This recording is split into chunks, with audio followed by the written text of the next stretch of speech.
His parents are dead. A mysterious system chooses him as its new master. Now he's forced to rebuild a hidden empire while uncovering the conspiracy that destroyed his family. But every reward comes with a price. Welcome to the Veil System. Chapter 1. Justin Black. The rain came down like a relentless curtain, drenching the expansive school grounds. Inside the halls, everything felt heavier.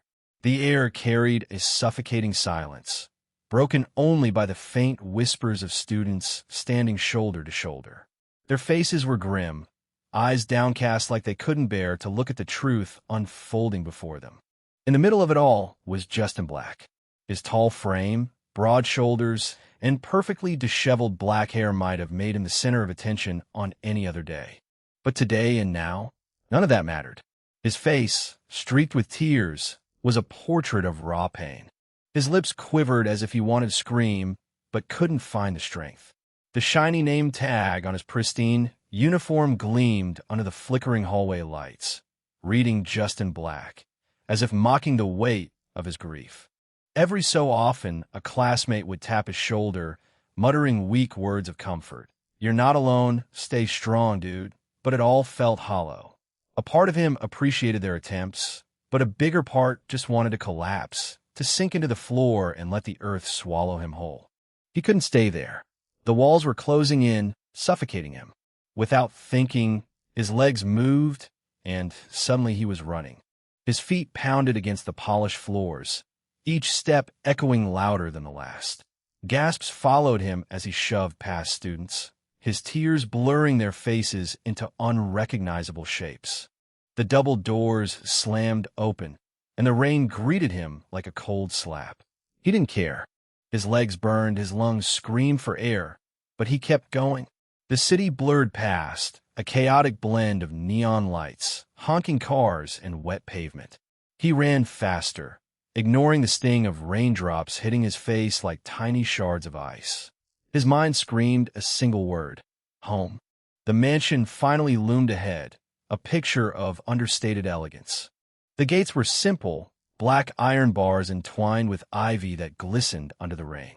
Behind them stood the house, a sprawling estate with large windows and intricate stonework. It was beautiful, sure, but Justin didn't give a damn about that. He had seen it every day of his life. It was just a house.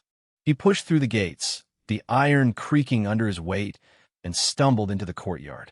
His shoes splashed through puddles, and he barely registered the marble fountain in the center, water cascading in harmony with the rain. He was soaked to the bone by the time he reached the stairs. His chest heaved as he climbed them, the world spinning slightly. The front door was open.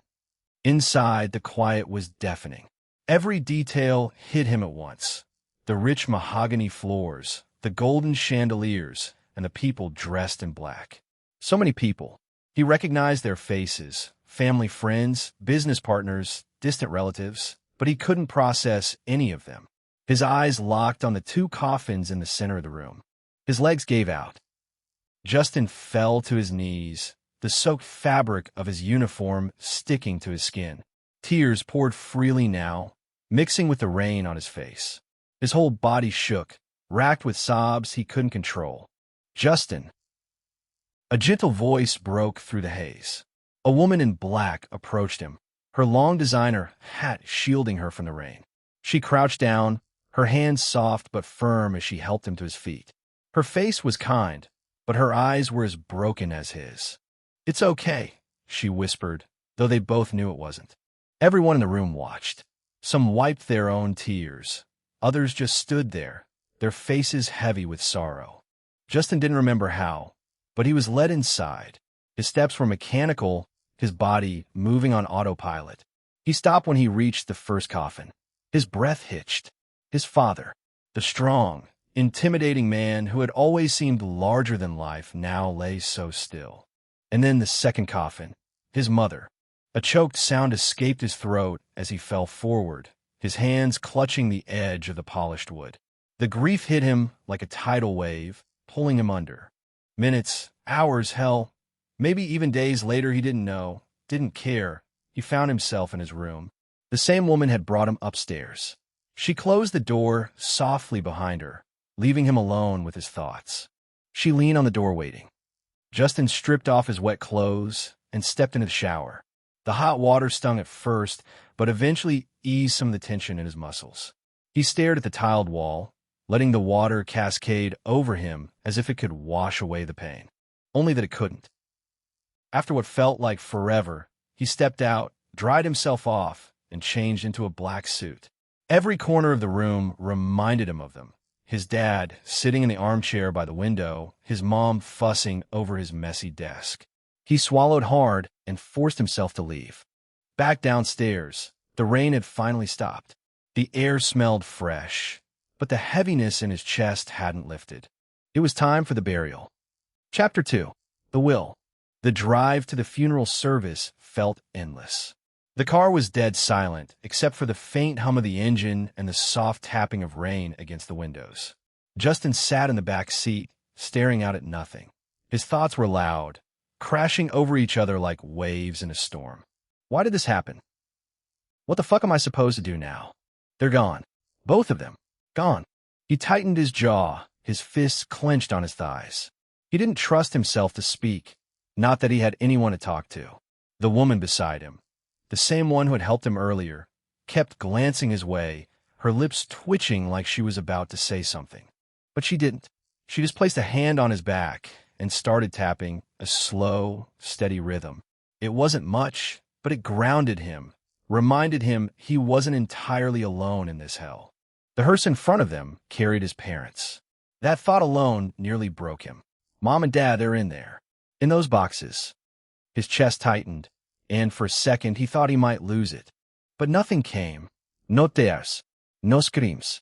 Just that crushing, hollow emptiness. They reached the church. Massive, a towering monument to faith and hope. Funny how none of that mattered now. Justin followed the procession inside, his legs feeling like lead. The stained glass windows painted the walls in soft, warm colors, but the beauty felt misplaced, almost cruel. He sat in the front row, his hands clasped tightly in his lap. People got up to speak, their voices cracking with emotion as they shared stories about his parents. Words like selfless, brilliant, and loving floated through the air, but Justin barely heard them. His mind wandered, memories flashing like scenes from an old movie. His dad laughing over some dumb joke he told at dinner. His mom nagging him about keeping his room clean. Both of them sitting on the couch, looking so alive, so real. And now, gone. Just like that. He stared at the floor, wishing he could turn back time, wishing he could have done something. Anything to stop this from happening. His throat tightened, but he swallowed hard, refusing to cry. Not here. Not anymore. The burial grounds they proceeded to after the church were quiet except for the soft squelch of wet grass underfoot. Justin stood stiffly as the coffins were lowered into the ground. The sight of them disappearing beneath the earth hit him like a punch to the gut. He wanted to look away, but he couldn't. Guests came forward one by one, their faces painted with the same cocktail of pity and discomfort. Some held out hands, others leaned in for awkward pats on Justin's shoulder. He didn't move, didn't flinch. His eyes stayed fixed on the graves, as if breaking his focus would somehow make this all more real. The first to approach was an older man, his white hair slicked back and his suit immaculate. He extended a hand that Justin didn't notice.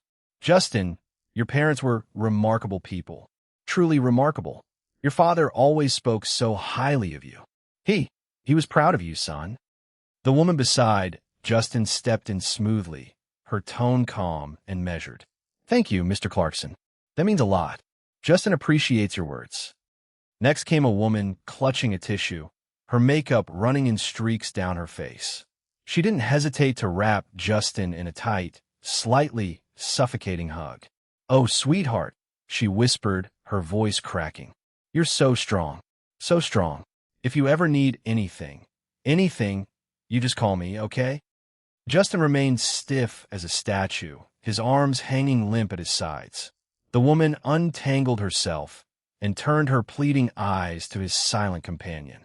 Thank you, Mrs. Simmons, she replied gently, her hand resting on Justin's arm. We'll keep that in mind. A couple approached next, their somber expressions not quite masking their discomfort. The man cleared his throat awkwardly. Justin, your parents are the kindest people we've ever known. They helped us through so much. If there's anything we can do, well, we're here for you. Yes, anything. His wife chimed in, her hands twisting nervously. They'd want you to know you're not alone. Thank you, the woman said for him again, offering a polite nod. It's good to know he has so much support during this time. And so it went.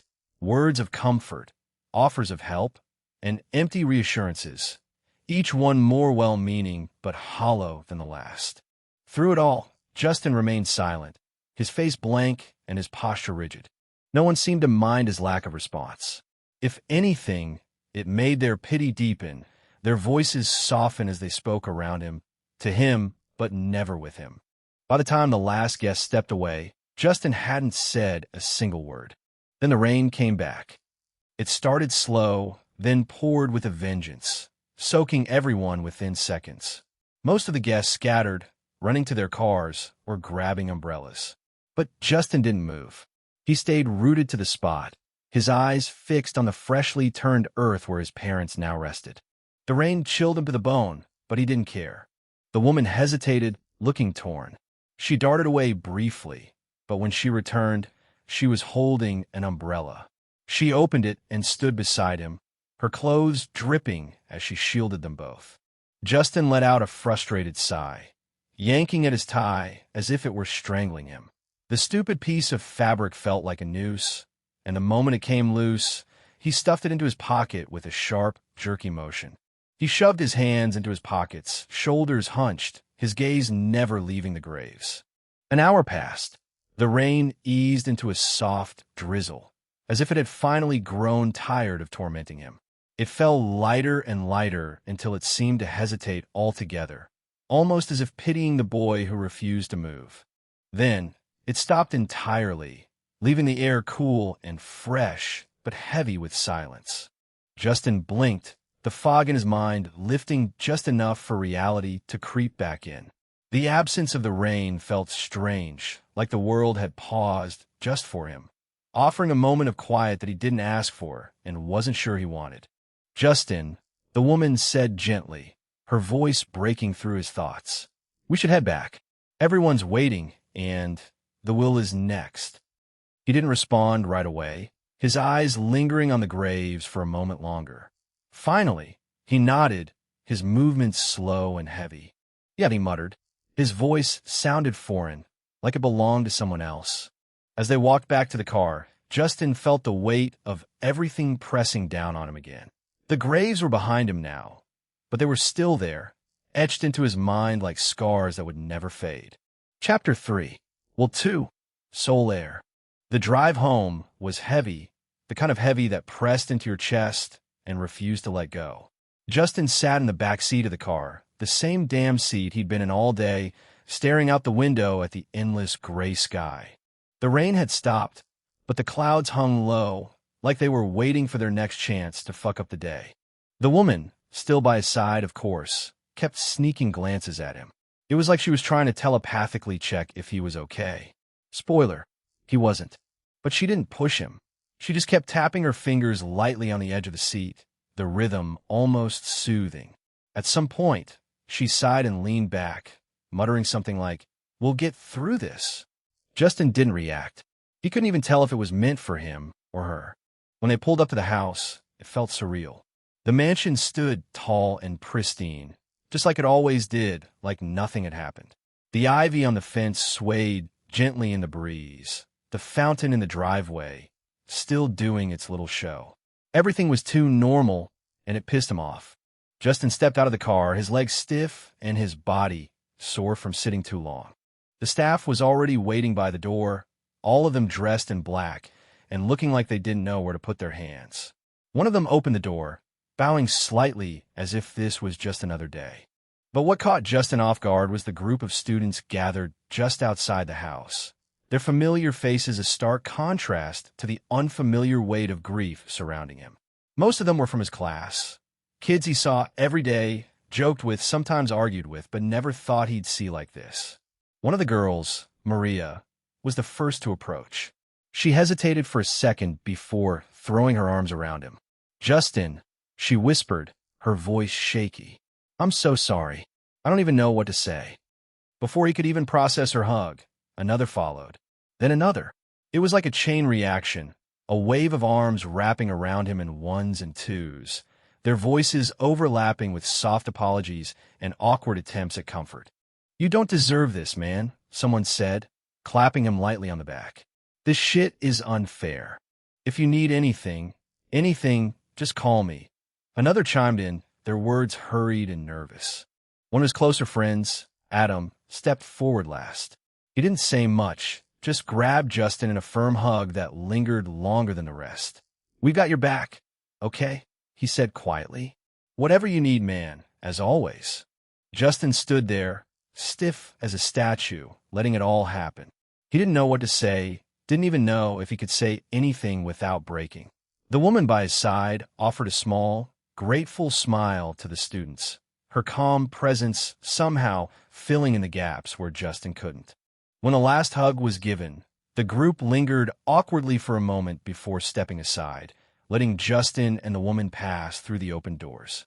Their words echoed faintly in his ears as he walked inside, a strange mixture of warmth and emptiness settling in his chest. The woman walked beside him, her heels clicking softly against the marble floor. "Take a moment if you need to," she said quietly, but he ignored her and kept moving. The house felt colder than usual, emptier. His parents' absence was so loud it was deafening. Every corner, every piece of furniture screamed them. The dining table where his dad used to sit, barking orders about the food. The living room where his mom would curl up with a book. Even the damn chandelier overhead felt like it belonged to them more than him. He went to the bedroom and changed into another dry suit. He walked back. There were people lingering in the main area, but he didn't stop walking until they reached the study. It was where the will would be read, because, of course, his dad had a study like some old-school billionaire villain. Justin sat down on one of the leather chairs, leaning back as if it would somehow swallow him whole. The lawyer arrived a few minutes later, a man in his 50s with perfectly combed hair and a briefcase that probably cost more than most people's cars. He introduced himself.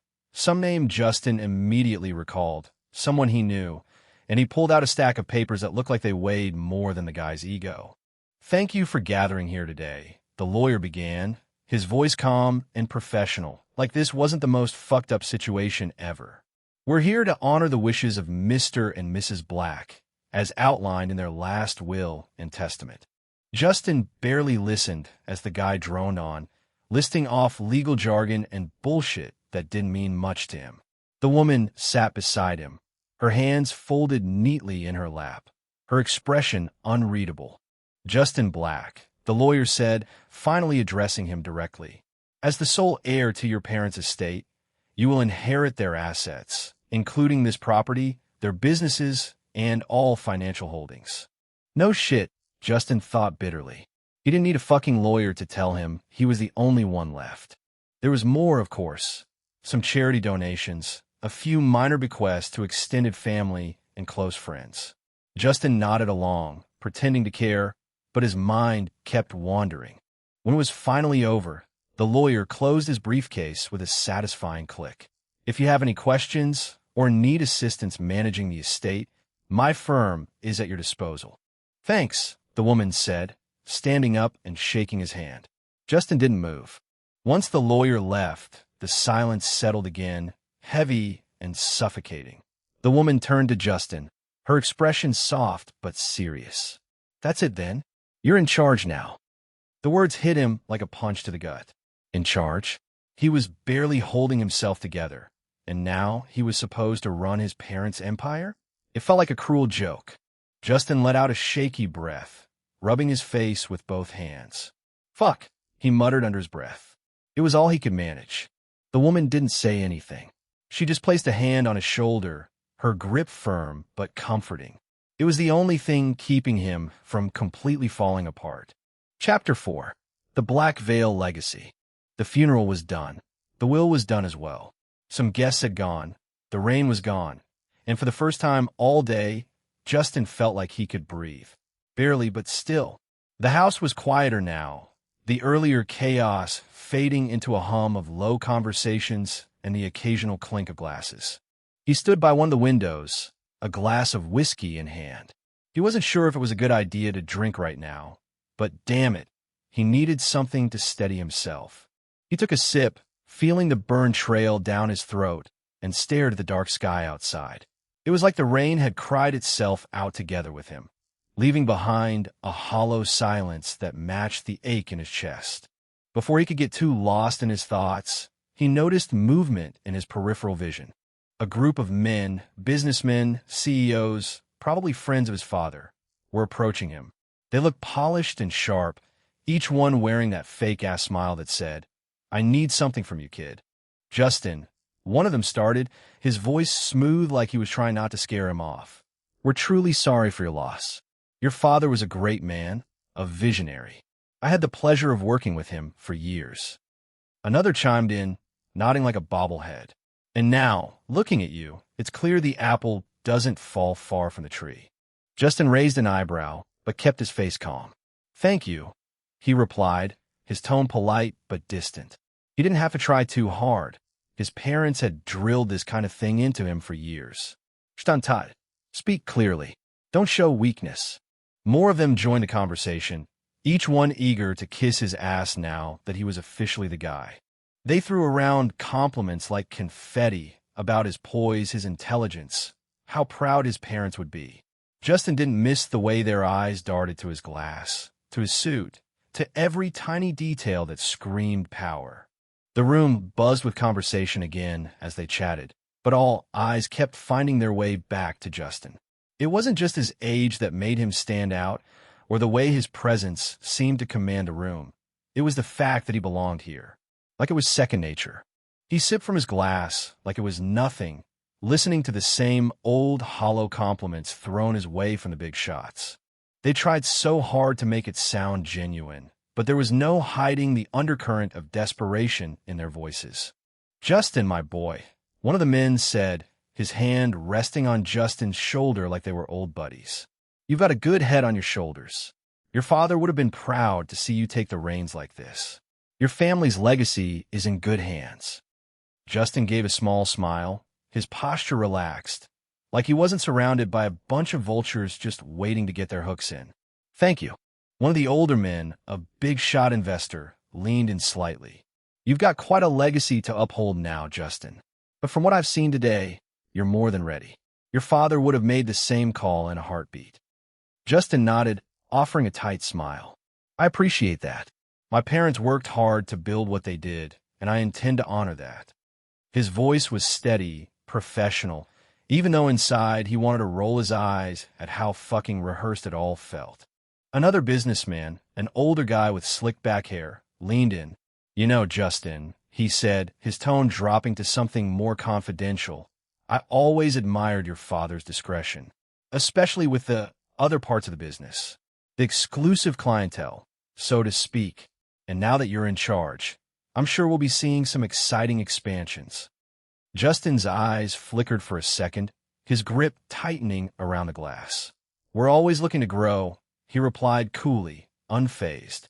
"But we're not just about expansion. We're about quality before expansion.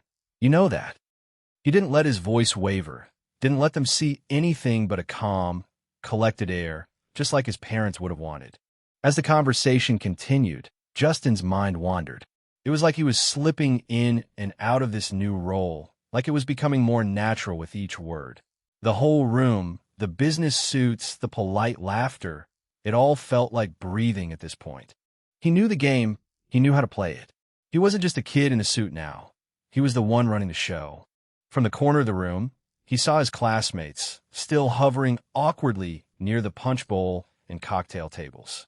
They were clearly out of their element, but some of them tried to act like they were keeping up. Maria watched the whole scene unfold, eyes glued to Justin as he held court with a crowd of millionaires and a few billionaires like it was just another Tuesday. She nudged Adam, who was too busy stuffing his face with a canopy to notice. "Look at him," she whispered, shaking her head. "I can't even keep up with my parents' cocktail parties, and here he is, casually running the room like it's nothing. Adam half choked on his food, but managed to mumble, "Dude's on another level." Like he's always been chill, but now he's got this untouchable vibe. Damn, I don't even know how to explain it. One of their classmates, a guy from a different circle of rich families, leaned in, shaking his head. Justin Black isn't just another rich kid like us anymore. He's the rich kid, and with what he owns now, yeah, he's way out of our league. Like, he's the guy everyone's been talking about. Maria frowned, tilting her head as she thought about it. The black veil, she muttered under her breath, as if testing it out. That's his parents' thing, right? I've heard some whispers, but it's always been kinda sketchy. Adam shrugged, his tone casual, like they were talking about the weather. Yeah, it's that big model agency. But it's more than that. My dad said it's basically a front for other stuff. High-end escorts, marriage deals for the crazy rich people, shit like that. You see it on gossip blogs, but this is the real deal. Maria's eyes widened, and she almost dropped her glass. Wait, seriously? That's wild. I always thought it was weird rumors and didn't ask Justin about it. Chapter 5. First night of Justin. Yeah, but honestly, it's not that crazy. Another classmate chimed in, folding his arms. Rich people do shady shit all the time. But the crazy part? It's passed down to us, their kids too, and Justin doesn't even look out of place. It's like his parents set him up for this shit from the start, you know? Back by the window, Justin took another sip of his drink, letting his gaze sweep across the room. He could feel their eyes on him. His classmates, the business moguls. Hell, even some of the old money in the room was giving him side-eye. They were all thinking the same thing. How the hell did he make it look so effortless, even after experiencing such a big loss? But honestly, Justin didn't care. They could think what they wanted. He wasn't playing a part for anyone. This was his life now, whether he liked it or not. And if he had to carry all that weight on his shoulders, fine. He was doing it on his terms, no one else's. The day dragged on painfully, the weight of everything suffocating, pressing down like the world had just decided to screw him over for good. One by one, the guests left, even his classmates, their hesitant goodbyes fading into the echo of the mansion's cavernous halls. Now, it was just him, the silence, and the staff. The workers moved around like shadows, quiet and careful, their faces heavy with sympathy. They tried not to stare too much, but every now and then, Justin caught their glances. Their eyes said it all: grief, respect, maybe even pity.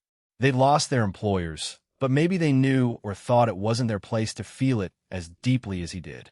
Justin stood by the massive window, the city lights twinkling in the distance, his hand loosely holding the stem of his wine glass.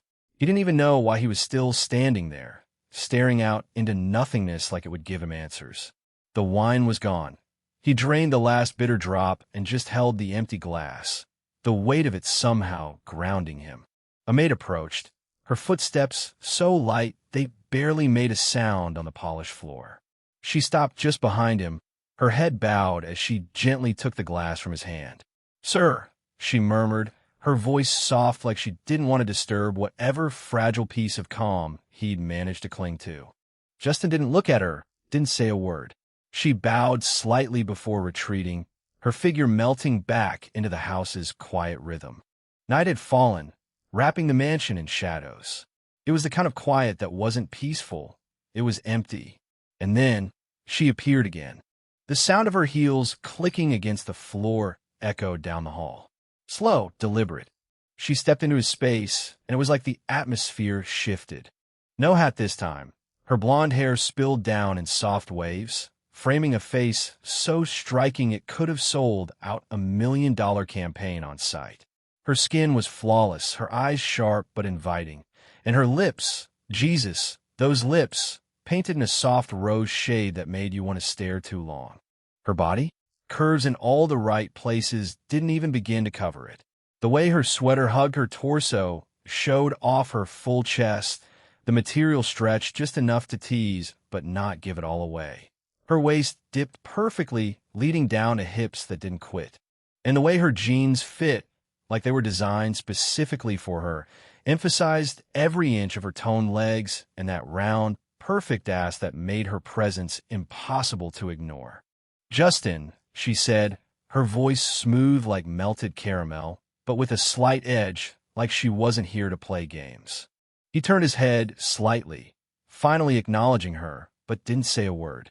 "You've been standing here too long," she murmured, stepping closer. Her hand brushed against his arm, featherlight. "You need a rest. You're not made of fucking stone, you know." Her hands rested on his shoulders, firm but tender, like she wasn't just holding him but grounding him. She started with his coat, slipping it off his shoulders with ease. Her fingers grazed his skin for just a second, long enough to feel the warmth of him but short enough to play innocent. The coat hit the floor with a soft thud. Her fingers went to his tie next, loosening it with practiced ease before pulling it off completely. Justin just stood there, silent, letting her take the reins. It wasn't submission, it was exhaustion. She caught his hand and guided him up the grand staircase, her hand never leaving his arm. When they reached his room, she turned and pushed him gently but firmly against the wall. Her hands went to the buttons of his shirt, working them open one by one.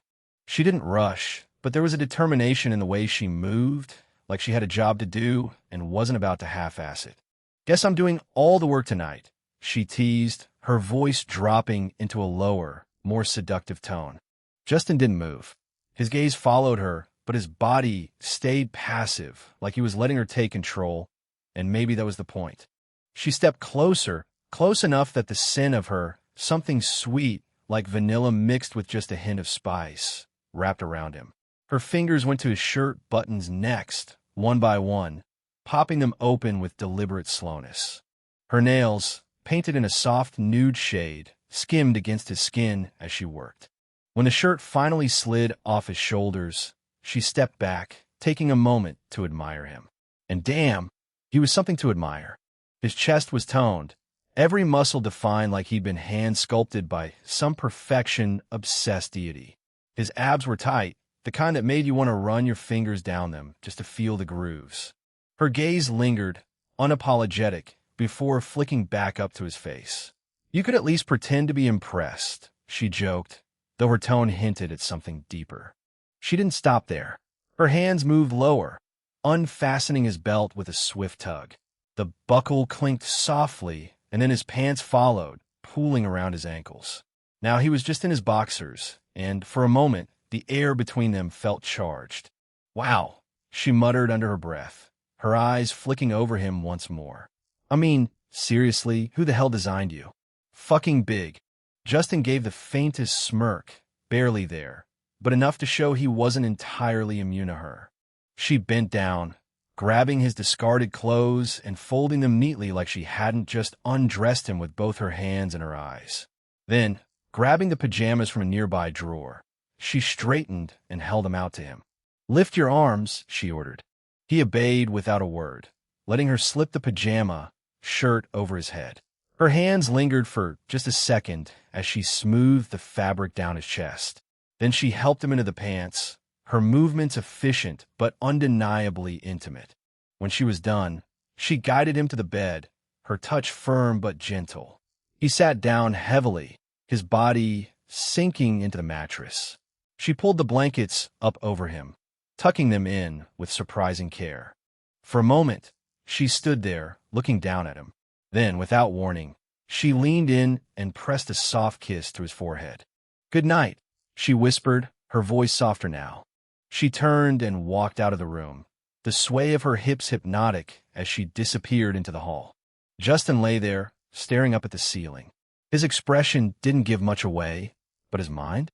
That was a whole other story. The night had come, but the next day was hell of a day yet to come. Chapter 6. Next morning. Justin lay in the dark, staring at the ceiling. The silence in the massive bedroom was almost deafening. His mind was a mess, thoughts coming and going like cars on a busy freeway, but his body didn't budge. Slowly, exhaustion crept in, his lids growing heavier until sleep finally claimed him. The morning sunlight poured into the massive bedroom, hitting Justin square in the face. He groaned, cracking one eye open, then immediately shut it again. The dude was not a morning person, no matter how rich or important he was. His bed felt like a freaking cloud, and for a moment, He debated, just sinking back into it. Then knock on the door. Before he could say, "Go away," it opened, and she walked in. And damn. She looked, well, wow. She was in this silky nightgown that clung to her curves in all the right ways. Her breasts looked like they were seconds away from busting free and spill out, and her hips swayed with every step she took. It was a lot to take in first thing in the morning. She walked over to the bed and sat down, staring at his face like he was some kind of masterpiece. "Morning, handsome," she said softly, brushing a stray lock of hair off his forehead. He mumbled something that sounded like a morning back, still half asleep, and went back to sleep. She stood, stretching lazily before heading straight to the walk-in closet. It was huge. Rows of designer suits, ties, and shoes that probably cost more than most people's cars. She picked out a navy suit that was sharp and clean, like it was made for a magazine cover, then grabbed a Rolex, some cologne, and perfectly shined shoes. Everything she touched looked expensive because, well, it was... By the time 8:30 rolled around and his alarm blared, she had everything set up like some kind of morning fairy. Justin sat up, yawning and running a hand through his messy hair. "Damn," Selena muttered under her breath, staring at him as the sunlight hit his face. His cheekbones, jawline, and those sleepy eyes. He looked like he'd just walked out a movie scene. "Good morning, Aunt Selena," he said, voice still rough from sleep, but smooth enough to make anyone swoon. She smirked, leaning against the window. "You better get up. Big day, Mr. Black. No school. Bussiness, remember?" Justin rolled out of bed, scratching the back of his neck as he headed to the walk-in. He ditched his pajamas and grabbed a towel, his toned chest and abs on full display. He didn't say anything, but Selena didn't even try to hide the way her eyes lingered for a second before she turned back to organizing the room. "Don't take forever," she called after him, half joking but totally serious. "I'm not waiting all day for you to get pretty than you already are." Justin just chuckled softly under his breath and stepped into the bathroom, ready to face whatever the day threw at him. Justin stepped into the shower, the hot water hitting him like a sigh of relief. It streamed down his toned chest, tracing every muscle, his abs catching the light from the recessed lamps above. He stood there for a moment, letting the water work its magic, washing off the remnants of sleep and replacing it with sharp clarity. By the time he stepped out, a towel slung low around his waist, water still dripping from his hair and trailing down his back, Selena was already waiting. She leaned against the doorframe like she hadn't just been blatantly checking him out. "Damn, kid," she teased with a smirk, grabbing a cologne bottle off the dresser. "You're lucky you got the jeans to back up that cold, hot attitude." Justin grabbed another towel and started drying his hair, looking at her organizing things for him. "I can do this myself, you know." Selena laughed softly, stepping closer. "Yeah, sure, but do you really think I've got time to sit around waiting for you to figure out what matches what? Nah, let's save us both some time.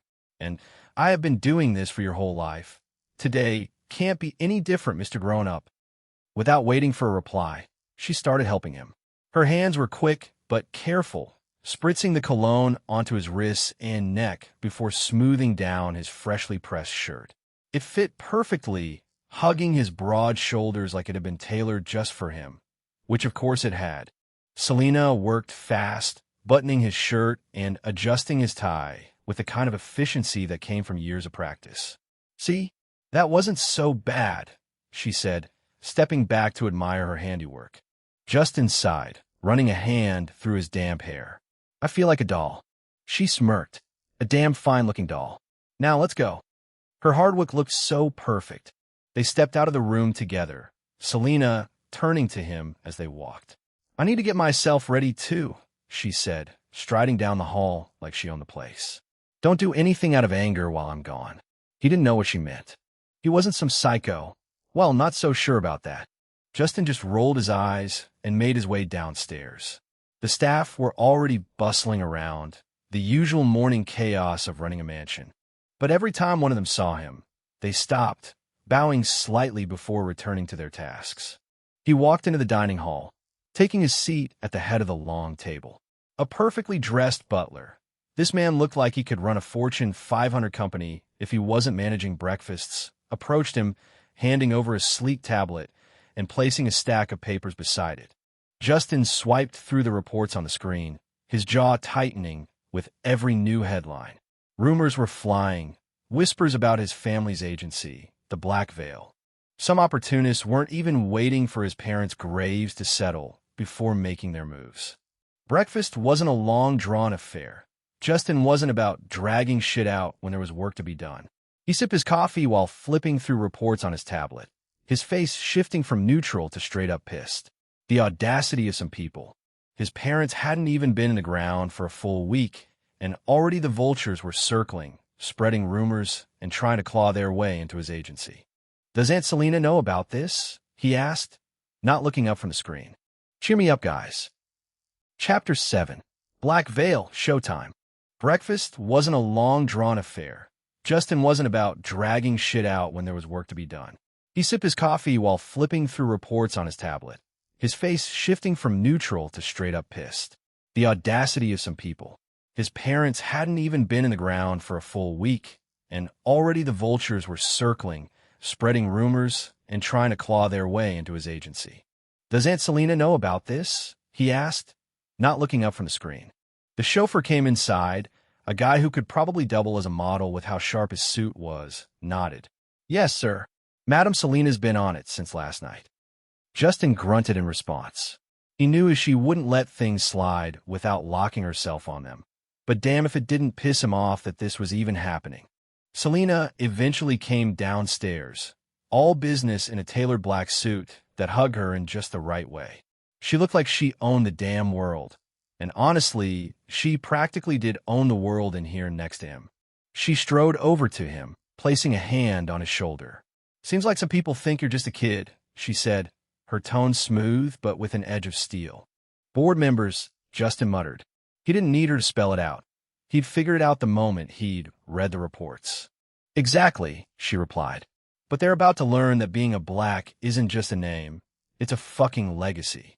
He smirked at that, the kind of smirk that didn't quite reach his eyes. Yeah, people were going to learn real quick not to mess with him or what his family built.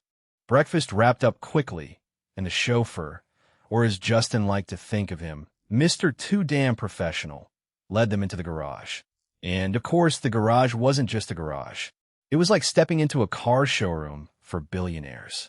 Sleek black sedans, a couple of sports cars that screamed, "I'm faster than your entire existence," and even a few luxury SUVs. The chauffeur pulled open the door of a matte black Mercedes S-Class, and Justin slid into the back seat like he'd done this 100 times, which, honestly, he had. Selena climbed in beside him, already scrolling through her phone. As the car pulled out of the mansion, Justin stared out the tinted window, his mind buzzing. Today wasn't just another day. It was the first step in proving that the Black Veil Agency wasn't just alive, but untouchable. And he was going to make damn sure everyone knew it. Big words. What the actions? The Mercedes S-Class eased out of the long driveway, the crunch of gravel beneath its tires fading as it hit the paved road. Justin leaned back in his seat, one hand casually resting on his lap while his eyes scanned the world outside. Las Vegas mornings were a mix of leftover chaos from the night and the quiet promise of a new hustle. Neon signs flickered weakly in the daylight, remnants of last night's party energy, and early risers hit the sidewalks like they had something to prove. "Vegas never sleeps, huh?" Selena said, not looking up from her phone, her voice smooth but laced with mild amusement. "Yeah," Justin replied, his tone flat but his gaze sharp. "But maybe it should. Some people out here don't know when to quit." The car glided onto the main road, the city slowly morphing from residential calm to the glittering chaos of downtown. Buildings got taller, flashier, and there was that unique mix of tourists taking selfies and business types speed walking to deals that might make or break them. The Mercedes felt like a predator among prey, its sleek black frame a subtle but definite flex. People turned their heads as it rolled by, trying to guess which celebrity or billionaire might be inside. Selena glanced over at Justin, catching the hard set of his jaw. "You ready for this?" "Always." His answer was quick, confident, but the flicker of tension in his hand betrayed the weight of the day ahead. The car pulled up in front of a towering glass and steel structure, sleek and modern, easily one of the most imposing buildings on the Strip. The Black Veil Agency's headquarters. The logo, a sharp black V with silver accents, gleamed above the entrance like a warning sign. Don't mess with us. The chauffeur stepped out first, moving like clockwork as he opened Selena's door. She stepped out, her heels clicking against the pavement as she adjusted her blazer, radiating effortless power. Justin followed, as Selena opened the door open as he stepped out. His perfectly tailored suit caught the sunlight, every inch of him screaming, "I run this shit." He adjusted his cufflinks, then tugged his suit jacket into place with a precision that felt almost like a battle prep. The sleek glass doors slid open with a soft whir, the kind of sound you almost didn't notice unless the silence around it was thick. Justin stepped forward first, his polished black Oxfords clicking against the glossy marble floor. The air-conditioned breeze from inside swept over him, cool and sharp, like the building itself was welcoming him in its own subtle way. Selena followed, her sharp heels echoing right behind him, the two of them moving in sync like they owned the damn place, which, well, they kind of did. The rolling glass doors eased shut behind them, sealing off the outside world. Inside, everything felt pristine and controlled. The reception area was modern, almost sterile, with sleek black furniture and a high-tech feel that screamed money. The staff was already lined up, waiting. Rows of men and women stood with stiff postures and polite smiles, but Justin could see the curiosity and maybe a little fear and disapproval in their eyes. As he walked past them, he felt the subtle sparks in the air. It wasn't just respect. It was the kind of tension that came when people didn't know what to expect from the young guy in charge. One of the senior managers, a wiry man with slicked back hair, stepped forward, clearing his throat like he was trying to gather his nerve. "Welcome, Mr. Black. We're, ready for you in the boardroom." Justin nodded, his expression unreadable. "Good. Let's not waste time." All eyes turned toward them the moment they crossed the threshold, and, for a second, it felt like the whole lobby was holding its breath. Each staff he passed would stand straighter. Justin didn't say a word. He just kept walking, his presence cutting through the room like a blade, stepping into a world that was ready to throw him out. "Showtime," Selena murmured under her breath, the faintest smirk playing on her lips. Justin smirked back, his confidence settling into place like a second skin. He didn't need to say anything. The sound of those sliding doors opening seconds before had already made the statement for him. The Blacks are here. Selena placed a hand on his shoulder briefly, a silent signal that she was right there with him. Together, they moved toward the elevators, the weight of everyone's gaze following them. The ride up felt like the calm before the storm. The boardroom was waiting, and Justin knew one thing for sure. By the time he walked out of there, nobody would dare question who was in charge. Well, how wrong he was. Or maybe he wasn't. Chapter 8. Hand over Black Veil. The elevator ride-up was quiet, but it wasn't the kind of silence you could relax in. Justin stood near the back, his hands tucked casually into his pockets, while Selena leaned slightly against the mirrored wall, checking her phone like nothing in the world could shake her. The man who had greeted them, tall and composed with a businessman's practiced smile, kept sneaking glances at Justin, maybe trying to size him up. Or maybe he was just nervous. Either way, Justin wasn't giving anything away, his face unreadable. When the elevator dinged and the doors slid open, Justin stepped out first, Selena just a step behind. The man gestured toward the hallway ahead, his voice a little too eager. "This way, Mr. Black. The boardroom is ready." The hall was all sharp lines and glass, everything modern and dripping with wealth, but Justin wasn't impressed. He had grown up around this kind of luxury. Hell, it was basically his backyard. What mattered now wasn't the building, but the people waiting inside. When a man pushed open the heavy boardroom doors, Justin's eyes swept the room immediately. 12 people sat around the long, polished table, their faces turning toward him like he was the main act they'd been waiting for. And boy, was it a sight. Most of them didn't even bother hiding their true colors. Greed practically dripped off one guy sitting near the middle, his fingers tapping impatiently against the table. A woman in a sharp red suit, probably pushing 50, had a smile so fake it looked like it might crack. Two men whispered something to each other and then laughed, the kind of laugh that made it clear they thought this was all some kind of joke. But then there were the exceptions.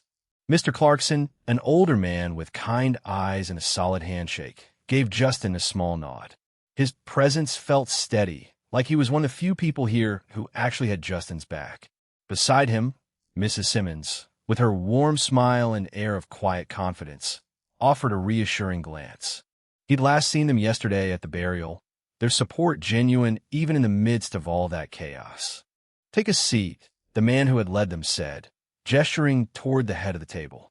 Justin walked over, every step measured, and sank into the chair at the head like he was born for it. Selena took the seat to his right, her expression sharp and unreadable. For a second, no one said anything. The tension was thick enough to choke on, but Justin didn't flinch. "So," he finally said, his voice cutting through the room like a blade, "let's get to it. I assume you all have something to say?" The room erupted into a mess of voices. Questions, complaints, fake compliments. It all came at him at once, a chaotic symphony of corporate bullshit. Justin leaned back in his chair, his fingers drumming lightly on the table, and let them talk. He wasn't here to jump in right away. He was here to see who showed their hand first. Selena leaned over slightly, her voice low and amused. "And here I thought this was going to be boring." Justin smirked, but didn't take his eyes off the table. "Boring? Nah, this is just the warm-up." Justin cleared his throat, the sound sharp and deliberate, cutting through the chaos like a whip. The boardroom went silent, eyes locking on him. He leaned forward, his elbows resting on the polished table, fingers loosely clasped. The weight of the moment didn't faze him, or at least he didn't let it show. "All right," he said, his voice calm but carrying an edge. "Let's hear it. What's the problem?" The silence was thick, but not for long. One of the older members, a man with thinning hair and a suit that looked like it hadn't been tailored since the early 2000s, cleared his throat. "With all due respect, Mr. Black, we're facing complications. Some of our long-standing clients have decided to withdraw their contracts." Justin raised a brow. "What?" The man adjusted his glasses, clearly uncomfortable. "Confidence, or rather, the lack of it. They're unsure about the future of the agency under, He hesitated, his words hanging. "An 18-year-old. Another member, a woman with sharp features and an even sharper tone, jumped in. "And it's not just them. The media's already taken notice. This morning, the Daily Spotlight published an article questioning whether Black Veil Agency could survive under, and I quote, a pampered little kid handed the empire like it was his birthday present." Justine Black sat at the head of the table, his face carefully neutral despite the storm brewing inside him. The 12 board members, all seasoned and sharp-eyed, sat in a semicircle, their expressions ranging from wary to outright hostile. "Let's look at this," announces the same silver-haired woman who seemed to take pleasure in her role as the meeting's antagonist. Her voice is clipped, professional, but there's an edge to it, like she's already written him off. "We've compiled a summary of the agency's current challenges. Mr. Black, I'm sorry, but I hope you're ready for the reality check." The projector whirs to life as the lights dim, casting a cold blue glow across the boardroom. The first slide clicks onto the screen, a headline from this morning's news. "Black Veil Agency. Can an 18-year-old heir save it or sink it?" Justine's stomach tightened. The article's subheading doesn't pull any punches either, questioning his capability and calling his inheritance a reckless gamble.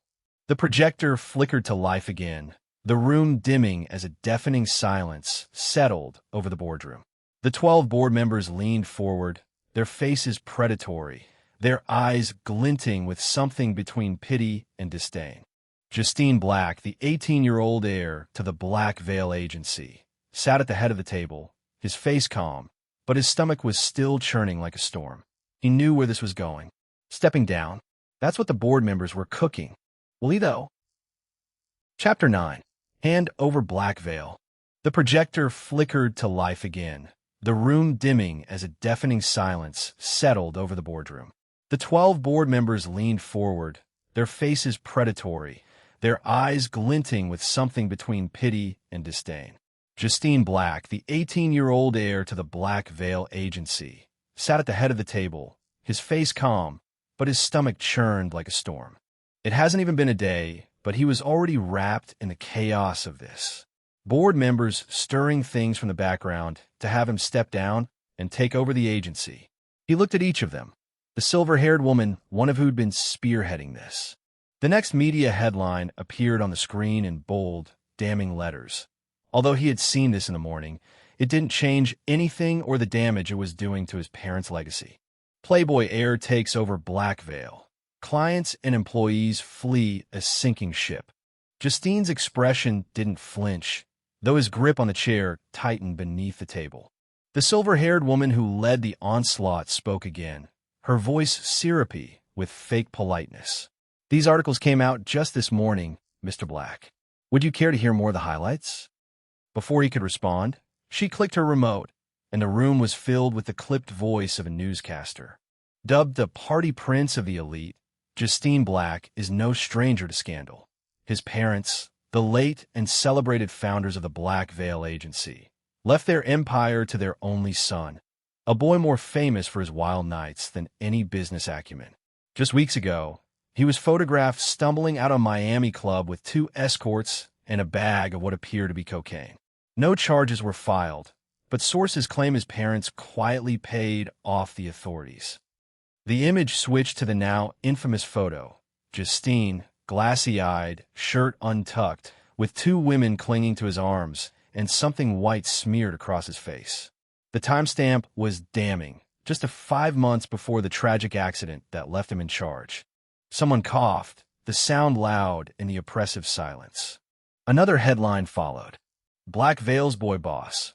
Business as usual, or a billion-dollar meltdown waiting to happen? The article ripped into him, calling him a cautionary tale for nepotism and a walking PR disaster. It detailed his expulsions from 2 elite boarding schools, a DUI charge at 16 that had mysteriously disappeared from public record, and a leaked video of him insulting a former Black Veil client at a private event. Before the words could settle, another board member jumped in, their voice sharp. "And it's not just the media, Mr. Black. The clients are speaking, too."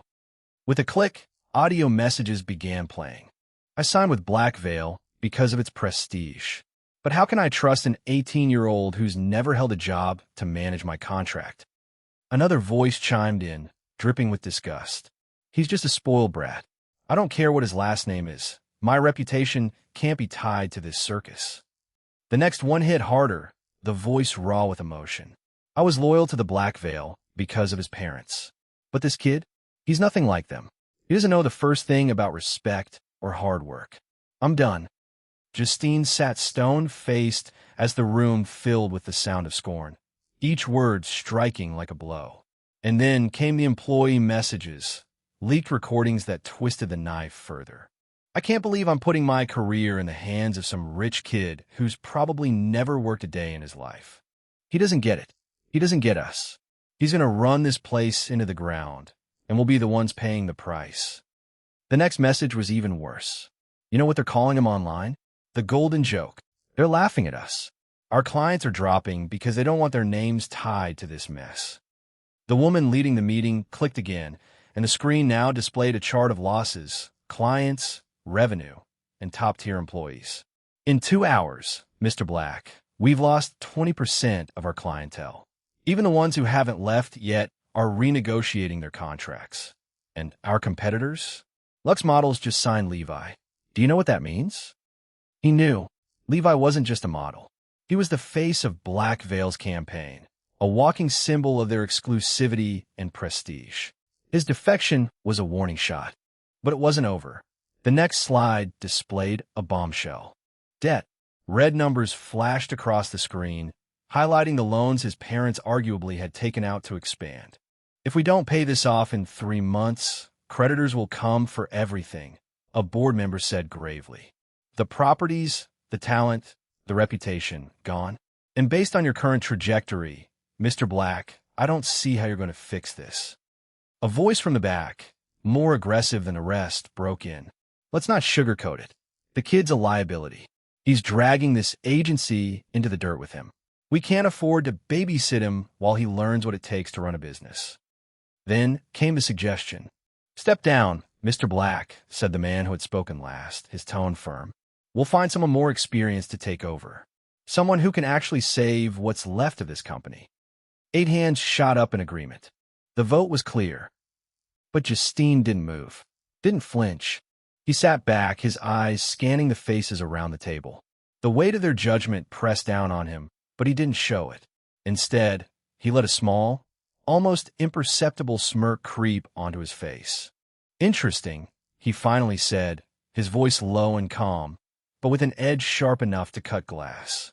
The room quieted, the board members waiting for him to crack. But he didn't. He was down, sure. The room was suffocating him, the odds stacked so high against him it felt impossible. But he wasn't done. Not by a long shot. Ding! Black Veil's system activated. The voice slithered into his mind, smooth and unnerving, like a late-night FM host mixed with a devil whisper. "Welcome to the Veil system, Veiler, Justin Black. The shadows of manipulation, deceit, control, greedy, and lust are your playground now." Chapter 10. Black Veil System. The tension in the room thickened as the 7 hands remained raised, a silent yet deafening vote against Justin Black. The air felt stifling, not from the heat, but from the tension that weighed down on every soul present. Justin leaned back in his chair, his gaze cool but burning with unspoken fury. The raised hands before him were like knives, each one stabbing at the remnants of his patience. He didn't flinch, didn't blink, but the scoff that escaped his lips was cutting. These vultures, impatient, greedy, and self-serving, could barely contain their eagerness to push him out. He didn't care about their votes. To him, they were insignificant, but that didn't mean the sting didn't cut deep, not for himself, but for his parents. The thought of how his mother and father had trusted these opportunistic clowns, allowed them into the sacred business they'd built with their bare hands, made his blood boil. His eyes darkened as he scanned the room. A few of them squirmed under his stare, their confidence faltering for a moment. Good. They should be uncomfortable. They needed to remember who he was, who they were dealing with. Scandals or no scandals, they would have found another way to worm their way into control, to wrest the agency from his grasp. It wasn't about fairness or principle. It was about power, and they thought they could overpower him. But they were wrong. Votes or not, Justin wasn't stepping down. Not now. Not ever.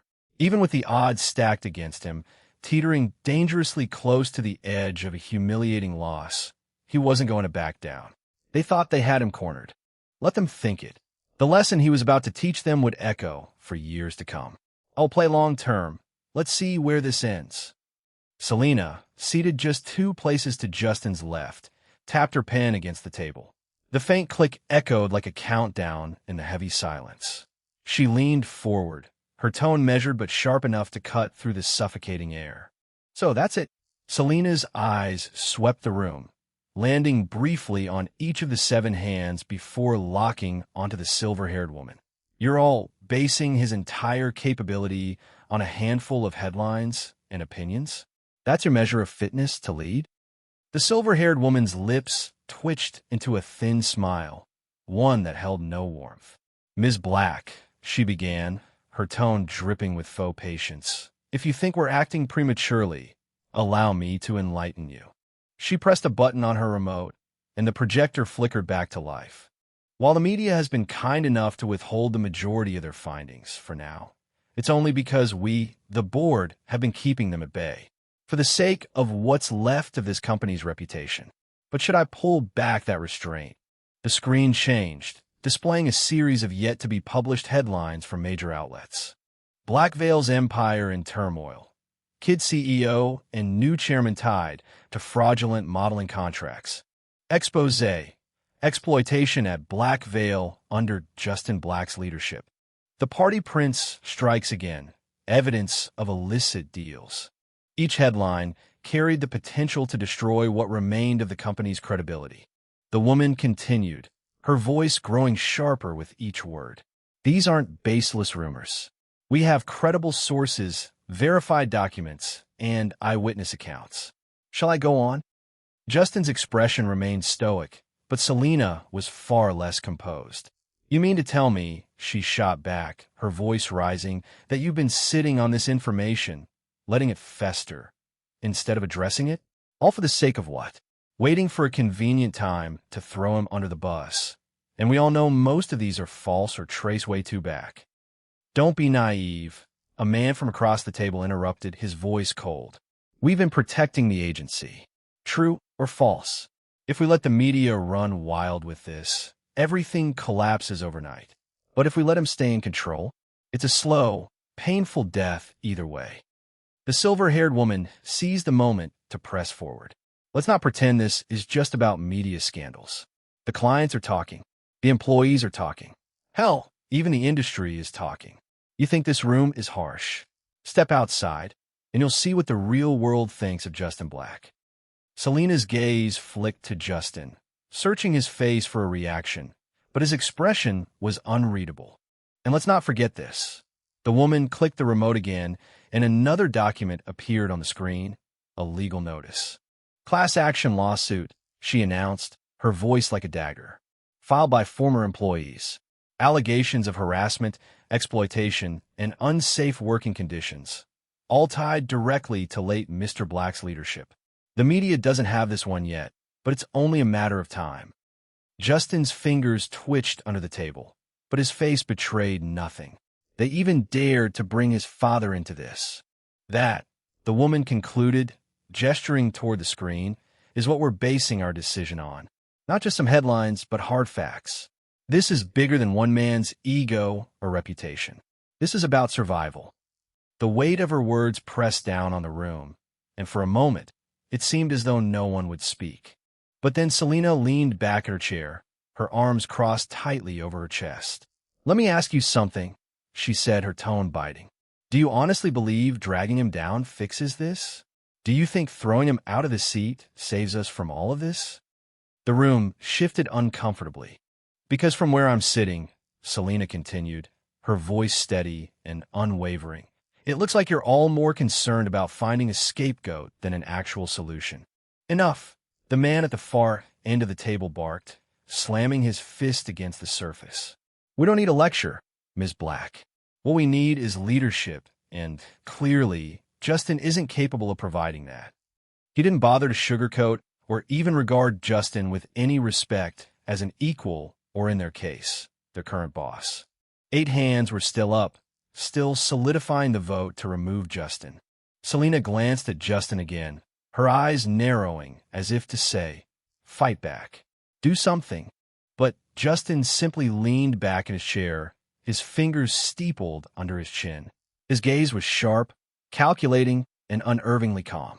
Are you finished? He asked, his voice low and cold, cutting through the tension like a blade. The silver-haired woman tilted her head, a mocking smile playing on her lips. For now, she replied, unless you have something to say that can save your career. Ding! Black Veil system activated. The voice slithered into his mind, smooth and unnerving, like a late-night FM host mixed with a devil whisper. Welcome to the Veil system, Justin Black. The shadows of manipulation, deceit, control, greedy, and lust are your playground now. Ding! The Veiler can view their status, the system core features, and triggered abilities. Justin's smirk returned, slow, dangerous, and entirely unfazed. He didn't flinch, didn't stammer. He let the silence stretch, the weight of it pressing down on the room like a vice. Good, he said finally. Now it's my turn. Chapter 11. The Veiler. Justin sat motionless in his chair, his mind reeling as the voice echoed inside him, smooth, cold, and sharp, like steel slicing through the chaos of his thoughts. Black Veil system? For a moment, he thought he'd cracked under the pressure. The relentless boardroom attacks, the smirking faces of his so-called allies. It was enough to push anyone to their limit. Yet, this wasn't his imagination. It was real. He felt it. He swallowed hard, fingers twitching against the armrest. System, he muttered under his breath, careful not to let the board catch on to his inner turmoil. Ding! The sound resonated in his mind like a bell toll, and a holographic interface flickered before his eyes, visible only to him. Black Veil System Core Features. Client Insight. Know their veil. Locked. Function. Provides real-time insights into clients' deepest desires, insecurities, and preferences. In a world of models and high-end clients, understanding their psychology gives the veiler the upper hand. During negotiations, the system highlights keywords that trigger positive or negative responses. 2. Spin Veil. Locked. Function. Access to media influence tools, blackmail material, and public relations strategies to reshape your image and protect the agency's brand. Reverse engineer scandals against competitors, forcing them to focus on damage control instead of stealing clients. 3. Weave Veil.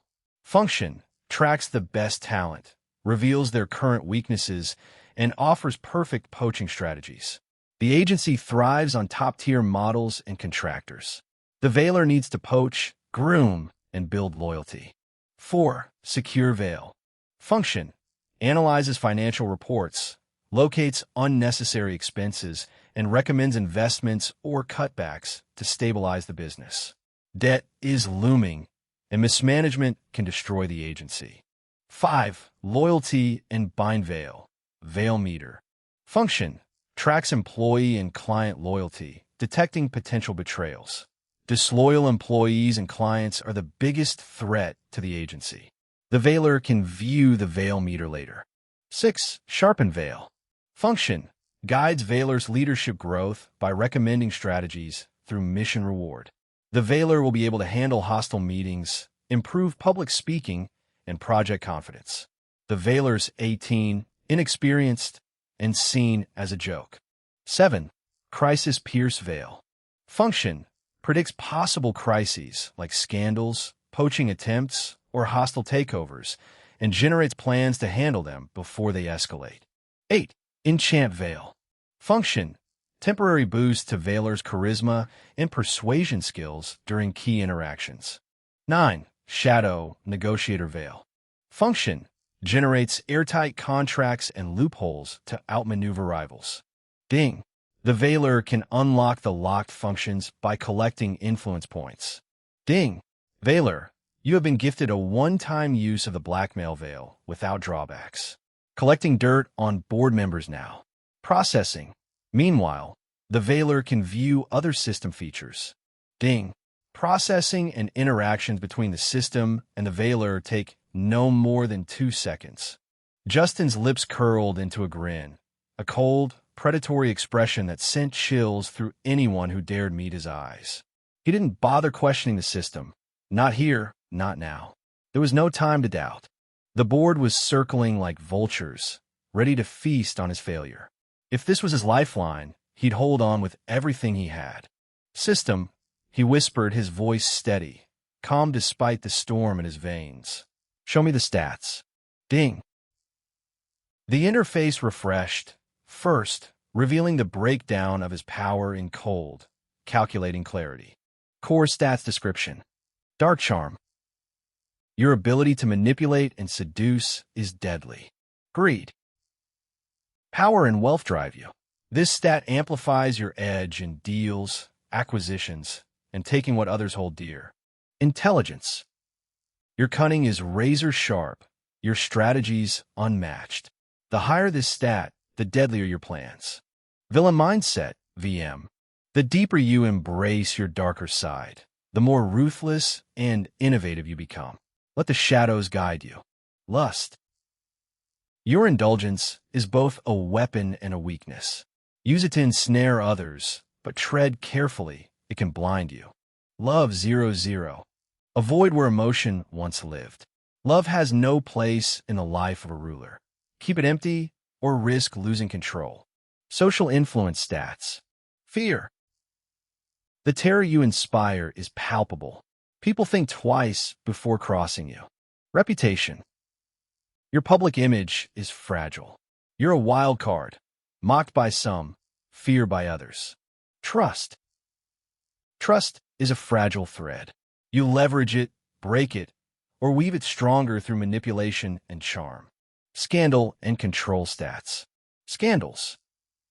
Unresolved controversies hang over you. Use them as fuel for a comeback, or risk being buried beneath them. Soul. The percentage of individuals whose loyalty or assets you've claimed. Build your empire one conquest at a time. System ability unlocked. Blackmail veil. Automatically collects dirt on competitors, circle members, and board members. Cost. Money and emotional resilience. Why it's crucial. In a world of power plays, secrets are the ultimate currency. Note from the veil system. Power doesn't come without sacrifice. Every stat, every ability, every choice shapes the ruler you're becoming. Shall we begin? Justin exhaled, his awe giving way to resolve. This was it, the edge he needed. System, he whispered, straightening his tie. Let's awaken the veiler. Ding. Collecting dirt on board members complete. Justin's mind erupted with a storm of details. Flashes of forged documents, whispered conversations, and shadowy dealings blending into a chaotic montage. Faces twisted with guilt, numbers scrawled across invisible ledgers, and hushed scandals spilled forth like a dam broken. Each revelation felt like a blade, sharp and unforgiving. Ding. Veiler's abilities unlocked. Dark Charm. The Veiler exudes an irresistible aura that influences those around them, whether through seduction, intimidation, or manipulation. Flaw. The charm intensifies the Veiler's greed, driving an insatiable desire for more power, wealth, and indulgence. Manipulator's tongue. The Veiler becomes a compulsive liar, speaking so convincingly that even the harshest skeptic believes them. Flaw. The Veiler might struggle to ever tell the truth. Truth sense, gift, and curse. The Veiler can detect lies with a glance or a word, exposing hidden agendas effortlessly. Flaw. The deeper this ability is used, the more paranoid the Veiler becomes, overwhelmed by the realization of everyone's duplicity. Soul Snatcher ability. Through the Veiler's tongue and charm, the Veiler can imprint their influence on others' minds. Once someone submits to their will, they're bound. Weakness. Overuse causes intense mental strain and pushes the Veiler into emotional isolation, detaching from all semblance of humanity. Greed manifest. Trait. The Veiler's relentless hunger for power and dominance takes physical and mental form, with the system rewarding their ruthless ambition. Flaw. Any ally or competitor better than the Veiler becomes a target of their contempt, regardless of their potential value, until they're under your control. Lustful insatiable. Trait. The Veiler is drawn to the thrill of seduction, unable to resist opportunities that feed this urge. Flaw. This could make them susceptible to betrayal or poor decisions when lust clouds their better judgment. Business insight.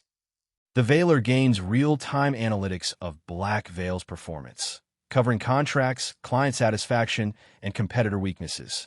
Flaw. Over-reliance on the system diminishes the Veiler's independent strategic thinking. Ding. Stats updated. Welcome, Veiler.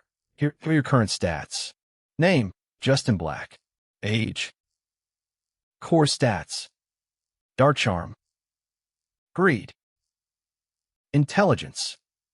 Villain Mindset, VM. Lust. Love. Social influence stats. Fear. Reputation. Trust, 45%. Scandal and control stats. Scandals. Snatcher Soul, 0.1%. Velmita glücklicher Smiley. Name, target name. Soul, snatch/not snatched. Fear, XX/100. Dark Lust, XX/100. Stand, loyal/not loyal. Take, system recommendation, e.g. manipulate, seduce, destroy, recruit. Guys, this is a new concept. Ask me where you didn't understand. I am happy to explain. Chapter 12. Veiler against the board. As the system completed its initialization, the Veiler felt a tangible shift in the room. His awakened dark charm made subtle ripples. An alluring yet predatory energy radiating from him. The women present seemed to falter, their gazes lingering, while hidden fears and veiled desires betrayed others' facades. The veil meter revealed fake smiles and concealed schemes that Justin might have missed before. His lust, spiking with each fleeting glance, was almost overwhelming, yet it was counterbalanced by a stark realization. His love stat, already empty, had taken its toll. The absence of genuine warmth left him colder, his expression hardening into indifference. Then his lips curved into a calculated, manipulative smile, sending shivers through the board members. In their eyes, he had shifted from an 18-year-old struggling heir to something far more dangerous, a predator in a finely tailored suit. Justin's gaze swept across the room, landing on each of them one by one, his eyes glinting with quiet amusement as they kept their hands raised in that silent vote against him. 8 people out of 12 had the audacity to think they could take him down like this. His lips curved into a slow, knowing smile, and then he chuckled. Just a low, soft sound at first, but it carried through the room like a slap. "Scandals, huh?" he said, his voice cutting through the tension like a hot knife through butter. "That's what we're doing now? You're really coming at me with that? That's your big play? Pathetic."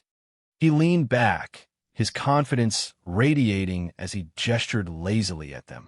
"Y'all gotta do better than this. I mean, really, this is the angle you're gonna use to say I'm not fit to run the agency? Scandals? You gotta be fucking kidding me." His voice carried a casual mockery that made a few of them glance at each other. "Let's get one thing straight. You don't sit at this table without dirty laundry, and we all fucking know it. You want to talk about scandals? Be real with yourselves for once. This agency, this whole damn machine, is a goddamn ticking time bomb. Y'all seriously acting like Black Veil runs on rainbows and charity drives? We got skeletons in closets and mass graves, and you're going to sit there and pin me for scandals? But sure, blame me for the smoke when the whole building's been on fire for years." His smile sharpened, more teeth than warmth now. "Okay, Fine, let's play this game. Say I step down. Who's next? Which one of you righteous 8-ass saints thinks they're squeaky clean enough to run this ship? Anyone?" His voice dropped an octave, almost a whisper, but it still cut deep. "I ask again, which one of you thinks you're clean enough, hell, righteous enough, to sit in this chair and keep the skeletons in the closet from spilling out? Anyone?" "Nah, didn't think so." The place felt like it was holding its breath, letting him talk like Cat got their tongue. He leaned forward, elbows on the table, his voice quiet but sharp enough to slice. "Because here's the truth. You're all just as messy as I am. Probably worse. And the fact that you're trying to come at me with scandals? Man, that's just embarrassing how pathetic, unprepared, and desperate y'all are." The room went silent except for the man who had raised his hand first, the instigator, the one who started this mess. The smug confidence on his face had slipped, replaced by narrowed eyes and a twitch in his jaw. "What the hell are you trying to say, Justin?" the man bit out. Justin tilted his head, the smirk never leaving his lips. "Oh, you want to know?" He tapped his temple, his tone almost playful, like he was letting them in on a joke they weren't smart enough to get. "You're all out here questioning me over a few childish fuck-ups from, what, a 2 or a year ago. Sure, I admit it. I was reckless. I made mistakes, big deal. But at least I own my shit." His eyes locked onto the man now, sharp and unrelenting, like a predator toying with its prey. "But what about you, huh? Should we start peeling back those layers, Frank?" The name rolled off his tongue like a blade, and you could see the blood drain from the man's face. Justin's grin widened, pure menace wrapped in charm. "Because I got all day and night, and trust me, this could get real interesting." Justin leaned back, his arms crossing lazily over his chest as his smirk widened, oozing cocky amusement. "Let's say I hand you the agency," he said, his tone casual but laced with venom. "What happens when your skeletons come tumbling out? You really think this place wouldn't burn faster than a cheap gas station firework? Or do you believe your shit's buried so deep no one could ever dig it up? Because trust me, there are phantoms out there who'd tear through those voids like it's a damn buffet." The man who had raised his hand first, Frank, of course, the loudest voice against him, shuffled awkwardly in his seat. He let out a forced laugh, the kind that tried to sound confident but only came off as shaky. "I don't have any scandals, Justin," Frank said, his voice a little too high-pitched. "And if this is your idea of intimidation, it's not going to work. You can't just throw baseless threats at me." "Intimidate? Threaten?" Justin raised an eyebrow, his smirk turning into a low chuckle.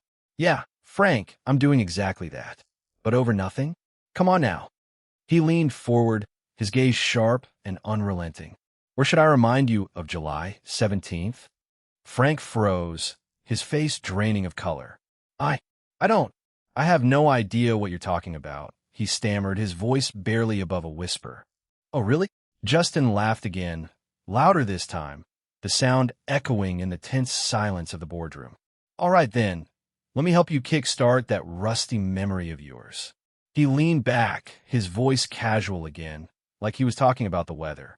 "July 17th, you remember now? You got wasted at some private club, hopped up on God knows what, and ended up in bed with an underage girl. 17, wasn't she? But don't worry, I won't judge you. Man's got to satisfy his fetish, and good for you. You cleared it all up the next morning when you paid her off to keep her mouth shut. That ringing any bells, Frank?" The room was dead silent. Frank looked like he wanted to crawl under the table and die. That's not true," he stammered, shaking his head. "You're lying." "Oh, but am I now?" Justin interrupted, his tone sharper now, cutting Frank's denial clean in half. "What about August 5th? Should I refresh your memory on that, too? Your little affair with Kane's wife?" Chapter 13. Submissive Board. The room was dead silent. Frank looked like he wanted to crawl under the table and die. That's not true," he stammered, shaking his head. "You're lying." "Oh, but I'm not done," Justin interrupted, his tone sharper now, cutting Frank's denial clean in half. "What about August 5th? Should I refresh your memory on that, too? Your little affair with Kane's wife?" Justin's eyes flicked over to another board member. Kane's face had twisted into pure rage the moment he heard his wife's name. "Yeah, that's Susan," Justin said with a smirk, nodding toward the furious man. "You might want to keep your hands off the table, buddy. We don't want you flipping it." Kane shot to his feet, his face red with fury at Frank. "You son of a—" "Sit the fuck down, Kane. Unless you want me to start airing your dirty laundry next," Justin said coldly, his voice slicing through the chaos. "Because trust me, I've got receipts, and your little temper tantrum isn't going to change shit." The man froze, his fists clenched at his sides. After a tense moment, he slumped back in his seat, his glare still burning, but his mouth shut. Justin turned back to Frank, his smirk now razor sharp. "Should I keep going, Frank? Or are we good?" Frank shook his head, his hands gripping the table so hard his knuckles turned white. He couldn't even meet Justin's eyes anymore. "That's what I thought," Justin said, his tone dripping with mockery. "Still think I'm not fit to lead? Or are you finally realizing that if your shit ever sees the light of day, you're looking at life behind bars?" Frank shook his head again, more vigorously this time, his mouth opening and closing like a fish gasping for air. He knew of what Justin were the least of his dark side. Should the rest be revealed, life imprisonment was a given. "Don't stress, man. It's literally our agency's job to keep our clients' secrets airtight, let alone our own board's dirt. I mean, what else are partners for, right?" Justin let out a soft laugh and turned his gaze to the rest of the room. A few of them flinched under his stare. One even shivered visibly. Plus 65 fear. Plus 10 villain mindset. The system pinged, but Justin barely registered it as his eyes landed on another woman at the table, the one who had spearheaded this whole fiasco.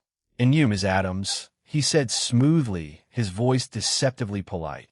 Before he could say another word, Ms. Adams shot to her feet, her face pale but determined. "I stand fully in support of Justin Black as chairman of the Black Veil Agency," she blurted out, her voice trembling slightly but still loud enough to echo through the room. The others stared at her in shock, but one by one, they followed suit, voicing their agreement until the entire room was united in their reluctant loyalty. Justin leaned forward, resting his elbows on the polished table as his fingers intertwined, his gaze sweeping over the room like a predator sizing up its prey. His smirk was gone, replaced by a cold, sharp expression that made the air in the boardroom feel heavier. He wasn't just playing anymore, he was setting the tone. "Let me make this crystal fucking clear," Justin said, his voice calm but laced with a deadly edge. "If any of you think you can keep playing this little game with me, trying to push me out, trying to humiliate me, you're in for a rude-ass awakening. Because the next thing you'll see won't just be me in the headlines." His gaze settled on Frank, then Kane, and finally Ms. Adams. "No, it'll be all of you. Front page. Exposed. No filters." A few of the board members shifted uncomfortably, their eyes darting anywhere but at Justin. The tension was suffocating, and the silence in the room made every word hit like a gunshot. Justin chuckled darkly, shaking his head. "Still think that because you've got your dirt buried 6 feet under, no one's going to find it? That's cute. But let me tell you something. Try to backstab me again. I'll let you know. There's nothing buried so deep that it can't be dug up. And I've got the shovels. Trust me, I'll make sure every skeleton, every scandal, and every slimy little thing you've ever done is dragged into the light." And then he leaned back, letting the weight of his words sink in. "We'll see who's left standing." Frank opened his mouth to speak, but Justin cut him off with a raised hand. "Save it," he snapped. "You're already on thin ice. Keep testing me, and you'll be the first one I toss in the fire." The boardroom stayed silent, the weight of Justin's threat settling heavily on everyone. Some looked visibly shaken. Others tried to hide their fear, but failed miserably. Ms. Adams shifted in her seat, her jaw tight, but even she couldn't meet Justin's gaze.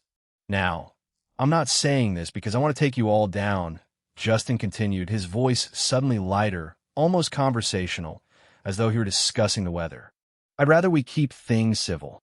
But if you keep pushing me, if you think I'm someone you can corner, then don't blame me when the gloves come off. And when that happens, it's not just your seats at this table you'll lose. It's your careers, your reputations. Hell, for some of you." His eyes flicked toward Frank again. "It's your fucking freedom." The room seemed to grow colder as Justin's words hung in the air. He gave them all one last, sweeping glance before sitting back and flashing a smug, satisfied smile. "So what's it going to be? Are you going to keep trying to play me? Or are we going to act like adults and move forward without the bullshit?" No one answered, but the tension was enough to confirm they understood him perfectly. The threat wasn't just implied. It was written in bold, neon letters, clear as day. Justin let the silence linger for a moment, letting his words sink in. The tension in the room was thick, almost suffocating, but then he exhaled slowly and leaned forward again, his tone softening just enough to catch them off guard. "Look, I get it," he began, his voice steady but sincere. "Right now, you're all thinking, this kid's just threatening us into submission. And yeah, I won't lie, I had to remind you who you're dealing with. But I'm not here to run this agency on fear alone. That's not my style. I'm here to fix this mess we're all in. Whether you want to admit it or not, the Black Veil Agency is circling the fucking drain, and if something doesn't change fast, none of us will have seats at this table anymore." The world wasn't ready. Chapter 14. Ms. Adams' New Mission. He paused, letting his words settle. Some of the board members exchanged uneasy glances, still skeptical but visibly intrigued. "So here's the deal," Justin continued, his voice gaining a sharper edge. "Give me 2 months. That's it. 2 months to prove I'm the right guy for this seat. In that time, I'll not only clean up this agency's image, but also boost our revenue by 20%. A murmur rippled through the room, and a few of the board members exchanged stunned looks. 20%. One of them finally blurted out, her voice tinged with disbelief. Justin smirked. "Yeah, 20. And before you ask, no, I'm not blowing smoke up your asses. I already have a plan in motion, one you'll all benefit from when it works. But here's the thing. I need you to back off and let me work. No more games, no more power plays, and definitely no more trying to use my past against me. You give me 2 months, and I'll make you look like fucking geniuses for keeping me in this chair." The room fell into a heavy silence again, but this time, the atmosphere had shifted. The skepticism was still there, but it was mingled with something else. curiosity, even a hint of hope. Not that they could spell him out of the seat. Frank shifted uncomfortably, his earlier smugness gone. "And if you don't deliver?" he asked, his tone cautious. Justin's smirk widened. "If I don't deliver, I'll step down myself. No fight, no drama. You'll have my resignation in writing, and you can pick whoever the hell you want to take over." That's what they wanted to hear, not something he was going to do, just a little bit of reassurance. "But I won't need to step down, because I will deliver." The board members looked at each other, their expressions a mix of doubt and reluctant agreement. Slowly, a few began to nod, and eventually, even the most skeptical among them gave a curt nod of approval. Justin's manipulative tongue was in full swing, weaving a lie so smooth it sounded like gospel. He wasn't stepping down. Hell no. That seat was his, and they didn't need to know otherwise. Let them stew in their skepticism, their little side eyes and silent doubts. It didn't matter. Plus ding. Plus 10 trust. The proposal he dropped wasn't just difficult. It was a goddamn Everest. But Justin wasn't sweating. He had a plan. Not to cling to the seat like some desperate loser, but to build something untouchable. Something that would make this agency not just survive, but dominate the high society. He leaned back in his chair, letting the silence stretch just long enough to make them squirm. The skepticism in their eyes? Yeah, he saw it. They weren't buying what he was selling. Not yet. But that was fine. He thrived in this kind of chaos, where every word, every move was a power play. And while they were too busy wondering if he could pull it off, Justin was already thinking 10 steps ahead. This wasn't about proving them wrong. It was about building an empire so damn big, they have no choice but to kneel. Because if there was one thing Justin Black knew, it was this. People believed what they wanted to believe. And right now, he was giving them just enough of a dream to cling to, while he turned that dream into his reality. Ding. Hidden mission completed. Mission: gain control over the board members and secure your position in the agency. Rewards: $500,000, business management, top-tier knowledge. Justin could feel the rush of information and strategies running deep inside his head. He felt like a seasoned businessman, if not even more. With a smile, rose from his seat, the room still deathly silent as every pair of eyes stayed locked on him. Without a word, he turned and stared toward the door, pausing only briefly to glance over his shoulder. "Ms. Adams, my office. 5 minutes." With that, he walked out, Selena trailing behind him like a shadow. Back in the boardroom, the tension snapped like a rubber band. Kane lunged across the table, going straight for Frank's throat. Chairs toppled, shouts erupted, and chaos consumed the room. But Justin didn't hear a thing as the door swung shut behind him.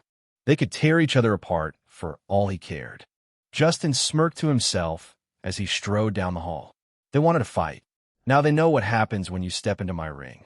He was about to turn the whole agency upside down. Justin stepped into the sleek glass elevator, the faint hum filling the silence as he leaned back against the mirrored wall.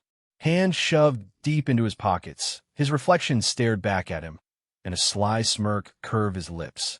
"Weapons? Huh," he muttered under his breath. Damn right. They never even saw the knife coming. As the elevator climbed higher, the chaos of the boardroom became a distant memory. When the doors finally slid open, he stepped into the top floor like he owned the whole damn city, which, to be fair, wasn't entirely wrong. The lobby was a straight flex. Marble floors polished so clean they looked wet. Massive windows showing off a skyline that screamed, "I've made it," and some abstract art hanging on the wall that probably cost more than someone's Ivy League tuition. Justin didn't know who painted it, and, honestly, he didn't care. It was just there to remind people they weren't on his level. The receptionist's desk sat empty, and beyond it, the massive double doors to his office gleamed like they were daring someone to try and knock. He pushed them open without a second thought, Selena trailing behind him like a shadow. The office was the definition of a boss vibe. Dark wood panel walls that gave off that moody, untouchable energy. A glass desk parked in front of the floor-to-ceiling windows, everything on it arranged with military precision. Behind it, the city stretched out like his personal kingdom. To the left, a low sectional faced a giant flat screen, and a bar cart stocked with expensive whiskey practically whispered, "Pour one. You deserve it." To the right, a discreet door led to a private suite. It had everything: king-size bed, custom suits hanging like trophies in a wardrobe, and a bathroom that could make five-star hotels jealous. Black marble, rainfall shower, the works. Justin yanked off his tie and dropped into his leather chair, letting out a low, satisfied, "Fuck, that felt good." Selena leaned against the desk, arms crossed, and an eyebrow raised. "All right, spill it. How the hell did you pull that off? You didn't just wing it, Kane, Harold, but most especially Frank. He looked like he'd seen a ghost. You had receipts, and not the kind you get Target." Justin grinned, his eyes flashing with that dangerous spark she'd come to expect from him. "Oh, I've been hunting Aunt's cell. Always on the lookout for weapons. I just had to wait for the right moment to strike." She let out a dry laugh, shaking her head. "You're insane. But it worked, so props, I guess. You're gonna need an assistant, by the way. I'll find someone by tomorrow." Justin smirked, leaning back and propping one foot on the desk like he was the king of the world. "Don't bother. I've already got someone in mind." Selena shot him a sharp look, but didn't push it. Before she could say anything else, a knock at the door broke the moment. She glanced toward it, her face immediately souring. "I'll get it," she muttered, striding over to swing it open. Ms. Adams walked in, looking like she'd spent an hour in front of the mirror rehearsing confidence, but not quite pulling it off. Selena didn't bother hiding her disgust, giving the woman a pointed look. "This better be quick," she said, her tone flat and cold before brushing past. "And Justin, don't keep me waiting." With that parting shot, Selena was gone, and Ms. Adams took a few hesitant steps into the room. The soft click of her heels echoed against the polished floor, but Justin stayed still, leaning forward and resting his elbows on the desk. His eyes locked onto hers, that lazy grin tugging at the corners of his mouth. "Well, Ms. Adams," he drawled, voice low and smooth, "welcome to my castle of control. Let's talk." Chapter 15. Ms. Adams' New Mission. Justin leaned back as Ms. Adams walked in, her heels clicking softly against the polished marble floor, the sound as deliberate as the sway of her hips. His eyes followed her like a predator tracking its prey, dark and sharp, taking in every detail as she made her way toward him. She was insane. Her silver hair, styled in soft waves, framed a face that didn't belong in an office. It belonged in a fucking movie. Full lips painted in a glossy nude shade parted slightly, like they were waiting to say something dangerous or maybe do something worse than seductive. Her fitted blazer was buttoned low, giving a generous view of her cleavage, a temptation she made no effort to hide. And that skirt, tight as hell, with a slit high enough to showcase her legs as she moved. Justin could practically feel the heat rolling off her. Everything about her screamed confidence, control, and fuck me if you dare. Her veil meter confirmed it. Name, Ms. Adams. Soul, not snatched. Fear, 50 out of 100. Dark lust, 85/100. Greedy lust, highly sexual. Stand, not loyal. Take, intimidate, seduce, and recruit. Justin's lips twitched into a smirk as he straightened up, letting his hands slide into his pockets. "Ms. Adams," he said, his voice low, slow, almost like a purr.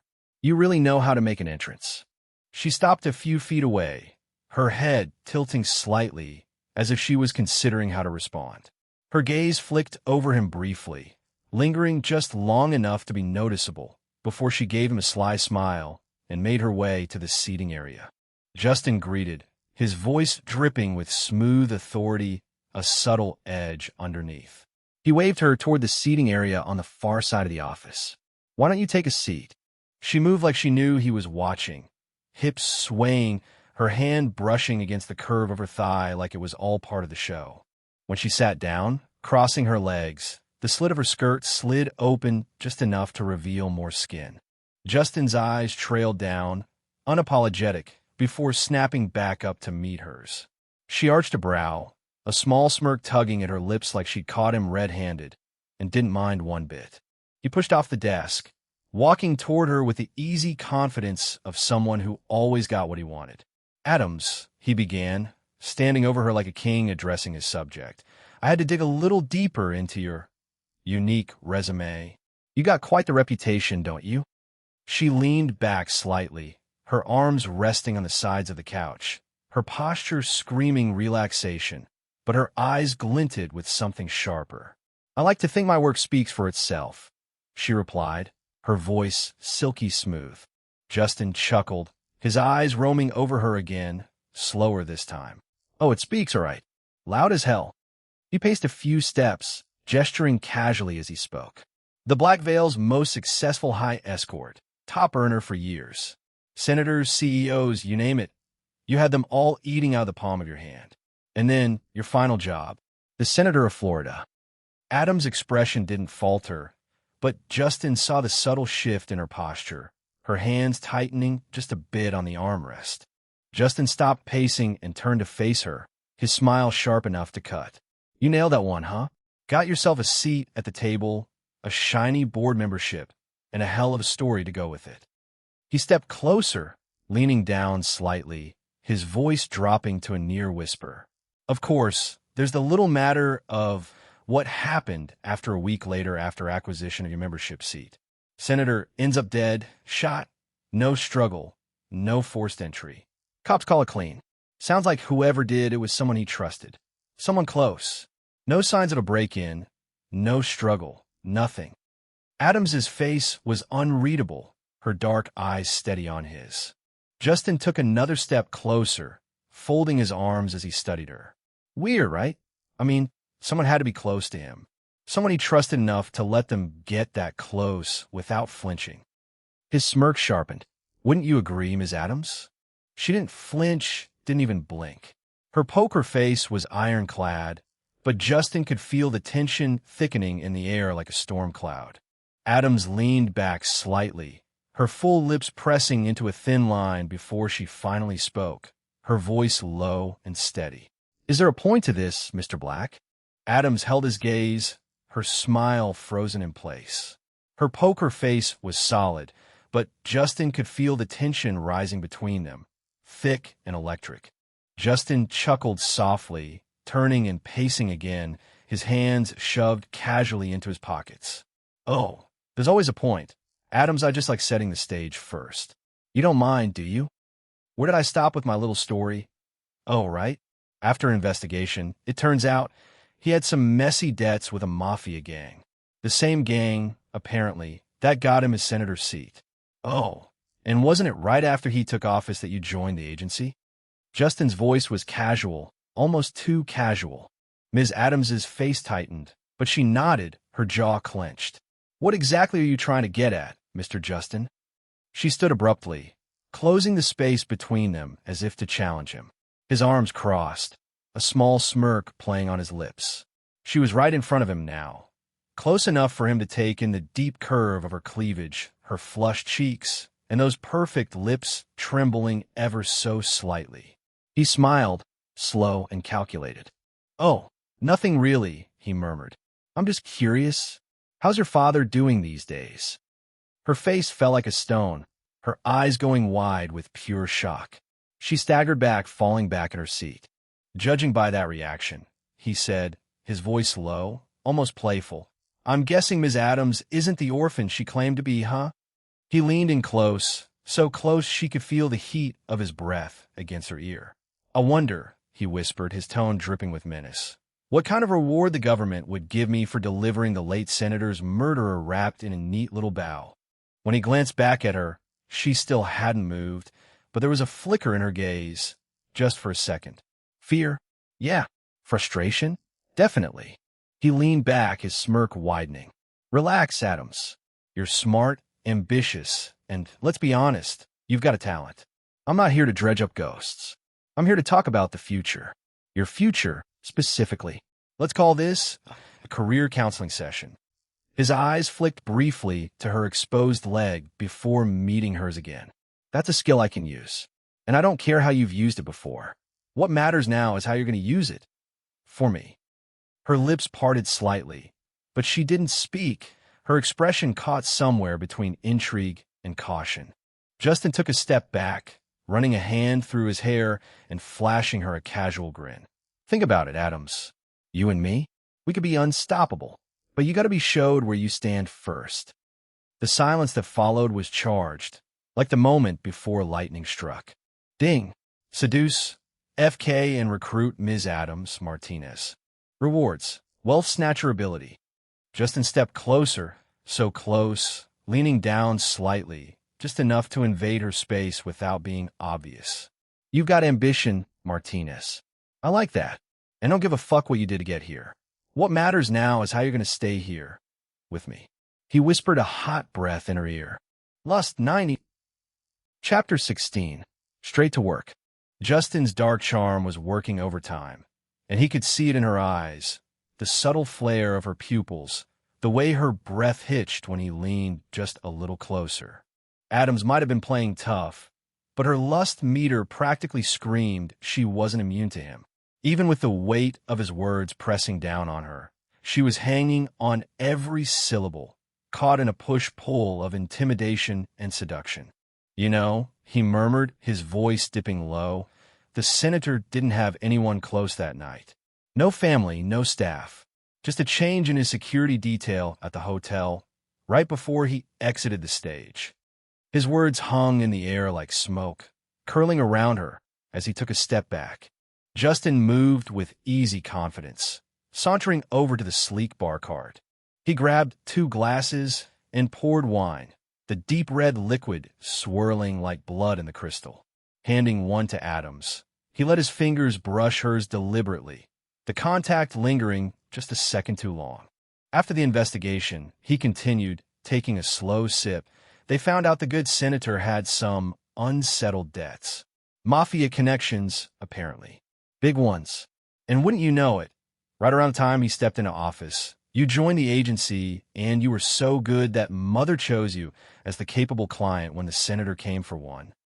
Adam's eyes flickered, but she nodded, her grip on the glass tightening.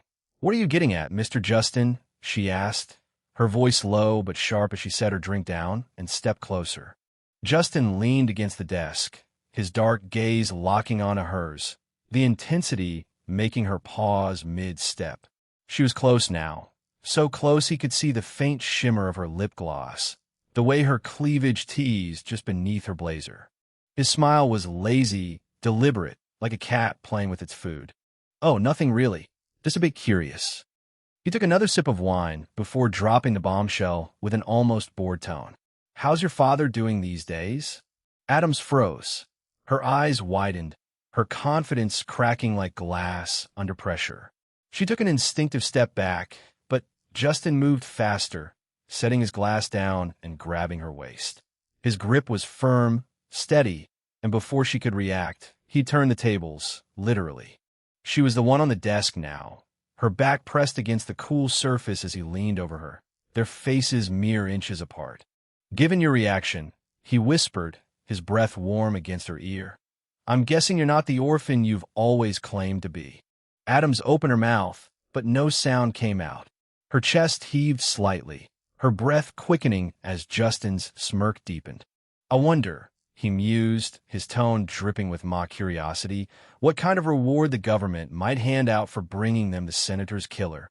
Her fight instinct kicked in. Instead of pushing him away, her hand slid up to wrap around his neck, her lips finding the curve of his jaw. She kissed him, slow and deliberate, her nails grazing the back of his neck. Her body pressed against his like she thought this was her way out. Justin's eyes flashed with amusement as he let her think she had the upper hand for all of 2 seconds. Then, with a smirk, he gripped her waist and lifted her fully onto the desk, her skirt riding up dangerously high. You see, he murmured, pulling back just enough to look her in the eyes, his finger trailing up her neck, slow and teasing. When he reached her cleavage, he let his finger linger, his smirk widening. I wouldn't have cared about your past if you hadn't gotten greedy. But you had to come from my agency? The audacity. Adams froze, her seductive act faltering as his words cut through. Her lips parted like she wanted to protest, but Justin's grip on her waist tightened, his dominance unmistakable. "You thought you could play me?" he asked, his voice barely above a whisper, dangerous and intimate. Laughable. She held the slit of her skirt, slid open, just enough to show off her toned thigh with every step. The silver streaks in her dyed hair caught the light, and her lips, glossy and perfectly curved, parted in a calculated smile. They were close enough that he could catch the faint trace of her perfume, something warm and spicy that seemed to cling to the air between them. Her cleavage was unapologetically on display, the delicate fabric of her blouse struggling to contain her curves. She leaned in, her manicured nails brushing over his collar as she adjusted it like it had offended her somehow. "Mr. Justin," she murmured, her voice low and syrupy, "you've been asking an awful lot of questions tonight. Don't you think it's time I change the subject?" His eyes flicked down to her hand on his neck, then slowly back up to her face. The smirk on his lips didn't falter, but there was a flicker of something in his gaze, a challenge. "Oh," he drawled, setting the wine glass down on the desk beside him. "And what exactly did you have in mind, Miss Adams?" She didn't answer right away. Instead, she stepped closer, her knee brushing against his thigh. Her fingers trailed up from his neck to his chest, her nails grazing his skin, letting her touch linger just enough to tease, but not enough to commit. "You're tense," she said, tilting her head. Her silver hair fell over one shoulder, exposing her neck and the subtle curve of her collarbone. "Running an agency must be exhausting." Justin chuckled, the sound low and rough. "You think I need you to help me relax?" His hand moved to her waist, the contact casual but firm enough to make a point. She didn't back down. If anything, she leaned into him, her lips brushing his ear as she whispered, "I think you're curious. About me. About what I can do." Justin's hand tightened on her waist, his thumb tracing a slow circle against her hip. "You talk a big game, Adams, but I don't play with amateurs." Her laugh was soft, almost breathless, as she pulled back just enough to look him in the eyes. "Amateur? Oh, honey," she said, her voice dripping with mockery. "You couldn't handle me if you tried." The tension between them was electric, the kind of pull that could either spark or explode. Justin's gaze dropped briefly to her lips, then lower, tracing the curve of her neck, the swell of her chest. She knew exactly what she was doing, and so did he. "Is that right?" he asked, his voice dropping an octave. He slid his other hand to her lower back, pulling her closer until her body was flush against his. "Then why don't you show me?"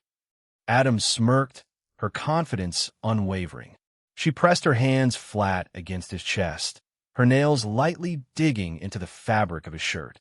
Slowly, deliberately, she leaned in, her lips brushing against his jawline, leaving a ghost of a kiss as her breath warmed his skin.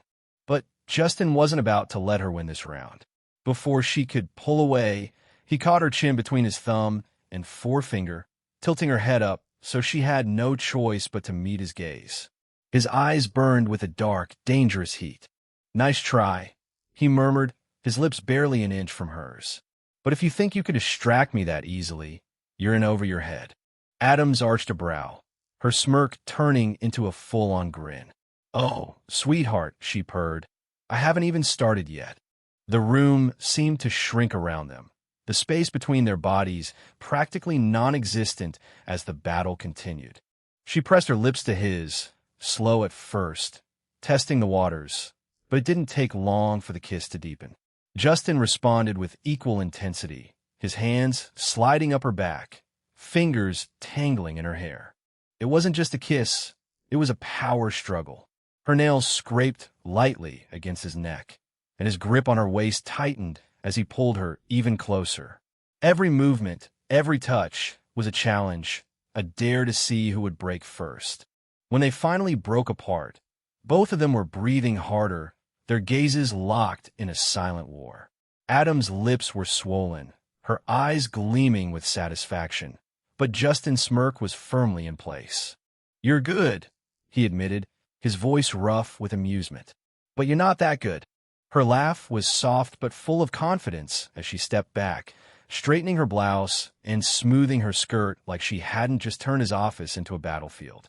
"We'll see about that," she said, her tone sweet but laced with challenge. Justin watched her, his smirk widening as he leaned back against the desk, crossing his arms over his chest.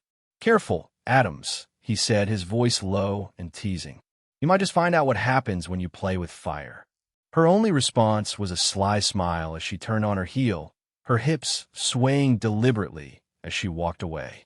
Justin's eyes followed her, his mind already planning his next move. The game was far from over. Chapter 17. MILF craving being controlled. Justin's smirk faded, replaced by a firm expression that cut through the charged air between them. "Enough," he said, his voice low but sharp. The command made her pause, her teasing confidence faltering just slightly. He stepped past her, his movements slow and deliberate, as if asserting control with every step. Without another word, he sank into the plush leather couch in the corner of the room, leaning back with a casual authority. His dark eyes locked on hers, and he gestured with a slight tilt of his head. "Come here." Adams hesitated for only a moment before walking toward him, the sway of her hips less playful now, more purposeful. Her confidence hadn't disappeared. It had just shifted, adapting to the situation. She stopped in front of him, her silver hair cascading over her shoulders, catching the light like threads of spun metal. "Kneel," Justin ordered, his tone calm but edged with command. She lowered herself, slowly feeling that Justin was done playing stupid games, her knees pressing into the thick carpet. Her hands rested lightly on her thighs as she knelt between his legs, looking up at him through her lashes. There was no mistaking the heat in her gaze, but there was something else too, a flicker of curiosity, as if she wasn't entirely sure where this was going, but wasn't about to back down. He had leverage on her. She knew it, and she could only nod and the way things were turning. Justin leaned forward, his hand brushing over her cheek before his fingers slid down to cup her jaw. His thumb traced her lower lip, the movement slow and deliberate. "You wanted to distract me," he said, his voice like velvet laced with steel. "Let's see how committed you are." Her lips parted slightly at his touch, and when he leaned down, she tilted her head up to meet him. The kiss started soft, exploratory, but quickly deepened. Her lips were warm and tasted faintly of wine, the sweet tang mingling with something darker, more intoxicating. His tongue brushed against hers, teasing, testing, before the kiss turned into a battle of control. Her hands slid up his legs, fingers curling against his thighs as she leaned into him. His hand moved to the back of her neck, holding her in place, not roughly, but with enough force to remind her who was in charge. As the kiss continued, Justin's free hand moved to the buttons of her blouse. His fingers worked with practiced ease, unfastening them one by one until the fabric parted, revealing the curve of her breasts and the delicate lace of her bra. The swell of her breasts were bigger now. They were neatly and nearly slipping out. He pulled back just enough to take her in, his dark eyes lingering on her before flicking back to her face. She was sexy. This MILF was nothing like the girls he was used to bed. "You didn't wear this for business," he murmured, his tone dripping with amusement. Adams smirked, her hands sliding up to his chest. "You're not exactly dressed to kill for just at office either," she shot back, her voice breathy but sharp. With a deliberate slowness, she tugged at his collar, undoing the fissured buttons. Her fingers moved to the other buttons of his shirt next, pushing the fabric aside to reveal the hard planes of his chest. She trailed her nails lightly over his skin, earning a low hum of approval from him. When she reached for his jacket, Justin sat up slightly, shrugging it off his shoulders before letting it fall to the side. She worked his shirt free of his shoulders next, leaving him bare from the waist up. Her lips found his again, the kiss deeper this time, more intense. Her tongue brushed against his, teasing, as her hands explored the warmth of his skin, the ridges of muscle beneath her fingertips. Justin's hands weren't idle either. He slid his palms down her sides, fingers skimming the edge of her lace bra before moving lower, tracing the curve of her waist. He pulled her closer, his grip firm but never rough, as if staking his claim without a word. Between them, every touch, every kiss was a challenge, a question of who had given first. Justin's fingers trailed down her spine, slow and deliberate, the warmth of his touch seeping through her skin. Adams arched her back instinctively, her breath hitching as his nails lightly grazed the sensitive curve above her waistband. A soft moan slipped from her lips, unbidden, and her cheeks flushed as she caught his smirk. He leaned closer, his lips brushing against her ear. "You like that, don't you?" he whispered, his tone a mix of amusement and something darker, more possessive. His hands moved to the clasp of her bra, his fingers deftly undoing the hooks. The straps slid down her arms, the lace falling away to reveal her bare chest. Justin paused, his eyes drinking her in. Her breasts were full, firm, and impossibly perfect, the peaks hard and eager for his touch. "Damn," he murmured, his voice low, reverent. His thumb brushed against the underside of one breast before he cupped it fully, the weight fitting perfectly in his hand, soft, full, firm, and damn attractive, his fingers sinking in. "You really are something else." Adams bit her lip, her breath uneven as she met his gaze. "You're not so bad yourself," she teased, though her voice wavered under his intense scrutiny. Justin's grip tightened slightly, just enough to make her gasp. He swept her up effortlessly, cradling her against his chest before sitting back down on the couch with her straddling his lap. Her skirt rode up as her legs settled on either side of him, the smooth skin of her thighs brushing against his pants. Her hands rested on his shoulders for balance, her chest rising and falling with shallow breaths. Justin's hands roamed freely now, one sliding up her back to cup her neck, tilting her head slightly as he leaned in to kiss her collarbone. The other hand moved to her ass, his fingers gripping firmly, pulling her closer against him. Adams let out a soft moan as his lips traveled lower, kissing the curve of her breast before taking her nipple into his mouth. His tongue flicked against the sensitive peak, drawing another moan from her, louder this time. She clutched at his shoulders, her nails digging into his skin as his free hand explored, kneading her flesh with a mastery that left her breathless. "Fuck, Justin," she gasped, her voice barely above a whisper. "You know exactly what you're doing, don't you?" He chuckled against her skin, his breath warm and teasing. "You're just figuring that out?" His hand on her ass squeezed again, his fingers tracing small, deliberate circles that made her hips twitch against him. Her moans became more frequent, her body responding to every calculated move he made. Justin's confidence only grew as he shifted his attention, his lips alternating between her breasts while his hand slid down her thigh, fingers brushing dangerously close to the edge of her skirt. "You've been craving this," he murmured against her skin, his voice thick with dominance. "Someone who knows exactly how to take control. Isn't that right?" Adams could only nod, her usual confidence melting under his touch. She's an experienced escort, and most of the time she did most of the work for the rich clients. She gripped his arms tightly, her body pressing against him as if trying to get even closer. Justin smirked, satisfied. His hands continued their exploration, one sliding back up her spine while the other trailed under her skirt, his touch firm but teasing. "Good girl," he said softly, his tone sending a shiver down her spine. Chapter 18. First snatch. She slid the skirt down her thighs, her movements slow, deliberate, almost like she was teasing him. Justin leaned back, his eyes dark and steady, taking her in. The corner of his mouth curved into that cocky smirk she both hated and craved. "Go on," he murmured, his voice low, playful, almost daring. Her fingers trembled slightly as she unbuttoned his pants, tugging them down just enough to reveal what she had only imagined until now. Her breath hitched, her lips parting instinctively as her gaze dropped.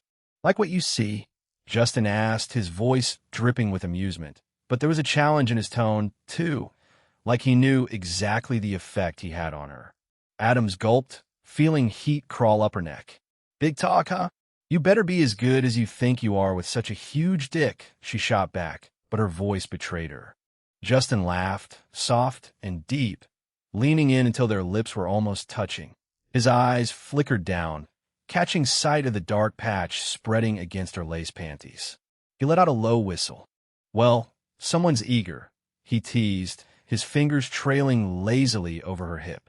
She gasped as he shifted her closer, guiding her onto his lap. Their mouths collided, messy and heated, as her hands tangled in his hair. She rocked against him, the friction sending a jolt through both of them. Justin groaned against her lips, his hands gripping her waist, pulling her harder against him. "Damn," she whispered breathlessly, grinding herself against him with abandon. Justin chuckled against her neck. "That's right," he said, his voice a mix of arrogance and desire. "You just let me handle the rest." Justin's hands gripped her hips, firm but not rushed, as he guided her backward toward the couch. His eyes stayed locked on hers, and the heat in his gaze made her knees feel weak. "Sit," he said, his voice deep and commanding, but still laced with that teasing edge that made her pulse race. She eased herself down, the soft cushions sinking beneath her as he knelt between her legs, his palms sliding up her thighs in slow, deliberate strokes. His thumbs brushed over the lacy fabric covering her, as she could feel his breath against her skin, warm and maddeningly close. "Justin," she whispered, her voice trembling slightly, half anticipation, half impatience. He looked up at her with a wicked grin. "Patience," he said, dragging his fingers along the edges of her wet panties, teasing but never quite touching where she needed him most. "I'm enjoying the view." Her cheeks flushed, but her body arched forward instinctively, silently begging for more. He let out a low chuckle, hooking his fingers around the fabric and pulling it down slowly, the tension building with every second. When he finally leaned in, his lips brushing her skin, she let out a shaky gasp. His tongue moved with deliberate intent, slow at first, savoring her reactions. Every gasp, every shuddering moan, only spurred him on.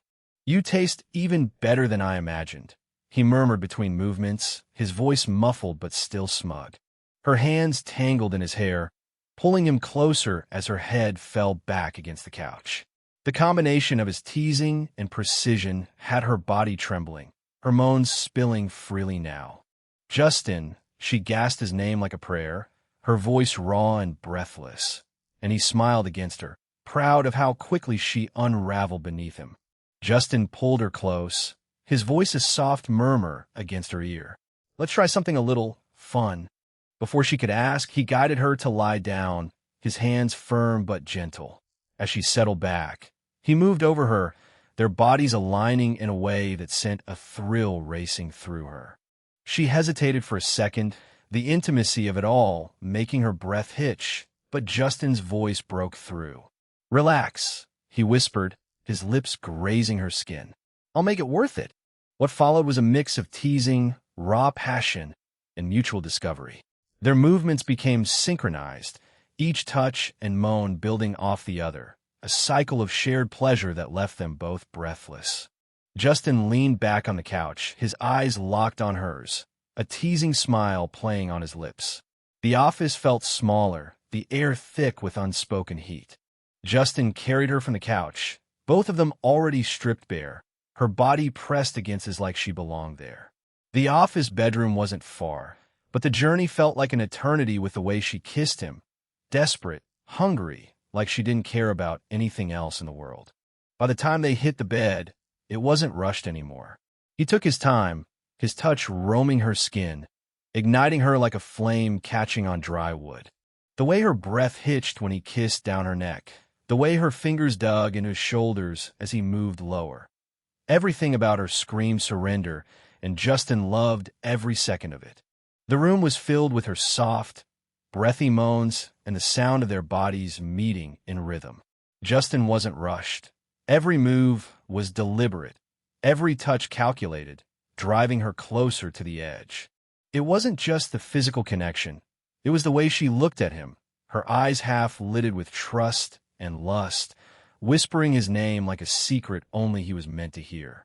He took her completely, not just her body but her mind, leaving her no room to think, only to feel.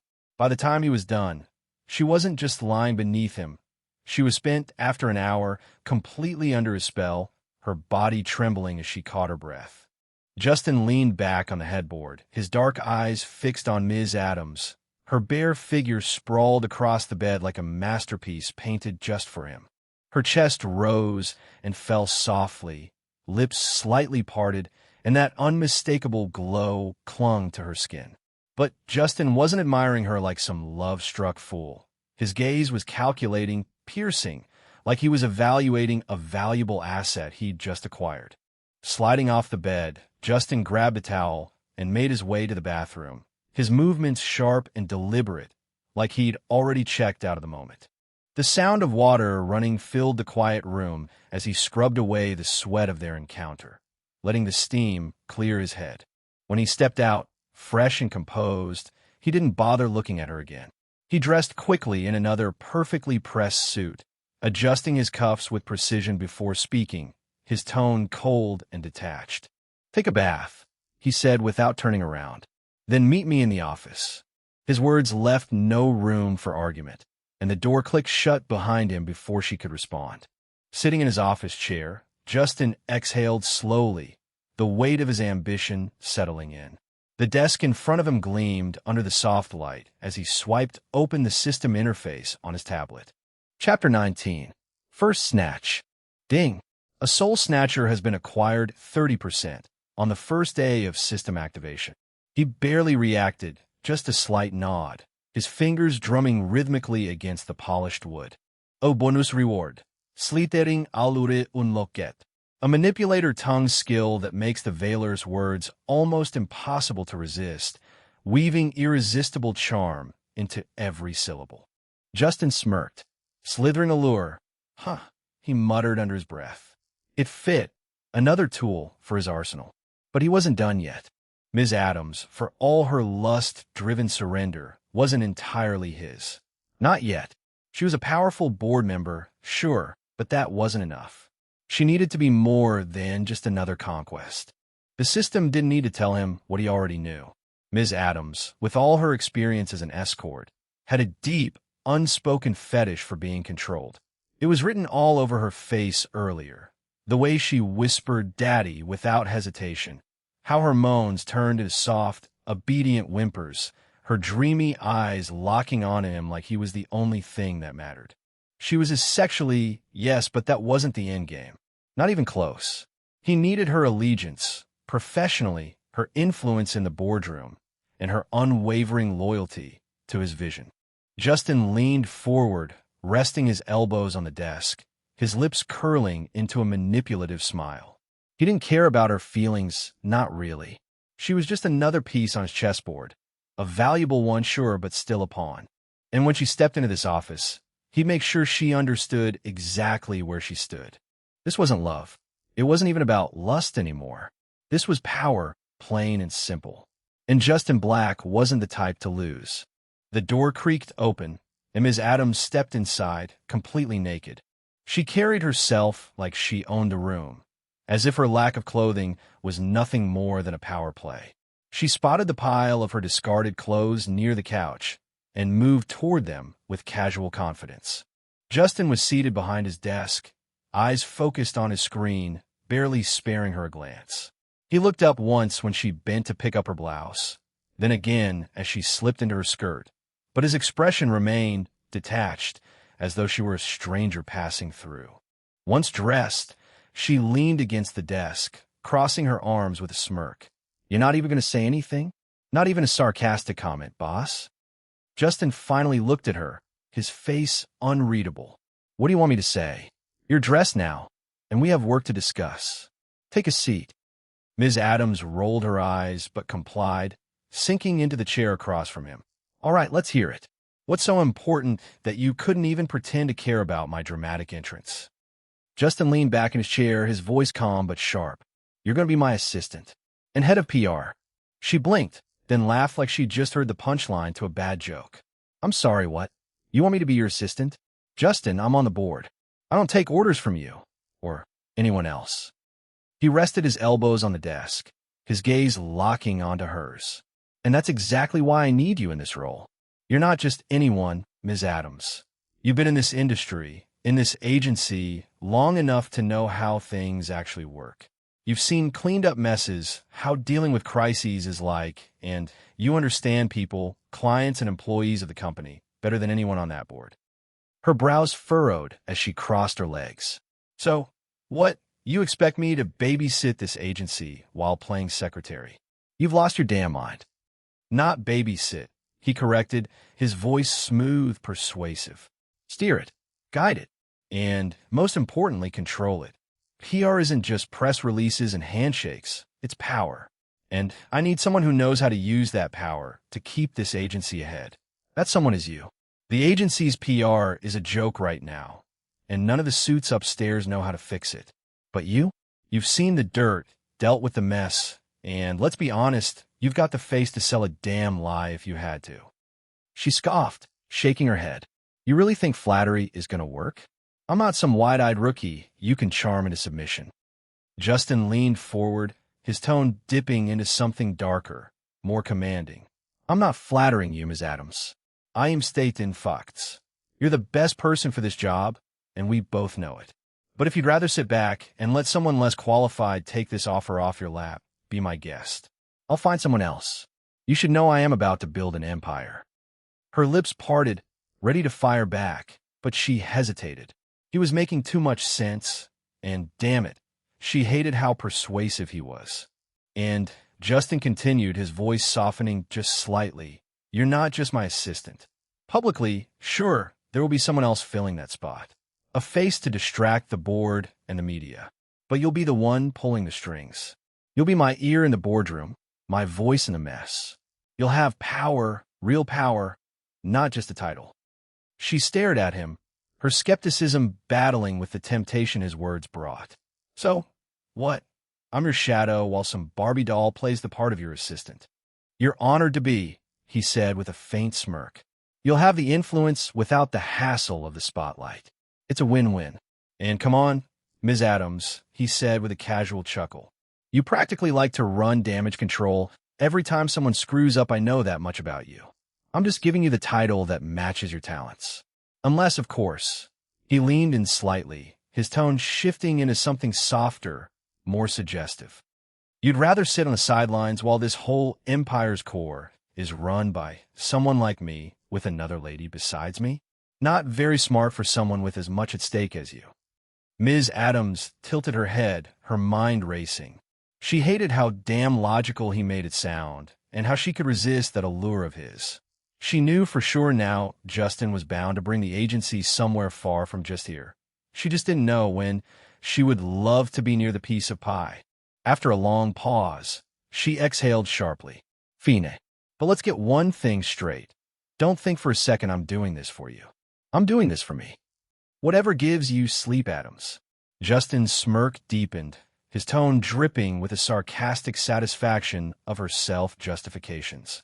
"Of course. It's all about you, Ms. Adams, or should I call you Martinez?" Chapter 20. Valor the Snatcher.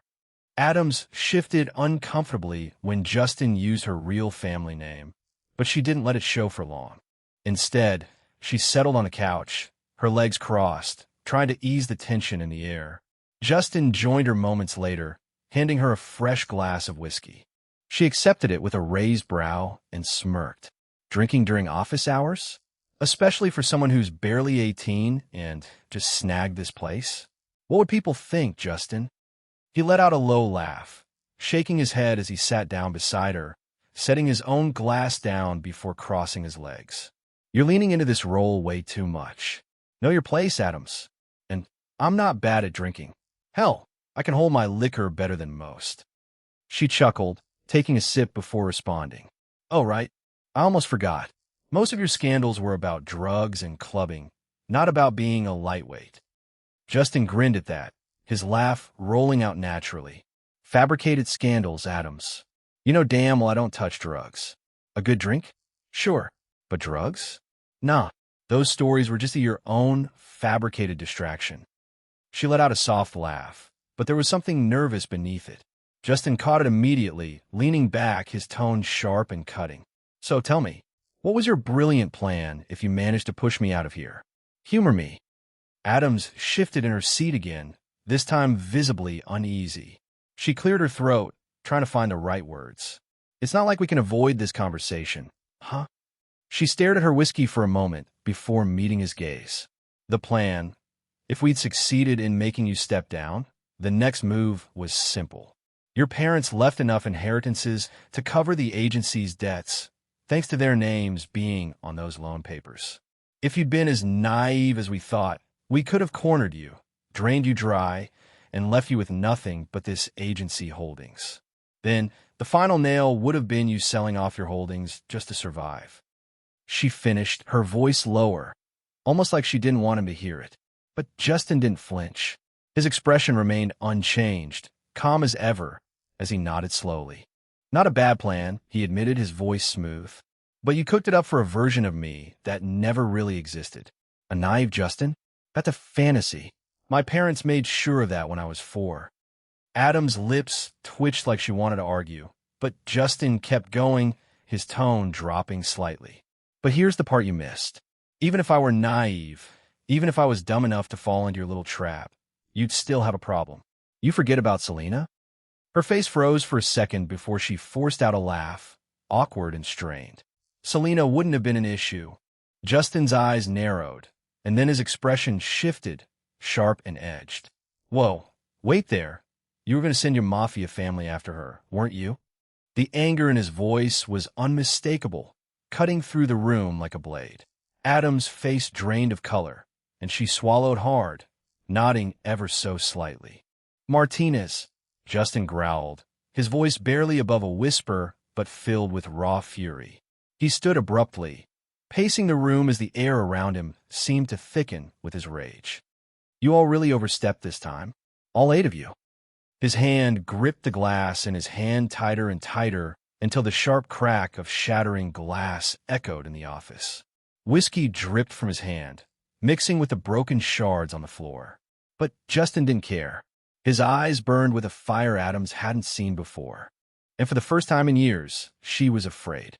Adams sighed, rubbing her temples. Look, Justin, we went too far. I went too far. All of us did. She paused, her voice softer. We were still considering if we'd actually go through with it. Justin cut her off, his tone sharp. You would have stopped if she didn't go too far defending me and everything I own. She nodded slowly, avoiding his eyes as she stood to move closer to him. She reached for his hand, but Justin pushed it away with a cold, precise motion. You knew she was going to do exactly that, he said, his voice rising slightly. Defend me. The man she raised herself into the adult I am now, while my parents were too busy running the business to care. Adams opened her mouth to speak, but no words came out. Justin's voice dropped lower, slicing through the tension like a blade. Tell me, Martinez, what would you do if you were in her place? You, of all people, know she's more than just my aunt. She's a second mother to me.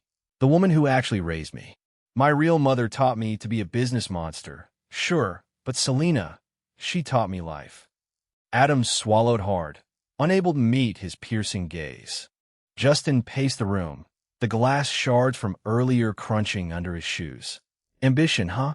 You all wanted the agency so bad you'd even think about eliminating Selena? You go that far? His voice dripped with venom. Unforgivable. For a moment, the air in the room seemed suffocating. Adams could feel his anger pulsing like a second heartbeat. But just as quickly as it came, Justin reined it in. He wasn't about to let anger blind him. No, this was an opportunity, a crack in the armor he could exploit. His pacing stopped abruptly, and he turned to her, his expression shifting. A devil's smirk spread across his face as he approached her, making Adam's skin crawl. That wasn't a boy walking toward her. It was something far more dangerous, a devil. He reached her side, his movements slow and deliberate, and placed his hands gently on her shoulders. She flinched but didn't move. His touch was soft, affectionate even, as his fingers trailed up to her cheeks. You went too far, Martinez, he said quietly, his thumb brushing against her lips. teasing them until her lips parted slightly. She exhaled shakily, and he chuckled, tracing her lips until her breath nearly pulled his fingers in. He held her ass firmly and lifted her up.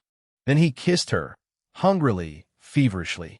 Adams gasped but melted into him, her hands gripping his shoulders before sliding around his neck. Her legs wrapped around his waist instinctively, and she kissed him back, letting the moment swallow her whole.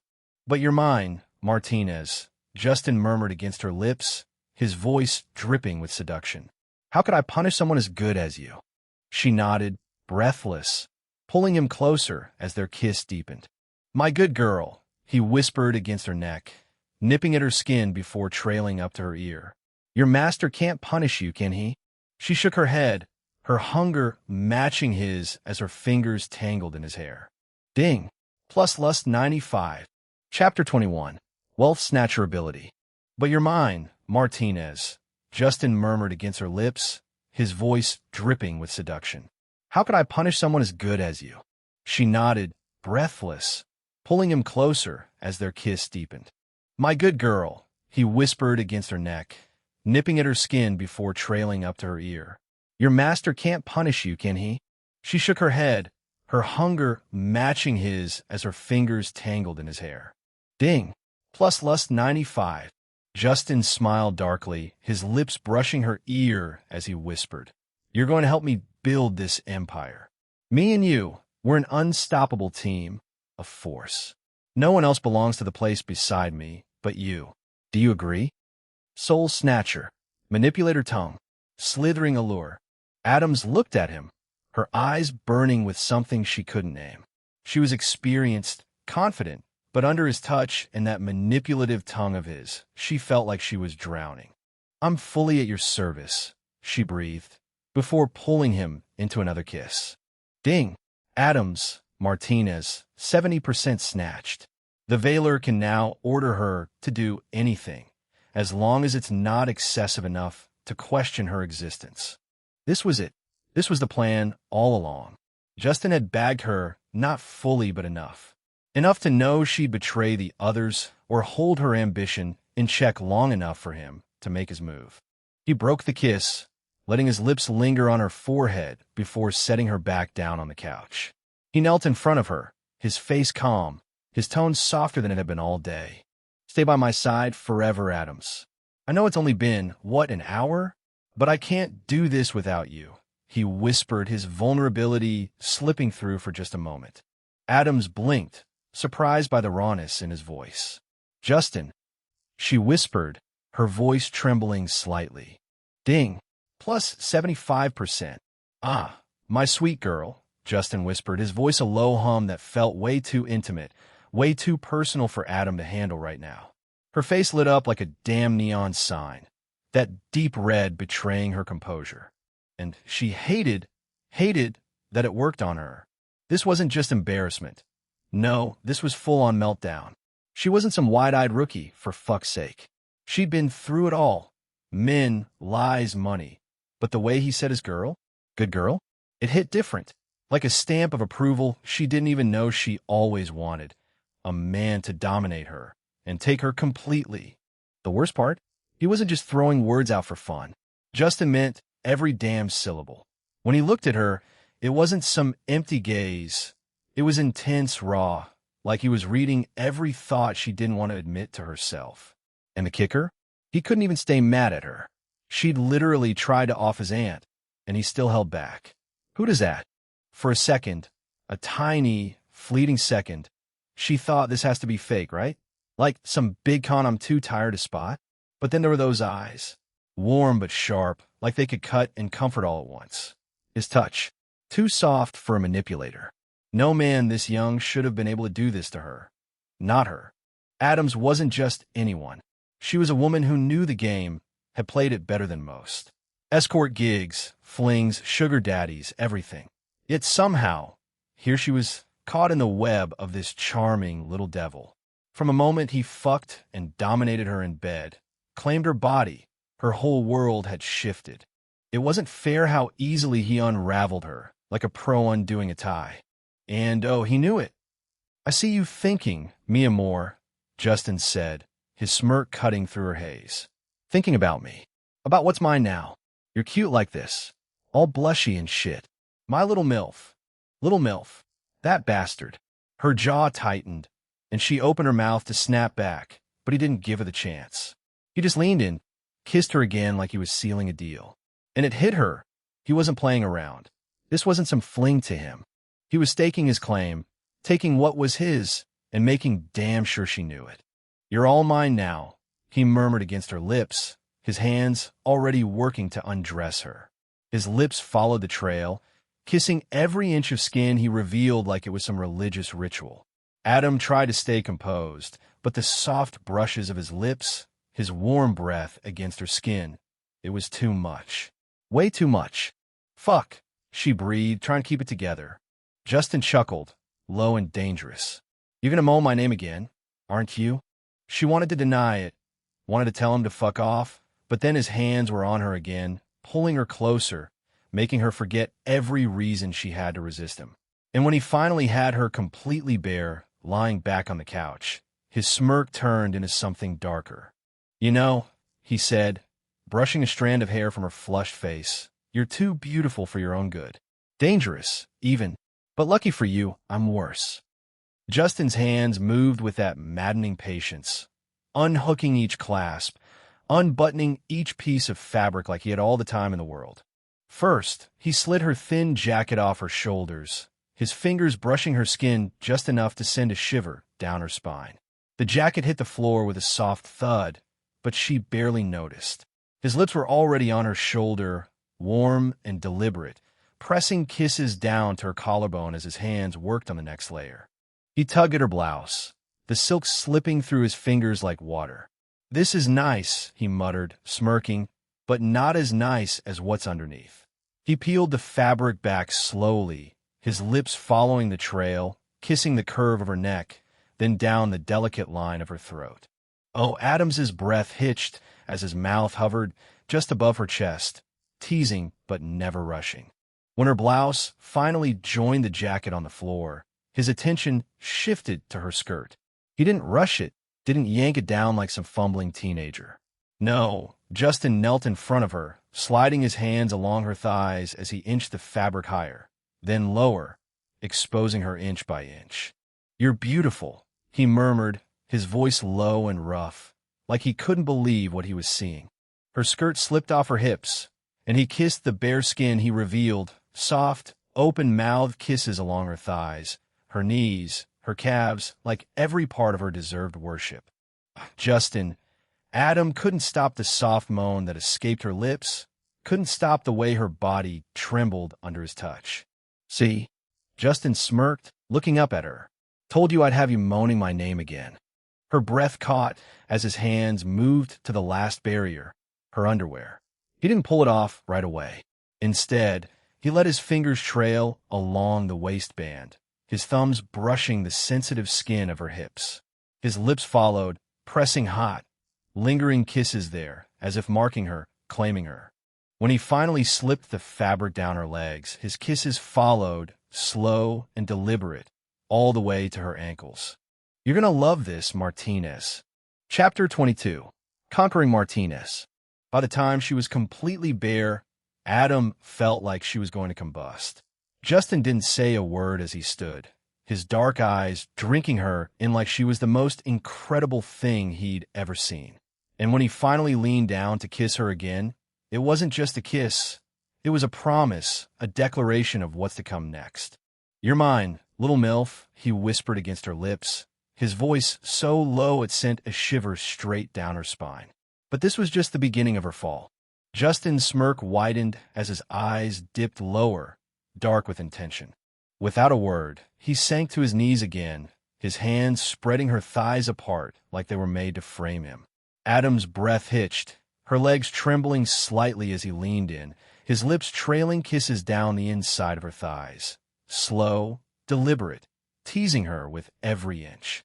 She bit her lip, trying to stay composed, but when his mouth finally pressed against her, that thin veil of control shattered. A gasp escaped her lips, raw and uncontrollable. Justin didn't hold back, his tongue working with a maddening precision, gliding over her pussy folds like he'd memorized every spot that would drive her wild. "Fuck, Justin," she whimpered, her voice breaking as pleasure surged through her. Her legs moved on instinct, wrapping tightly around his neck, pulling him closer, trapping him there. He didn't seem to mind. Hell, he reveled in it, his hands gripping her thighs firmly, keeping her exactly where he wanted her. Her fingers tangled in his hair, desperate and frantic, as if anchoring herself to reality. But it wasn't enough. The intensity of it, the way his tongue moved, the way his lips sucked at her sensitive spots, had her head spinning. Her hands slid down, pressing against the back of his head, urging him deeper, wordlessly begging for more. And Justin delivered. His tongue slid inside her wet pussy, slow at first, then deeper, stroking her from the inside out while his nose brushed against her most sensitive spot. Adam couldn't stop the moans spilling from her lips, couldn't stop the way her hips bucked against him, chasing the waves of pleasure he was giving her. "Shit, Justin, fuck, don't stop," she panted, her voice half a sob, half a demand. She could feel herself unraveling, feel the tension building like a tidal wave about to crash. "How can I?" Justin groaned against her, the vibrations sending another jolt of pleasure through her. His hands tightened on her thighs as he doubled down, his tongue working her like a man possessed. Every flick, every stroke, every kiss was calculated, deliberate, as if his only goal was to completely wreck her.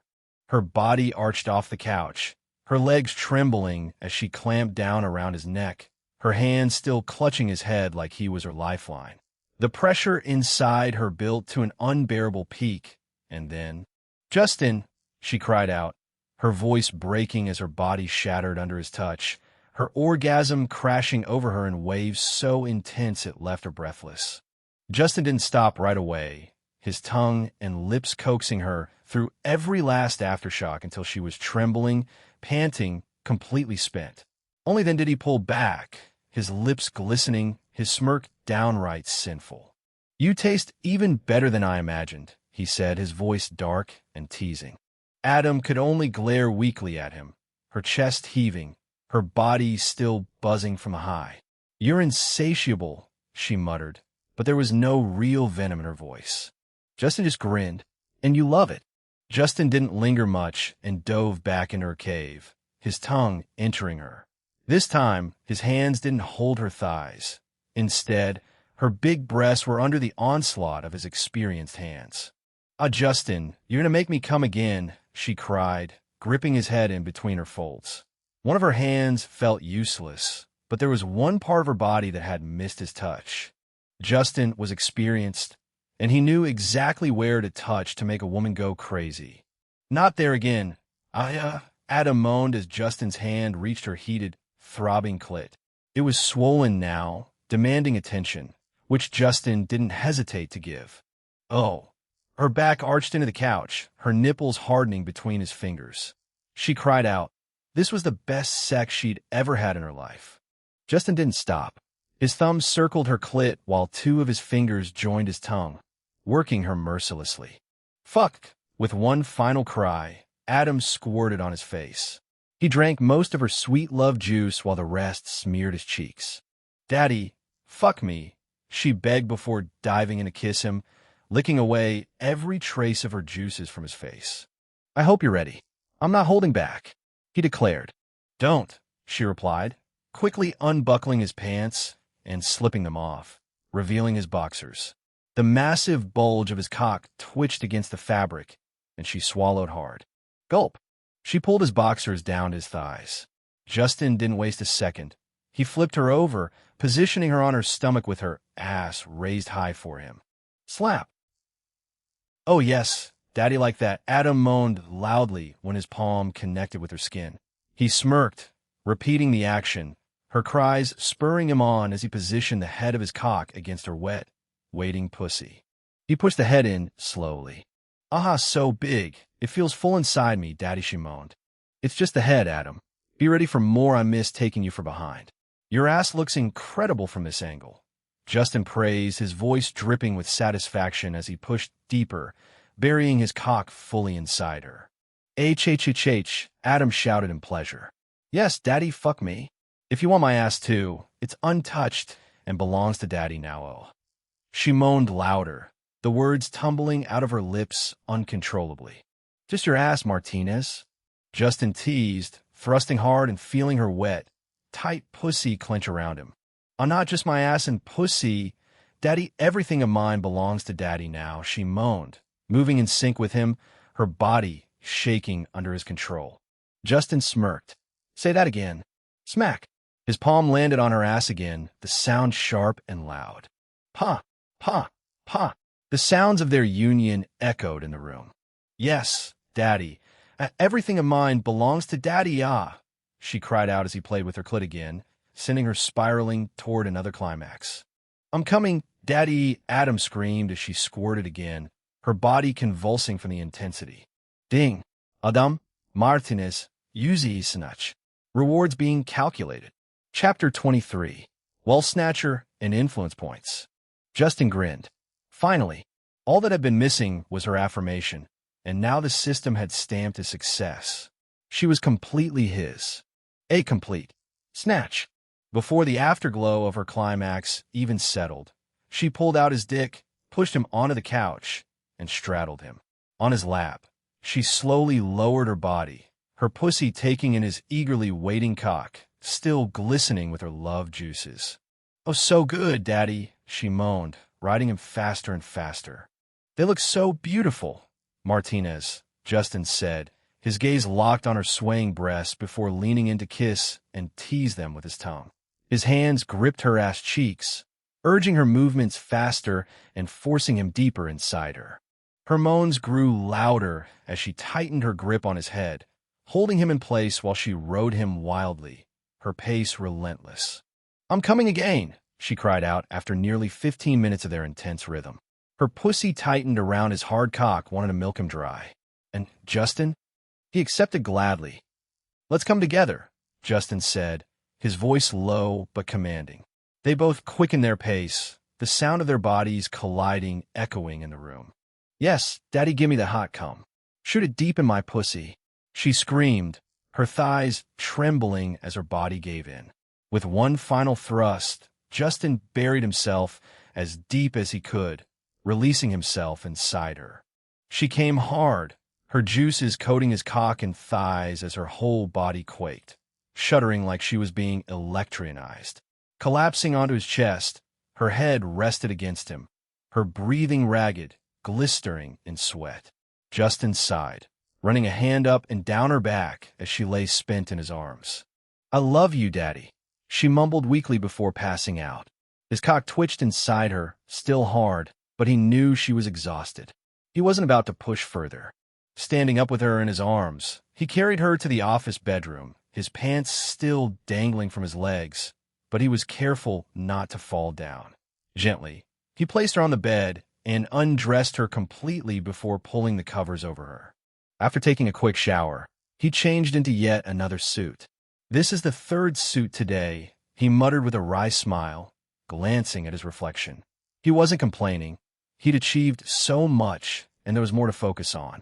Back in his office chair, Justin had the system replay and explain everything in full detail until he understood every aspect. Once satisfied, he shifted to the system notifications. Ding! The Veiler has awakened the Wealth Snatcher ability. Wealth Snatcher. You gain X2 the wealth of each woman you fully snatch. Note: only works if the target is worth $10 million or more. This restriction has been set since the first snatch was only worth $10 million. So, you're saying that if I'd snatched someone worth only $2 million, that would have been the minimum? Justin asked, leaning back in his chair. Affirmative, Veiler, the Black Veil system replied in its usual emotionless tone. For some reason, I'm glad I didn't start with someone extremely wealthy. If I had, my targets would only be those with absurd fortunes, and they'd be way harder to acquire compared to Martinez. He paused, a smirk tugging at his lips. So, the Mafia's daughter is only worth $10 million. Well, that's good enough for now, he muttered, realizing she hadn't fully stepped into her family's Mafia empire yet. To be real, the Mafia family wasn't just some small-time group. They ruled the biggest mafia empire in the U.S., with their deep-ass roots in Nevada. This was the world Justin had been eyeing, the one he wanted to get into with the help of Martinez, the moment the system told him about her back in the boardroom meeting. Ding, $20 million added to the Veiler's personal account. The Black Veil system's robotic voice cut through his thoughts, like it had been waiting for him to process. Good. Other rewards, system? Justin leaned back, still riding the buzz of his recent win. The $20 million was sweet, but he wasn't about to forget the system had promised more rewards after he fully snatched Adams. Ding. The Black Veil system first phase shop has been unlocked. Ding. Buy one system item to get a bonus. Ding. Plus $5M bonus after a successful snatch. Justin smirked. Oh, that's sexy as hell, he muttered, pulling out his phone. An iPhone. Obviously, his Aunt Selena would never let him use an Android. She always said, those things are hacker bait, and made sure he got the newest iPhone the second it hit the market. Even before unlocking his screen, the wired money notifications were waiting. The first $500,000, then $20 million, and finally the $5 million. Damn, that's wild. He already had $500,000 sitting in his personal account before all this, thanks to his parents making sure he was always comfortable. And this was just his personal account, not the one his parents left him when they died. That account was still stuck in legal hell. His family lawyer, or technically his parents' lawyer, was still tying up loose ends before transferring it to him. Now, Justin had $21 million to his name. Opened the shop, he ordered the system, curiosity bubbling. The shop interface split into 4 categories: items, consumables, abilities, and uniques. His eyes instantly locked onto uniques, but he didn't click it yet. Something else caught his attention: influence points. A shiny 500 hovered at the top of the screen. Wait, what the hell's this? He clicked on it, and a description popped up. Influence points are gained after completing missions or reaching milestones. The Veiler cannot control how many points he earns, as they are based on the system's evaluation of his performance. So, I can't see how much I'll earn ahead of time or how I can earn them. I just have to wing it and wait until I'm done? Correct, Veiler. You can view your total points at any time, but the system will not notify of your influence points earning, unless you request it. Justin squinted. All right, but what's the point of these points? Influence points can be used to unlock lock system features. Additionally, the Veiler can use them to make special requests, such as hiding rewards notifications until missions are completed or until the Veiler is done with some pressing situations and doesn't need to be distracted. Points can also be spent to gather information about targets, as you did previously with the board members, but using influence points for information instead of money doesn't subject the Veiler to mental exhaustion or hurt. Justin's interest peaked. So, instead of dropping cash, I can burn points for intel, and it won't fuck with my head like last time? Correct. However, note that the cost for such actions is high. Justin leaned back, a sly grin spreading across his face. Yeah, I can work with that. Anything to avoid another mental shitstorm. He turned his attention back to the shop. All right, let's see what we're working with. Open the shop. Chapter 24. Owning the Future. Ding. Shop open. Items and consumables. Items. Pheromone extraction plant, $50 million. Spy device assembly line, $80 million. Luxury lingerie manufacturing plant, $50 million. Erotic costume workshop, $40 million. Sex toy production facility, $60,500,000. Perfume and fragrance factory, $70 million. Luxury apparel factory, $90 million. Exclusive wine brewery, $50,500,000. AI-driven packaging line, $30 million. Marketing material printer, $20,500,000. Consumables. Arousal serum factory, $30,500,000. Psychotropic pill line, $70 million. Truth serum distillery, $60 million. Justin scrolled through the shop list, eyes widening at the insane prices attached to the machines. System, what the hell? Why are you showing me machines instead of the actual products?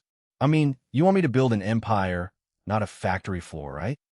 The system responded in its usual deadpan tone, unfazed by his complaint. The purpose of these items is to ensure the Veiler dominates the market, not play small-time games. By owning production, the Veiler will hold the ultimate power in this industry. Justin raised an eyebrow, running his fingers through his hair. No, don't get me wrong, system. I'm not mad. Actually, I'm freaking pumped you're giving me a shot to play big. I'm just saying, couldn't you have included, like, a few finished samples to work with? A little starter kit? If the world was offering this opportunity, why not take it? The system answered almost immediately, its tone as matter-of-fact as ever. The system does not provide finished products. However, upon purchasing these machines, the Veiler can use the first batch as samples. That said, it won't even be necessary. The quality of the items produced by these machines will be unmatched and dominate the market with ease. Justin leaned back in his chair, smirking. Well, all right then. I guess it's on me to show these industries who's boss. These prices are steep, but I get it now. This is how I take over. Still, what about the materials? What's the catch there? I don't assume I would need specials to make these products. The Veiler can use standard raw materials to produce these items. Regardless of the material quality, the machines will ensure the end products are flawless, cutting-edge, and unrivaled in the market. Hearing that made him grin like a maniac. Now that's what I'm talking about. I just need to secure the machines, and then it's game over for the competition. You're really setting me up for greatness here, system. Justin's eyes danced across the shop listings again. The industries listed were perfect. He'd take his niche market, escorts, models, high-profile marriages, and turn it into a global empire. The thought of his competitors watching helplessly as he swept the market clean was delicious. System, he said, still scrolling. If these machines can make anything, how about something wild? Like a perfume that makes men and women insane for each other. Something that takes a 10-minute session and stretches it into a whole night. Is there machines to do that? The system chimed in without hesitation. Such suggestions are achievable. The machines can be customized to enhance, innovate, or completely transform existing products. The Veiler's ideas will further strengthen the empire's reach.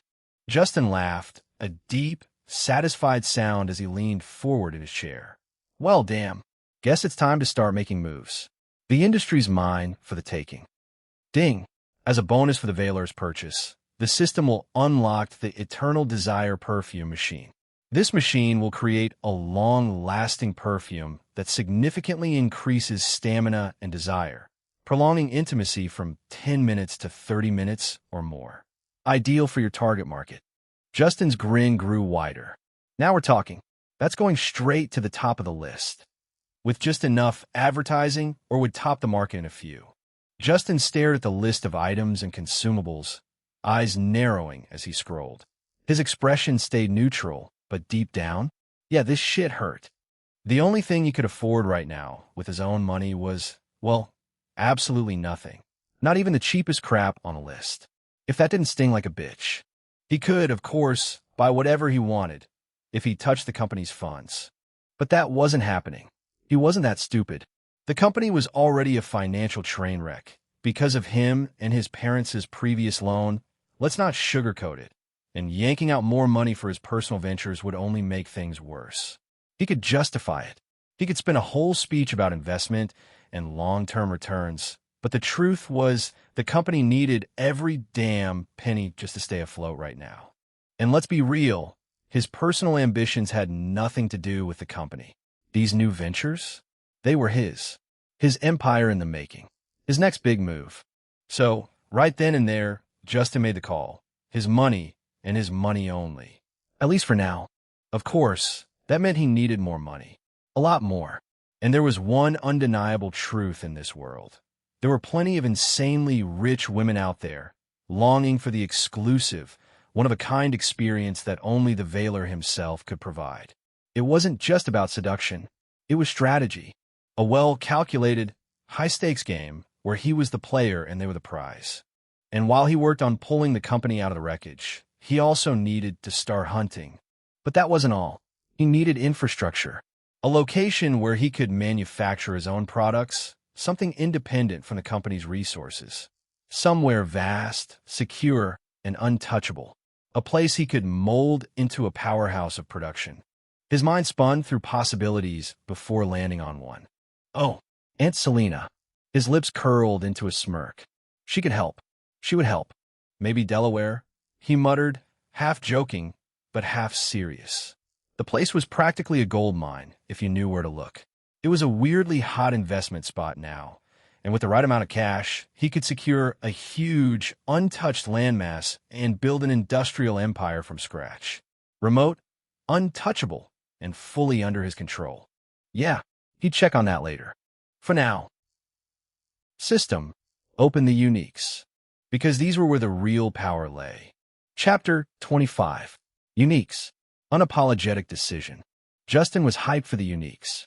He didn't know why, but something his gut told him these weren't just fancy skills. They were straight up ripped from fantasy, the kind of powers that could carry him through whatever insane journey he was about to face.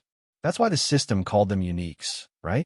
Before he could even process the thought, the system did its thing. Ding. Lustful uniques. Ultimate cock, $25 million. Lust embodiment, $50 million.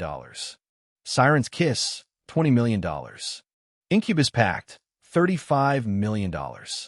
The devil's whisper, $40 million. Aphrodite's favor, $15 million.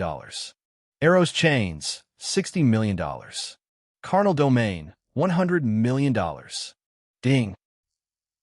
Valor can spend 100 points to view a unique's full description, including usage, limitations, and a vivid mental demonstration. This allows seamless mastery without the need for personal experimentation. Justin almost wanted to complain. Paying just to read a damn description? What kind of capitalist hellhole was this? But then the system kept talking, and suddenly, he had no reason to bitch. This was peak design. No trial and error, no messing around trying to figure things out. Just plug in some points, and boom, instant mastery. His eyes flicked across the list, his expression sharp, calculating. He could already guess what most of these did. Like ultimate cock? Bruh, no one needed a PhD in fantasy bullshit to figure that one out. But some of the others? Yeah, those had layers. Incubus pact? Probably some kind of power contract. The devil's whisper? That screamed mind control. And carnal domain? 100 mil men it had to be absolutely busted. Still, the smart move was not to blow all his points just to satisfy his curiosity. Let's not be a dumbass. He needed to strategize. A smirk curled at his lips, the kind of expression that made people uneasy. Charming, but in that you should probably run away. All right then, he murmured, cracking his knuckles, looking intensely on the list. Yeah, he had a general idea of what they might do, but the full scope? Nah, that would take more than just a gut feeling. Lucky for him, he wasn't about to blow his IP points on blind guesses. He could save those for when he really needed the details. Ding. The Valor can only pay for the description of what he can buy with his current money. Goddamn, this system really loved rubbing it in, huh? Justin narrowed his eyes at the list again. Aphrodite's favor at 15 million, Siren's kiss at 20 million. And that was it. He could afford one, and then he'd be broke as a joke again. Fuck. All right, you sneaky bastard, Justin muttered under his breath, tilting his head back and staring at the ceiling. I see you flexing, but I'm not going to play your game just yet. He wasn't in any rush, honestly. He could buy one of these, sure, but he didn't exactly need either right now. He didn't even have a damn plan or target yet. And sure, these uniques would smooth things out, give him a leg up, but he wasn't the type to make impulsive moves. Hell, if he was going to blow his cash, he'd rather grab some real estate. Not that these things wouldn't help him conquer women or whatever, but that was a cakewalk right now with his current charm. Some people might think it was all about the chase, but Justin? He didn't need to think with his dick. He had more important things to focus on. His lips twisted into a smirk as he let the thoughts swirl around his head. Yeah, empire building wasn't done on a whim. He couldn't just rush in. He needed money, and he needed it fast. Justin was out here trying to think like some rational businessman, weighing shit up, planning moves, considering his options. But why? Why the fuck was he doing that? He wasn't some old head in a tailored suit, sipping whiskey, making wise decisions like he had a mortgage and a family to feed. He was a teenager. He had time. He had freedom. And most importantly, he had desires. People would judge him for choosing this over land, over some grand strategy for the future. Fuck them. What did they know about real empire building? Nothing. Not when his little cock, his dick, could pull in more than the $15 million he would drop in few hours of pleasure if he played his cards right. How did he even make that $15 million and more in just a few hours? By busting his ass in some office? Grinding away in his suit? No. He made that money the fun way. Through pleasure. Through his cock power. His charisma. His little cock and manipulation. So why stop? Why hesitate? Why even pretend to give a shit about what anyone else thought? He thinks with his dick. Fuck that. Who cares when there are millions to be taken? Money he could make with pleasure, money that would take others years to make. He can make them in hours or a few days if it's stretched. He'd do this again, and again, and again. No regrets, no doubts, just stacking wins while everyone else was too busy playing life on hard mode. And when the billions started rolling in, when Black Veil was sitting at the top, when he was untouchable, those same dumbass who doubted him would be left stammering, "Oh, so that was his plan all along." Yeah, no cheat. I will never doubt myself. Ever. I'll be reckless. I'll be impulsive. I'll be whatever the fuck I want to be, if it gets me to the top. Fuck whoever I want. I didn't get this system to turn into some boring-ass, old money gentleman. Nah, I'm young and wild, and that's exactly how I'm playing this game. Why care about what others think? ¿Qué importa? Justin muttered, shaking his head. I can't let myself get distracted. Gotta keep my eyes on the prize. He grinned at the system screen, then back at his dwindling funds. Money's everything right now. I can't think with my dick. If I rush this and start stacking these things... Nah, fuck that. Money. I need money right now. And there's one way for that. All right, fuck it. System by Aphrodite's favor. Ding. Purchasing Aphrodite's favor. Can I purchase the description? This will. I know. Justin grumbled. Just do it already. Ding. Description of Aphrodite's favor purchased. Sending directly to your mind now. Justin leaned back in his chair, a smirk still playing on his face as the information flooded into his mind. He didn't need to rush. He had time. Chapter 26. Aphrodite's favor. Fear of Yandris. Purchasing Aphrodite's favor. Can I purchase the description? This will. I know. Justin grumbled. Just do it already. Ding. Description of Aphrodite's favor purchased. Sending directly to your mind now. His vision flickered. For a second, the world blurred, like his brain had just been hijacked for a forced tutorial. Images, sensations, and knowledge crashed into his head, like a scene playing out in VR, but without the headset. He saw it, felt it. Women locking eyes with him, their gazes lingering just a little too long. First curiosity, then fascination, and then, before they could even process why, their entire demeanor shifted. Smiling more, laughing at things that weren't even funny, subtly fixing their hair, adjusting their clothes, a burning need to impress him, to please him, bubbling beneath the surface. And the best part? They wouldn't even realize it was happening. Their own brains would justify it. Oh, he's just naturally charismatic. Damn, why does he look so good under this lighting? Did he always sound this interesting? Aphrodite's favor. A passive effect that enhanced Valor's looks, your presence, his whole aura. A silent, invisible hook that reeled women in without them even noticing the line. Completely unshakable. Even the ones who hated the Valor guts would find themselves struggling to stay mad. Only works on women. Of course. Justin leaned back in his chair, a slow smirk creeping across his lips as the last of the knowledge settled. Damn, that was insanely broken. No activation required. No conscious effort. Just existing was enough. And since it was always on, he didn't even have to think about it. Of course, like every OP ability, there was a catch. He had zero control over who fell under its effect. Meaning if some unhinged, Yandera-coded psycho locked onto him, yeah, He was fucked. His smirk faltered. Shit, what if I attract some crazy Yandere? The thought made him chuckle. Realistically, he could handle anyone thrown his way. He was Justin fucking Vale. Manipulative, calculative, and always 5 steps ahead. He'd play the game however he needed to. Or so he thought. Because someday, when she set her eyes on him, he'd regret ever underestimating this power. And when that moment came, oh, he was in for a wild ride. Justin had always been the type to try shit out.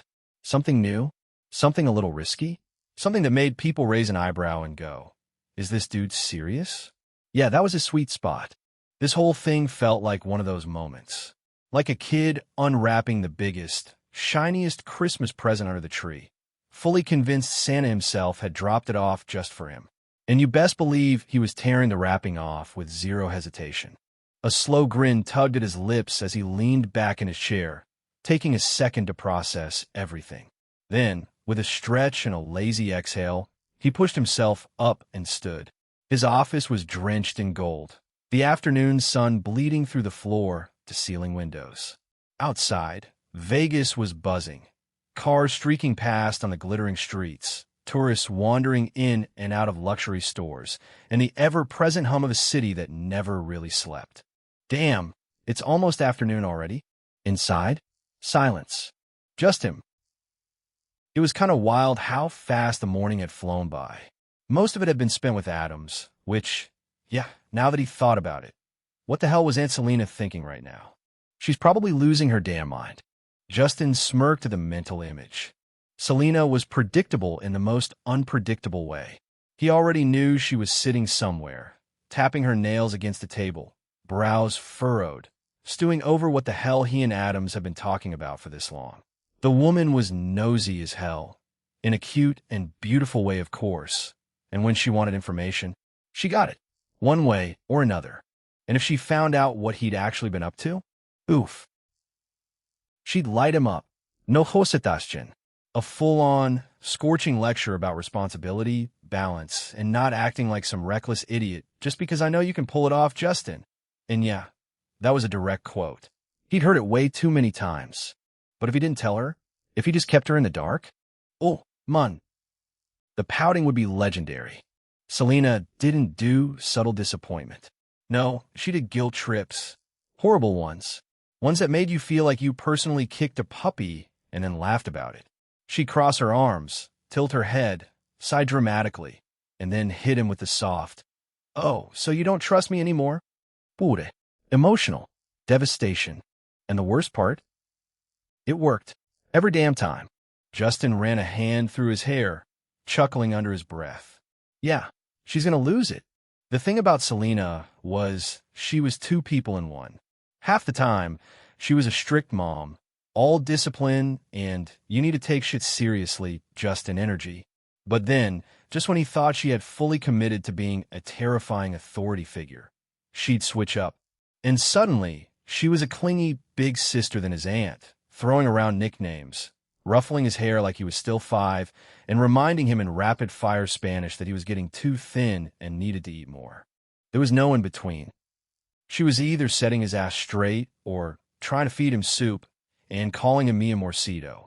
And right now, she was definitely somewhere, waiting for him to slip up, so she could pounce and interrogate the hell out of him. Justin strolled into the bedroom like a man with no regrets.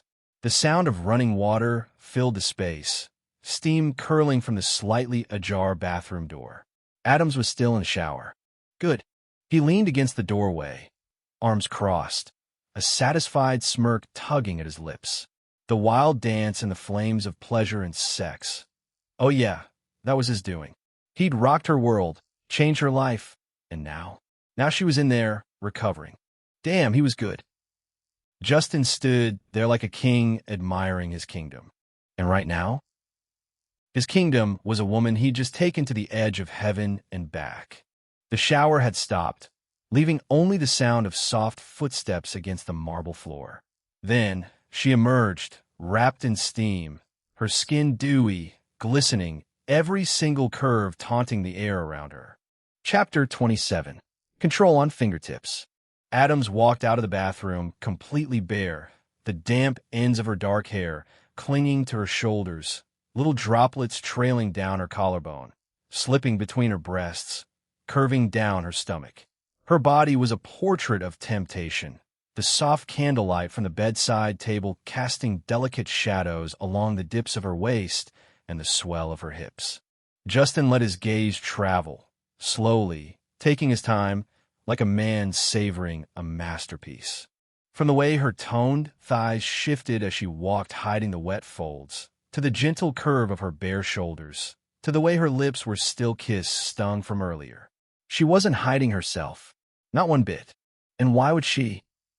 He had already torn through every single inch of her earlier, unraveled her piece by piece hidden deep in her wet cave, left her breathless and whispering his name in ways that even the walls wouldn't forget. But now, she was looking at him, not with the teasing playfulness she'd had earlier. No, with something else. Something dangerous. Her eyes traced over him, just as hungry, just as shameless, like she was trying to memorize him. Like she was trying to understand why the hell he had such a grip on her already.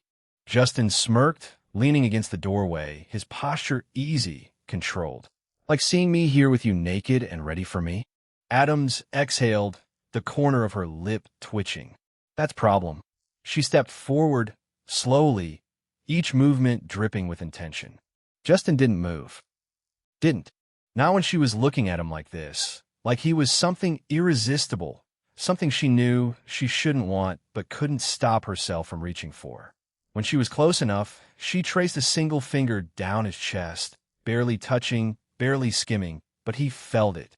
Hell, he felt it. His jaw tensed, but he kept his cool. Mostly. He was a master of his element, but Adams had more experience than he had, but he had more control. Adams tilted her head, eyes searching his face, voice dropping into something almost breathless. I think I'm falling for you. Justin's smirk deepened. And that's a bad thing. Her lashes flickered, her fingers lingering against his skin, like she was testing herself. It is, she murmured, if I'm falling deeper than you. Fuck. That was a dangerous line. One that he knew was meant to cut right into him, but unfortunately it didn't work on him. Love? Oh, please. But instead of answering, he grabbed her by the waist, pulling her flush against him, his fingers pressing into the curve of her lower back. Adams inhaled sharply, her lips parting, but he didn't give her the chance to think. His mouth claimed hers. Slow, deep, unforgiving. It wasn't the desperate, rush kind of kiss. No, it was possessive, like a man staking his claim, like he wanted her to remember this moment, this feeling, this exact way his lips moved against hers. And she melted into him, just like she had before, her fingers tangling into his hair, pulling, pressing, needing more. Needing him. Justin gave it to her, but only just enough to leave her starved, just enough to make sure that when he pulled away, she'd still be feeling him everywhere. Adams let out a shaky breath, her lips red, her eyes dazed. Justin smirked, his thumb brushing the corner of her mouth before he murmured, "Get dressed." Adams blinked. What? He stepped back, already turning. You heard me. Adams pouted. Actually pouted. Oh, now you want to act cute? Justin teased, already walking out. Her voice followed him, dripping with sultry amusement. Careful, Justin. One day, I might not let you leave. Justin chuckled. For real this time, leaving her hanging. By the time he reached his office, his smirk hadn't faded. This had been a test run. A damn successful one. And now? Now is time to collect his $15 million he'd just spend to buy something that would buy him more. Sometime later, Justin leaned back in his chair, arms crossed, watching his aunt pace around his office like a damn detective piecing together a crime scene. She was hunting. For what? The truth. And unfortunately for him, Selena Black was scary good at digging up bullshit. So, she finally turned, arms folded, eyes sharp. You're telling me you spent, what, hours in here, And all you did was offer Adams a position as your assistant and PR head? Selena's voice was cool, but there was an edge to it. Justin smirked. That's what I've been telling you, that's... Justin shot her a smile, leaning back with his arms casually folded across his chest. Exactly what I did. Selena hummed. Didn't believe a damn word. She stopped mid-step and fixed him with a look that could freeze fire. She took a slow step forward, her heels clicking against the polished floor, her gaze narrowing in that way that made most people start sweating bullets. But Justin? He'd been trained by this woman. He could handle the heat. Selena leaned against his desk, arching a brow. Hours, huh? Convincing Adams took that long? Or did your little convincing involve something a little extra? Justin chuckled, shaking his head. It was just a business discussion, Annie. Nothing more. Justin gave her a cheeky grin, his gaze flickering over to the side for a second as he tried to play it cool. Nothing more than that. He could tell she wasn't buying it. Selena didn't blink. Didn't buy that for a second. She studied him, her sharp gaze scanning his face like she was running some high-level lie detection software in her head. Years of knowing him. Years of raising him. Selena's eyes narrowed. And if looks could kill, he'd be dust. She studied him, and Justin swore she was dissecting every little twitch of his face. She'd had raised him, seen him grow up, and she could read him better than anyone else in this world. Hell, sometimes he wondered if she could tell what he was thinking before he even knew himself. The thing was, she didn't question his judgment. That was the thing about her. She never didn't doubted him. Not in business. Not at home. Not in anything. Hell, she was the one who had taught him quarter of what he knew about this industry when his parents were away. Just like she taught him like a mother. And, of course, there was another reason. That's why she didn't question him the decision of giving Adams those positions. As his aunt, of course, but as the one his Cerbodi in it, she can only agree. Selena sighed and rolled her shoulders back, visibly easing up. All right, I trust you. I mean, you've been trained by the best, she added with a wink. I'm not worried about your judgment. Not at work, at least. Justin smirked. Damn right. Selena sighed, finally pushing off his desk and straightening up. At least she's competent. You hiring Adams makes sense. That felt good to hear. Justin smirked, taking a mental victory lap. At least she's got my back on this. Justin almost sighed in relief. That was one bullet dodged. But then, just as the tension began to lift, Selena's nose twitched. Her nose twitched. Justin blinked. Oh shit. Selena sniffed the air, her brows furrowing, and Justin watched her face scrunch in confusion. Wait a second, Selena said, looking around like she'd just detected a dead body in the room. What's that smell? Justin froze. Chapter 28. Justin's only caution. His entire soul left his body. Fuck. But he kept his face cool as hell. Smell? He repeated, tilting his head, pretending he hadn't just set this office on fire in ways that had nothing to do with actual flames. Selena narrowed her eyes. And then, oh fuck, she sniffed again. Twice. Her nose scrunched. Her gaze swept the room, then locked onto him like a predator that had just spotted a guilty as hell target. Justin casually leaned back, adjusting his sleeve. I don't smell anything. Selena wasn't having it. She leaned forward, her eyes narrowing, the scent still bothering her. No, seriously, what is that? It's weird. Like arousal? Arousal. This was it. This was how he died. His own fucking aunt was about to sniff out the aftermath of whatever the hell he and Adams had done to this office. Oh, hell no. He tried to think fast, his mind racing for an excuse. Justin kept it together, kept his expression smooth as he shrugged. The AC's been acting up, he said, his face smooth as butter. It's probably just the system. You know how these... Selena tapped a manicured nail against the desk, still squinting, like she was almost putting the pieces together, like she could feel the remnants of something scandalous hanging in the air. Selena didn't look convinced by his words, not even a little. She sniffed again, like a bloodhound on the trail.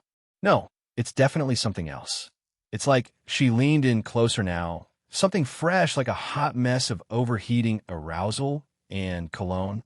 Her voice dropped to a whisper, and she added, "Or is it maybe someone spilled something? Could be Adam's perfume," Justin said, dodging and weaving like a pro. "She likes to wear that expensive stuff. You know how it is."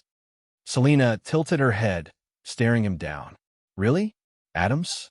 Is she the one who smells like a damn forest fire and a whiff of whatever cologne you're trying to cover up?" She smirked. "Sounds like someone has been a little too busy around here." Justin didn't breathe. Selena's eyes narrowed one last time. "Oh, come on." Justin rolled his eyes. Really, he was trying to play it off like it was nothing, but deep down, he was sweating bullets. "I'm telling you, Auntie, it's just business." Selena said, her eyes scanning the room like she was looking for some hidden clue. "Well, I won't push it. Just don't let her perfume start smelling like trouble, Justin. I trust your judgment, but let's not have any misunderstandings." She rolled her shoulders and seemed to have dropped it. "Thank fucking God." Justin smirked. Justin was trying really hard not to sweat bullets. Selena had that look in her eyes. That look, the one that said she was 100% about to figure out what he was up to. Problem was, he wasn't really hiding anything between him and Adams. Not exactly. It wasn't like he'd been trying to sneak around. Phil, no. The problem was, well, this was the first day in his damn office. If Selena figured out he was already banging board members, well, she'd definitely be disappointed. And when it came to his aunt, disappointment was the last thing Justin wanted. Disappointment with business, fine. Disappointment with him, though, not so much. She was his only caution. Sure, Selena was all for taking risks in business. They'd trained him to be like that, but there were boundaries. Sexual relationships with board members? Yeah, that was a boundary she wasn't going to let slide, especially when they'd just gotten started. He was supposed to be getting things done, not diving headfirst into office drama before the ink even dried on the damn contracts. She'd be looking at him like some kind of douchebag playboy instead of the sharp, cold business tycoon he was pretending to be. He was pretty sure the playboy look wouldn't go over too well in her eyes. Selena wasn't blind to how the game worked, but her focus was always his image in the business first. She'd probably say something like, "You're supposed to be running a company, not running a damn brothel, Justin." And honestly, he'd never hear the end of it.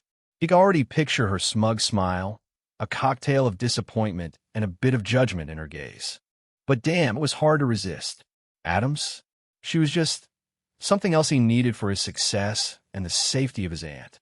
She'd gotten into the office that morning, and he'd thrown out a couple offers, and by the time lunch came around, she was more than willing to accept that assistant and PR position. Her charm? Unbelievable. Her energy? Unstoppable. And Justin? Well, let's just say he'd been strongly persuaded.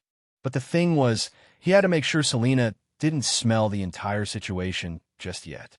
Not this early. Not before he could settle into the role, figure out how to run things without looking like a damn idiot. So he had to play it cool. No sweat, no drama. Not yet. Selena raised an eyebrow. Sure. Let's just leave it at that, huh? She walked toward the door, giving him one last look. "Just don't screw it up, Justin. You've got potential, but don't start getting wrapped up in personal drama. Not now. Not when you're just getting started." Justin gave her a quick nod. "Got it. Anything else, Auntie?" Selena exhaled, shaking her head. "No. Let's just say I came to make sure you weren't doing anything stupid." Justin grinned. "You wound me." Selena rolled her eyes, grabbing her bag. "Anyway, I have a meeting." "Be good." "All right," she sighed. "I swear, you Justin nowadays you're becoming a handful," she muttered. "You think you can get away with anything." "The last thing I want is scandals, Justin." She was genuinely worried. Justin let out a relieved laugh, just as she grabbed her bag. "Don't worry, Auntie, I've got it all under control." Selena paused, her hand on the door. "I hope so, because last thing I need is to hear from someone else about your business meetings. You're not that good at hiding everything." Justin's grin widened. "I'll try to keep it under wraps. If I fail, I got my Annie to cover my teenager ass." Justin laughed, standing as she turned to leave. Selena rolled her eyes. "Don't start. Try not to cause any disasters before lunch." And the second the door shut, He collapsed back in his chair, rubbing a hand down his face. Holy fucking hell. That had been way too close. Chapter 29. Settling in. The office was eerily quiet again. The soft hum of the AC, the only thing keeping the silence from turning uncomfortable. Justin slouched in his chair, fingers running through his hair, trying to shake off the last remnants of that adrenaline high. Damn, that had been too close. Selena had him on the ropes, questions flying, her eyes sharper than a damn hawk. But somehow, he'd managed to dodge the bullet again. A low chuckle escaped him, half proud of how slick he'd been. But deep down, he knew Selena wasn't buying the whole, "I'm just doing my job" routine. She never did. She had this way of reading him like a book, and no matter how fast he flipped the pages, she was always one chapter ahead. That was why he loved her, though. She always kept him on his toes. Just as he was about to kick back and soak in his victory, the door clicked open again. Adams stepped in, all smooth confidence like she owned the place. He noticed the glint in her eyes, though, a little sparkle that screamed, "I heard everything." She didn't even bother trying to hide it. "Everything all right?" Justin asked casually, his voice smooth like butter on a hot pancake.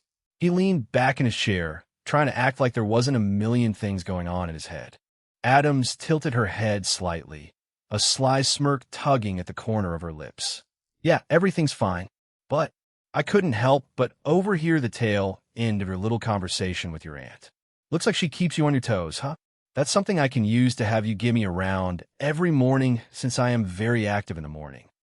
Justin leaned back even further, trying to play it cool, but he could feel a slight bead of sweat tickling his neck. "Oh yeah, she's just doing her thing. You know how she is.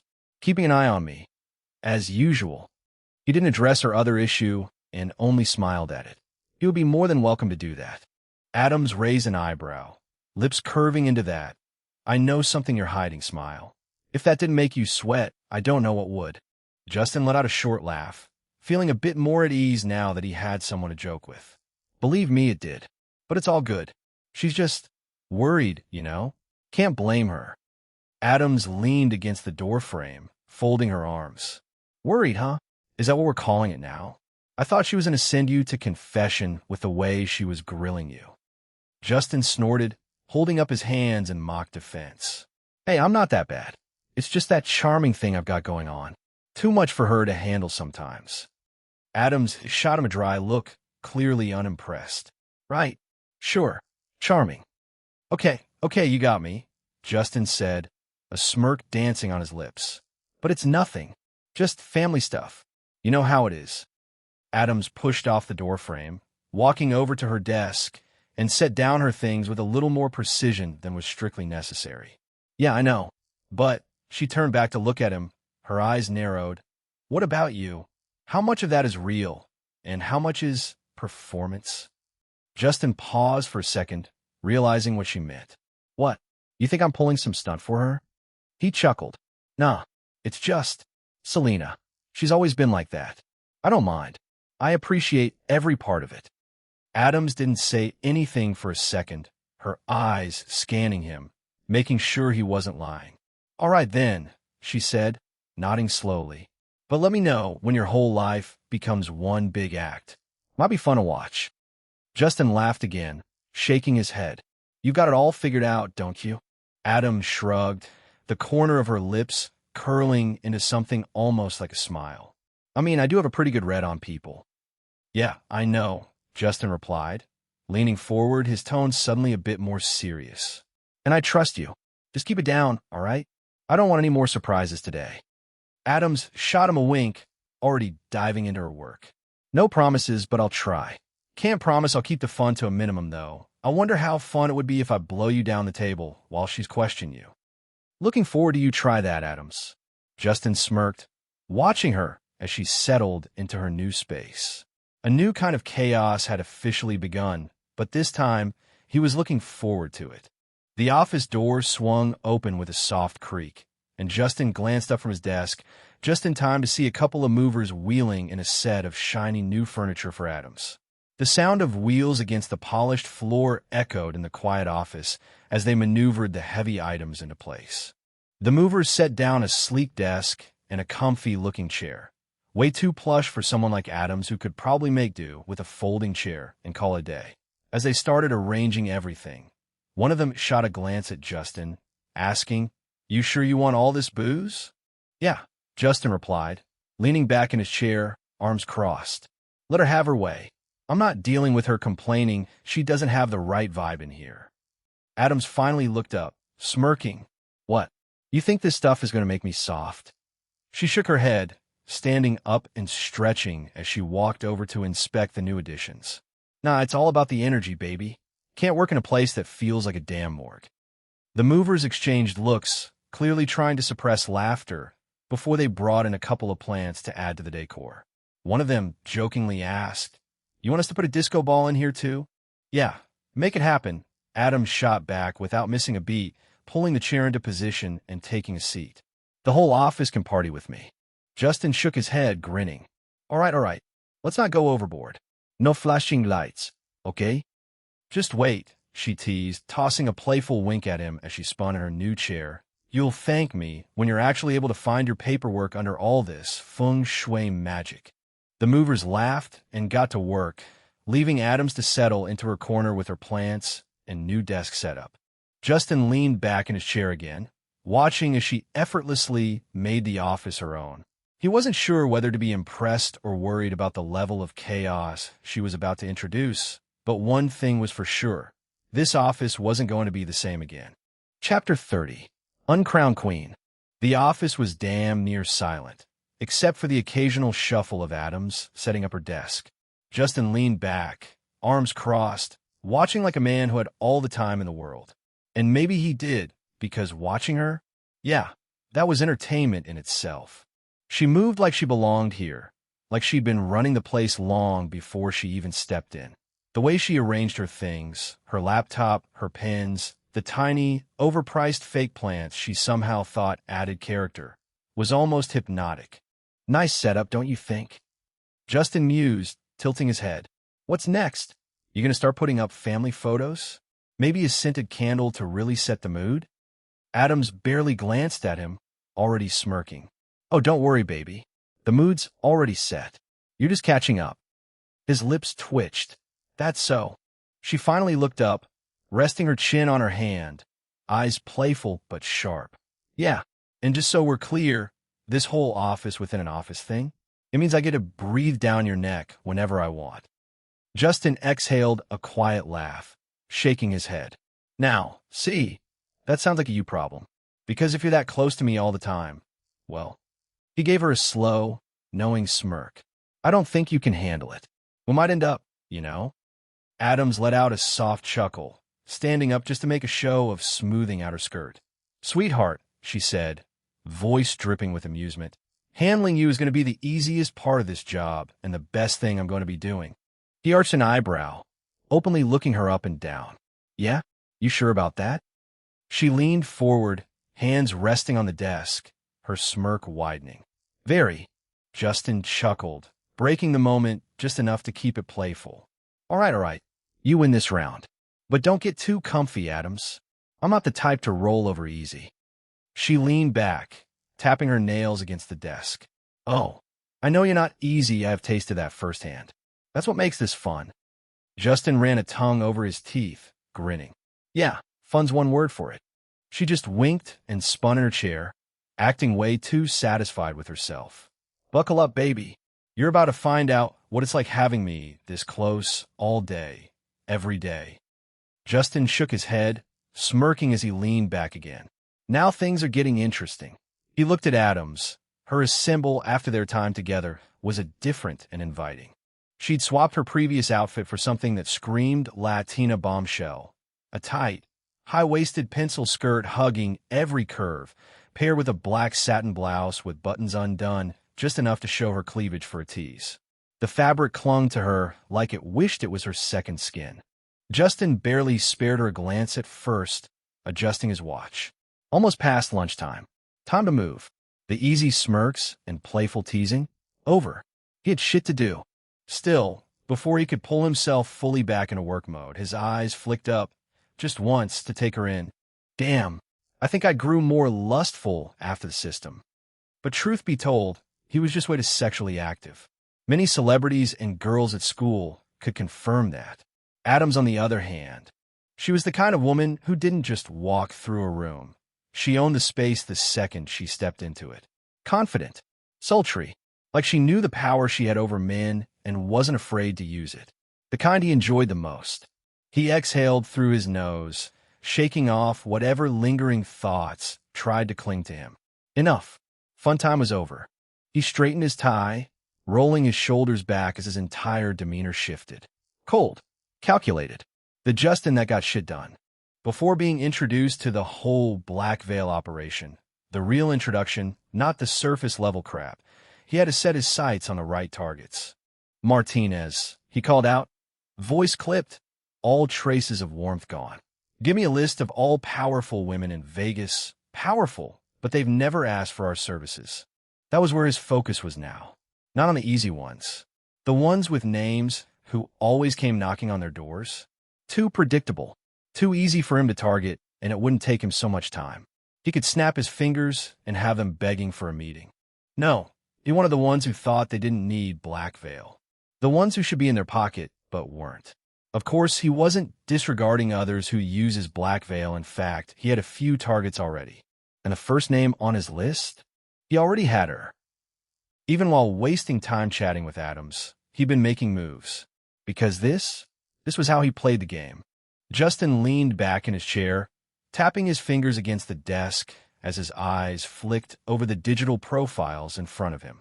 His target's name stood out like a neon sign in a dark alley. Bold, familiar, irritatingly consistent. She had a pattern, one that had been running for years. Every 2 months, on the exact same day, she came to Black Veil requesting the same damn service. Not once had she deviated. Not once had she entertained any of the other elite tier options they offered. No upgrades, no additional perks. Just the same old request, like she was placing a fucking coffee order. Yet, as if it was game for her, she never even slept with the gigolos she asked for or entangled with the escorts. Justin exhaled sharply, shaking his head. He hated loose ends. People who operated on strange, unexplained patterns bothered him. And this one was too goddamn predictable and unpredictable at the same time. He was going to unravel her. In the next few days, she'd come waltzing back through Black Veil's doors, smiling that same smile, making that same request. And this time, he was going to make sure she didn't leave the same way she came in. Across the room, Martinez glanced up from her screen, sensing the shift in his demeanor. It was subtle but absolute. The teasing, the easygoing banter gone. That razor-sharp energy had settled in, and suddenly, everything about him was locked in place. She didn't ask questions. She just moved. Her fingers danced across the keyboard, pulling up reports, cross-referencing names. She had an idea of what he was after, or at least, she thought she did. To Martinez, this was just another power play. Another strategic move to pull more influential women into Black Veil's web. But she was wrong. This wasn't about Black Veil's expansion. This was about his agenda, his own priorities. Selfish, calculated, unapologetic. And Adams? She had no fucking clue what she just walked into. Models, escorts, influencers. The whole roster of Black Veil's elite was teetering on the edge, with other agencies practically foaming at the mouth to snatch them up. But Justin wasn't sweating over them. Because if he got her, he got all of them. Chloe. If you enjoy daily light novel audiobooks, hit subscribe and turn on notifications so you never miss a new upload. Now sit back, relax, and enjoy today's story. Chapter 31, Uncrowned Queen 2. Justin leaned back in his chair, one leg resting over the other as he tapped his fingers against the desk. The general employee meeting was scheduled. Adams was handling the lists, and the whole damn company was basically spinning in a windstorm of uncertainty. Models, escorts, influencers. The whole roster of Black Veil's elite was teetering on the edge, with other agencies practically foaming at the mouth to snatch them up. But Justin wasn't sweating over them. Because if he got her, he got all of them. Chloe Reynolds. The name itself carried weight, like some underground empress who didn't need a crown to rule. Every major name in the industry either worked under her, looked up to her, or wanted to be her. And while the company was his by blood, she was the one of the few who made Black Veil what it was today. Like Adams, she's of the few who started as the escorts of the company and later dominated after Adams retired. Top models bowed to her. The highest-paid escorts followed her lead, even some outside Black Veil. But the kicker? She hadn't said a damn word about where she stood, whether to support him or, just like other few, shun him. And he wanted to secure her. Justin exhaled sharply, grabbed his personal phone, and dialed the number from her profile. The call barely rang twice before a silky, unimpressed voice answered. "Who is this?" Whoa. The tone. This woman really knew herself, oozing with all confidence. Justin didn't waste time. Justin Black. Silence. A beat too long. Then a slow, almost amused hum. "Took you long enough, new boss man." Justin smirked. "Didn't know I was on a deadline." "You're the new boss," she said lazily, like it was a minor inconvenience. "Figured you'd call eventually. Figured you'd have the decency to pretend care." Chloe laughed, low and sharp. "Oh, sweetheart, if I didn't care, you wouldn't have my sweet voice in your ears." Justin rolled his eyes, sitting up. "I'm calling because we need to talk. In person." "That's so." She didn't sound convinced. "Because last I checked, you've got a whole-ass company meeting coming up. Shouldn't you be preparing to dazzle your audience?" "That meeting isn't about you." "Oh." Her voice dipped into something more intrigued. "And this one-on-one is?" Justin let the silence sit for a moment, letting her feel the weight of what he wasn't saying. "Yeah, it is, dummy. I'll be meeting with everyone first," he said, his voice steady. "After that, we talk. No assistants, no middlemen. Just us." There was a pause. Then, Chloe sighed dramatically. "Damn, no wine, no flowers? This the kind of CEO you're going to be? Should I throw in a serenade?" "You should at least try to woo a girl, Mr. Black." Justin chuckled. "If I was trying to woo you, Chloe, you'd know it, and you wouldn't be able to resist." Another pause, this one heavier. Then, she exhaled through her nose, and he could almost hear her smirk. "All right, boss man. After your little speech, I'll listen to whatever grand pitch you have for me. But if it's boring, I'm walking." Justin's smile was razor sharp. "You won't." "Cocky," she murmured, amused. "Fine. I'll see you after the meeting. Try not to bore me before then." She hung up first. Justin sat back, tossing his phone on the desk with a smirk. Yeah, she was going to be a fucking problem. Chloe didn't just not care that Justin was the CEO, she actively disregarded it. Blatantly. With zero fucks given. No careful words, no corporate-ass kissing, and definitely no fake-ass respect. She spoke how she wanted, when she wanted, and if that bruised anyone's fragile little ego, too bad. That included him. Justin had inherited Black Veil, sure, but Chloe? She was Black Veil. If he was the crown, she was the fucking empire beneath it, built off sweat, scandal, and the absolute chokehold she had on every top model and escort in the industry. And she knew it, knew her power, knew her influence, and most importantly, knew her worth. So, while the other top names wavered, eyeing the exit like rats on a sinking ship, Chloe didn't flinch. She didn't jump ship because she was waiting to see if he was worth it. And honestly, Justin respected the hell out of that. He didn't want pawns. He wanted players. People who knew their place in the game and weren't afraid to act like it. Of course, before they became his pawns, after they promised capable of serving his weight. Chloe hadn't picked a side because she wasn't on a fucking side yet. She was waiting to see what he was going to do about her. And now? It was time to do something. Justin had been worried at first. Back in the boardroom, when the top employees started hinting at leaving, when whispers of Black Veil's decline buzzed in the industry like flies on a corpse. Back when he had no damn clue where Chloe or any others of the rest stood. But then the system happened. And fear? That shit got deleted real quick. Now, everything was lined up. Every step in his mind, every piece on the board. Adams was handled. Chloe was next. And after that, he'd have a company under his damn boot. Justin exhaled through his nose, leaning back as he pulled up the system. How much for a full info dump on Chloe? Retrieving comprehensive data on target, Chloe. Cost, 350 points. His eye twitched. 350? He checked his balance. 400 points total. A deep, painful sigh left his lips. This shit was gonna hurt.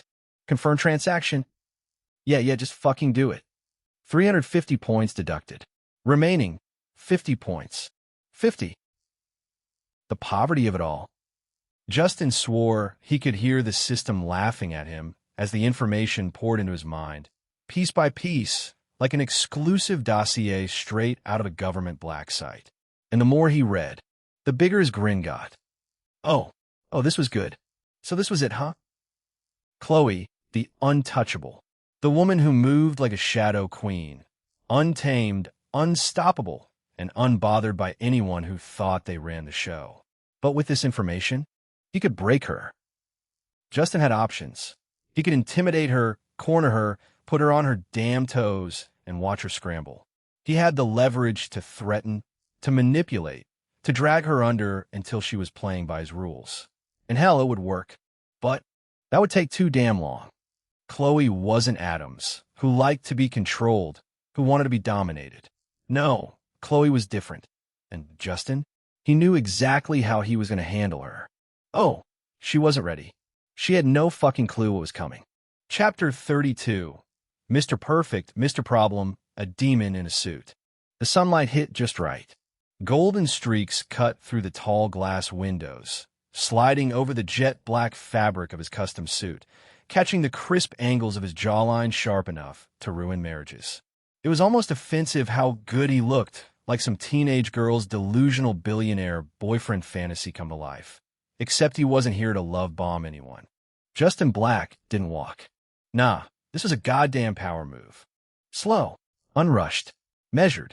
Every footstep hit the floor with the kind of rhythm that made people listen. He didn't need to announce his arrival. His presence did that for him. Behind him, precisely 2 steps away, came the distinct click-clack of heels.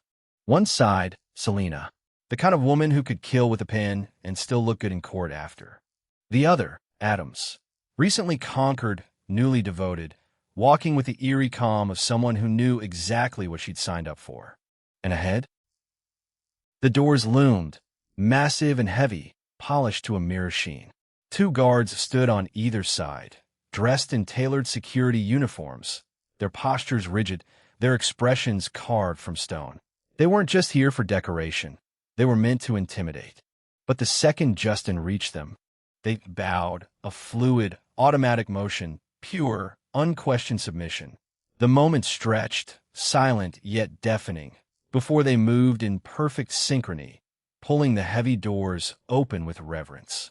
Inside? It was packed. The air buzzed, thick with anticipation. Employees, executives, board members, all gathered, all waiting. The hum of quiet conversation died the second he stepped through. The weight of the room shifted. Justin didn't stop. He didn't glance around, didn't break stride. He moved through the stunned silence with the confidence of a king entering his throne room. Like he belonged, like he owned every breath in this damn building. And a room? Reacted. First, the women. A sharp inhale, a choke breath, a subtle tightening of fingers around phones and pens. Some sat straighter, some bit their lips, others exchanged quick, wide-eyed glances. Because Justin Black? That was a problem. A dangerous problem. An Aphrodite's favor was like a custom-coded, world-ending type of problem. It started with a gasp. One woman, clutching her pearls like she'd just seen an actual deity descend from the heavens. Then another, gripping her co-worker's arm with both hands, shaking her like she was in the middle of a full-blown existential crisis. Wait, is that even real? Is he even real? Her voice pitched up 3 octaves, eyes darting between Justin and the ceiling like she was waiting for someone to confirm this wasn't some shared hallucination. I think I just got pregnant looking at him, another wheezed, pressing a trembling hand to her stomach. Like, immaculate conception. Right here, right now. This is illegal. This has to be illegal. A third whispered, gripping the desk for support. How are men allowed to look like that? Unfair. Unfair. I demand a refund on my entire existence. Someone else cried out, actually throwing her pen across the table like that would fix anything. A woman in the back, normally unbothered by such things, suddenly had a change of heart. Yuni, I don't even like men, but for him, she exhaled dramatically, flipping her hair back like a tragic K-drama lead. I'd reconsider my whole life. And then, the final blow. I would literally throw my degree away for him, one of the interns declared with her whole chest. No hosetaschen. No regret. Just pure, unfiltered conviction. Right now, just toss it out the window. She mimed the action with a flourish, while the women around her nodded in solemn agreement. Meanwhile, in the background, absolute carnage. Somebody spilled their coffee. Another person was hyperventilating into a folder. A woman literally had to sit down before her knees gave out. The men? Yeah, they weren't as thrilled. A few scoffs. A tightened jaw here, a furrowed brow there. A couple of guys whispered something to each other, but it had that classic bro, he's not even all that energy, forced bitter. Except deep down they knew. They could see it. Feel it. And the worst part? They couldn't refute it. This teenager was out of the fucking world. But the board members? They weren't like the rest of the room. They weren't fixated on the dangerously handsome young CEO with the face of a god and the charm of a devil. They were looking at something else, because they had seen it firsthand. The terrifying mind underneath that perfect exterior. The predator behind the charm. This wasn't just some millionaire's son. This was a demon in disguise. Justin ascended the platform with an unshakable presence, each step measured, deliberate, like he had all the time in the world and not a single person in this room could rush him. By the time he reached the center, he didn't have to clear his throat, didn't have to raise a hand. Hell, he didn't even have to speak. He just stood there, watching, taking in the room, the hundreds of people seated before him, the weight of their attention pressing in, the anticipation thick enough to choke. And yet Justin, unbothered. He had the aura of someone who had been here before, even though they all knew damn well he hadn't. The whispers, the hushed giggles from the women, the occasional scoffs from the men, every single sound in the room faded. Not because he commanded it, but because his presence did. Someone coughed into their fist. A few people shifted uncomfortably. More than one person suddenly had the urge to check their posture, straighten their back, readjust their tie. It wasn't just the drastic shift in power, the overnight transformation from an outsider to the head of the table. It was how effortless it all seemed to him. And Chloe? She wasn't far from the platform, and she could feel it too, the sheer gravity of his presence. Her fingers tapped lightly against the table's polished surface, her lips pressing together as she took in the boy who now stood at the helm of Black Veil. This was different. Before, he had been calculating, unpredictable, and sharp, a force to be wary of. But now there was something undeniable about him, something that demanded attention, demanded submission. It was like watching the moment a king took his throne, and when he finally spoke, his voice smooth, calmly ruthless, it didn't feel like a teenager addressing a room full of powerful executives. It felt like a ruler speaking to his court. Let's keep this short. His voice cut through the silence, each word precise, controlled, and completely sure of itself. I'm Justin Black, your new CEO, and I don't care how things were done before. I don't care about tradition, about comfort, or about whatever old-school nonsense was holding this company back. I care about results. He scanned the room, his gaze lingering just long enough to make people wonder if he was looking directly at them. Black Veil is changing. A pause. A shift. Some nodded. Some held their breath. Adapt. Or get out of the way. The weight of the statement pressed into the room, settling in every chair, every stiffened spine, every quiet, unreadable stare. And in that moment, it was clear. Justin Black wasn't just standing at the front of the room. He owned it. Was I too much anywhere? I am just into cliché shit these days. Chapter 33, Deity's Pride, Dark Path of Valor. The hall gasped. Not just a few people, not just the employees in the back. The entire damn room. It was the kind of reaction reserved for stock crashes, last-minute firings, and discovering your ex is dating your worst enemy. Even Selena and Adams, the two who had spent actual hours crafting the perfect, safe, CEO-friendly speech for him, stiffened in their seats. Because he hadn't read a single word of what they wrote. Not one. Instead, he had done what Justin Black did best. Walked in, taken over, and left everyone scrambling to keep up. Justin exhaled through his nose, shaking his head slightly as he reached for the mic stand. He adjusted it, tilting it with an almost bored flick of his fingers, the classic, I couldn't care less but fine move. Then, to the absolute horror of the board members, he let out a low chuckle. That's what you expected, huh? Another pause. Some executives blinked. Some employees shifted. A few stole cautious glances at each other, as if waiting for someone to confirm whether or not they were hallucinating.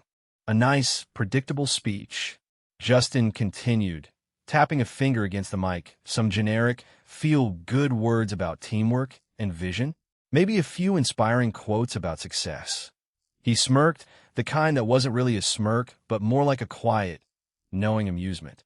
No, silence. That's not me. He took a step forward, shoulders loose, his entire energy giving off the audacity of a teenager who had every single person in this room hanging on his every word, and knew it. Here's the deal. He leaned slightly on the podium, gaze sweeping over the gathered executives, the managers, the board members. Black Veil is about to change. Another breath. Another pause. I don't care if you like me. I don't care if you think I'm too young. I don't care if you've been here longer than I've been alive. A slow, steady beat of silence followed. I care about results.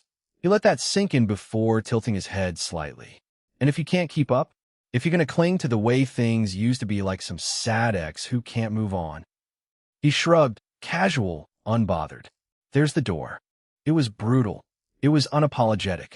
And it was absolutely, terrifyingly true. Selena inhaled sharply. Adams looked like she wanted to laugh.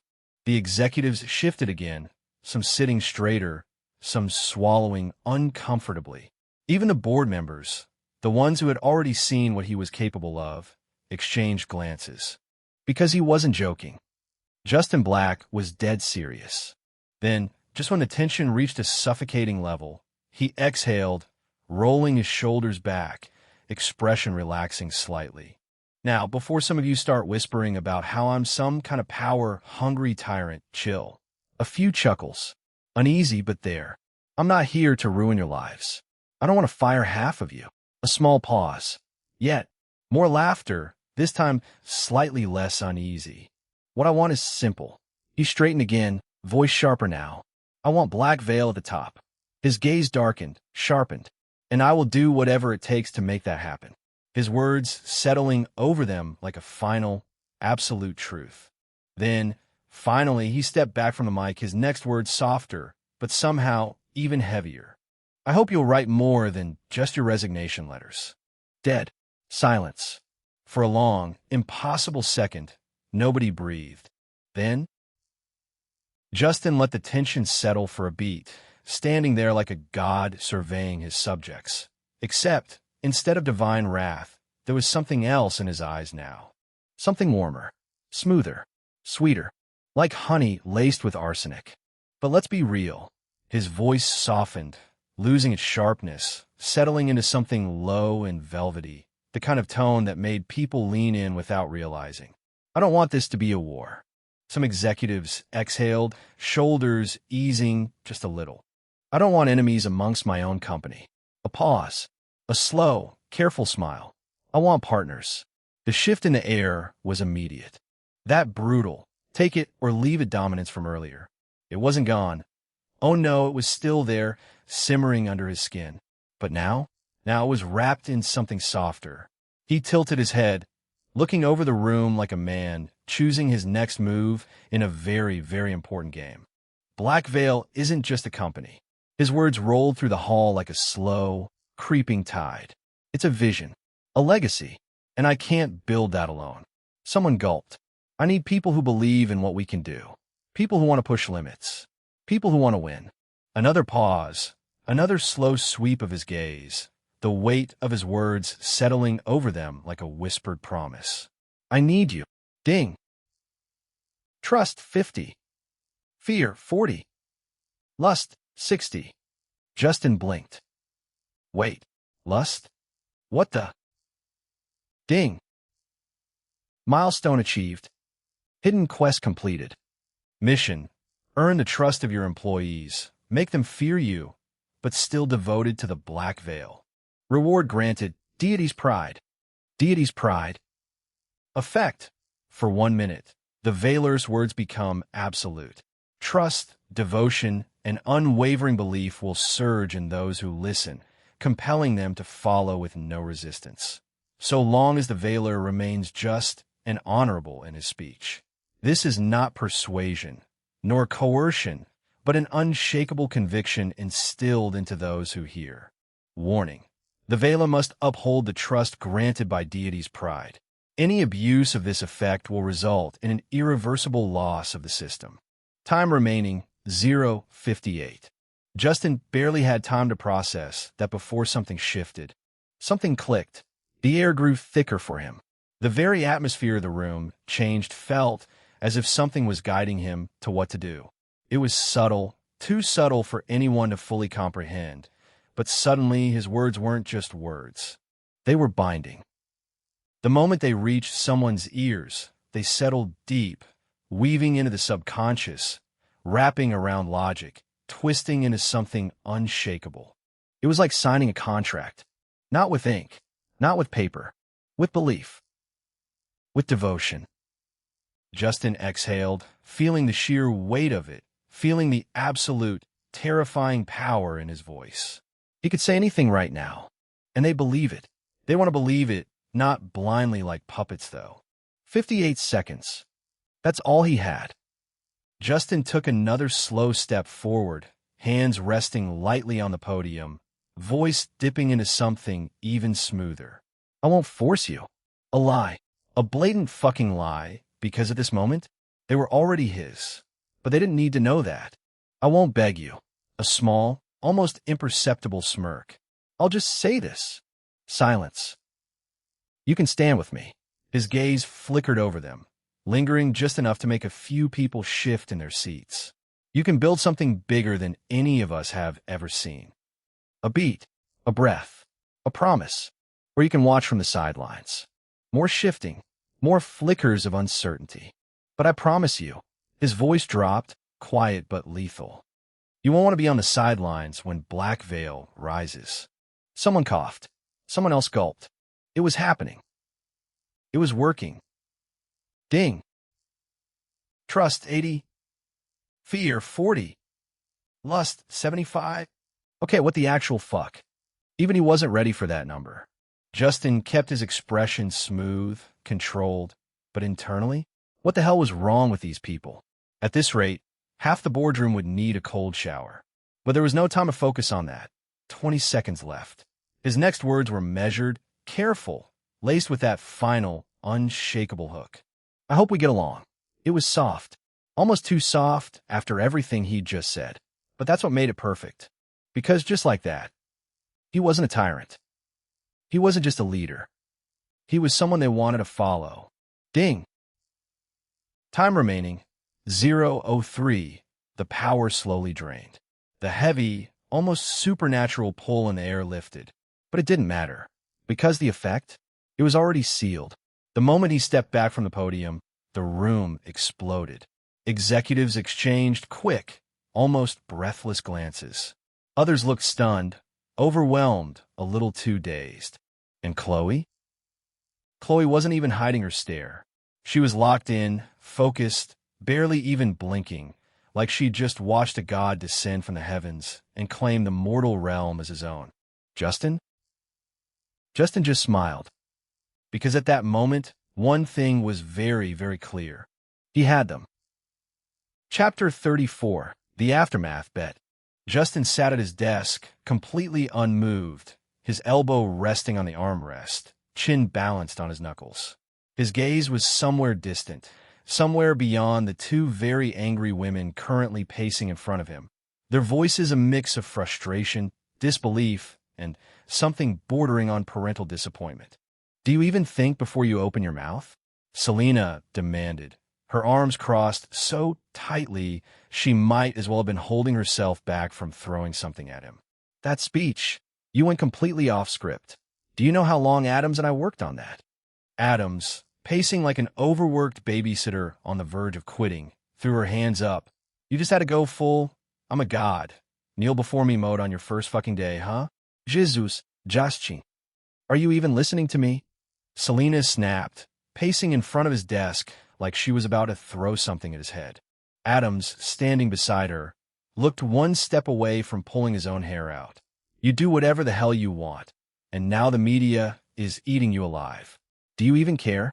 Justin sat in his chair, elbow propped on the armrest, finger resting against his chin, completely unbothered, unmoved, detached from reality, as if he wasn't even listening. Selena let out a sharp exhale, clearly fighting the urge to strangle him. Justin, look at me when I'm talking to you. He did not, in fact, look at her. Your speech, she pointed an accusing finger at him, was not what we agreed on. Do you understand what you just did? The entire business world is laughing at you, Adams added, arms crossed like a pissed-off father.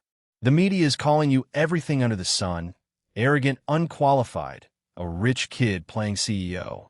Some of them are even saying you're a delusional megalomaniac. And the worst one? The teenage Lex Luthor. Justin almost smirked at that one. Teenage Lex Luthor? Not bad. Calling you arrogant. Selena shot him a sharp look. Reckless, Adams added. A spoiled brat who was handed a company he's completely unqualified to run. A narcissist with a god complex. A corporate menace with the emotional maturity of a teenage supervillain. A trust fund whore who thinks money makes him untouchable. Justin let out a slow breath, eyes still fixed on the empty space beyond them. What do they know? Trust, 90. Fear, 45. Lust, 72. The numbers were still climbing. Even after Deity's pride had been lost, its effects were still rippling through the company. Now, that was interesting. He'd lost the ability, sure, but its aftershocks were still at play. If anything, this confirmed what he already knew. He didn't need the system to command loyalty. He did. Selena was still ranting. Adams was pacing. Justin? Justin was thinking. What a nice ability to have. If only I didn't lose it after one use, he mused, absently watching the numbers rise. His aunt's voice became background noise. Now that I think about it, this system is kind of evil. No, questionably evil. Like its morals are straight up sketchy. Not in the murdering puppies kind of way, but in the manipulative, morally gray, probably shouldn't be legal kind of way. Actually, no. A system with no real morals at all. He exhaled sharply, fingers drumming lazily against his desk. But then again, so are my morals. A slow smirk tugged at the corner of his lips. A perfect match, huh? A system with zero ethical integrity. And me, a guy who will do whatever it takes to get what he wants. Justin sucked in a slow breath, completely ignoring the two raging adults in front of him. Justin. They called his name, but he was in his own little world, mentally grinning at his earlier thought. That pair. Equal to domination. Bam. Justin. Two fists slammed against his desk, jolting him straight out of his daydream. His eyes widened. Yeah, something wrong. Adams and Selena glared at him, exasperation radiating off them in waves. Were you even listening? Selena demanded, arms crossed, tapping her foot like a disappointed teacher about to hand out detention. Damn, they really couldn't wait 5 more minutes? Yeah. Justin waved a lazy hand. It's about my speech. It's actually good. Adam scoffed. Selena looked like she might explode. Before they could rip into him, Justin leaned forward, smirking. If it worries you that much, I'll bet you both $50,000. Anonymously asked the employees, like a secret survey, what they really thought about their new CEO. The room went quiet for a beat. Adams raised a brow. What? Justin shrugged. Simple. If at least 90% of them think positively of me, I win. If it's lower than a 90% positivity, you both get $50K each. Adams narrowed her eyes. And if you win? Justin leaned back, lacing his fingers behind his head. Then you each owe me $50K. Adams whistled. Damn. High stakes. Selena pinched the bridge of her nose, clearly questioning her life choices. Are you seriously playing games right now? Justin grinned. Oh, I'm dead serious. Adams considered for half a second before shrugging. I'm in. I could use a new car. Selena, on the other hand, was still analyzing him like she was trying to crack his brain open. To her, this bet was ridiculous, but also smart. If the results were even 70% positive, it would be a win. She could spin it, use it against the media trashing Justin's name. If it worked, it would be an actual weapon against Black Veil's growing bad press. Finally, she sighed. Fine. But I'm only polling the top employees. Justin smirked. Deal. Of course, he hadn't suggested this on a whim. He knew exactly how his aunt operated. This wasn't just about proving a point. It was about control, giving her peace of mind so she wouldn't nag him to death, letting her see that he wasn't just some reckless kid talking out his ass, that he knew what he was doing, giving her the confidence to stand behind him without hesitation. And, more importantly, handing her a fully loaded gun. Because once those results came back in his favor, she wouldn't just defend him. She'd weaponize it, turn the media backlash into a joke, make every executive who doubted him look like an idiot. Although none of them doubted him anymore, but Selena didn't know. And when the dust settled, there'd be no question about who really ran Black Veil. Chapter 35, Uncrowned Queen 2. If Black Veil had a throne, Chloe would be sitting on it. Unofficially, of course. Officially, she was just the executive director of operations, a fancy way of saying she ran everything while other people took the credit. But ask anyone in the company, from the interns to the senior executives, and they'd tell you the same thing. Chloe ruled Black Veil, not with an iron fist, but with something far more terrifying, competence. She had a brain like a supercomputer, a tongue sharp enough to cut glass, and a work ethic that made everyone else look lazy by comparison. And the worst part? She looked good doing it. Dressed in an all-black power suit, with sleek dark hair pulled into a high ponytail and heels sharp enough to stab a man, Chloe walked through the halls of Black Veil like a queen surveying her kingdom. And right now, she was heading straight for Justin. A knock. Sharp. Precise. Justin didn't look up from his phone. Come in. The door opened, and damn, Chloe walked in like she owned the building, not just the room. Her outfit was straight-up criminal. A fitted, long-sleeve crop top that clung to her ridiculous curves, exposing a waistline so mouth-watering it should have come with a warning label. And the skirt? Short. So damn short, it was an open invitation to risk it all. Black hair, sleek and falling past her shoulders. Blue eyes that held a quiet challenge, like she was waiting for someone, anyone, to be stupid enough to underestimate her. Lips soft, glossy, and just the right kind of dangerous. She carried nothing but her phone, didn't need to. When you walked like a queen, everything belonged to you. Justin? Unmoved. He leaned back, one arm resting on the couch, the other scrolling lazily on his phone. Chloe. His voice was smooth, controlled. Gentlemanly, technically, but cold. Detached. Like he hadn't just witnessed her walking in like temptation wrapped in designer fabric. She raised a brow, unimpressed. That's it? No, wow. Chloe, you look stunning today. A slow blink. You didn't dress like that for compliments now, did you? She smiled. Damn right. Justin gestured to the couch across from him, the same spot where he'd taken Adams apart like a chess piece. But this was different. Chloe wasn't a piece on the board. She was the other player. She didn't sit immediately. She took her time, her gaze scanning the office, calculating, reading, deciding. Then, finally, she settled into the couch across from him, legs crossed, back straight, like she was sitting on a throne instead of overpriced leather.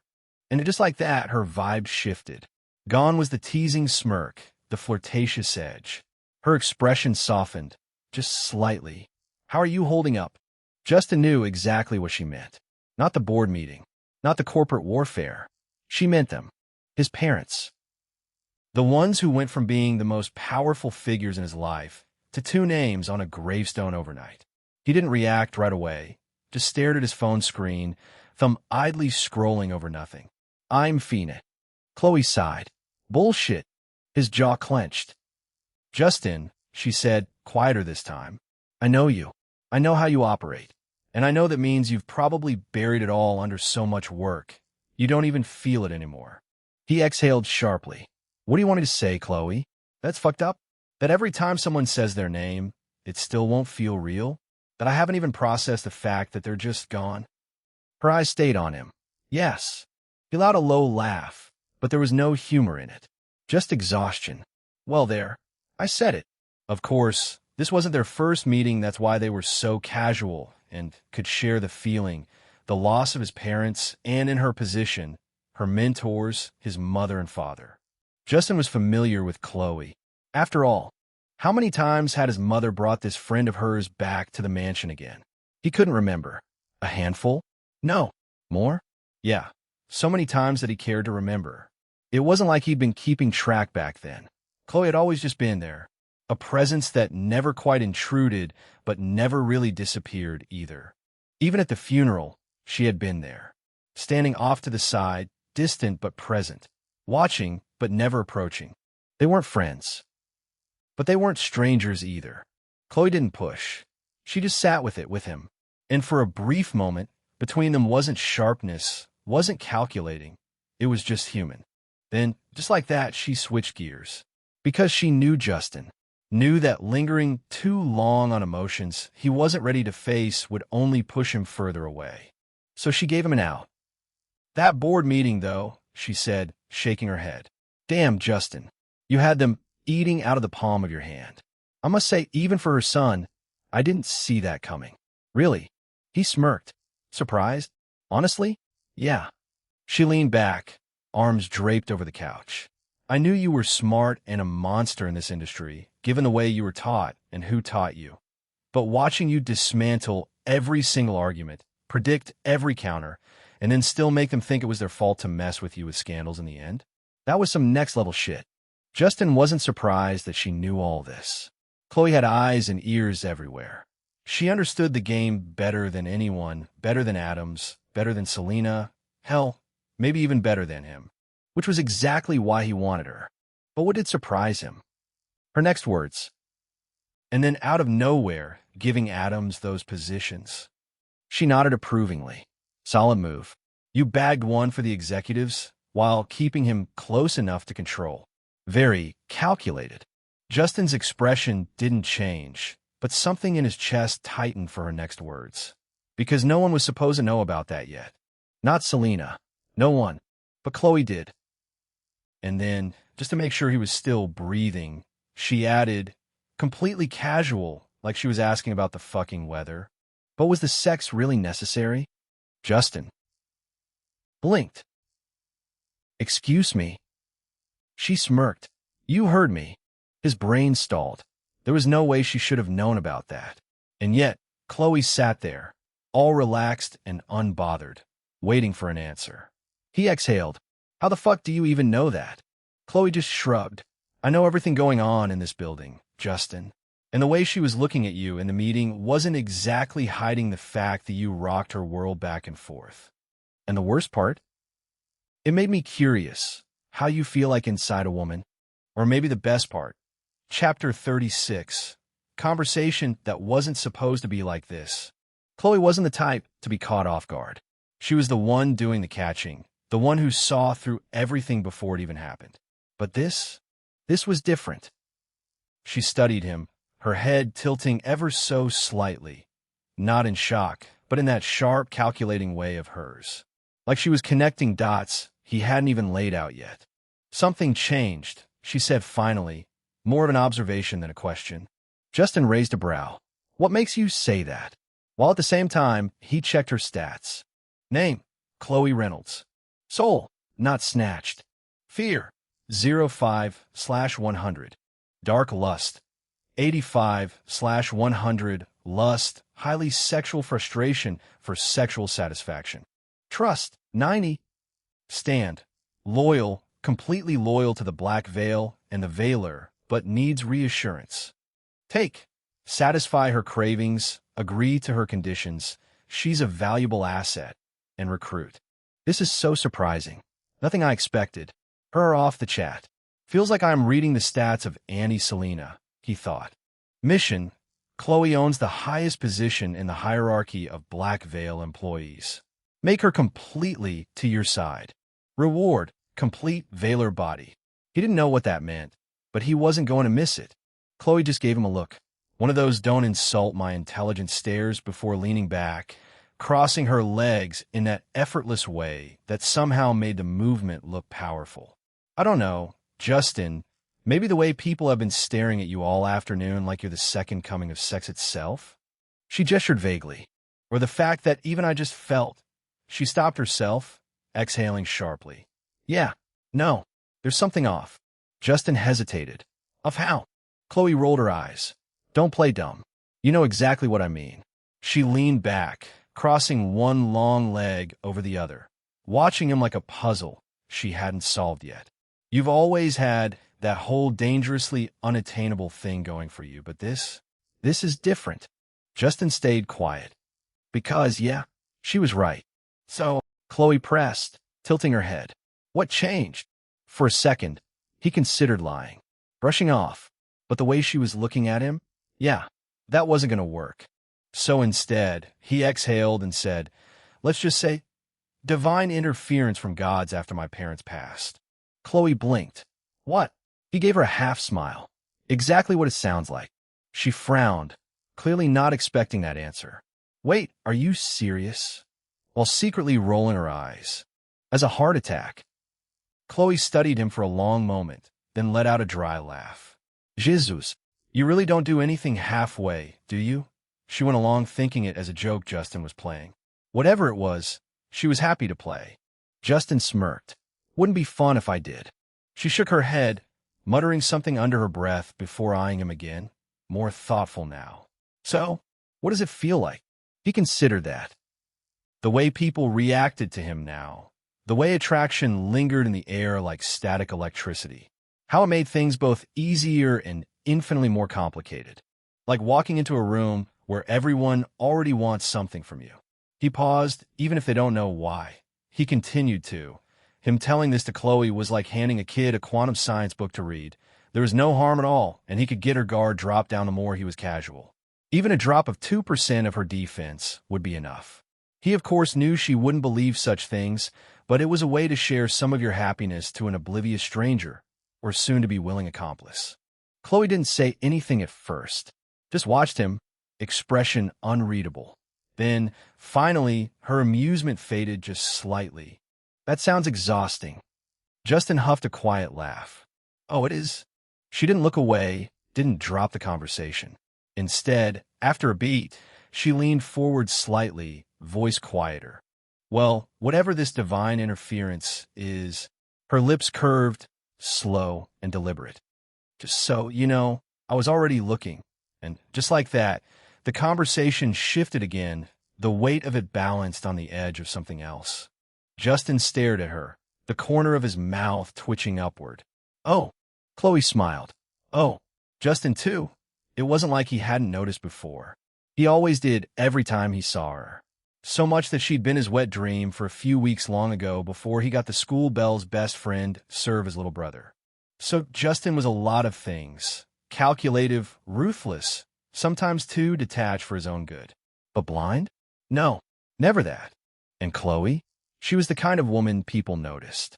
But the thing about truly beautiful people, the kind of beauty that stayed with you, it wasn't always about the obvious. It wasn't just about the way she looked in that sleek, form-fitting dress, or the way the light caught in her eyes like a deep, endless ocean. It was how she carried it, like a crown she chose to wear, not one she needed to be given. And it hit him, really hit him like always, when she wasn't even trying. Not when she was smirking at him, not when she was throwing around sharp, knowing glances, but in the quiet moments like now, when she was watching him, waiting, her expression just slightly softer than usual. Beautiful. Not in the way that made people stop and stare, but in the way that made them stay. For a moment, neither of them said anything. Not because they were smitten. Hell no. At least, Justin wasn't. It was just, Chloe looked a bit more beautiful today. Not in a life-changing, oh my God, she's the love of my life way, but in a way that made his brain hesitate for half a second before resuming its usual plotting. And that was annoying. Because he wasn't here to admire her. He was here to acquire her. And yet, here they were, caught in some weird staring contest, like two predators circling the same prey, except they were each other's problem. The small talk had been strategic, a way to loosen her up, drop her guard, make things easier. Yet somehow, she was turning it back on him, subtly shifting the balance like she was the one laying a trap. Justin wasn't falling for it. He cleared his throat, about to speak. But Chloe, being Chloe, got there first. "I know why you called me," she said, her voice smooth, cool, and frustratingly unreadable. "And I'm in, but only on two conditions." Justin blinked, then chuckled. "You don't even know what I'm offering you." Chloe tilted her head, unimpressed. "Yeah, that's exactly what I'm trying to avoid." His smirk twitched. "Oh." She nodded, arms crossing. "If you lay out some crazy-ass, once-in-a-lifetime, too-good-to-refuse deal, then boom, suddenly I have to take it, and my conditions go straight to hell." Justin leaned back, watching her with something almost close to amusement. "Huh, that's surprisingly not reckless of you." Chloe shrugged. "Well, you know me, always thinking ahead." He gave her a slow nod. "Except this is kind of rushed. Not very calculating Chloe of you." Chloe's lips twitched. "Damn, you're right. I should have taken a dramatic pause first." "Yeah, would have made it more cinematic." They stared at each other again. Justin hated that it wasn't hostile. "Fine," he sighed. "I'll bite. What are your conditions?" Chapter 37. The Art of Making a Queen Kneel. Chloe smirked, shifting to his opposite side, slipping her phone away like she had all the time in the world. And somehow, before Justin could even process what the fuck just happened, she was on her knees, between his legs. He didn't react, not because he wasn't aware of the very suggestive positioning, but because he knew why she was doing it. This wasn't seduction. It was declaration. "I don't need to be calculative," she said smoothly.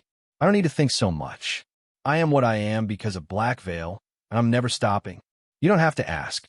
You don't have to promise me heaven and earth." She placed a hand on her chest, her voice steady, eyes gleaming. "Either way, I was always going to say yes." Then, just because she loved making an entrance, she exhaled sharply, flashing a wicked little grin. "Because, Justin," she tapped her temple, "Black Veil is in my fucking blood and veins." Justin had not expected this. Sure, he knew she was loyal, knew she had ties, but this level of devotion? Damn, she made it sound like a cult. Not that he was mad about it, but before he could say a word, she leaned in slightly, her voice taking on a very different tone. That being said, Chloe continued, lips curving, "A girl has needs, Justin." "Oh." Justin blinked, his brain catching up. "Needs," he repeated. She nodded. "Desires. Longings. Things that must be satisfied and wishes. Right. And you," she pointed at him like she was making an important business pitch, "are exactly who I need to help me with those." He did not sigh. He wanted to, but he did not sigh. "Let me guess," he drawled. "These are your conditions." "Ding, ding, ding," she sing-songed. Then, switching gears like a pro, she crossed her arms. "You accept, and I won't just join you. I'll also bring back all the clients and top models we lost." Justin narrowed his eyes slightly. "That's a bold promise." She smirked. "I'm a bold bitch." And the worst part? He didn't doubt her. After all, if she were just some selfish, scheming mastermind looking out for her own ass, Justin would have definitely assumed she was the one who scared off the clients and models, just so she could swoop in like some savior when he came knocking. It would have been smart. Hell, he might have even respected the play. But nah, he knew better, because he had done his homework. Chloe wasn't the culprit. She was just a menace with a flair for the dramatic. She was not a traitor. She wasn't playing both sides. She was just a chaotic menace who knew exactly how to make an entrance. Justin exhaled, rubbing his temple. Fine. Let's hear them. Chloe grinned. That's the spirit. And somehow, Justin just knew he was about to regret this. Did he even need to guess what her conditions were going to be? The way she was kneeling between his legs like that, like she was begging for something. Yeah, he had a damn good idea. But still, he needed to hear it, just in case. Chloe didn't make him wait. She leaned in, her smirk sharp, her tone way too casual for the shit she was about to drop. My conditions? Simple, she said. But you better listen carefully, cause they require serious consideration. Justin raised a brow. Oh yeah. She nodded. First one's non-negotiable. And only after you handle it will I tell you the second. Oh, it's non-negotiable as well. He huffed a laugh, shaking his head. Damn, you really love dragging out the suspense, huh? Chloe just grinned. Oh, baby, you have no idea. A few minutes later, Justin's hands gripped her hips, his mouth trailing slow, burning kisses down her neck. Chloe was straddling him, her pink bra and panties the only thing left between them. She let out a breathy moan as his fingers squeezed her ass, sinking in deep. Ah! Her lips found his neck, her kisses just as greedy as the way her legs wound tighter around his waist. I didn't know you were a pink lingerie person. He teased her soothingly in her ears. Chloe let out a soft laugh against his skin, her lips brushing dangerously close to his ear. Please, she murmured, voice dripping with amusement. Like I wore this for you. Then, just to mess with him, she rolled her hips slightly, her smirk downright wicked. Nah, she purred, dragging a finger down his chest. I wore it for me. But if you're enjoying the view, well, that's just a cute little bonus. Make me kneel. Make me submit. That was what had led Justin and Chloe to their current situation. That was her first condition. A real Las Vegas lady who knew what she wanted. But Justin didn't believe for a second that her request came for being smitten with him today, as if one glance at his changes had suddenly made her desperate to fuck him. No, Justin wasn't that naive. He didn't see Chloe as someone who made decisions on a whim. This had to be her plan all along, not something she had just come up with a few minutes ago. Topped up with her sexual frustration, desiring some satisfaction, she was like testing him to see if he could handle the other task. Her second condition of the time came. That's what Justin thought. With that realization, Justin decided it was time to go all out. He almost couldn't believe how damn good this day had been. In just a few hours after securing Black Veil, he had fucked one of the most stunning, MILF, and made her completely his, playing right into his hands. And now here he was, making an even more beautiful woman moan for him. Just a few hours. That's all it took for Justin's life to completely change. How can you be so charming and so good? She murmured, breathless. Justin didn't bother answering. Words didn't matter. Not when he had her like this, sprawled beneath him, skin flushed with heat, eyes half-lidded in anticipation.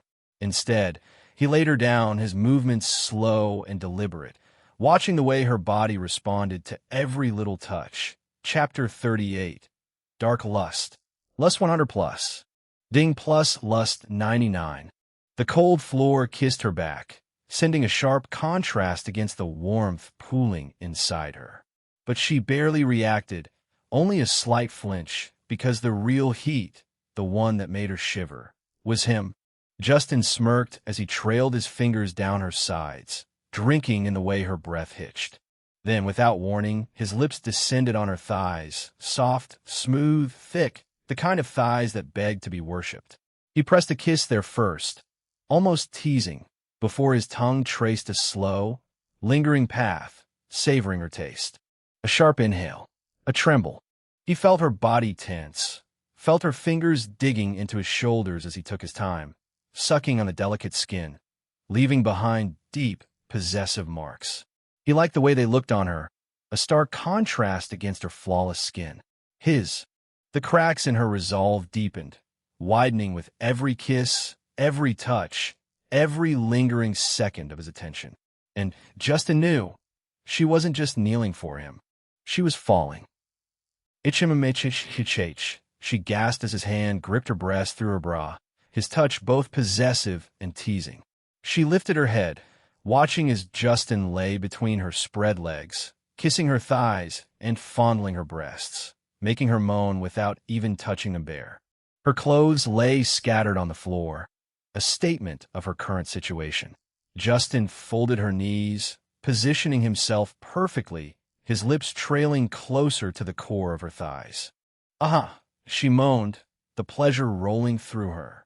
Justin felt a surge of energy, his hands working in tandem, one kneading her breast while the other slid lower, gripping her butt. Her soft flesh molded beneath his fingers, warm and inviting. How could something so full and perky feel this impossibly soft? The logic escaped him, but he wasn't about to question when he could discover it firsthand. The scent of her arousal reached him as he inched toward her soaked panties. He sucked on her inner thigh, harder this time, making her body spasm as a long, shuddering moan escaped her lips. Her legs trembled. Grinning, Justin attacked all fronts. His fingers slipped past the fabric of her panties, grazing the bare skin of her ass. It was surprisingly warm despite the cold floor beneath her. With his skills, it would have been easy to make Chloe submit entirely, but he didn't rush. "Chloe, I'm going to enjoy every inch of your body," he whispered between her legs. "Savor your taste. I used to have wild dreams about you, and now I get to make them real. And you're way too hot for me to rush." "Justin," she whispered, her own submission surprising her. Ding! Chloe trapped in dark lust. 40% soul snatcher. The 10% will wear off if Chloe is not satisfied. He smirked, eyes locked between her legs. The sight of her arousal peeking through the thin fabric made his cock throb. It was almost pointless for her pussy to remain hidden when it was already so wet, practically calling for him. With a sharp snap, he tore the delicate fabric, making her gasp before he tossed it aside. And there it was, her glistening heat fully exposed. But Justin didn't dive in just yet. Instead, he stood up, looking down at her with dark amusement. "Undress me. Now." 50% soul snatcher. The more they went, the deeper he snatched her soul, but this wasn't his doing. His butt driven with dark lust, and all he had to do was make her satisfied, and he wouldn't lose that produce. He smiled. She bit her lip, sitting up to obey. He smirked. "You're way more submissive than I expected. I was looking forward to a challenge, you know." As she stripped him of his upper clothes, her hands trailed along his sculpted chest and abs, tracing the firm ridges with reverence before pressing soft kisses down his torso. Justin groaned, the sensation sending a pulse of heat straight to his core.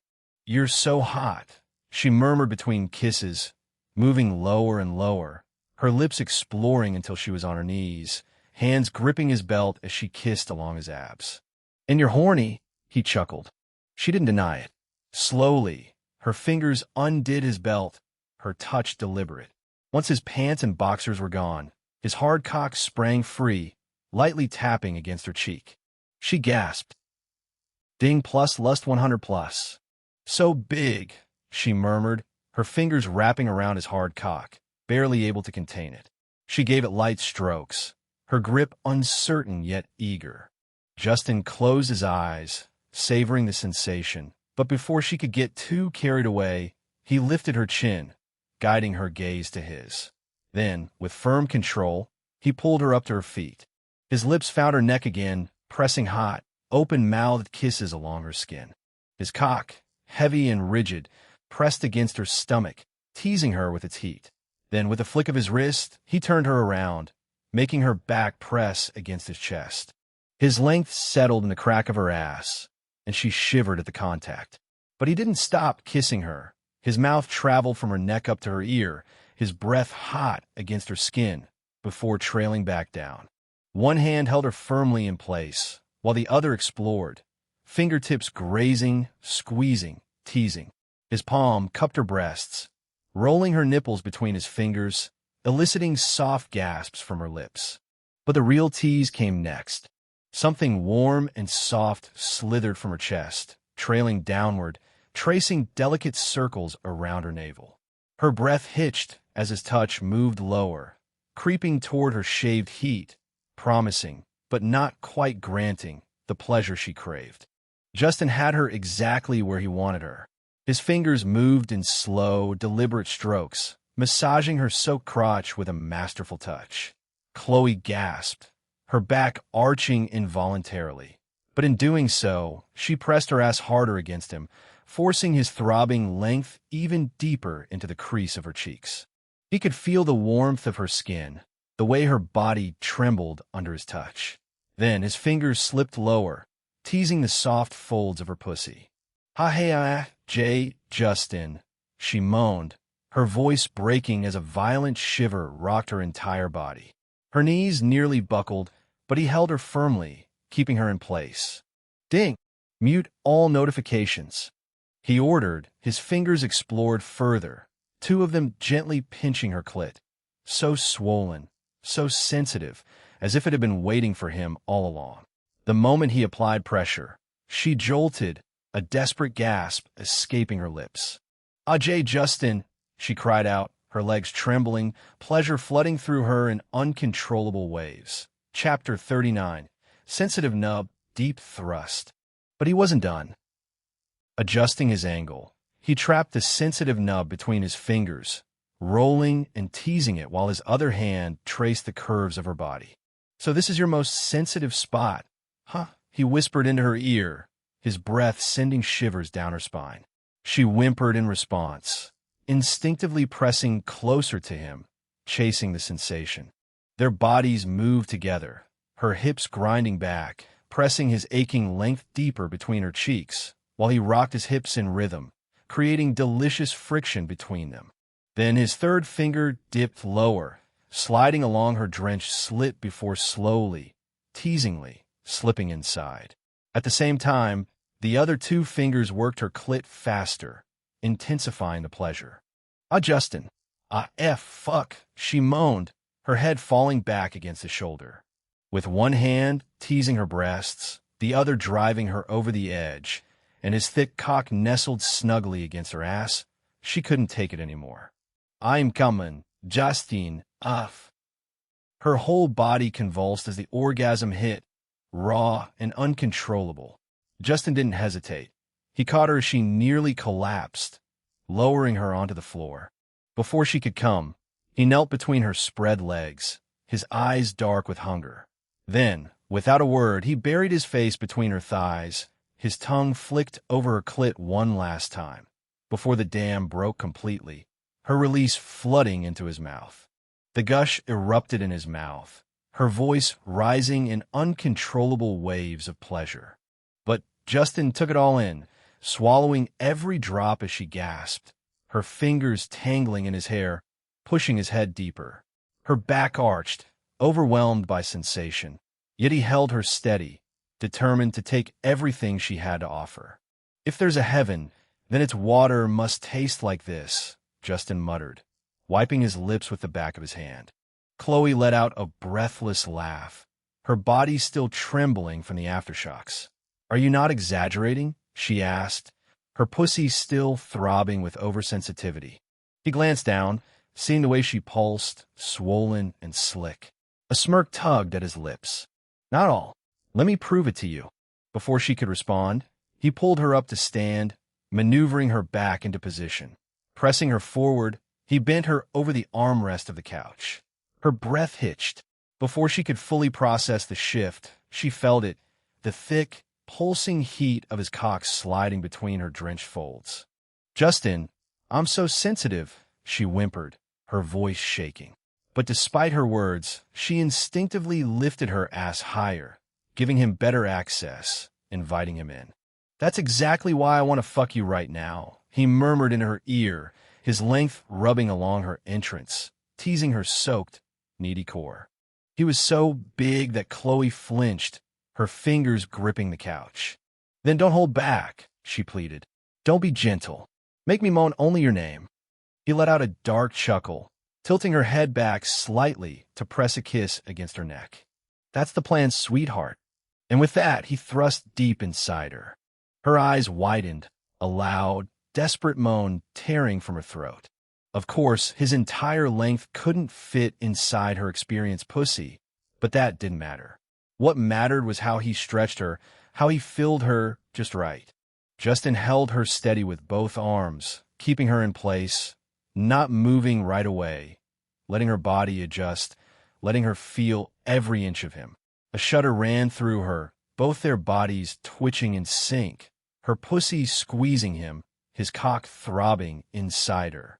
He leaned in, trailing kisses along her neck and shoulders. You know, he murmured, I always imagined something like this happening, but it never did. Until now. And before I knew it, my crush on you only deepened. His voice was soft, yet the weight of his words hit her like a slow, burning fire. Ding. Plus lust 100 plus. Trust 90. Fear 05. Soul 60. Chloe's breath was unsteady as she processed his confession. Is that right? I had no idea my presence had that kind of effect on you. She rested her head on his shoulder, her hands over his, which were wrapped around her body, holding her close. Justin exhaled a small laugh. Trust me, you had more than an effect on me, Chloe. You were my first wet dream, he admitted, his voice dripping with heat. And ever since then, I imagined having my dick inside this super tight pussy of yours. There was no need to tell her that she had long lost the hold she once had on him. Sure enough. Ding. 70% of Chloe's soul has been snatched. The system informed as if it didn't understand the mute notification part. But maybe this was crucial to dismiss. Justin smirked. You can have me now, she whispered shakily. Like you've always wanted. I'm yours for now. Her ass was already moving, pressing against him, urging him to take her completely. Justin pumped harder, driving his dick deep inside her. Chloe gasped, her back arching as waves of pleasure coursed through her. He didn't let her straighten up. Instead, he gripped her neck gently but firmly, keeping her bent forward as he pulled out. He could feel her walls tightening and twitching around him. Huh, he thrust back in. So full. You're so big, Chloe moaned, gripping the armrest tightly, her body moving in sync with his, taking him from behind. She rocked her hips, picking up the pace, her breath ragged. Oh gods, fuck me harder, Justin. I can feel you throbbing inside me, she gasped. Justin's hands gripped her waist, her body soft yet firm beneath his touch, molding perfectly against him. He pushed deeper, despite already reaching her limit. Chloe choked on a gasp, feeling his cock stretching her to her very depths. I know you want me so bad, he growled in her ear, his voice thick with desire. And I'm gonna fuck you harder than anyone ever has, Chloe. After today, you won't ever stop imagining my cock throbbing inside these tight walls of yours. Chapter 40. Symphony of Desires and Lust. The office was filled with the intoxicating symphony of flesh meeting flesh, raw and unrestrained. Chloe's moans of pleasure echoed off the walls, mixing with Justin's deep groans, a chorus of pure desire. The world outside ceased to exist, no interruptions, no distractions, just the two of them, lost in the moment. Justin thanked the universe the only way he knew how, by fucking her harder. His grip on her waist tightened as he drove himself deep, each thrust sending shockwaves through her body. Chloe's hands clutched at the desk, knuckles white, her back arching beautifully as she met each of his strokes with equal desperation. Justin, you're stretching me so good, she moaned, her voice laced with pleasure and need. His fingers trailed up her spine before tangling in her hair, tugging just enough to make her gasp. You love this, don't you? He murmured, his breath hot against her ear. Chloe whimpered, her body trembling beneath him. Why, yes, fuck yes. His thrust became more powerful and harder, her walls tightening around his cock like a vice, driving him closer to the edge. The wet sounds of their connection, the slap of skin, the sheer heat between them. It was intoxicating. He reached around, fingers slipping between her legs to rub her swollen clit. Chloe's entire body jerked as a cry tore from her lips, her orgasm crashing down like a tidal wave. I am coming, she cried and came. Justin groaned. He didn't stop, feeling her pulse around him, milking him for everything he had. He didn't stop. Not yet. He was going to make sure she felt him long after this was over. Justin's grip tightened on Chloe's thighs as he lifted her effortlessly onto the couch, his body pressing into hers as he spread her wide. No hositaschen, no distrant. Just him and her, raw and unfiltered. She gasped, nails clawing at his shoulders, but he didn't let her adjust, didn't give her the chance to breathe before slamming back inside. Fuck Justin. Her back arched violently, her head falling back, pleasure ripping through her like lightning. You feel that, he growled, burying himself deeper. That's all of me, Chloe. No one else. Just me stretching this tight, fucking pussy. Her legs shook, trying to clamp around him, but he forced them wider, his fingers digging in her thighs as he thrust harder, faster. You belong to me now, right now, Justin whispered, his breath hot against her lips. And you know I'm right. Chloe's moans came in breathless whimpers, her body betraying her, surrendering completely. Justin kept her pinned against the couch, his pace unforgiving, his cock slamming into her with deliberate precision, hitting that one spot that had her vision blurring. Her hands clutched at his neck from behind, desperate, her body twisting under him. But he didn't let up. You want harder, don't you? He rasped against her ear, his fingers slipping down between them, finding her clit. Chloe screamed. Her entire body jerked, her hips instinctively rolling to meet him. That's right, Justin smirked, his fingers tormenting her clit as he drove into her relentlessly. You were made for me. His teeth grazed her throat before biting down, making her jolt in his grasp. Dustin, fuck, I'm gonna. I own this body, he growled, one hand gripping her hip as he slammed into her deeper. Your moans, your fucking orgasms, mine. Her head fell forward, her body convulsing as her orgasm hit her like a hurricane. But Justin didn't stop. Even as she shook, even as she twitched, even as her cries turned into breathless gasps, he kept going, forcing her to take more. Can't, too much, she whimpered. You can take it, he said darkly, pumping in her harder. You're not done until I say so. He slowed, just enough to let her catch a breath, just enough to lean in, his mouth brushing against her ear as his hips still rolled into her with unbearable heat. You feel this? He whispered. This is how we take over. Chloe's fingers dug into his skin, her breath still ragged. You and me, Chloe, he continued, his voice dripping with promise, each thrust driving his words into her mind. We don't just fuck, we conquer. Her body clenched around him at his words, and he smirked, knowing he had her. You give me everything, every drop, every scream, every fucking ounce of you, and I'll make sure we run this industry together. No one will be able to touch us. Chloe gasped, still dazed from her last orgasm, but Justin grabbed her chin, forcing her to look at him back at him. You want that, don't you? He didn't need a system notification to tell him he had another good chunk of her soul snatched away. She swallowed hard, legs trembling around him. Yes.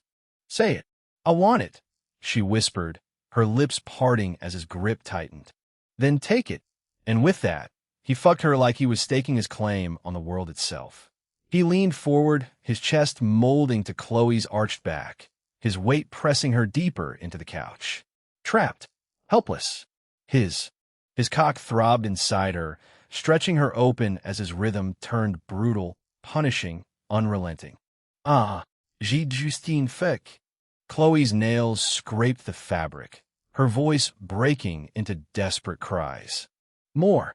He needed more. His breath was hot against her ear, his words dark, possessive. You love being fucked like this, don't you? She barely managed a nod, but it was enough. Justin's grip tightened around her hips, pulling her back onto him, forcing her to take every inch. Fuck Chloe. His voice came in ragged groans, his cock slamming deep, hitting that one spot that had her body convulsing. Her legs shook, her thighs weak, her breath turning into whimpering gasps as he dragged her to the edge. But he didn't let up. His teeth grazed her shoulder, then bit down, just enough to make her jolt, the mix of pain and pleasure ripping a moan from her throat. "You're clenching so tight," he growled, his fingers spreading over her stomach, feeling her tremble. "Are you going to come for me already?"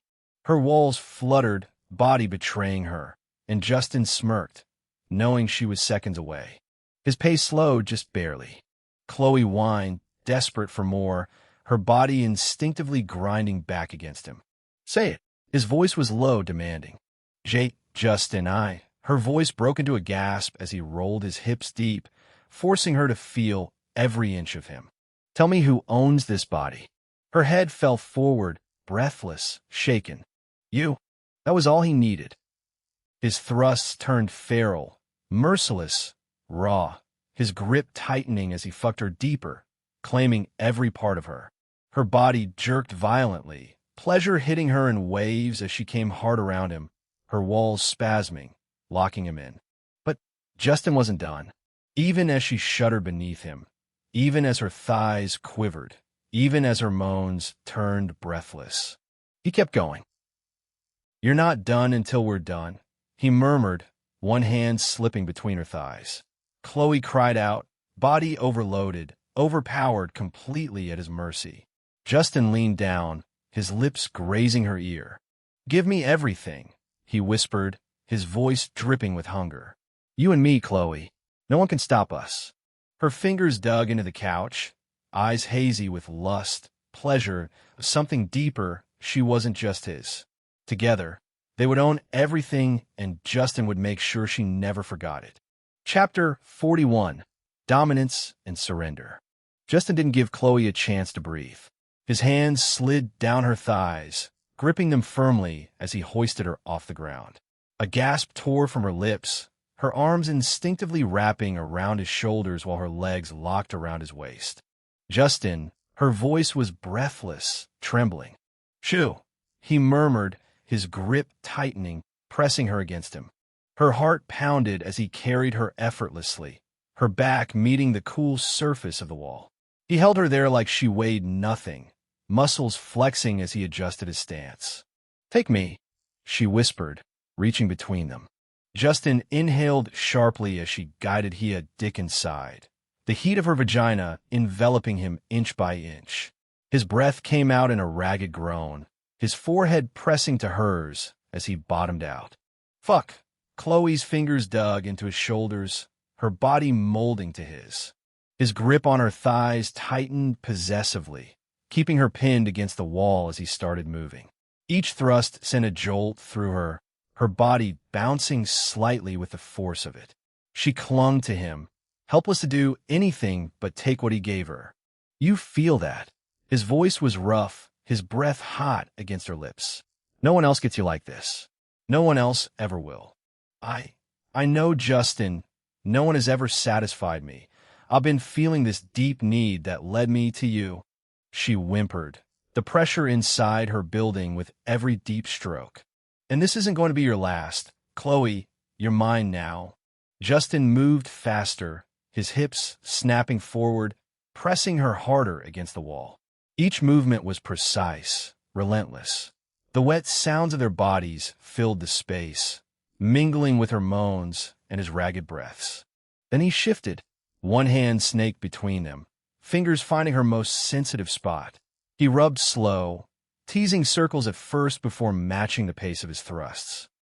Justin, oh God." Chloe's head fell back against the wall, her body tightening around him. "That's it," he growled, voice dripping with possession. "Let me feel you." The pleasure coiled tighter, unbearable, her body tensing as she teetered on the edge. His lips brushed her jaw, his breath hot against her skin. "Come for me, Chloe." He could feel her walls that tighten. His words shattered her. She cried out, her body arching, muscles convulsing as waves of pleasure crashed through her. Her walls clenched around him, gripping him like a vice. "Fuck," Justin groaned, his hold bruising as he buried himself deep. A final thrust, and he was gone, his body tensing as he spilled into her, his breath shuddering against her neck. They stayed locked together, bodies trembling, foreheads pressed together, breaths mingling. His grip loosened just enough for her feet to touch the floor, but he didn't let go. "You feel that?" he murmured against her lips, a smirk curving his mouth. That's what it means to be mine. And Chloe, still dazed, breathless, and utterly wrecked, could only nod. But they were far from done. Even as she was breathless and tired, she still wanted more, to satisfy the years of frustration. Justin knew what she wanted. He held Chloe pinned against the wall, her body wrapped around him, helpless under his relentless pace. Each thrust sent jolts of pleasure through her, her breath hitching with every deep stroke. Her nails raked down his back, her strength faltering as exhaustion started creeping in. She had already come once, her body trembling, but Justin wasn't done. Justin, she gasped, her head lolling back, sweat glistening on her skin. I know, he murmured, his lips grazing her throat, teasing. You're tired, but I'm not letting you go yet since you still want more. Yes, I want more. Don't dare stop. Ah, Chloe moaned weakly, her thighs trembling around his waist. She could barely hold herself up anymore. Justin sensed it, felt the way her body clung to his, desperate, spent. With one swift motion, he pulled out and turned, carrying her across the room. She barely had time to register what was happening before her back met the desk, the cool surface a sharp contrast to their burning heat. Justin stayed standing between her legs, spreading them wider, keeping her completely at his mercy. Stay with me, Chloe. His voice was hoarse, full of something raw and possessive. Her lips parted, eyes heavy, unfocused, but she nodded. A smirk tugged at his lips before he slammed back inside, filling her again, pulling a strangled moan from her throat. Her body jerked at the sensation of his full length, her legs wrapping weakly around his waist, but she had no more strength to move on her own. Justin took over. His hands gripped her hips, angling her just right, his thrust slow but impossibly deep, making her feel every inch of him. Look at me, he demanded. She forced her eyes open, half-lidded, dazed. This, he murmured, his forehead pressing against hers. This is what we could have. You and me. Together, we could own everything. Her breath hitched, her fingers barely gripping his arms, body trembling as she felt herself unravel again. Justin felt it too, her walls fluttering, tightening, pulling him deeper. His pace quickened, his hand finding her clit again, rubbing in slow, torturous circles. Justine. I know, baby. Give it to me. His words were the final push. Chloe's back arched violently. A silent scream stuck in her throat as pleasure crashed into her, consuming her whole. Her body convulsed, thighs quaking, her vision blurring as a wave of euphoria left her completely wrecked. Justin followed right after, a deep groan tearing from his chest as he buried himself one last time, his release spilling inside her. His grip on her hips turned almost bruising, his body shuddering from the force of his climax. For a long moment, neither of them moved, only their ragged breaths filling the room. Chloe's body slumped completely, her strength gone. Justin pulled back slightly, watching as her lashes fluttered, her lips parted, her entire body boneless and weak beneath him. A slow smirk tugged at his lips. Tired, he whispered, brushing a damp strand of hair from her face. Chloe tried to speak, but nothing came out. She was awake, but too drained to answer. Justin chuckled, satisfaction dripping from his voice. Yeah, that's what I thought. Without another word, he scooped her up into his arms, her body limp, completely surrendered to him. She curled against his chest, her breathing slow, deep. Justin kissed her temple, holding her close as he carried her away, completely, undeniably his. Chapter 42. Aftermath 1. Justin leaned back in the leather seat of his Mercedes SUV, the city's neon glow flickering through the tinted windows. The hum of Vegas nightlife buzzed outside, honking cars, distant music, drunk tourists shouting in the streets. But inside the car, it was all silence except for the soft taps of Selena's manic typing on her tablet. She sat in the front passenger seat, eyebrows furrowed, scrolling through numbers like she was decoding the damn matrix. With a quick glance at the chauffeur, she ordered home. The car smoothly pulled away from the chaos of downtown, leaving behind the Black Veil office, a towering glass structure nestled in the heart of the city's business district. As they drove off, the Strip's neon signs faded into the distance, replaced by the quiet luxury of Summerlin, Las Vegas's most exclusive neighborhood. This wasn't some overpriced high-rise or fake rich McMansion suburb. No, this was where the real money lived. Private estates hidden behind gates, the kind of homes with actual fountains in the driveway and security guards who looked like ex-military. And at the top of this food chain, the Black Estate. Selena, still absorbed in her tablet, bit her lip as she scrolled. Her expression shifted every few seconds. Confusion, shock, then straight-up disbelief. "This shit makes no sense," she muttered. Justin didn't bother looking up from his phone. "What doesn't?" She hesitated, then sighed dramatically. "Martinez and I ran the employee survey like you suggested," she coughed. He smirked, and Selena turned to face him, eyes narrowed.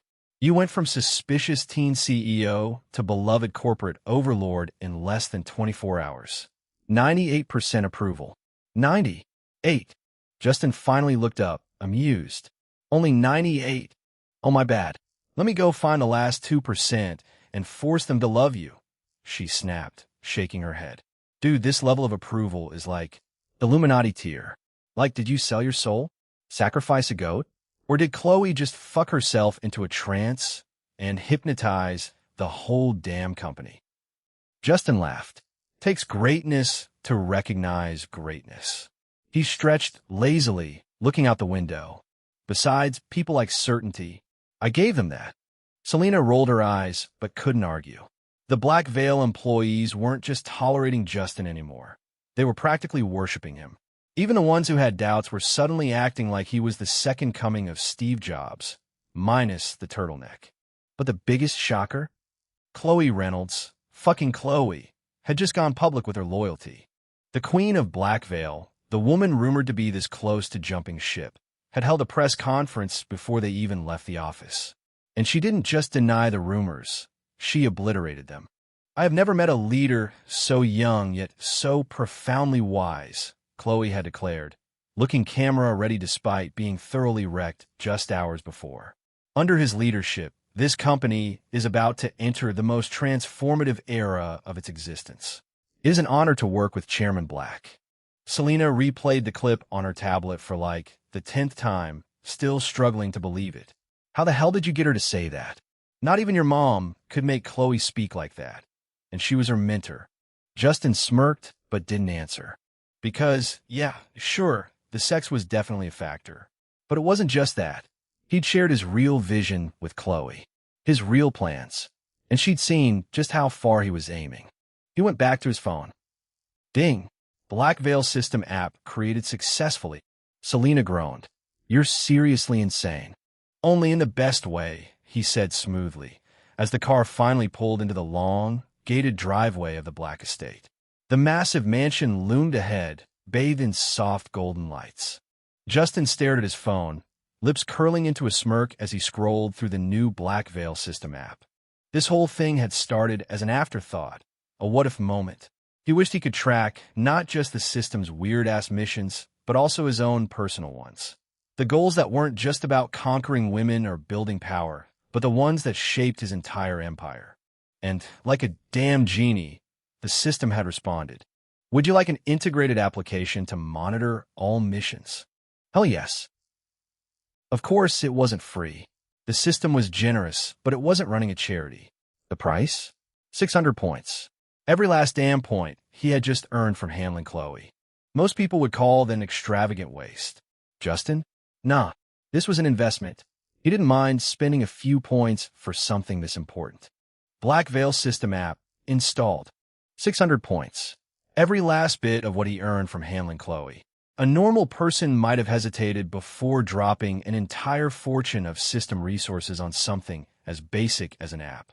When the download was done, he tapped the screen, and the interface lit up. A dark, sleek design, modern as hell. Everything was laid out clearly. His progress, completed missions, unfinished tasks, the people under his influence, system suggestions, and notifications. The Souls tab caught his attention for a second, a number displayed beside it, tracking how many people had fully fallen under his sway, allies, loyalists. The ones who saw him as something greater than just a CEO. That number was only going to grow in the future, and right now, he only had 3 of them on that list. Main menu.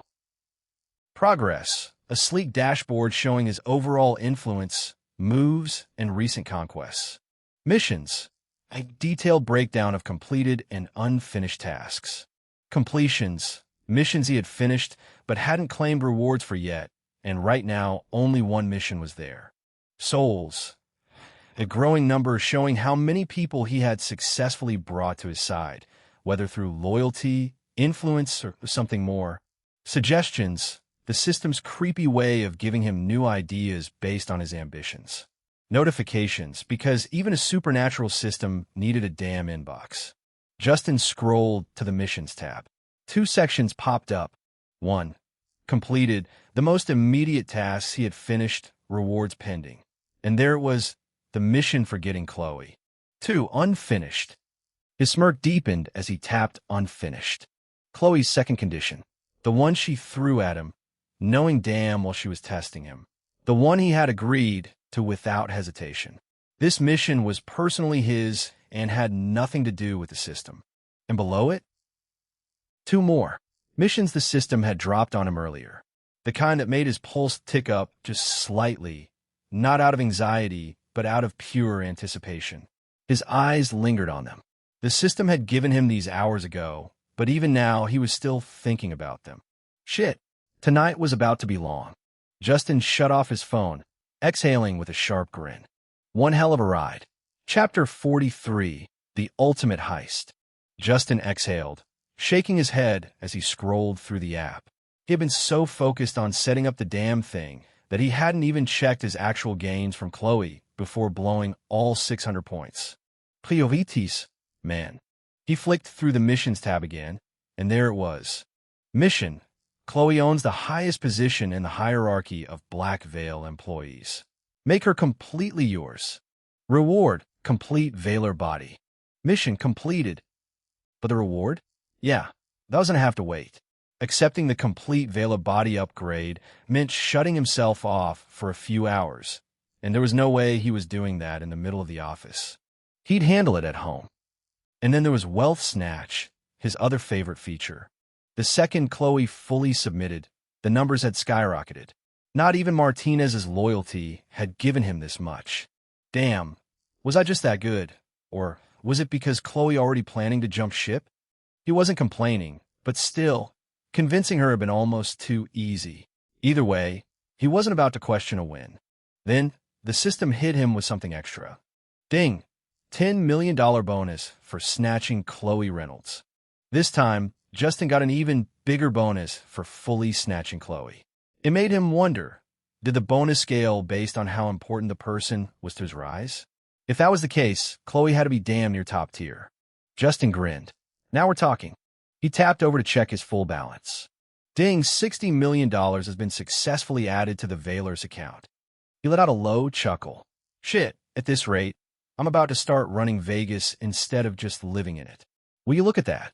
Given the X2 wealth return, that meant Chloe was worth $30 million. Like, what the actual fuck? How the hell was a woman that young? Not even pushing 40, richer than half the CEOs out there. Some guys spent their whole lives grinding in corporate hell, kissing ass, and selling their souls just to hit 8 figures. Chloe? She made it look like pocket change. The Queen of Black Veil wasn't just a title. She fucking earned it. Justin leaned back, staring at the numbers on his phone like they were the sweetest love letter he'd ever received. 70 fucking million in just a few hours. Who the hell said investing in his dick was a mistake? Because clearly, that person was a dumbass. This wasn't just profit, it was proof that he was sitting on a gold mine. No, scratch that, a goddamn diamond mine, unclaimed and waiting for him to dig out everything. Selena, who had been deep in whatever the hell she was doing on her tablet, glanced up and saw him grinning to himself like a lunatic. Okay, what's with the evil mastermind smile back there? Justin chuckled, locking his phone. Nothing much. Just thinking about how rich I'm getting. Oh, and by the way, get everything ready. Me and Chloe are heading out tonight. Selena raised a brow, but didn't press. Maybe she trusted him. Maybe she trusted Chloe, since back when his mother was still around, Chloe had basically been like family. Or maybe, just maybe, she trusted them both, which is why she didn't act like some overbearing mom trying to track his every move. Do you need a car? She asked, ever the responsible one. Nah, Chloe's picking me up, he said, but then hesitated, debating. Did he need a car? Maybe. Maybe not. Whatever. He'd figure it out later. Selena casually dropped a little bomb after that. By the way, in case I forgot to mention, your parents made arrangements to make sure you finish high school and college. If you drop out, they take away everything. Inheritance, assets, all of it. She sat back like she'd just detonated a nuke. Justin, however, just snorted. And Selena, I cannot miss school for anything. His lawyer had already given him the heads up about this yesterday. He wasn't dumb enough to throw away his empire over skipping classes. But damn, his parents really thought they had him on a leash, huh? Goo.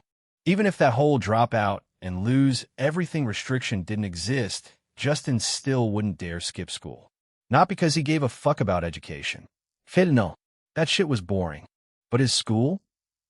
It was because his school, was a gold mine, and somehow these rich dumbass didn't even realize it. Except him. And he had the whole fucking thing to himself.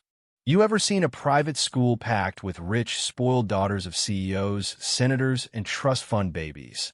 A private school where every girl looked like they belonged on a yacht in Monaco, sipping champagne and acting like the world owed them something?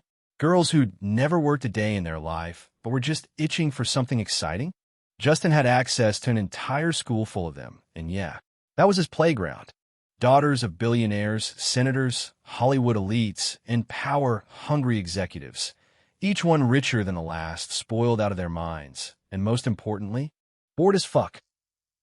They didn't need money. They needed a goddamn thrill.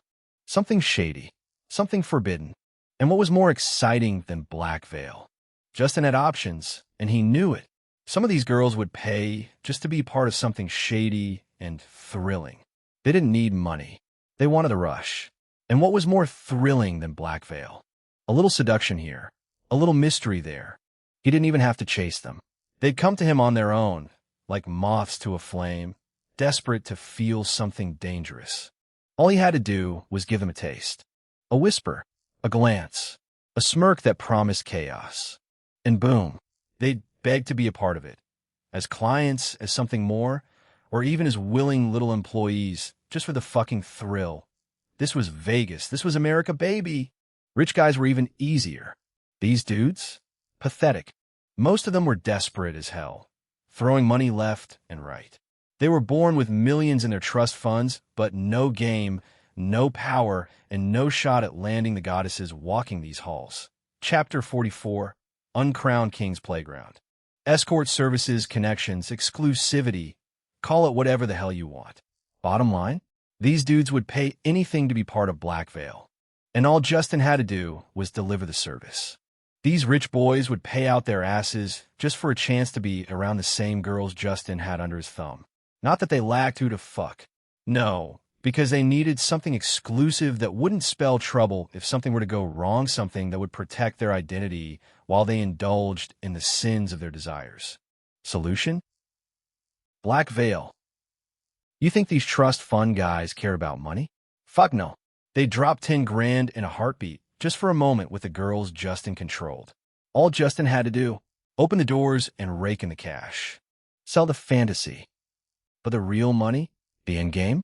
The fucking jackpot. The parents. These weren't just parents.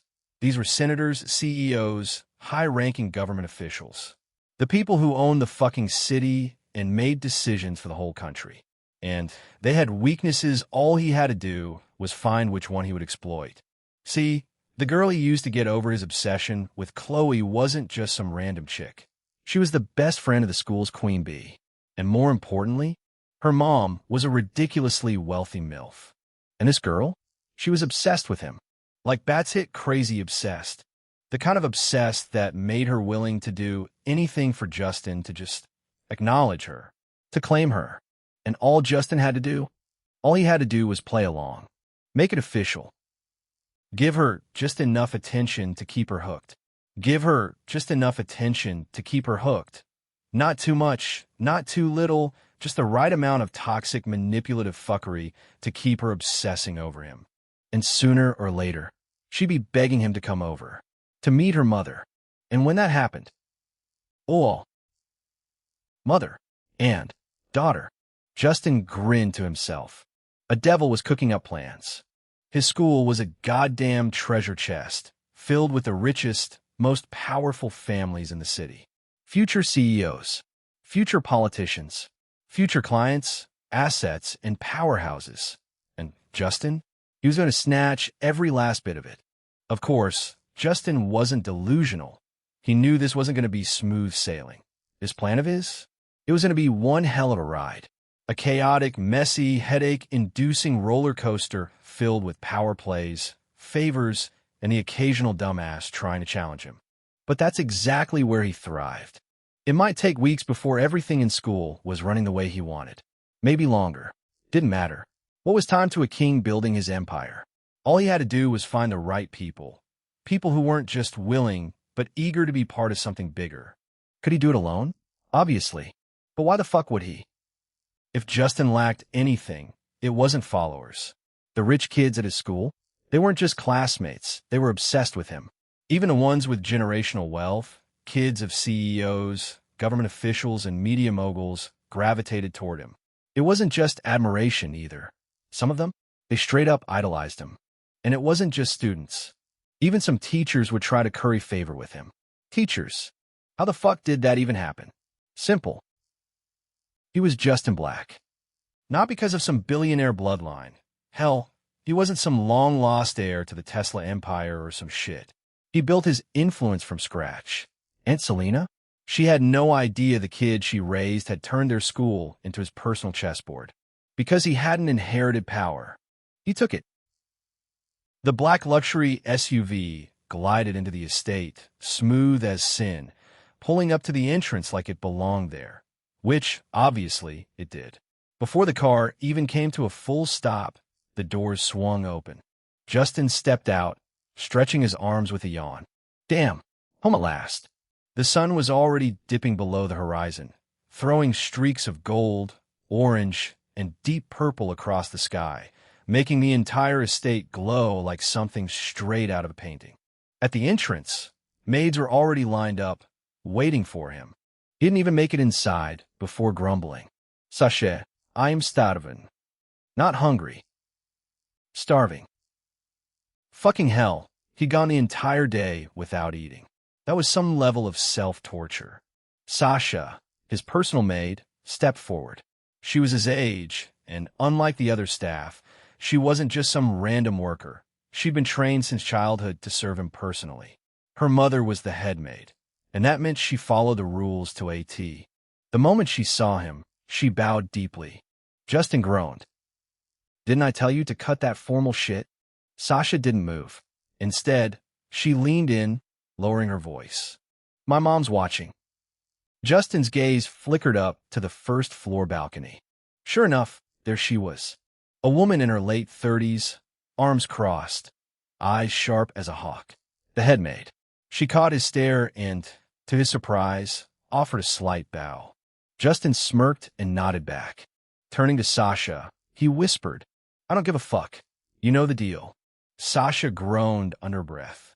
She knew exactly what that meant. She had to take the punishment.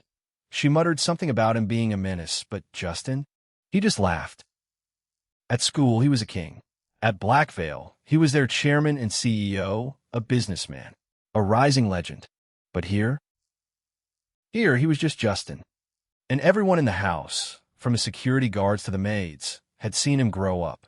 They weren't just employees, they were like family. They had no problem treating him like the teenage brat he could be, which meant he could be as carefree and playful as he damn well pleased.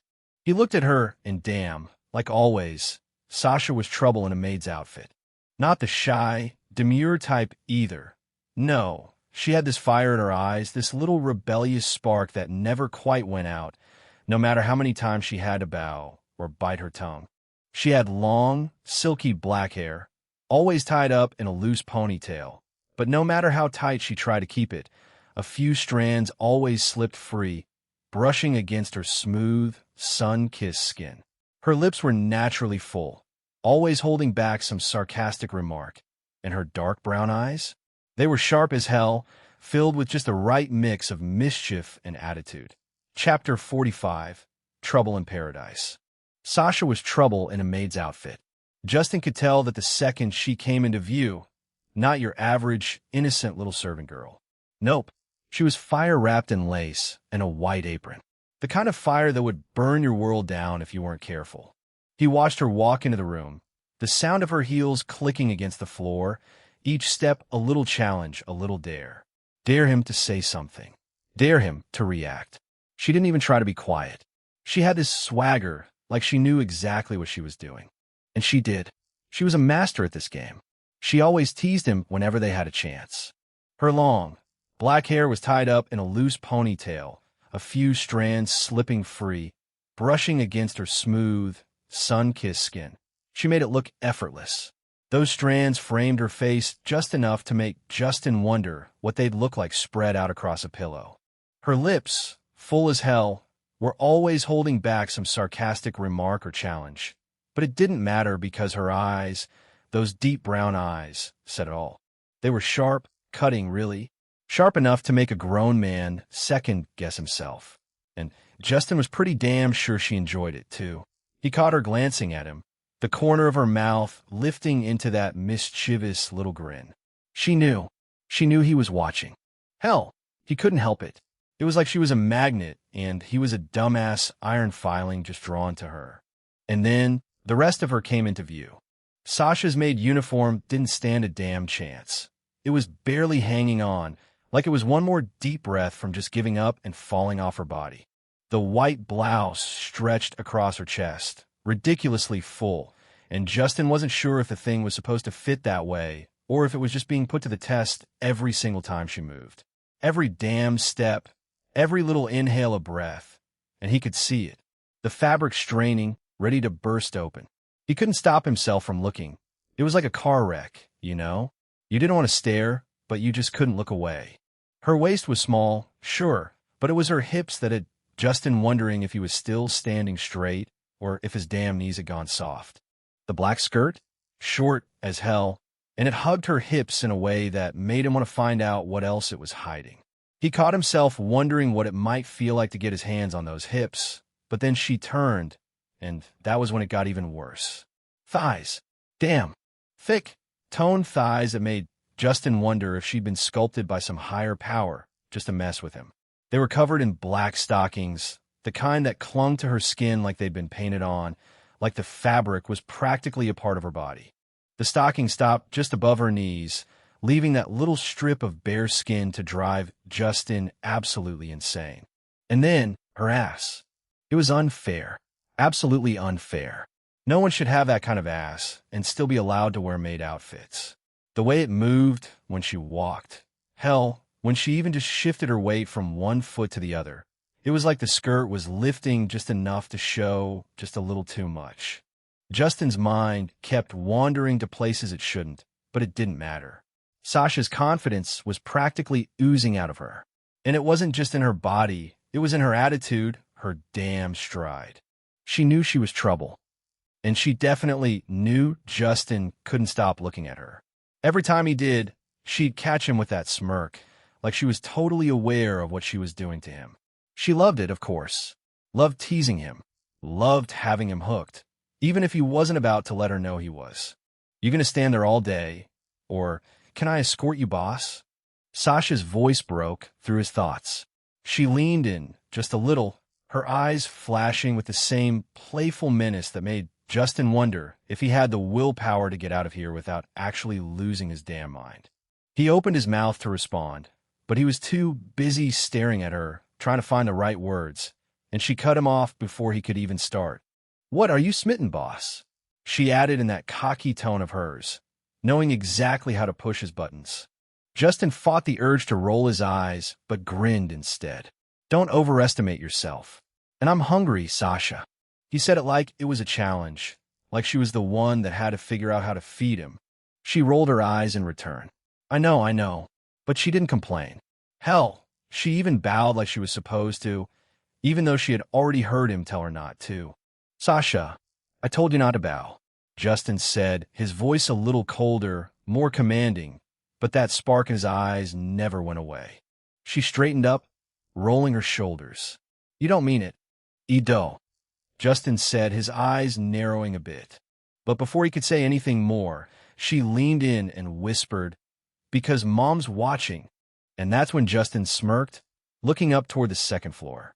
Sure enough, there was Madame Laurent, her figure towering over the railing, watching them with a sharp gaze and that knowing smirk on her face. Justin didn't respond right away, just gave a casual nod and muttered under his breath to Sasha, I don't care. You know the deal. Sasha grumbled, but her lips curled upward in a teasing smile. Yeah, you win. Of course I do. Justin laughed, the sound of it sharp, but there was a glint in his eye that said he was enjoying every second of this.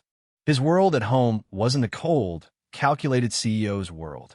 No, here he could play. Here he could be a damn teenager. And he loved every minute of it. Chapter 46, Madame Laurent. Justin had seen a lot in his life. And yet, here he was, walking through his own damn home, coming back from work, and still getting hit with this. They were walking, Sasha leading the way like she owned the world, her ponytail swinging with every confident step. Parker was keeping up, hands shoved in his pockets, looking around at the mansion. It was clean, too clean, the kind of clean that felt expensive, the kind that made you paranoid about breathing too hard in case you ruined something. And then she came into view. The head maid, Madame Laurent. If Sasha was trouble, her mother was the full fucking disaster. Justin's home was a masterpiece. Expensive, elegant, a place where only the best resided. And standing near the grand windows, bathed in that soft evening glow, was a woman so violently gorgeous that for a second, just a second, he almost forgot to breathe or the grandeur of his own mansion and only focused on this woman. This wasn't just a maid. This was Sin, wrapped up in silk and authority. Standing there, hands folded neatly in front of her, was a woman that made Justin's brain dam near short circuit. Justin stopped walking, just stood there, processing. Because what the hell was this? This wasn't just a woman. This was a problem, a crisis, a full-scale national emergency packed into a maid uniform that had to be breaking some kind of laws. Her curves? Refined, mature, overflowing. The type that made you want to sit down and reevaluate your life choices. Her white blouse was hanging on for dear life, stretched to its absolute fucking limit, the buttons looking like they were 2 seconds away from filing a workers' rights complaint. And her waist? So tight, so perfectly hourglass that the swell of her hips was straight up mind-breaking. And then, the ass.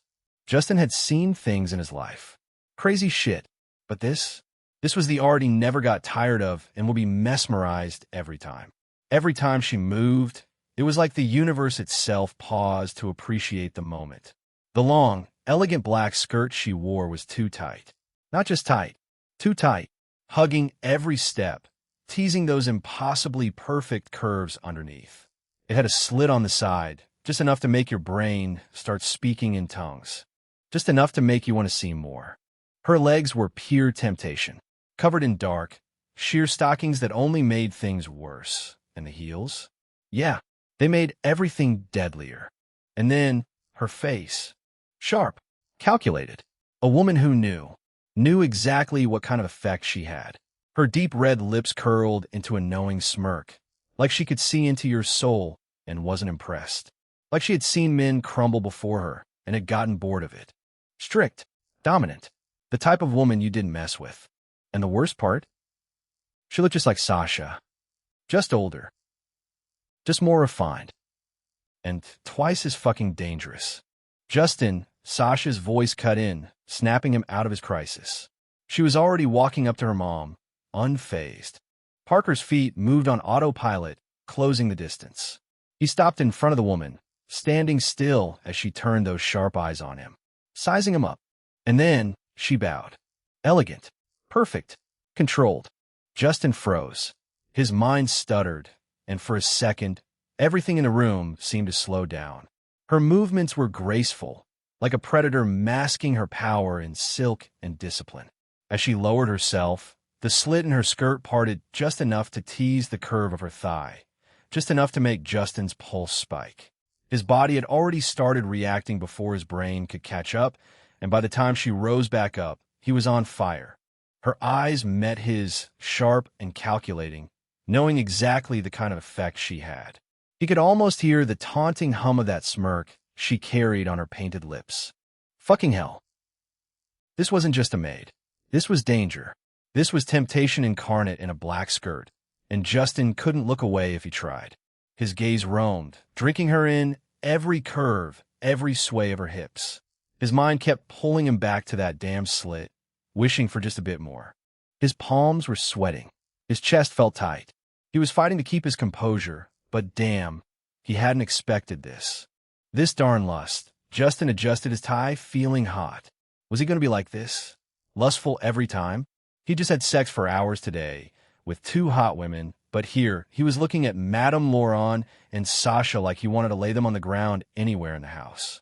Still, Laurent had that kind of power, that kind of control, the kind that made even a man like him, rich, powerful, feel like he was just one step away from losing it. Get together, Justin, he whispered. But hell, even his inner voice sounded weak against her presence. He was not prepared for this, not for the way she made him feel, not for the way every inch of her screamed to be touched, owned, devoured. And when she straightened up, when those sharp eyes met his again, Justin felt a throb of need in his chest that only got stronger. Not for this, not for the way she made his entire body react. He could only stare. Justin stepped closer, the weight of Madame Laurent's gaze instantly locking him in place. Warm, but with a sharpness that could slice through steel if it wanted to. Justin, she greeted him smoothly, voice like silk, but that look, that damn stern look, told him she was in control. Madame Laurent, he nodded, trying not to let his gaze linger too long on her curves, though it was like a magnetic pull. She was dressed for battle, and he was the one losing. She turned slightly to her daughter, Sasha, who was leaning against the doorway. The warmth in Madame Laurent's eyes flickered, and for a second, her stern tone resurfaced. Sasha, help Mr. Justin while I prepare dinner. And address him properly, she added, her eyes narrowing just enough to make the command clear. Chapter 47. Forbidden Desires in a Mansion. Justin stepped into the room, the weight of Madame Laurent's gaze instantly locking him in place. Warm, but with a sharpness that could slice through steel if it wanted to. Justin, she greeted him smoothly, voice like silk, but that look, that damn stern look, told him she was in control. Madame Laurent, he nodded, trying not to let his gaze linger too long on her curves, though it was like a magnetic pull. She was dressed for battle, and he was the one losing. She turned slightly to her daughter, Sasha, who was leaning against the doorway. The warmth in Madame Laurent's eyes flickered, and for a second, her stern tone resurfaced. Sasha, help Mr. Justin get while I prepare dinner. And address him properly, she added, her eyes narrowing just enough to make the command clear. Sasha rolled her eyes in that way that made it clear she thought she was way too grown to follow these kinds of rules. Yeah, I heard you. Justin sighed, eyes rolling just a bit. She'd never listen. But that was half the charm of her. Madame Laurent looked at her daughter with a resigned sigh, but not without affection. I'm serious, Sasha. Sasha shot a cheeky grin at her mother. Don't worry, I'll be all formal and stuff, she teased. But Justin could see the playful defiance in her eyes. Sasha never was one to follow any rules. Madame Laurent wasn't done yet. I'll handle dinner. Make sure Justin is comfortable, she said, already walking toward the kitchen downstairs, those curves swaying effortlessly in that form-fitting skirt. He couldn't help but watch, but he had to admit it was hard to keep his head straight with a view like that. Sasha, however, was much more focused on herself. She approached Justin with a knowing smile. "You want my help?" she asked casually, flicking her hair over her shoulder. Justin smirked. "Always," he replied, but before he could get more into it, Selena walked closer. "Hey, can you make something else for dinner?" Selena asked, her voice casual but that unmistakable glint in her eyes hinting at something more. "I am seriously starving. Like, don't even get me started." She leaned into Madame Laurent, speaking in that way she always did when she was in the mood to joke around. Madame Laurent, already used to her now second boss's insistent requests, merely gave a slight chuckle and raised an eyebrow. "What are you craving, Selena?" The two were closer as far as Justin knew. Selena bit her lip in that way that always made Justin feel like something was about to go down. "How about sushi? But like the good stuff. You know, with the fancy rolls and the unagi," she said, voice dripping with hunger, but also something else. Madame Laurent nodded as she made her way into the kitchen. "Unagi it is then." Sasha sighed dramatically, glancing at Justin. "Damn, Auntie Selena always get their way, huh?" She muttered. She too called Selena Annie, that how it has been since she and Justin were young. "Hell yes, she does," Justin laughed, a little too much admiration in his tone. But it's hard to argue with that. He trailed off as his eyes unintentionally lingered on Madame Laurent. "Yeah, I know what you mean," Sasha said with a smirk. "And she only been with Mom in the picture. Mom, wow. She has some kind of weird, power over everyone. Even me." Just then, Madame Laurent looked over her shoulder with a raised brow, eyeing both of them. "You two go ahead. I'll be in the kitchen prepping, and, Sasha, don't make me repeat myself." Justin and Sasha shared a brief glance before Justin raised a brow. "You think we can to be alone for long?" Sasha let out a playful sigh. "Oh, I know what you're thinking. Just don't make it too obvious, okay?" She shot him a teasing look as she led him to his bedroom at the very end. Behind them, Selena and Madame Laurent exchanged a quiet look, both of them standing a little straighter, like they already knew what was coming. "How long do you think before those two can't keep away from their own desire?" Selena asked, her voice low and knowing. Madame Laurent sighed deeply, glancing after the pair. "Not long. It never is." Selena grinned, glancing toward Madame Laurent, who seemed like she had seen it all before. "Damn, you really know them, huh?" "More than you and those two realize," Madame Laurent said, her tone soft but full of unspoken history. Then, almost like she couldn't resist a last bit of wisdom, she added, "And when it comes to Justin, well, he won't be able to fight it much longer." And for once, Madame Laurent was damn right. Because if there was one thing Justin knew, for sure, it was that when it came to Madame Laurent and Sasha, he wasn't the one in control anymore. Madame Laurent sighed as she made her way down the stairs, her heels clicking softly against the polished wood. Would Sasha be able to resist if Justin decided to make a move on her? She already knew the answer. Hell no. Her daughter had been in love with Justin since she was 5. And Justin? She had seen the shift in him too, right around 15.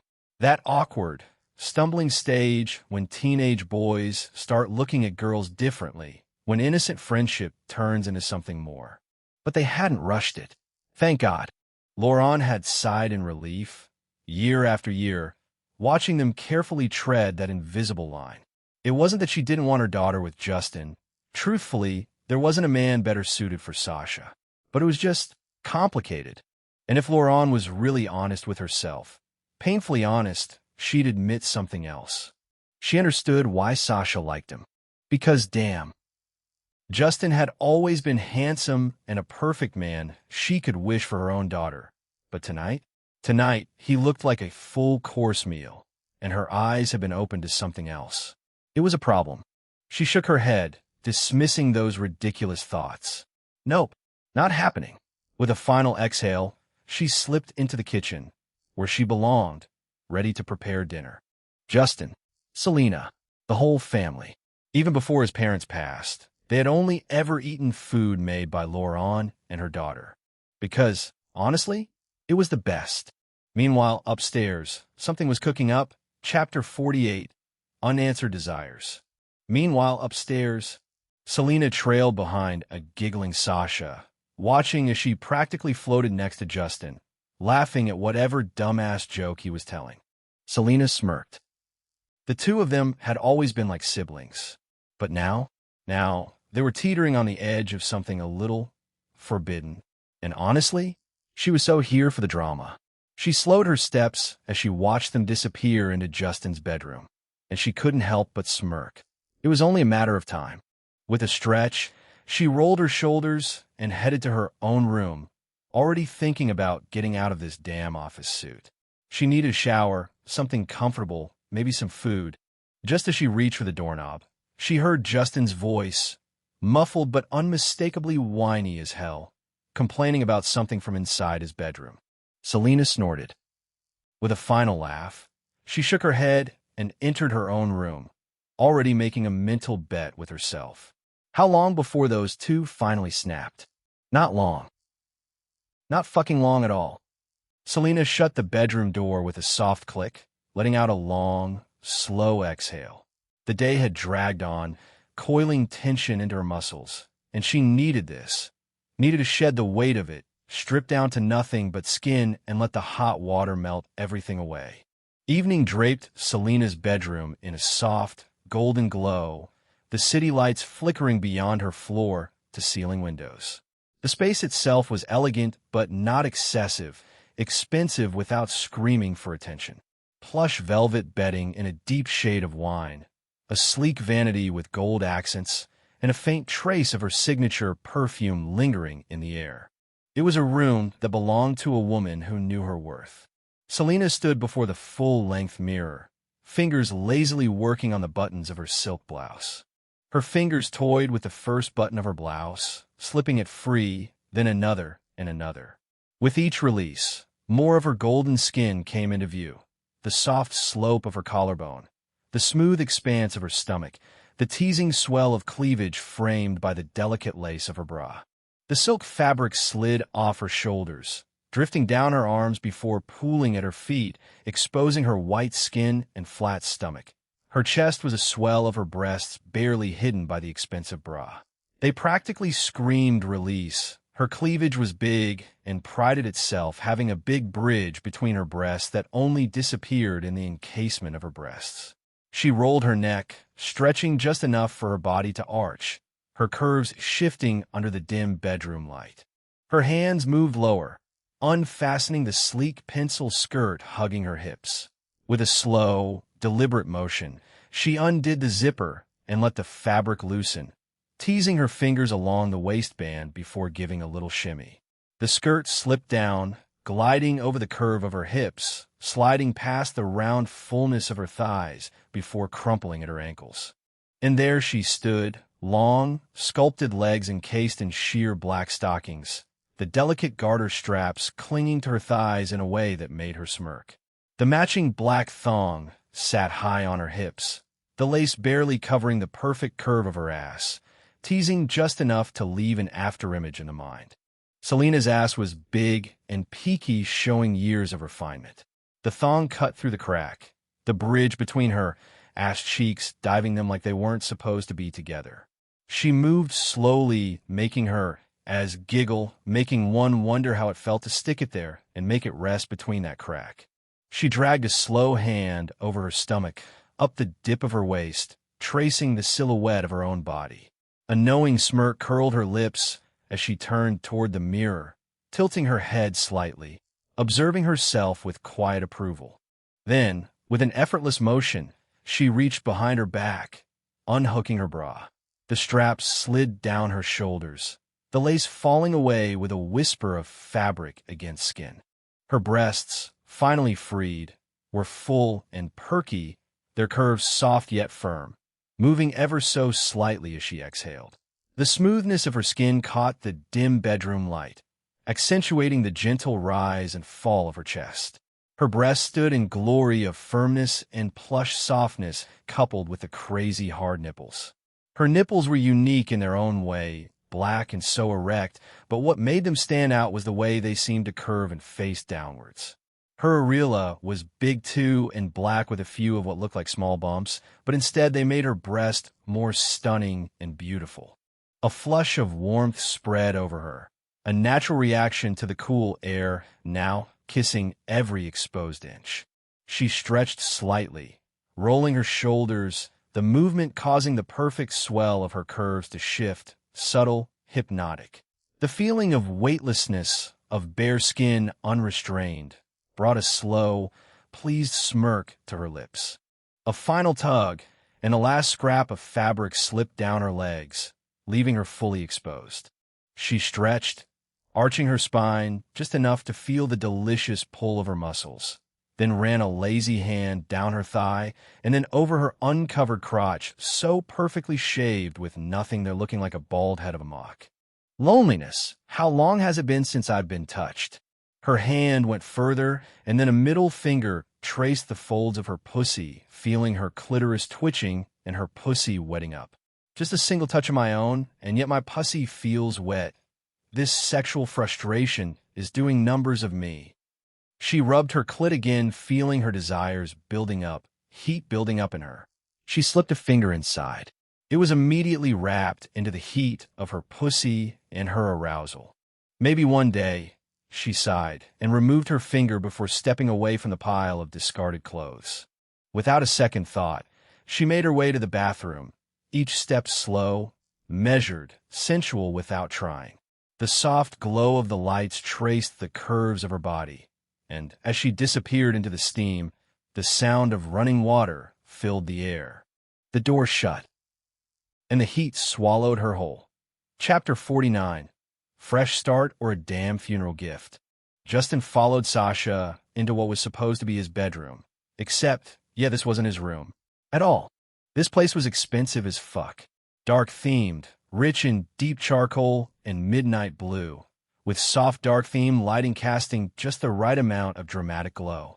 A massive bed, larger than necessary for a single guy, sat at the center with lush black bedding and a ridiculous number of pillows, as if someone expected him to drown in comfort.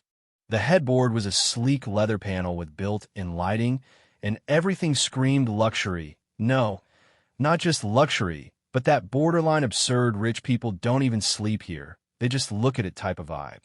To the side, a whole-ass walk-in closet, doors slightly ajar to reveal rows of his neatly hung designer clothes. Another door led to a bathroom, probably big enough to house a small country. And across the room, a sitting area, complete with plush dark velvet couches that looked like they belonged in a high-end nightclub. A massive TV was mounted on the wall, and the ceiling? Damn, crystal chandeliers, mirrored panels, a setup so extra it felt like a villain's lair. Justin ran his fingers over the soft, freshly polished wood of the nightstand, then let his feet sink into the ridiculously plush rug beneath him. Yeah, no doubt about it. This place was fresh, like just unboxed, still smells like money fresh. He turned to Sasha, his personal maid and childhood friend, narrowing his eyes. Okay, how long have you been working on this? Sasha, standing with her arms crossed like she owned the place, smirked. Since your parents left on that bussy nest trip that they never came back from. They had it planned, ordered everything, supervised it remotely. It's been a month. Just finished today. A month? Justin exhaled through his nose, his jaw tightening. That didn't sit right. His parents had only been gone for 2 days, officially anyway. Yet here was this perfectly curated new space, like they had known they wouldn't be coming back. The thought unsettled him. He dragged his fingers over the fabric of the bed, the fresh scent of new leather, wood polish, and in used linens wrapping around him. It was too much. You like it? Sasha's voice pulled him back. He nodded slowly, still absorbing everything. I love it. Sasha's lips curled into a small smile as she stepped closer, watching him with that knowing look. She could see it, the way he wasn't dealing with shit. His parents were dead. He knew that. But knowing and accepting were two different things, and right now, he was solidly in the fuck this didn't happen stage. Sasha sighed, shaking her head. Look, Justin, I know you.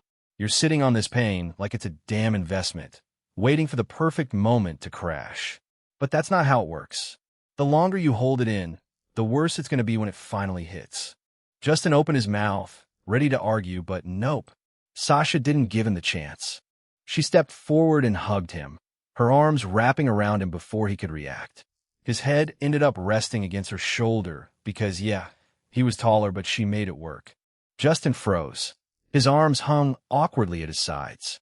The fuck was he supposed to do? What are you doing? You need to let it out, dumbass, she muttered. He exhaled, his chest feeling tight. Maybe she was right. Maybe this was what he needed. Maybe, just maybe, he couldn't keep running from it forever. Justin had wrapped himself in the embrace of pleasure, sex, and planning for the next targets to work on and conquer, drowning himself in distractions like they were lifelines. It had worked, at least for a little while. The nonstop calculations, the next moves in taking the agency higher, the cold efficiency of keeping busy, it had all kept him from facing the one thing he didn't want to deal with: their death. He had refused to cry, refused to let himself sink into that bottomless pit of grief. He had already let himself break yesterday, just for a moment, but that was yesterday. He wasn't going to do it again. But who the hell does that? Who succeeds in outrunning grief when it's got their name tattooed on its damn forehead? When it knows their every move and is just waiting for the moment they stop running? Because the second they do, it hits. And right now, as Sasha held him, the dam shattered. A sharp inhale, a tightening in his chest. Fuck. Justin's fingers curled into the fabric of her shirt, gripping like she was the only thing keeping him standing. His throat closed up, and before he could even think to shove it all back down, it happened, the pain. A wrecking ball of reality, slamming into his ribs, knocking the air out of him. His parents were gone. Gone. The people who raised him. The people who had always been there, even when they weren't physically there. The ones who knew him better than anyone, who had somehow foreseen all of this and left him this room like some kind of pre-written farewell. He sucked in a breath, sharp, shaky. His fingers clenched tighter. It wasn't fair. It wasn't fucking fair. And suddenly, he wasn't just standing there. His body shook. His breath came out in ragged, uneven gasps, his shoulders trembling. His vision blurred, and his face pressed into Sasha's shoulder, his whole body screaming at him to keep it together. But he couldn't. Tears burned his eyes, but didn't shed them, and no matter how much he wanted to deny it, fight it, bury it, it overflowed. A broken, shattered breath. A single sob, just one. Then another. And another. And suddenly, Justin Black, the one who always had a plan, always had control, was completely fucking undone. Justin's body gave out. 1 second, he was standing. The next, he was sinking, his legs losing all their strength, as if the sheer weight of his grief had yanked him straight to the ground. The plush rug beneath him caught him, soft and warm, but it did nothing to stop the collapse happening inside him. Sasha followed, holding on to him, guiding him down as if she knew this was coming. And of course, she did. She knew him better than anyone. Chapter 50. Stay with me. They ended up sitting there, tangled together in the middle of this brand new room, Justin's body curling in on itself like he could physically keep the pain from swallowing him whole. Sasha's arms wrapped around him, holding him together in ways even he couldn't. And shit, he wasn't a robot. He wasn't some unfeeling machine who could just delete the pain like it was a bad email. His parents were gone, and no matter how much he wished it weren't true, it was. The worst part? He never even got to say goodbye. They'd been away for a month on a business trip, and now, they were just gone. Just like that. No warning. No last words. But even if he had gotten a goodbye, it wouldn't have made this hurt less. It wasn't like they would have said, "Hey, Justin, we're about to fucking die, so let's have one last sentimental moment." No, they would have lied. Given him some cliche bullshit like it's okay. We'll always be with you. And that would have just made everything worse. Justin exhaled sharply, shaking, his face pressing deeper into Sasha's shoulder. She was crying too. Not loud, not dramatic, but when he finally turned his head just enough to look at her, he saw it, the silent tears slipping down her face, her lips pressed tight like she was trying to hold it together for him. Because she wasn't just crying for him. She was crying for them too. She'd known his parents her whole damn life. Since she was young enough to barely understand shit, They'd been there. His mom had practically been her second mother, spoiling her like she was the daughter she never had. And his dad? His dad had been something even more. Sasha had grown up without a father, but Mr. Black never let her feel that absence. She called him Dad before she even knew what that meant. And when her mom had tried to stop her, tried to remind her that wasn't really her father, he had insisted. "You keep calling me Dad. You hear me? 'Cause that's what you are to me, Sasha. Family, my daughter." And he had treated her like exactly that. So yeah, she understood Justin's pain. She felt it too. Maybe that was why they had always been so damn close. Maybe that was why, despite her being his personal maid, they had grown up like siblings, real, annoying, bickering-ass siblings. Maybe that was why Justin punished her every single time she tried to call him Mr. or bowed like some formal idiot. He hated that shit. And right now, he just hated everything. Sasha sniffled, wiping her own tears with the back of her hand, but her voice was still shaky when she spoke. "You know, for someone who acts all big and scary, you're so fucking stubborn." Her words were soft, teasing, but her grip around him only tightened. She felt his silent sorrow, the way his chest trembled against hers, the way he refused to just let go completely, as if he was holding onto his pride even now, in front of her. Sasha exhaled, her breath warm against his neck. "Damn idiot," she whispered, pulling him even closer. Justin's body gave out again. This time, she was ready. She guided him toward the bed, her arms still wrapped around him as she helped him onto the mattress. The moment he hit the sheets, the bed practically swallowed him whole. The comfort of it, the exhaustion pressing down like a ton of bricks. Sasha lay down beside him, arms still tight around his frame, as if she could somehow glue him back together just by holding him like this. And the craziest part? Justin didn't mind. He had no idea how, but he was actually okay with this girl seeing him this vulnerable. Maybe because she wasn't just his maid. She wasn't just his childhood friend. She was like his sister, his best friend.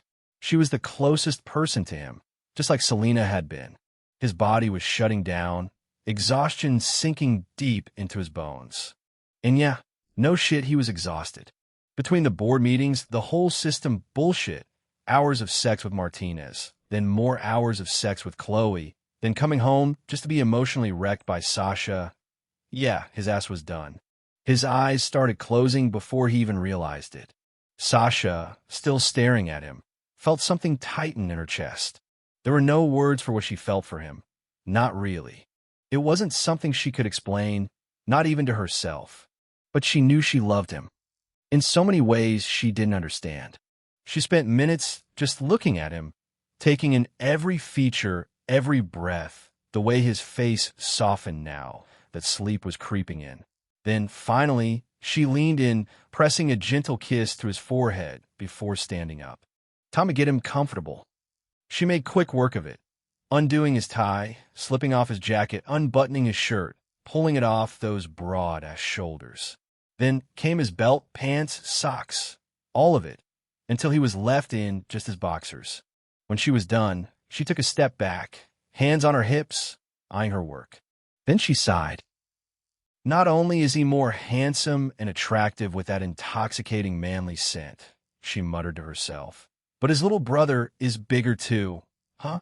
Sasha rolled her eyes and shook her head before grabbing the blanket and covering his ass up. Not that she needed to see anything to know. She'd seen a fair share of his everything over the years. Hell, she could probably draw a detailed-ass map of his entire body with her eyes closed. So yeah, she knew. Still, she leaned down, kissing his forehead one last time, then turned to leave. Except, his hand snapped out, grabbed her wrist, and yanked softly. She yelped, lost her balance, and fell straight back into the bed. "Stay with me." Justin's voice was soft, sleepy, and dragged through her like a damn magnet. Chapter 51, Black Pride. Stay with me. Justin's voice was soft, sleepy, and dragged through her like a damn magnet. Sasha looked at him, eyes still closed, voice heavy with exhaustion. But his expression? Yeah, that shit hit. He needed her. Not in some vague, emotional way. He needed her close, right here, lying down with him. She swallowed, then whispered, "Let me." His hand loosened instantly, falling back onto the mattress. Sasha slipped out of bed, and for a moment, Justin thought she was leaving. His half-asleep mind started spiraling, until he felt her slipping back in his arms, this time with softer fabric hugging her form. His lips curled in the ghost of a smile.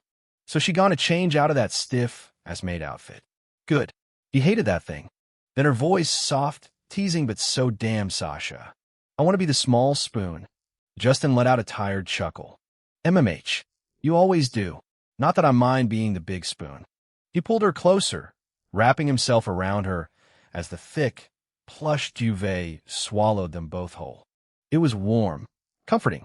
On the doorway, Laurent stood at the bedroom entrance, arms crossed, a look of resigned acceptance on her face. There was no stopping it. Justin and Sasha, whatever the hell they were, had something deep, something unchangeable, the kind of love that just existed no matter what anyone thought about it. And honestly, she was glad. Her daughter had helped him do something no one else could, to let go of that suffocating pain, to accept the warmth, the love, the people willing to carry some of that weight with him. Laurent sighed, a small smile playing at her lips. "She's grown up faster," she murmured.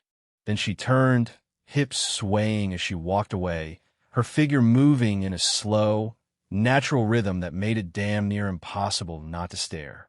She had that kind of walk, the dangerous kind, the kind that made a man think. And if Justin ever looked at her like that one day, well, she'd just smile.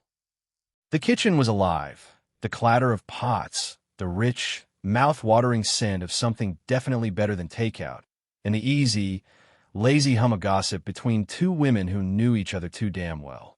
Selena, now in her comfort zone, a loose shirt, tiny shorts, and the kind of messy hair that screamed, "I don't give a damn," was perched on the counter, munching on some kind of snack like she was watching a sitcom instead of the head maid making dinner. Laurent, ever the definition of grace and authority, stirred something in a pot with the perfect balance of focus and side-eye.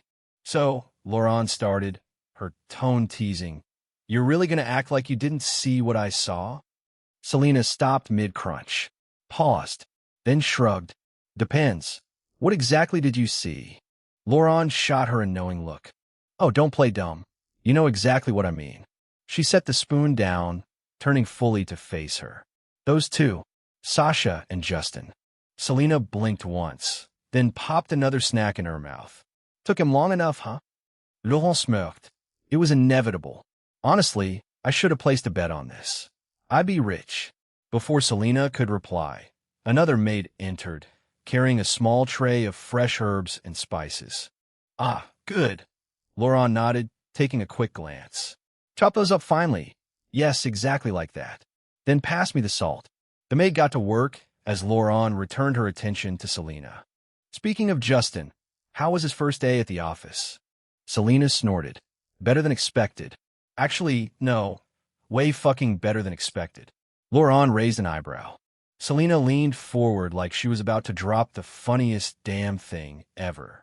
"First of all, those board members, they thought they were starring in some Wall Street revenge flick, right?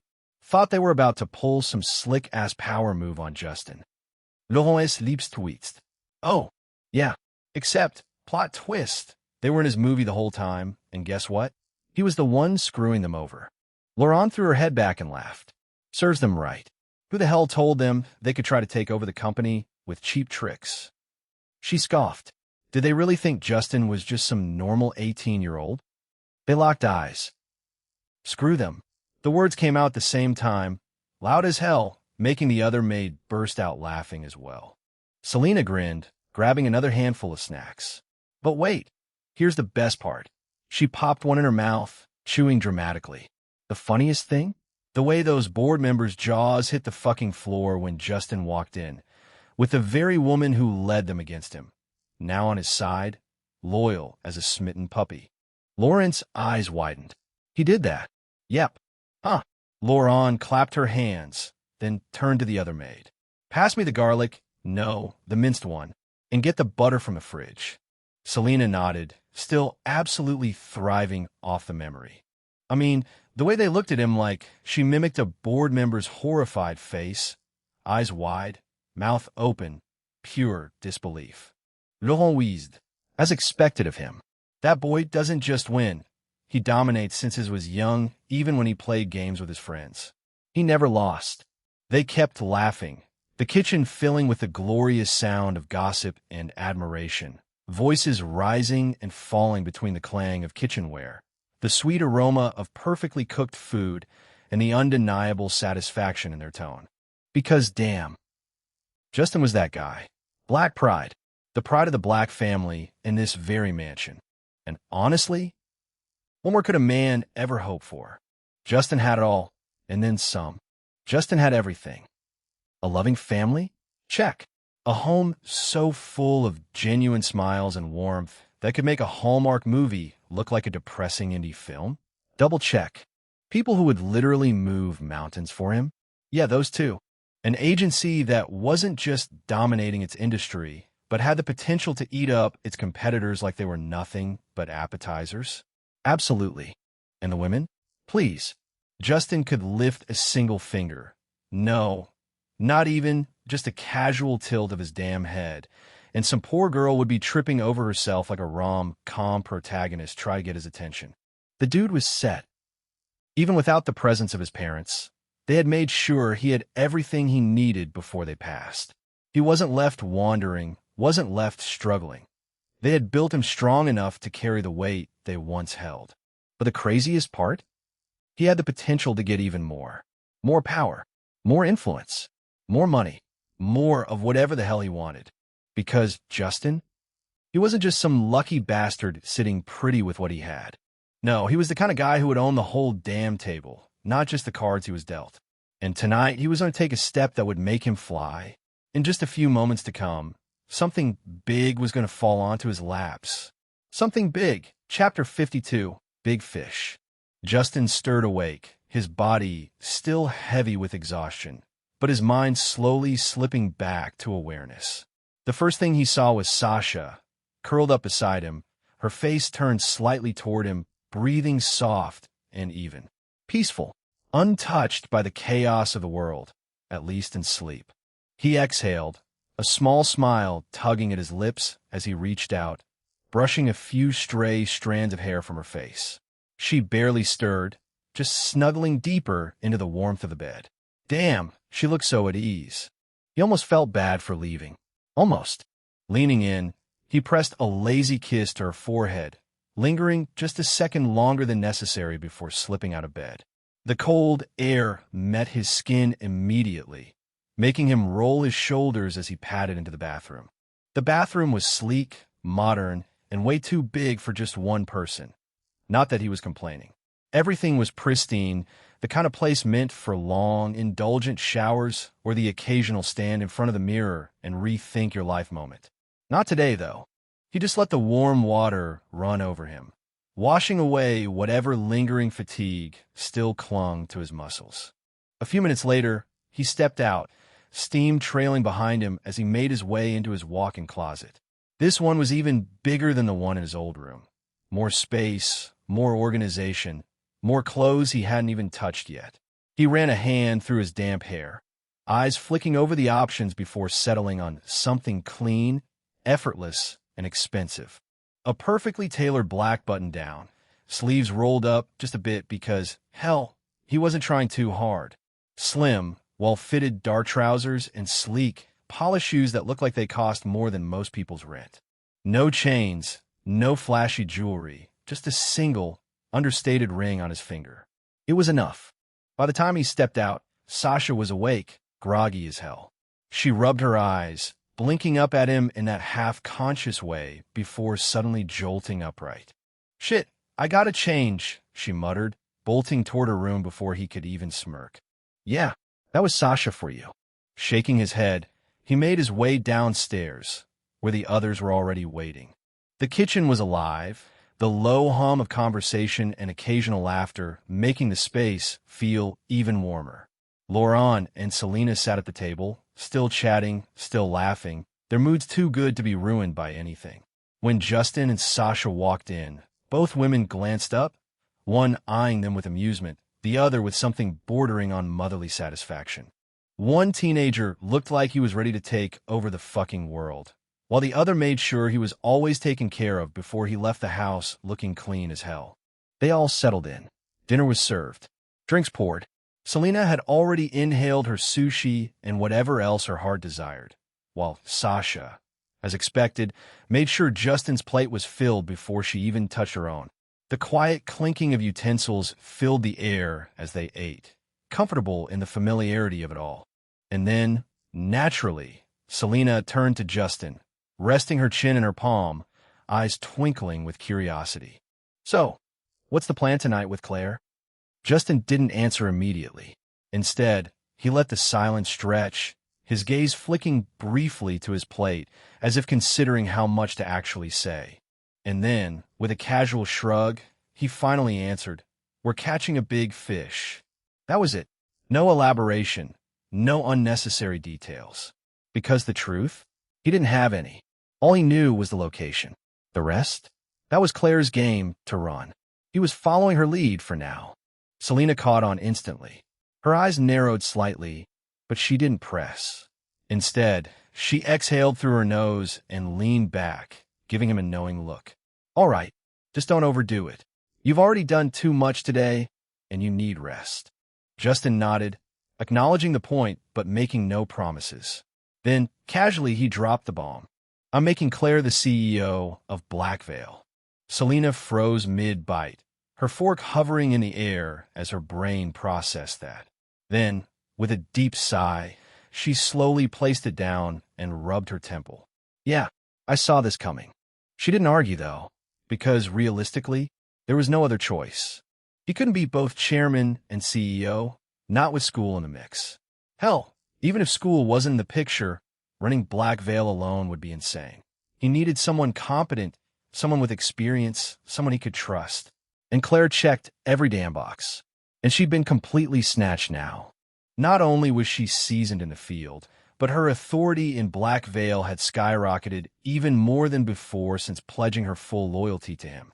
She was completely locked in now, and that meant he could hand her the reins without hesitation. Of course, there was always Selena, but his aunt had refused to take charge of Black Veil. So Claire was. Selena got it. She nodded, picking up her fork again. "I'll have everything prepared soon." Justin gave a simple nod in return, and the conversation died down. They ate in comfortable silence, though Selena's eyes flicked toward him every now and then, debating whether to ask the question lingering on her tongue. "When are you going back to school?" But she held back, one battle at a time. Just as dinner was reaching its peak, the doorbell rang. A maid excused herself to get it. Seconds later, Claire stood at the entrance. In full fucking glory. The subdued beauty. Claire stepped inside, her presence commanding attention without her even trying. Confident strides, sharp gaze, that natural air of authority, it was just who she was.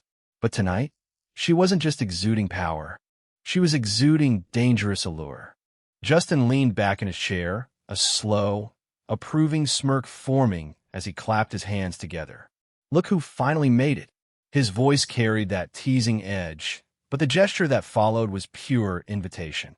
He stood, motioning for her to sit next to him. "Come on, sit with me." Claire arched a brow but didn't hesitate. "Well, if you insist," she said, slipping into the seat he offered, her voice laced with amusement. "Thanks." And yeah, she was dressed to kill. Chapter 53. Harem Lord? A sleek black mini dress, hugging her body just right, showing just enough skin to tempt but never to cheapen. The fabric shimmered subtly under the kitchen's warm lights, catching the eye in all the right ways. A high slit on the side? Of course. It added that extra touch of fuck you elegance she wore so well. Her heels? Killer. Strappy, thin, the kind that made her legs look like they went on for days. And the finishing touch? A cropped leather jacket, effortlessly draped over her shoulders, bringing the perfect mix of class and danger. No excessive jewelry, just simple studs in her ears, a hint of gloss on her lips, and a scent that was both intoxicating and unmistakably her. Justin took all of it in with a glance, lips quirking. Not bad. Claire rolled her eyes, but smirked. Not bad? Please. You know I look good. He chuckled, pouring her a drink. Fair. You do. And just like that, she was settled in, ready for whatever the night had in store. The night air was crisp, carrying that slight chill that made expensive leather jackets feel like a power move rather than a necessity. Justin and Claire stepped out together, his hand naturally resting in hers like it belonged there. And she didn't shy away, didn't act coy, just laced her fingers through his like she owned the right to do it. They strolled toward the compound, and there it sat. A goddamn masterpiece of engineering. Matte black, sleek as sin, and aggressive in all the right places. A Lamborghini Revuelto, the beast on the streets. That low, predatory stance, the sharp angles that made it look like it could slice through time itself. And those Y-shaped headlights? Fucking menacing. Claire didn't even hesitate. She pulled the fob from her pocket, and, with a press, the lights flared to life like the car had been waiting to be unleashed. She tossed the key toward Justin with a smirk. Drive. I want the VIP treatment. Thanks to your beastly-ass stamina, I'm already half dead. Justin caught the key midair, laughing as he shook his head. Not my fault you can't keep up. Honey, I did keep up. That's why I can't walk straight. You are aware I'm not your chauffeur, right? You are tonight, she shot back with a smirk. I'm still recovering, thanks to you. He smirked, but didn't argue. Instead, he stepped toward the driver's side, swinging the door up like it was a damn spaceship. Claire slid into the passenger seat with that effortless grace she had, her dress riding up just enough to tease. But Justin was too focused on his ride to let it distract him. The interior? Pure fucking luxury. All black Alcantara seats, carbon fiber trims that screamed money, and a center console that looked like it belonged in a fighter jet. The digital display flickered to life as he pressed the ignition button, and then the roar. That V12 hybrid engine woke up like a pissed-off god, growling deep and throaty, shaking the very air around them. Claire let out a low whistle, impressed despite herself. Okay, that's sexy.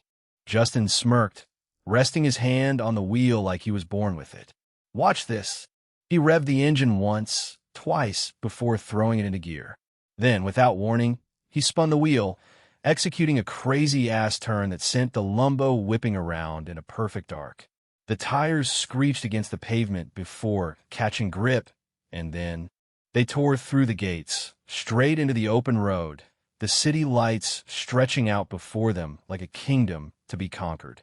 From her bedroom window, Selena stood watching, the silky fabric of her black lace nightgown pooling around her as she held her arms across her chest. She had expected Justin to leave. That wasn't what bothered her. It was them. The way Claire held his hand, not casually but intimately. The way Justin led her. How far had they gone?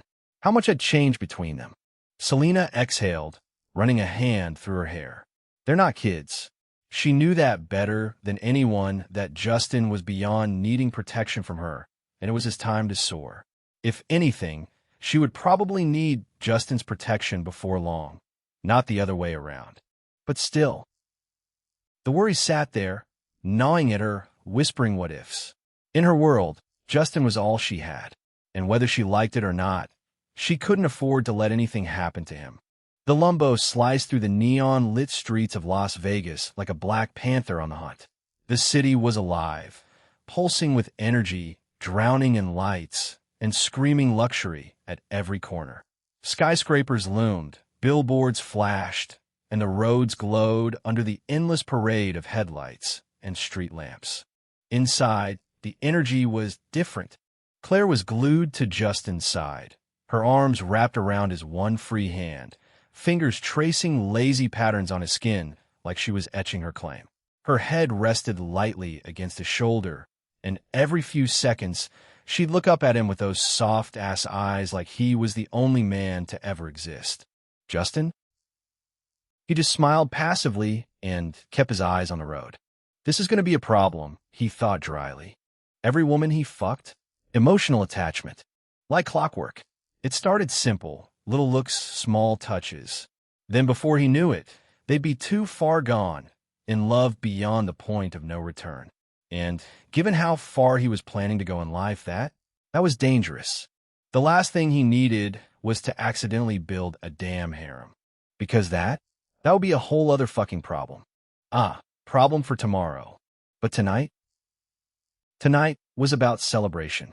No stress, no overthinking, just enjoying the present and making sure the future was even better. So he squeezed Claire's hand, finally looking at her with a small, reassuring smile before he stepped on it. The Lumbo lurched forward, the V12 engine roaring like it was offended it hadn't been let loose sooner. The lights of the strip blurred past, the wind rushing through the barely cracked windows, the world around them turning into a neon blur of excess and power. The destination? Already set. He didn't ask, didn't need to. It wasn't a place he recognized, but the location? Somewhere deep in the hyper-elite side of Vegas. The kind of place where old money, new money, and fuck you money all blended together in secret luxury. Whatever Claire had planned, it was going to be a good one. Chapter 54, $200 million target, inner monologue. You ever felt a force so wild it makes you question if you're even real? Like, for a second, you ain't just alive, you're electric. That insane, skin-tingling, heart-racing, world-slowing type of rush that shoves you past every damn limit you thought existed. You get what I mean? No. Figures. Most people don't. Imagine this. You're gripping the wheel of a Lamborghini, the engine snarling under you like a beast barely held back, tires screeching against the road. Every nerve in your body is wired into the moment, senses cranked up to max. That's what I'm talking about. That's the feeling. It ain't just adrenaline. It's something deeper, something raw as fuck. Now, why the hell am I even telling you this? Easy, because I've been riding this high for 17 hours straight. 17 fucking hours. That's 17 hours of my mind refusing to shut the hell up. 17 hours of me pushing past the pain of losing my parents, of waking up one day and realizing, oh, surprise, bitch. I just inherited a whole-ass multi-million-dollar agency. And guess what? The whole damn country is watching. Yeah, apparently, I'm a most searched teenager in the U.S. right now. Which, honestly, kinda cool. Kinda terrifying. And, oh, let's not forget my favorite part of the day. Walking into a boardroom full of crusty, smug-ass businessmen, each one old enough to have babysat my dad, and making them collectively shit themselves. I looked them in the eye, leaned in real close, and let them know that if they even thought about screwing me over, I'd air out every skeleton they'd ever stuffed in their overpriced closets. And trust me, I know they're skeletons. These dudes got dirt so filthy, even a whorehouse would turn them away. But enough about those assholes. Let's get to the fun part, 'cause trust me, today's been a goddamn roller coaster. I fucked a MILF today. And not just any MILF, Martinez. Or Adams, as most people know her. Yeah, that Martinez. The one who just so happens to be the leader of my agency's board. The same board that's been side-eyeing me all damn morning, doubting if I got what it takes to sit at the big boy table. Best part, she's also the secret daughter of the goddamn Mafia King. And not just any small-time, Sopranos wannabe mobster. This dude is like a goddamn Lovecraftian nightmare, with his tentacles stretching through every major city in the U.S. Vegas, my town, his backyard.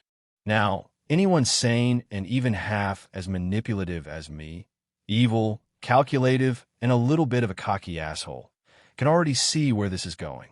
If you don't, well, this story might not be for you, my friend. Wait, no, don't leave yet. Let me break it down for the slow kids in the back. With Martinez in my pocket, no, wait, scratch that. Loyal to me, I've just unlocked the next level of my master plan. I don't just want a seat at the table. I want a whole damn table. Hell, I want the restaurant and the city block it's sitting on, which means I'm coming for the Mafia King's seat himself. And how am I getting in? Easy. Through his two biggest weaknesses, his wife and his eldest daughter, because I already had an access door card for those two. Now hold on, don't start hyperventilating like a damn prude. I ain't saying I'm about to seduce an entire mafia family like some insane porno plot. I mean, unless... No, stay focused. Point is, the mother of the house and the eldest daughter, they're the real power players behind the throne after the king himself. And if I can get them on my side, the king's throne ain't looking so sturdy anymore. But wait, there's more. Because y'all ever heard of the prime minister's daughter so far? Probably yes, or maybe no. Yeah, add her to the list too. Why? Because I'm not some short-sighted dumbass looking for a quick win like only targeting the daughter. I'm playing a long game, and that means setting up every piece on this board until checkmate is inevitable. And you know who's the checkmate in this case. But enough about that. Let's talk about my real addiction. This fucking feeling. This high. This never-ending rush that's got me speeding through the streets, tires burning, engine roaring, my entire body thrumming with energy. And sitting next to me, holding on to me like I'm the most important thing in her world, Chloe Reynolds. Another woman I fucked tonight. Yeah, I know. I'm a greedy bastard. Actually, scratch that. Not a bastard. But you get the point. And trust me, I'm just getting started. Listen up, because I'm about to say some real shit. And believe me when I tell you, my dick is the most money-making body part in the goddamn world. If there was a Guinness World Record for this shit, I'd be front and center with a trophy shaped like, well, you get the idea. You think I'm joking? Let me spell it out for you. Not only did my dick land me two absolute powerhouses who are about to run Black Veil like my personal hit squad, even when I'm not around, but right now, I'm sitting at a goddamn $85 million net worth. Ex fucking kuseme. Read that again. 85 million. That's not even the best part.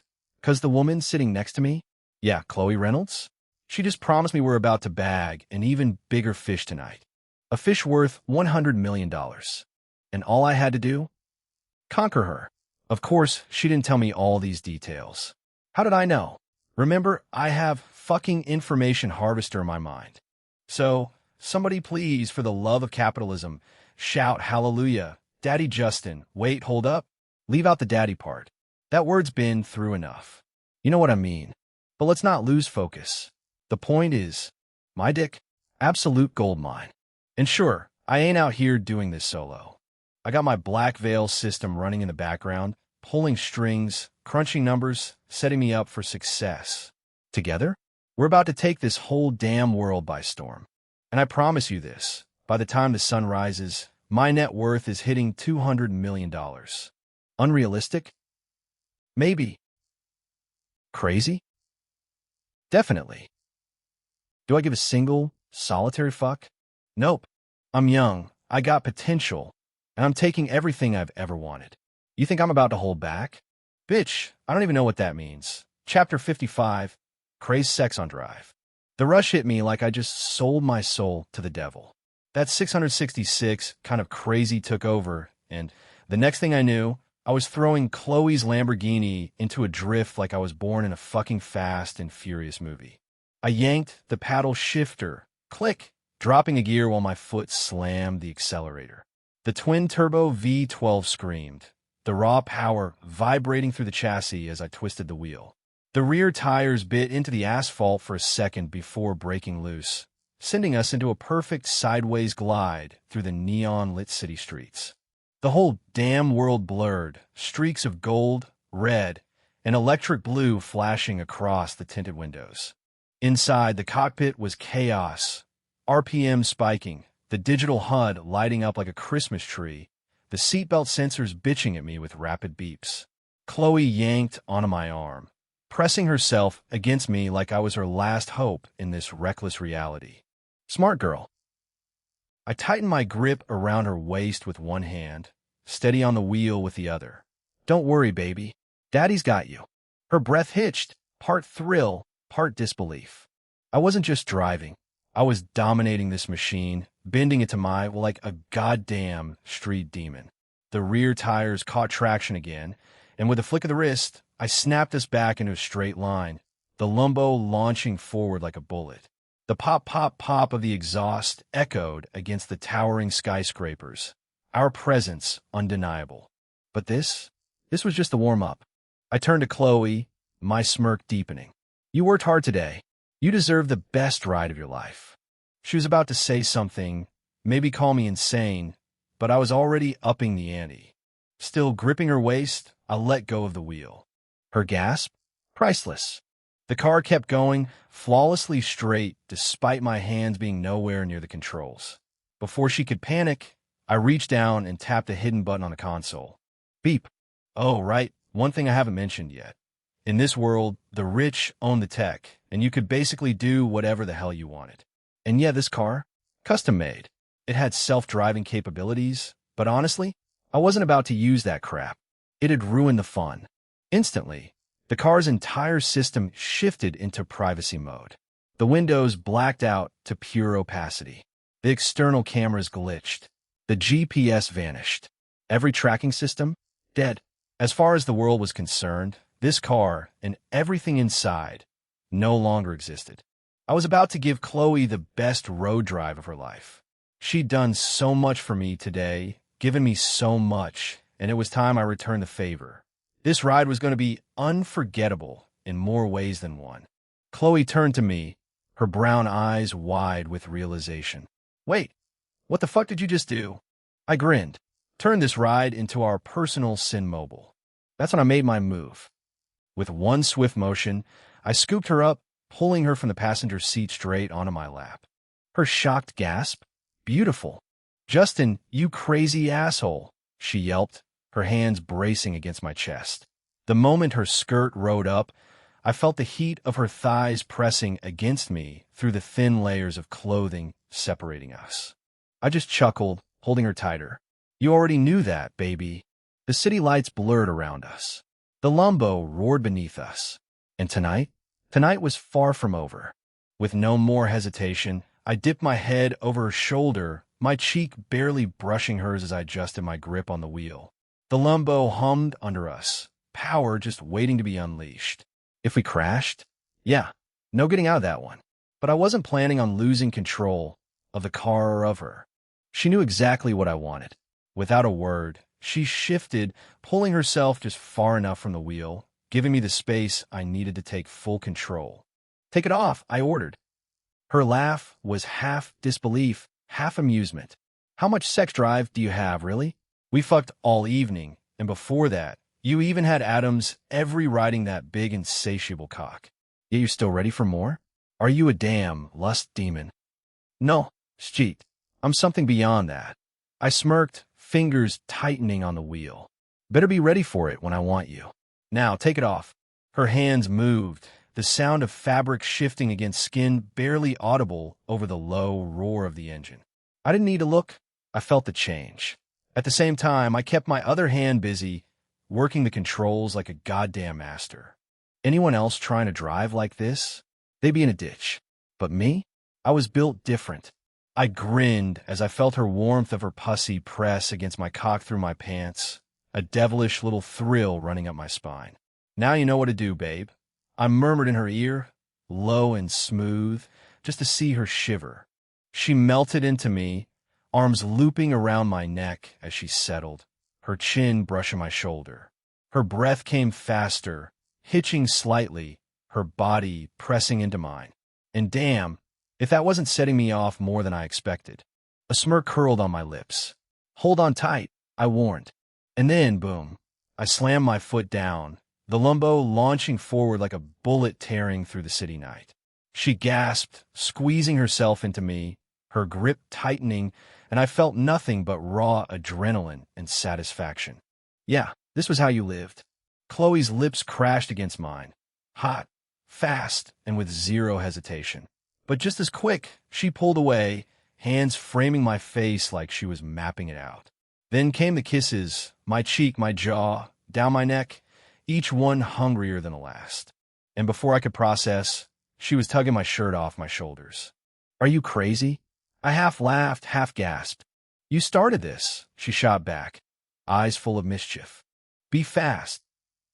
You bet I will. I let go of the wheel for barely a second. Trust, I had this. Raising my arms as she yanked the shirt over my head with wild efficiency. The Lumbo veered for half a heartbeat. But nah, I was built different. A quick flick of my wrist, and I had it back under control like it never happened. And then, fuck, Chloe's lips were all over my chest, moving like she had something to prove. I let out a low, satisfied sound, and that only made her double down. She brought more. Chapter 56. Lust in a Monologue, Black Rose. But I caught her hips, stopping her mid-movement. "That's gonna hurt your pussy," I warned, my voice lower now, more serious. She blinked, like she hadn't even considered it. Yeah, she was that far gone. Her hands were already on the hem of her top, and before I could even think about it, she was pulling it over her head, skin on skin. And damn, she was grinding her bare against my cock through my pants. Forget restraint, she was on a mission. Then, without missing a beat, she undid my belt, her fingers moving fast. She lifted up just enough for me to raise my hips, and boom, pants down. And through all of this, I was still driving.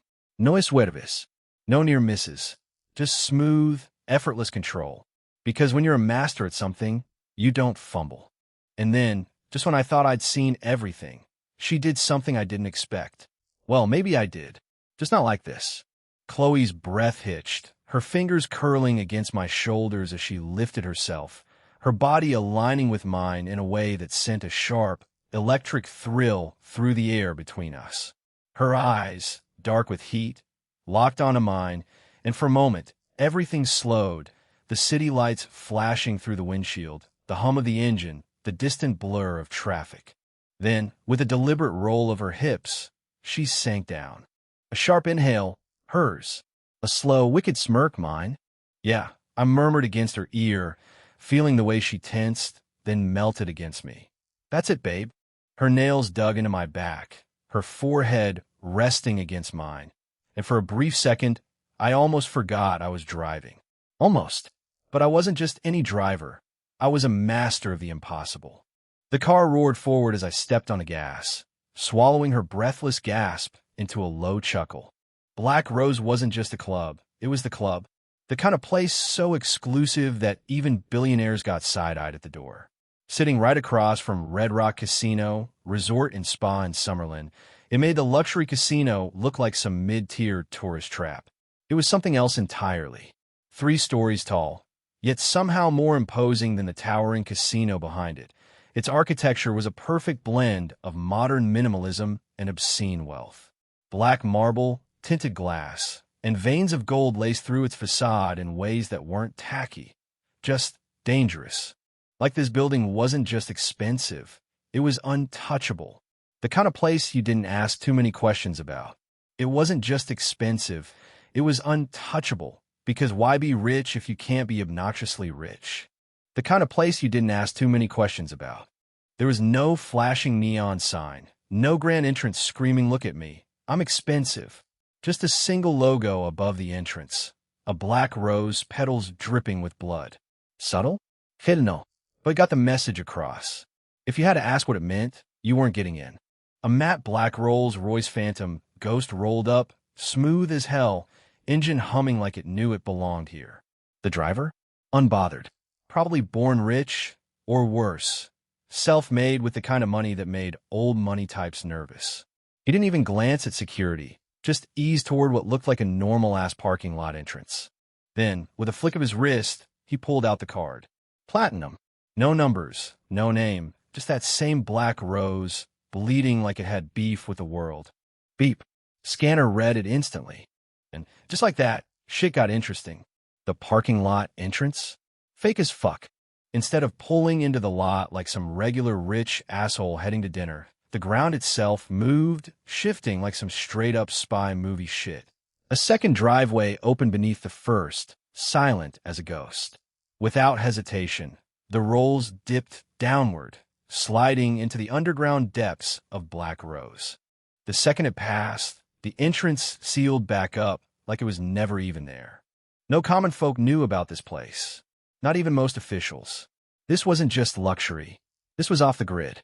Vegas at night was a goddamn fever dream. Lights flashing, horns blaring, tourists walking around like they owned the Strip when they probably maxed out their credit cards just to be there. And in the middle of all that chaos, a Lamborghini. Not just any Lumbo. This one was causing a whole ass fuss on the road. The engine purred like it knew it was sexy, lights from the city bouncing off its impossibly sleek body, making it glow under the neon skyline. Every stoplight, heads turned. Some dude in a souped-up Mustang thought about revving his engine and challenge, only to immediately reconsider. Smart choice, buddy. Then, just when people were getting really nosy, the Lumbo veered off the main road and into the entrance of Black Rose. The kind of place where normal rules didn't apply. It pulled up to the same unassuming gateway the Rolls had passed through earlier. But this time, the moment felt different. The window rolled down, slow and deliberate, revealing a single delicate hand. Soft skin, perfectly manicured nails catching just enough light to flex on the world. That hand held the card. Platinum. Black Rose dripping blood. But unlike the last one, this card had 2 golden stars etched into the corner. Oh. See that right there? That wasn't just rich. That was something else entirely. If the last guy had money, this person had power. The scanner beeped, and the ground shifted. Another hidden driveway appeared, but this one wasn't just some underground passage. No, this led to a whole different world. The Lumbo eased forward, disappearing into the depths of Black Rose. As it emerged on the other side, the parking lot came into view. And fuck, calling it a parking lot felt insulting. This was a goddamn museum of excess. Only multi-million-dollar cars parked here. Ferraris, Bugattis, Koenigsegg's. Hypercars, so rare they had wait lists longer than some political careers. There were no valet boys, no security guards lurking around. If your car was here, it meant you belonged here. The Lumbo slid into an open space like it had been here 1,000 times before. Engine off. Silence. And just like that, the city outside might as well have been a whole different universe. The night had finally began. Chapter 57. Charmed and Conquered. The Lamborghini slid into a smooth, effortless stop, the purr of the engine cutting out like a well-timed mic drop. The moment it parked, Chloe lifted her hips off Justin's lap, her skirt bunched around her waist, her thighs still shaking. Her breath? Straight up wrecked. Her body? Still processing the god-tier experience she just had, her thighs slick, the undeniable evidence of their recklessness glistening between them, her pussy dripping with his cum. And Justin? That man was just sitting there, all cool and collected, like he hadn't just rearranged the entire fabric of her existence while driving. Who the fuck even does that? Her gaze dropped, and, yup, Justin's younger brother was still glistening, wet, and standing there like he hadn't just spent the last 20 minutes breaking all known traffic laws and her personal records. Her hands twitched. She should fix him up, clean him, dress him properly, but damn, she couldn't even think straight. Her legs barely worked. Oh my God, Chloe let out a breathless laugh, half crazed. That was the most risky, insane sex I've ever had. Justin, I don't even know how I'm still breathing. Justin smirked, cocky, knowing downright illegal. Stick around, he said. Reaching for his shirt like this was just another Tuesday. I'll make you experience things you never even thought were possible. And you know what? She believed him. 100%. Still trembling, biting her lip as she carefully slipped down and pulled her tongue out, cleaning the wetness off his dick. Justin groaned as she wiped him down, her fingers brushing over the heat of him. Justin didn't say a word, just watched her. That cocky, knowing smirk tugging at his lips like he wasn't the reason she was sitting here dripping like a damn faucet. Her hands lingering. He let her, his dark gaze locked on her face like he was memorizing every reaction. And damn it, she felt it. Once he was good, she fixed his clothes, buttoning up his shirt like she hadn't just been climbing him like a goddamn tree. He let her, watching her with that infuriatingly sexy smirk, the one that said, "Yeah, I know I'm him." Justin chuckled, reaching over to tuck a strand of hair behind her ear. "This is just the beginning," he murmured, that voice dripping with sinful promises. "I still have lots planned for you." Fucking hell. The way he said that sent a whole ass shiver down her spine. And hell, she believed him. Because nothing about tonight made sense. Nothing about him made sense. She prided herself on being a master in bed, a woman who knew exactly how to take control. But since the moment she met Justin today, since the second she tasted his forbidden fruit, She felt like she'd just lost her virginity all over again. Everything was new with him, and she just had sex while he was driving. Not just casually, but like a damn expert, handling both her and the road like he'd been doing this for years. She let out a breathy laugh, still trying to wrap her head around it. I feel like I just relived my entire teenage years and early 20s in one damn day. Justin smirked, reaching over to tuck a loose strand of hair behind her ear, his touch lingering just long enough to make her heart skip. It's not too late, Sherry. And this. His voice dipped, slow and taunting. Chloe swallowed, her lips parting slightly. Justin leaned in, his breath warm against her skin. I'm going to make you realize every wildest dream you ever had. Her pulse spiked. His fingers brushed down her arm, featherlight, like he knew the effect he had on her. The heat between them hadn't faded, not even a little. If anything, it felt like it was building again. She let out a small, disbelieving laugh. You don't stop, do you? He tilted his head, a slow grin forming. Would you want me to? Chloe didn't answer. She couldn't, because he was already leaning in, catching her lips in a slow, deliberate kiss. And just like that, she was gone. She melted into him, her body moving on instinct, her hands sliding up his chest, feeling the warmth of his skin beneath the fabric. He deepened the kiss, his tongue sliding against hers, teasing, coaxing, making her toes curl. Her fingers slipped into his hair, gripping slightly, and he let out a low, approving hum that sent heat straight through her. God, how the fuck was he so good at this? The kiss turned hungrier. Messier, like neither of them had gotten enough despite what had just happened. Her nails grazed the back of his neck. He groaned, gripping her waist and pulling her back onto his lap. The moment she settled against him, she felt it. Oh, she pulled back slightly, her breath uneven. Justin, he smirked against her lips, his voice dropping into something deep, teasing. Chloe shivered. Damn him. Damn him. She was supposed to be the one in control, the one who led the game. But tonight, Justin Black was running the show, and she was loving every second of it. She kissed him again, slow, still trying to come to terms with her new reality. He kissed back, steady, confident, like he owned every inch of her now. And maybe he did. Finally, she pulled back, biting her lip. As much as I want to keep basking in the absolute madness that is you, we gotta wrap this up. It's time to finish tonight's agenda. Justin raised a brow. You still haven't told me exactly what we're doing. She grinned, eyes full of mischief. I didn't have to. Something tells me you already have an idea, don't you? And yeah, he did. With that, she opened the door, stepping out like she hadn't just been folded in half in that very seat. The night air hit her, cool and electric, but none of it compared to the walking sin emerging from the driver's side. Justin stepped out slow, like he knew he was the main event tonight. The streetlights hit his face just right, sharp jaw, dark eyes, that perfect amount of danger and allure that made women stop and stare. Yeah, tonight wasn't about her. Tonight, the main character was Justin Black. Chapter 58, Black Rose, The Descent into the Unknown. Chloe grabbed Justin's hand as soon as they stepped out of the Lumbo, her fingers lacing through his with a sort of quiet possession. And Justin? He didn't object, didn't pull away, just let her lead him like she owned him, which, considering the last 20 minutes, wasn't exactly an exaggeration. The entrance they took wasn't flashy. No grand doors, no red carpets. Just a sleek, minimalistic hallway leading to an elevator tucked behind a velvet rope. No buttons outside, no call panel, just a tiny scanner that lit up the moment Chloe pressed her thumb against it.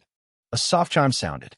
The doors slid open silently, revealing an interior straight out of a futuristic sci-fi movie. The walls were obsidian black, illuminated with thin blue light strips that ran along the seams like veins of energy. A touchpad replaced the traditional button panel, displaying only 3 options: B1, B2, B3. Chloe pressed B3. Instead of going up, the elevator sank.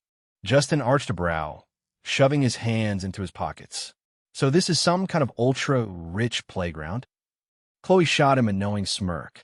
An hideout, a dungeon for the rich. Every celebrity with enough money has been here at least once. She leaned against the wall, crossing her arms. Nothing that happens here ever makes it to the public. It's a safe haven, a home away from the prying eyes of the world. Justin exhaled a quiet laugh, glancing up at the ceiling as the floor number ticked down. These guys really put money into their happiness and privacy. Chloe shrugged. It's a necessity. Imagine finally having the money you dreamed of, but you can't even enjoy it because every time you step outside, a paparazzo is waiting to snap a picture of you scratching your ass. Justin snorted. Sounds tragic. It is. Their entire life's a fucking cage. They're slaves to their own fame. They can't be reckless, ever, because one wrong move, one scandal, and boom, career over. But they're still human. They still want to go wild, get stupid, fuck whoever they want without it ending up on TMZ the next morning. Places like Black Rose. She gestured around. It's their heaven. Justin leaned back against the railing, thinking it over. He got it. Hell, he wasn't even that famous, just the son of a millionaire, and even he had felt the media's suffocating grip more than once. Once, when he was 17, some tabloid ran an entire story about him holding hands with the prime minister's daughter at a gala. Just holding hands. Meanwhile, Leonardo DiCaprio could be out here dating a new 25-year-old every year, and people just shrugged. Yeah, he muttered, running a hand through his hair. I know the feeling. The elevator kept descending, the faint hum of movement filling the space. From what Justin could tell, they were headed to the lowest floor, probably the most exclusive of the three. And despite all the places he'd been, all the expensive clubs and elite parties he'd attended, he'd never stepped foot inside Black Rose. Hell, he hadn't even known it was more than just some high-end office building. And that was impressive. This place is some next-level Illuminati shit, he muttered, shaking his head. I swear, if I see Tom Cruise in here sacrificing goats or something. Chloe burst out laughing. Relax, mon chéri, no goats. Just a lot of debauchery. Same thing. But I ain't giving a shit. The elevator chimed as it neared their destination. Justin glanced at her, his smirk lazy. So, how the hell do you have access to all this? And by the looks of it, you might hold more authority in this place than fucking DiCaprio. Chloe flicked her hair over her shoulder, flashing a shit-eating grin. Oh, babe, that's because I do. Justin blinked. You're telling me you outrank the guy who literally invented yacht relationships? Chloe smirked and pulled out a sleek black card from her pocket. It gleamed under the elevator's dim lights, but what caught Justin's attention were the 3 small stars printed on the top. She tapped the card against his chest. Regular members? They get normal cards. No stars and most of them occupy B1 and B2. She wiggled her brows. But exceptions exist. Justin took the card, turning it between his fingers. All right, break it down for me. There are 5-star levels after the normal cards issued to normal members, she explained, pointing at her own. The first star belongs to the big boss of Black Rose. Top of the food chain. Untouchable. Justin nodded. Makes sense. These 2 stars. She tapped her card again. That means I hold authority here. I'm part of the second level of the hierarchy. Justin narrowed his eyes playfully. And why exactly is that? Chloe grinned, stepping closer, her lips dangerously close to his ear. Want to know, she purred. Justin exhaled a soft chuckle, tilting his head, slightly looking down on her face. I'm listening. And just like that, the elevator dinged, the doors sliding open to reveal whatever madness awaited them on the 3rd and final underground floor of Black Rose. And Justin? He was so fucking ready. The moment the elevator doors slid open, Justin felt it. The shift. The air itself was different. Cooler, infused with the subtle scent of something expensive, like aged whiskey, leather, and the faintest trace of a luxurious perfume that was probably crafted in some private French atelier for only the 1%ers. And the silence? It was the kind that only came with power, the type of quiet that meant people in this place didn't need to be loud. Their existence alone spoke volumes. The floor beneath them was obsidian marble, polished to the point that it reflected everything above it like a black mirror. But unlike the typical cold, soulless modern designs that tried too hard, Black Rose B3 dripped with indulgence. It was a world built for billionaires, by people who understood them. A long, dimly lit hallway stretched out before them, lined with sleek black panels that pulsed faintly with golden threads of light, shifting like they were alive. There were no signs, no labels, no directions. If you belonged here, you knew. If you didn't, you weren't supposed to be here in the first place. Chapter 59, The Black Rose, Level B3, The Billionaire's Playground. A long, dimly lit hallway stretched out before them, lined with sleek black panels that pulsed faintly with golden threads of light, shifting like they were alive. There were no signs, no labels, no directions. If you belonged here, you knew. If you didn't, you weren't supposed to be here in the first place. To their right, an open lounge sprawled out like something straight out of a cyberpunk fever dream, except dripping in opulence. Low, futuristic couches of the finest Italian leather were arranged around hovering glass tables, their surfaces glowing with real-time stock market updates, crypto fluctuations, and God knows what deals being brokered in real time. The ceiling above them? It wasn't just a ceiling. It was a custom-built, interactive display that mimicked the night sky, showing a hyper-realistic, shifting view of the cosmos, dotted with constellations that subtly rearranged themselves, forming patterns only someone insanely rich and bored would bother to decode. And the people? Justin had been to Vegas' most expensive clubs, had rubbed elbows with celebrities, heirs, CEOs. But this was a different league. There was no flashiness here. No influencers or wannabe socialites pretending to be part of the elite. The men in this room owned the skyscrapers that others partied in. The women here weren't just models. They were heiresses, power players, and business sharks who could make or break a fortune with a single whispered conversation. A group sat near the lounge, casually sipping wine older than the United States, discussing oil prices and art acquisitions like they were ordering takeout. Another cluster of men were leaned over a table, betting millions over a game of cards. Not because they cared about winning, but because they were bored. And then there were the private rooms. Justin's gaze flickered to the sleek, unmarked black doors that lined the hall, each one discreet, soundproof, guarded by invisible security systems that ensured whatever happened inside never left. These weren't just VIP suites. These were sanctuaries for the world's most powerful people to do whatever the fuck they wanted without consequence.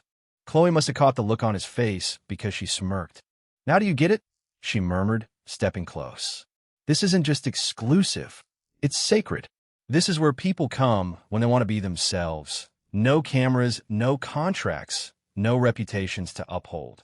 Justin exhaled slowly, dragging a hand through his hair. "Yeah," he muttered. "This isn't some VIP club shit. This is a fucking utopia for billionaires."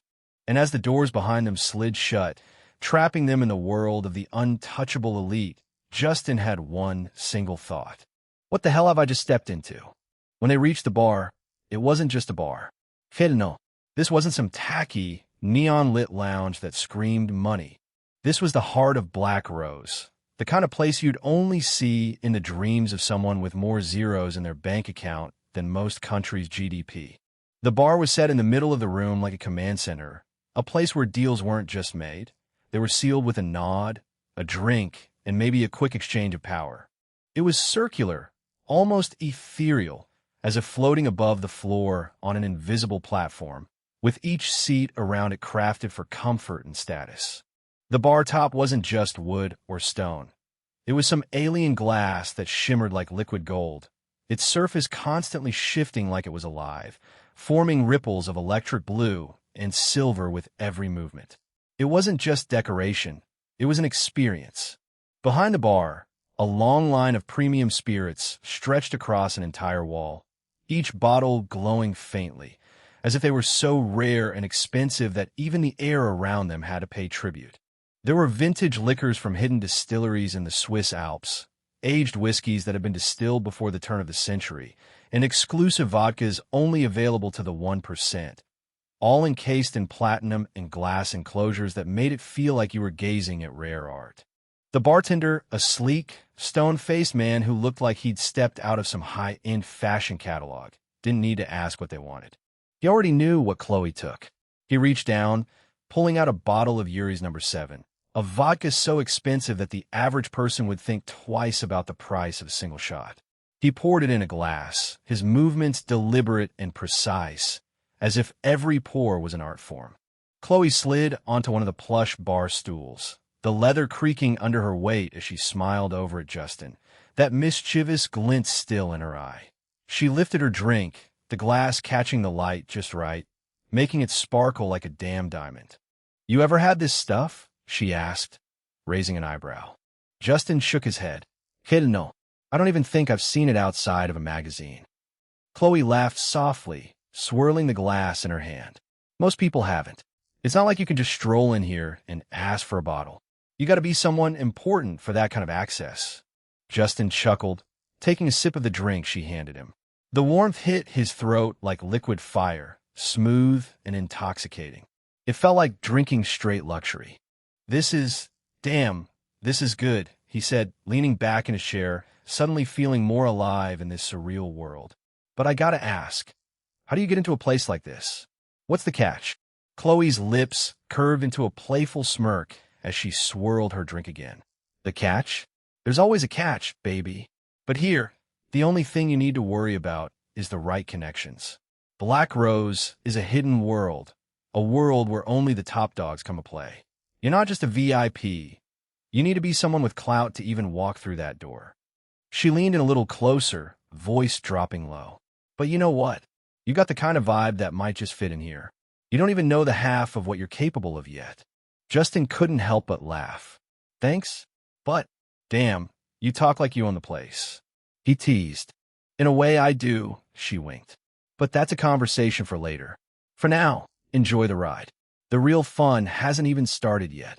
And with that, the mood shifted again. The weight of the conversation, the underlying tension between them, was building. Justin didn't know if it was the alcohol, the surreal setting, or just the pull of Chloe's energy, but he felt like he was about to step into a world he couldn't even imagine. A world where the rules didn't apply. Hell, the world of Black Rose wasn't just a hidden sanctuary. It was a playground for those who played God. It was no longer just about what he had seen. It was about what was coming next. And Justin could feel the ride about to get a whole lot crazier. But he had seen nothing of what the night had prepared for him. Chapter 60. 5-star shows up. Justin sat back, letting the couch swallow him whole, fingers lazily drumming against his glass. The room? Opulent as fuck. Not just rich, but the kind of expensive that whispered, if you have to ask, you can't afford it. Plush seating, soft ambient lighting, a minibar stocked with bottles that probably had security clearance, and a bedroom behind sleek glass doors that just screamed bad decisions were made here. And yeah, the drinks? The kind that could make your soul feel expensive. But Justin wasn't here for the vibe. He played along, letting Chloe give him the full tour like he was fresh off the boat. Even when she explained something he already knew, how certain whiskey brands were aged in barrels older than some countries, or how a particular cocktail had a fucking waiting list, he acted brand new. Dropped his guard, soaked all information in, like he was an eager little sponge in a billionaire's bathtub. Because here, knowledge was currency. Chloe had taken him through the real elite spaces, the ones where the air felt heavier with money and names held more weight than actual gold. The billionaire-only zones. No walking spots. The kind of places where even a 3-star couldn't stroll in uninvited. But Chloe? A 2-star. She had walked through them casually like she belonged. Leaning in, voice low, she whispered names that made entire industries shake. That guy owns half the shipping ports in Asia. That woman sits on 5 defense contracts. And Justin saved every single one. The Black Veil app quietly logged faces, names, every detail Chloe spilled. His personal mission tab filling up like a hit list. He didn't have enough points to dig into these people yet, but that was fine. He wasn't here to sightsee or sip on free rich people liquor. He had 2 missions. And mission 1, going smooth as hell. Now, after an hour of playing intrigue guest, they were finally seated, Private setting, private bar, enough luxury around them to make a Saudi prince feel humble. Outside, the club was a beast. Loud, pulse-pounding music zones for the wild ones. Serene, low-lit corners for the Zen billionaires. Ballrooms, high-stakes gambling, private game spaces. Each section a world of its own, like invisible barriers kept them from bleeding into each other. No place overpowered another. Just perfect balance. And of course, bars. Everywhere. Justin swirled his drink, watching Chloe as she leaned back, unbothered as fuck. Not just comfortable here, in her element. The way staff looked at her, like she had some unspoken authority. He smirked, tilting his glass. So, you gonna tell me how you're a 2-star? And, judging by how the staff's been eyeing you like you run this place, I'm starting to think you're what? Second in command? Or one of the top 2 stars? If there even are others like you, that is. Chloe didn't answer right away. She took a slow sip, leg crossed over the other, swirling her drink like she was contemplating bullshit versus actual effort. A small, knowing smirk tugged at her lips. Finally, she glanced at him, amusement flickering in her eyes. If I told you everything up front, where's the fun in that? Justin was just about to fire back some slick-ass response when, knock, knock. A soft but firm tap on the door. Chloe exhaled, clearing her throat, posture straightening like she already knew who it was. Justin didn't miss the shift in her body language, like she had just gotten a text without a phone. Without looking at him, she called out, "Come in." The door swung open, and in walked a woman who looked like she belonged in a fucking movie scene.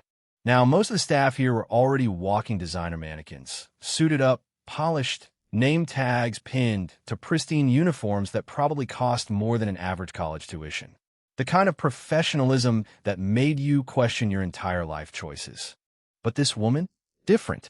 Same uniform type, sure, but not the same style or color. While the other staff wore sleek black with gold accents, hers was a deep wine red, form-fitted like it was tailored straight onto her damn skin. High slit on the skirt, blouse a little tighter, a little lower, like the uniform itself had decided, fuck it, let's be seductive today. And then there was the name tag, 5 stars. Justin barely stopped himself from whistling, because that shit meant something here. A 5-star wasn't her everyday staff. Hell, they had more power in this place than, insert any big-name artist here. Like, imagine telling Drake he had to wait outside, and he actually listened. That was the level of 5-star played at. And yet, here she was, a 5-star running errands. For a 2-star. Justin saw it instantly. The way Chloe's expression didn't even flicker. She already knew why the woman was here. And just like that, she was up on her feet, adjusting her dress like this was nothing. I'll be back soon. Justin barely had time to respond before the 2 women walked out, heels clicking against the expensive flooring. The door shut. Silence. Then, under his breath, 1 star. Because, yeah, only one thing made sense here. A 5-star playing messenger? A 2-star responding immediately, no questions asked, and moving fast.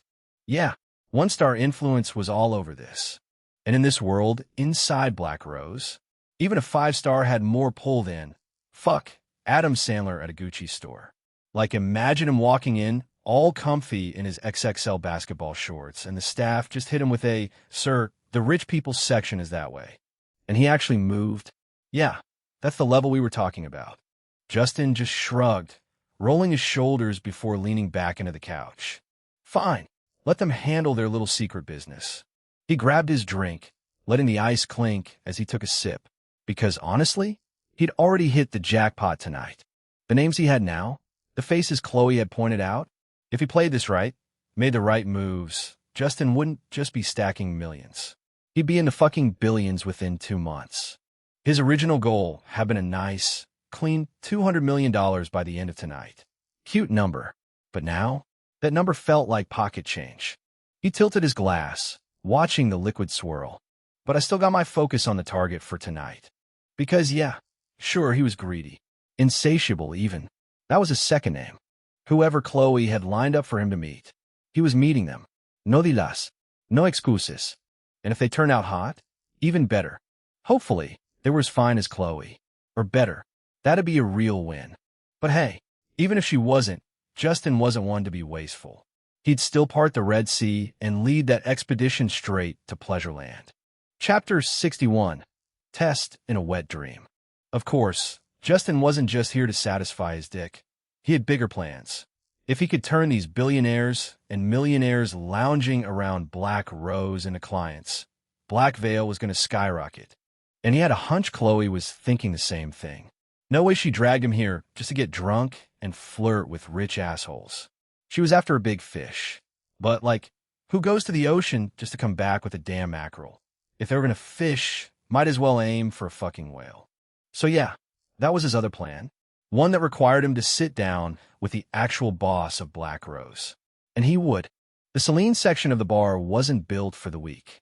It was where the rich, the dangerous, and the untouchable blended into dimly lit perfection. The air was thick with exclusivity, the kind that made ordinary people feel like they'd stepped into a world they had no right to exist in. And then she walked through. Every step was deliberate, slow enough to be noticed, fast enough to not look desperate for attention. She walked like she owned the air around her, hips swaying just enough to make gravity feel like a suggestion. That dress? Fuck. It wasn't even clothing, it was a crime scene. Tight in all the right places, barely legal in the rest, hugging curves that looked straight out of a Photoshop tutorial. Her legs? Long, smooth, the kind that made a man rethink his entire personality just to impress them. Thighs thick enough to crush egos, calves toned like she casually ran from her problems on a treadmill made of money. And her waist? Snatched. Actually snatched, small enough to make hourglasses question their own existence, leading up to a stomach so flat it could be used as a runway for bad decisions. Then there was that part, the main event. Her chest sat high, perky, and disrespectfully perfect, threatening to pop out with every confident step. The dress did its best, but honestly, it was fighting for its life. The neckline plunged just enough to make men forget their own damn birthdays. And her ass? Please. It was the reason men wrote poetry. Round, tight, the type that could make a preacher reconsider his faith. Every step sent a ripple effect through the room, and through the unfortunate souls who thought they'd seen beauty before. She wasn't just another rich beauty passing through. No, she carried an aura of power, of something just slightly out of reach. Her presence alone sent silent messages, ones that said, I don't chase. I get chased. The bartenders, trained to keep their cool, stiffened just a little as she passed, as if afraid they'd forget their jobs and start worshiping instead. By the time she reached the private rooms, the whole damn bar had adjusted for her presence. Conversation slowed, drinks were abandoned, and the air itself got heavier. Then 3 soft knocks. In his room, Justin heard 3 soft knocks, gentle, almost teasing. His brain, still half focused on the mental road trip he'd been taking for the past 7 minutes, barely registered it at first. Chloe wasn't back yet. Maybe she got caught up in some rich people meeting. Maybe she ran off with a billionaire, now discussing some million-worthy shit. Who the fuck knew? When the knocks came again, he sighed, assuming it was staff. Come in, he called lazily, not even bothering to sit up straight. And then, boom. The door opened, and Temptation walked in wearing a dress that had no business existing. Justin blinked, then blinked again. His soul might have just left his body for a sec. Was he being rewarded?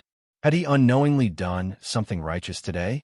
This woman, no, this problem, wasn't just hot. She was the kind of hot that made a man rethink his entire life's choices. Long legs, dangerous curves, and a body sculpted by either the gods themselves or the devil on a good day. She moved like she knew every single eye in the room would be on her, like she'd been built for attention and didn't give a single fuck about it. Holy fuck, if sin had a shape, it had just walked in. Justin barely processed it before a thought hit him like a truck. Chloe who? This one? He didn't need her name. He'd already decided she was his new favorite wet dream. The office was stupidly expensive. Like, the kind of expensive that made even rich people reconsider their life choices. The walls weren't just walls. There was some sleek, black marble bullshit that probably cost more per square foot than most houses. The floors? Dark hardwood, so polished it looked illegal. And the windows? floor to ceiling, offering a panoramic view of the city like some villain's lair. The whole place screamed power, money, and the kind of influence that made people disappear if they asked too many questions. Chloe stepped in and immediately dipped into a deep bow, her posture nothing but respect. The silence stretched, thick and intentional, before a voice filled the room. Soft, smooth, and yet so goddamn dangerous it sent a chill down her spine. "I see you brought a guest." Chloe's lips twitched into a brief, knowing smile. "Oh, don't worry about him," she said, straightening. "Justin's someone we don't have to worry about. He can be trusted with everything that happens here." And she let out a small chuckle, her confidence unshaken. "He's interested in joining Black Rose." Silence. Then a slow, amused exhale. "Oh, my sweet Chloe," the voice cooed, almost fond, almost mocking. "I know everything you're about to say about your guest. I know he can be trusted with secrets. After all, how could he be CEO of such an agency full of secrets if he couldn't keep them?" Chloe held her ground, her smirk still in place, but inside, she felt the shift. The atmosphere in the room had changed, just a fraction. Another pause. "What concerns me," the voice continued, still gentle, still deadly, "is whether your guest has what it takes to join even Black Rose. Be 3 ranks, much less be 1. Chloe didn't hesitate. She smiled, sharp and sure. "He's more than capable." A soft laugh. Then, the voice hummed, "We'll see about that." "Any minute now." The voice hummed again, smooth as silk, sharp as a knife. "Why don't we watch together? Come join me." Chloe barely stopped herself from cursing out loud. "Oh, hell no."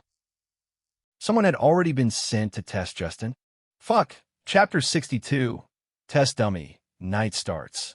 She moved like sin draped in silk, slow, deliberate, and so goddamn suggestive it was almost a parody. Every step screamed, "Look at me." And Justin? He didn't complain. Even if there was anywhere else to look, he'd still choose to look at her. Not because he was captivated, but because, honestly, it was kind of funny watching someone put on a performance like this. She reached the couch, stopping right in front of him. A full-on blockade. His view? Gone. His personal space? Violated. But again, no complaints. Then, her eyes lowered, locked onto his, heavy with intent.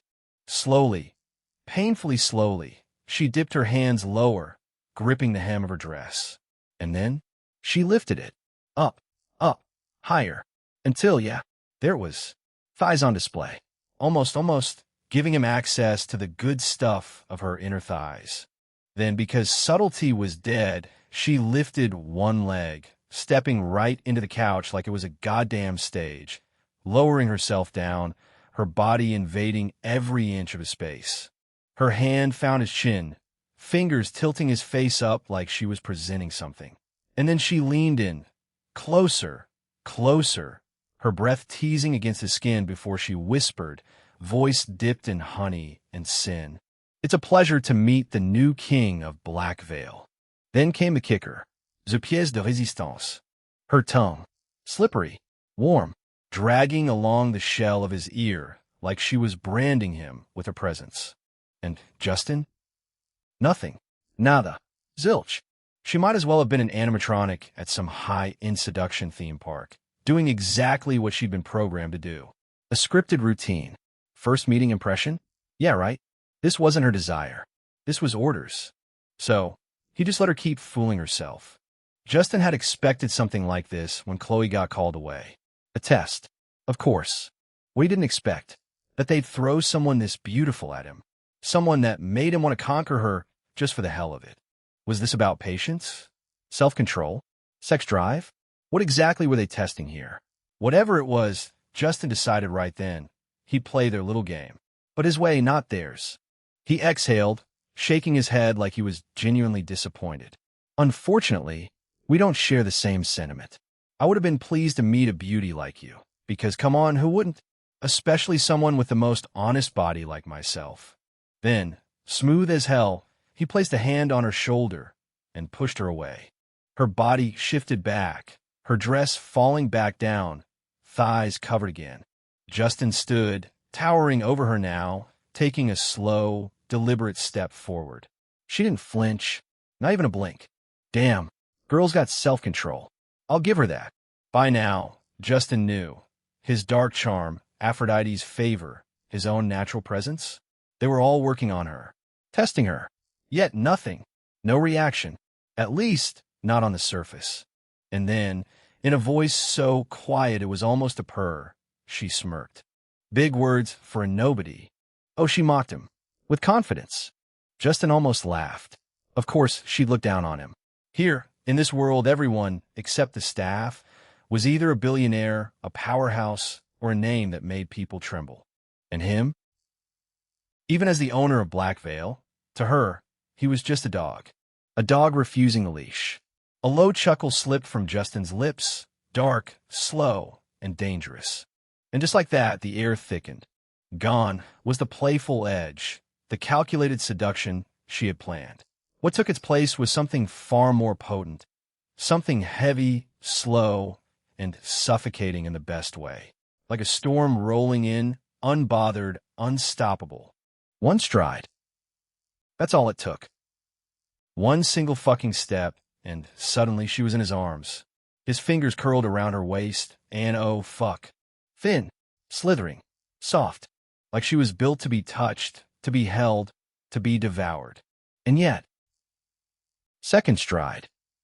Before she could even register the shift, before her mind could catch up, he turned her body with a controlled ease that sent a shiver down her spine. And just like that, she was seated, right where he had been just a second ago. Smooth, fussed, effortless. Yet for all that raw strength, he handled her with something far worse than roughness. He handled her with care, with intent. Like he knew exactly how to touch, exactly how much pressure to apply, exactly how to make a woman feel owned without feeling forced. Her breath hitched. Justin tilted his head, gaze locked on her like a predator, assessing the level of fun he could have before he ended the game. I'm not just talking big, he murmured, voice dark silk laced with something far sharper. I don't play puppet. I don't follow orders. I don't give a single fuck who owns the place or how many billions they've poured into the ground I'm walking on. He leaned in, so close, so fucking slow, until his breath fanned across her lips, warm and teasing. When it comes to my choices, he continued, voice dropping lower, I'm the master of my own damn self. Nobody makes me move like a pawn while they play God, and I play subject. And then? His hands moved. Slow, deliberate, exploring. Fingertips traced along the curve of her waist, down to the dip of her hip. Light, teasing, dangerous. Not taking, not claiming, just testing. Because if they wanted to see how he'd react, well, two could play this game. I had to say this. Finesse is an art form, subtle yet profound, effortless yet deliberate. It is not merely about mastery, but about the quiet dominance of understanding, the grace of control, and the depth of perception. Those who cannot grasp its intricacies will dismiss it, not out of malice, but because true finesse is invisible to the untrained eye. It is not meant for the many, but for the few who can see beyond the obvious, who recognize power not in force, but in the elegance of precision. This novel is not for everyone, nor should it be. It is for those who understand that the greatest strength lies not in what is shown, but in what is implied. Chapter 63, Finesse of Lust and Seduction. Her smirk was razor-sharp, laced with arrogance, as if she truly believed she had control. That this little act of hers, this poised, calculated seduction, was enough to rattle him, enough to make him cave. Goo! Justin didn't move, didn't flinch, didn't give her the satisfaction of a reaction. Instead, he let the moment stretch, his silence thickening the air between them. The kind of silence that weighed heavy, that turned anticipation into something unbearable. And she noticed. But Justin was looking at her status instead. Name, Isabella Reynolds. Soul, not snatched. Fear, 05. Dark lust, 70. Stand/trust, 20. Take, snatch at all cost, seduce, and recruit, he smiled faintly. Her fingers twitched slightly against his chin. Subtle, barely there, but he caught it. A crack in her performance. A sign that, despite her confidence, she wasn't immune to the pressure he exuded. Justin's lips quirked. "You're real good at this, huh?" His voice was low, slow, amused. Like this whole seduction act.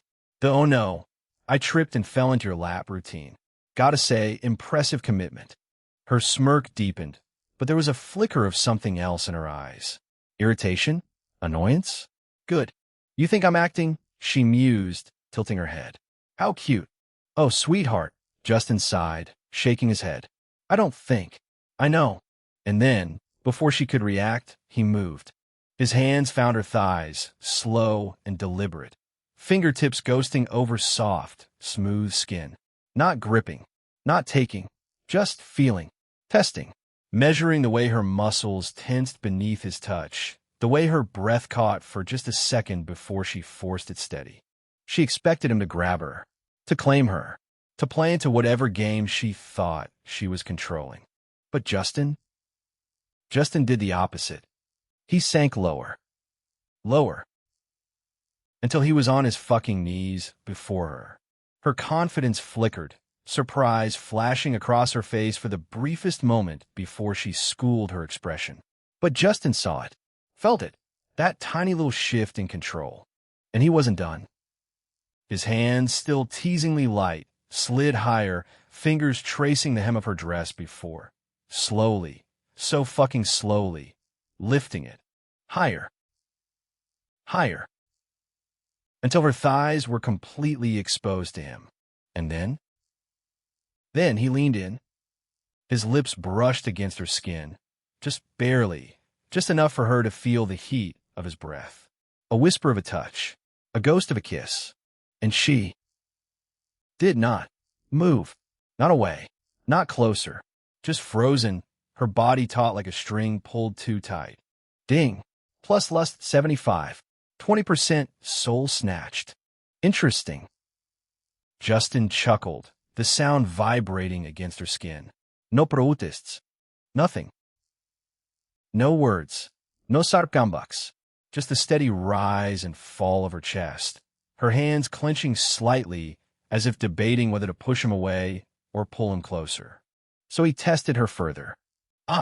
Another kiss. This one deliberate. Placed just above her knee, feather light, but full of promise. Then another. Higher. And another. Higher. Ding plus lust 78. 35% soul snatched. A slow, torturous climb. And Justin, she exhaled sharply, her fingers twitching at her sides. Still resisting. Still holding out. Justin smirked against her thigh. "You sure you're not acting?" He teased, already seeing his end goal. Her head tilted downward, eyes dark, challenging. "You're on your knees for me," she countered, voice steady. "Who's really in control here?" "Oh, she was good." Justin hummed, his lips now just a breath away from the sensitive skin of her inner thigh. Close. So close. Close enough that she had to feel the heat of him, had to anticipate the inevitable. But he didn't give it to her. Not yet. Instead, he lifted his gaze, locking onto hers, his smirk lazy. "Funny thing about power," he murmured, "it shifts real fucking fast." Ding. Plus lust 80. 40% soul snatched. And just like that, he stood. Fast, effortless, fluid. 1 second he was kneeling. The next, he was towering over her, his body pressing forward, forcing her backward. A step, then another, until her back hit the cold, expensive leather of the couch, and he was caging her in. Her breath hitched. Justin braced a hand against the armrest beside her head, the other trailing down her side, slow, teasing, like he had all the time in the world. Ding. Isabella Reynolds is being affected by dark lust. "You really thought you had me, didn't you?" he murmured, amusement threading through his tone. Her lips parted, maybe to deny, maybe to counter, but he didn't give her the chance. His fingers caught her chin, tilting her face up, his mouth hovering just over hers. So close. So fucking close. But he didn't kiss her. Not yet. Because he wanted her to want it, to need it, to break first. And she knew it. He could see it in the way she clenched her jaw, the way her eyes darkened, the way her nails dug into the couch like she was trying so hard to maintain control. Justin smiled. Slow. Wicked. Then. Beg. One word. A command wrapped in silk, sharp enough to cut. Her breath stuttered. And for the first time, she hesitated. He chuckled, his thumb brushing against her bottom lip. See, he whispered, voice a taunt. Told you power shifts fast. And just like that, she was the one caught in his game. Silence. Thick, heavy, and absolutely suffocating. Not the awkward kind. Not the kind where words get lost. No. This was the kind of silence that came when something shifted, when something changed. Justin's fingers didn't stop their lazy exploration.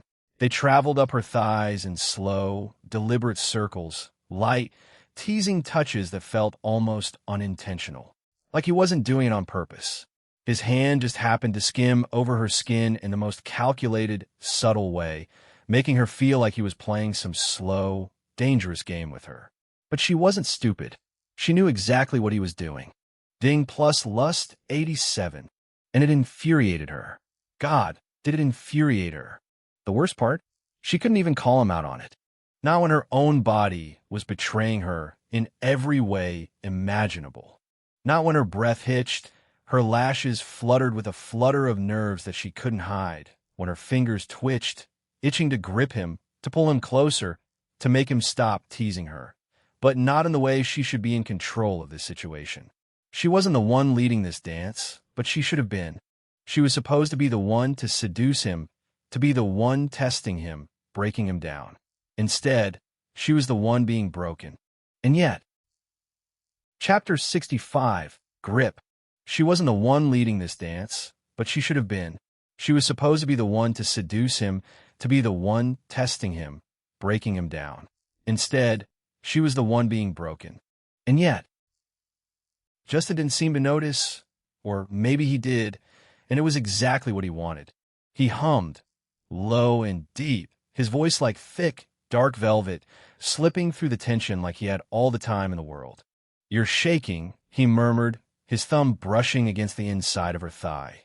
So light it barely felt like a touch, yet it sent a shock of heat straight to her core. She wasn't even sure if he noticed how every light graze of his fingers had her body on high alert, like an electric current shooting through her, but she knew it was deliberate. He knew. She clenched her jaw, struggling to hold herself together. I'm not, she managed, her voice wavering slightly. She hated how it trembled, hated how much control he had over her already. His lips curved, slow, almost like a secret he wasn't quite ready to share. It wasn't a smirk.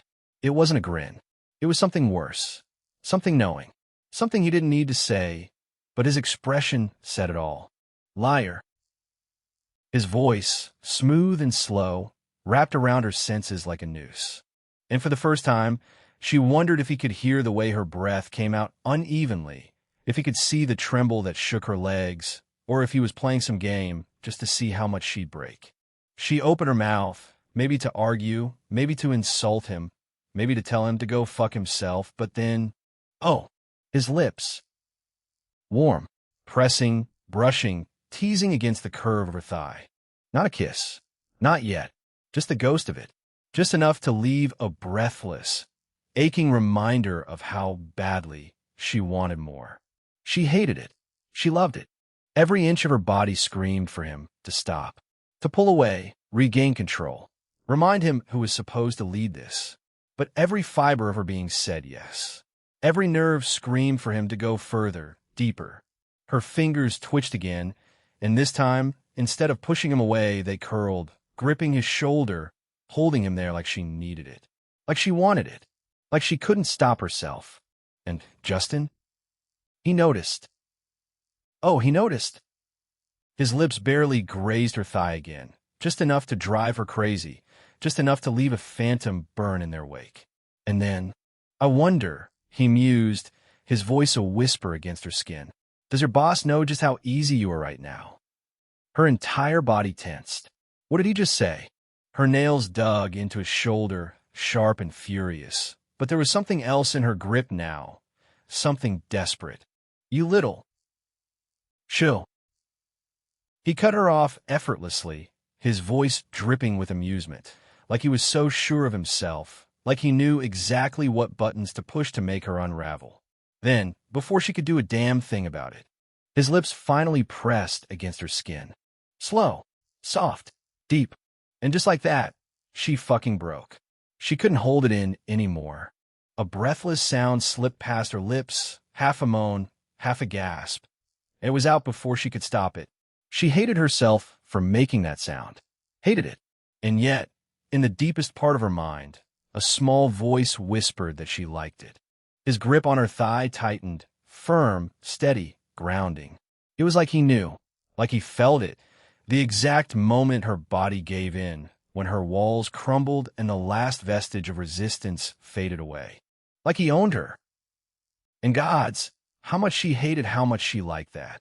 Her head fell back against the couch, a shudder rolling through her spine as his kisses trailed higher. Teasing, deliberate, cruel. She wanted him. She needed him. The walls in her mind crumbled completely. Her breath caught, a shaky exhale slipping past her lips. Take me. And then Justin stopped. Dead.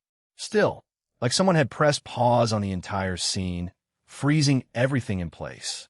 Before she could process what the hell just happened, he pulled away, stepped back, and stood up, looking down at her with cold amusement in his gaze, like he was watching some carefully crafted drama unfold before his eyes. What? She barely had time to blink before his fingers curled around her wrist, firm but not harsh, and in a single motion, he yanked her up to her feet.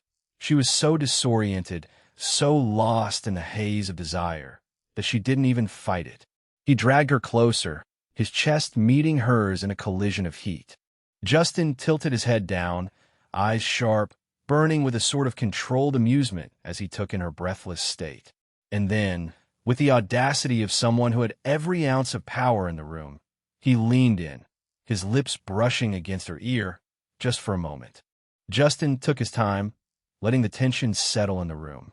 The air was thick with that uneasy silence, the kind that made the hairs on the back of her neck stand up. He could practically feel her anxiety creeping in, but he wasn't about to give her the satisfaction of rushing things. No, this was his game, and he wanted to see just how far she was willing to push it, and whispered, "You're not worth it."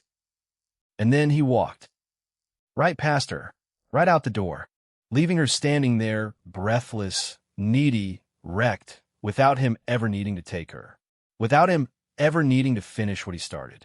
His parting words hung in the air like a cruel, final chord.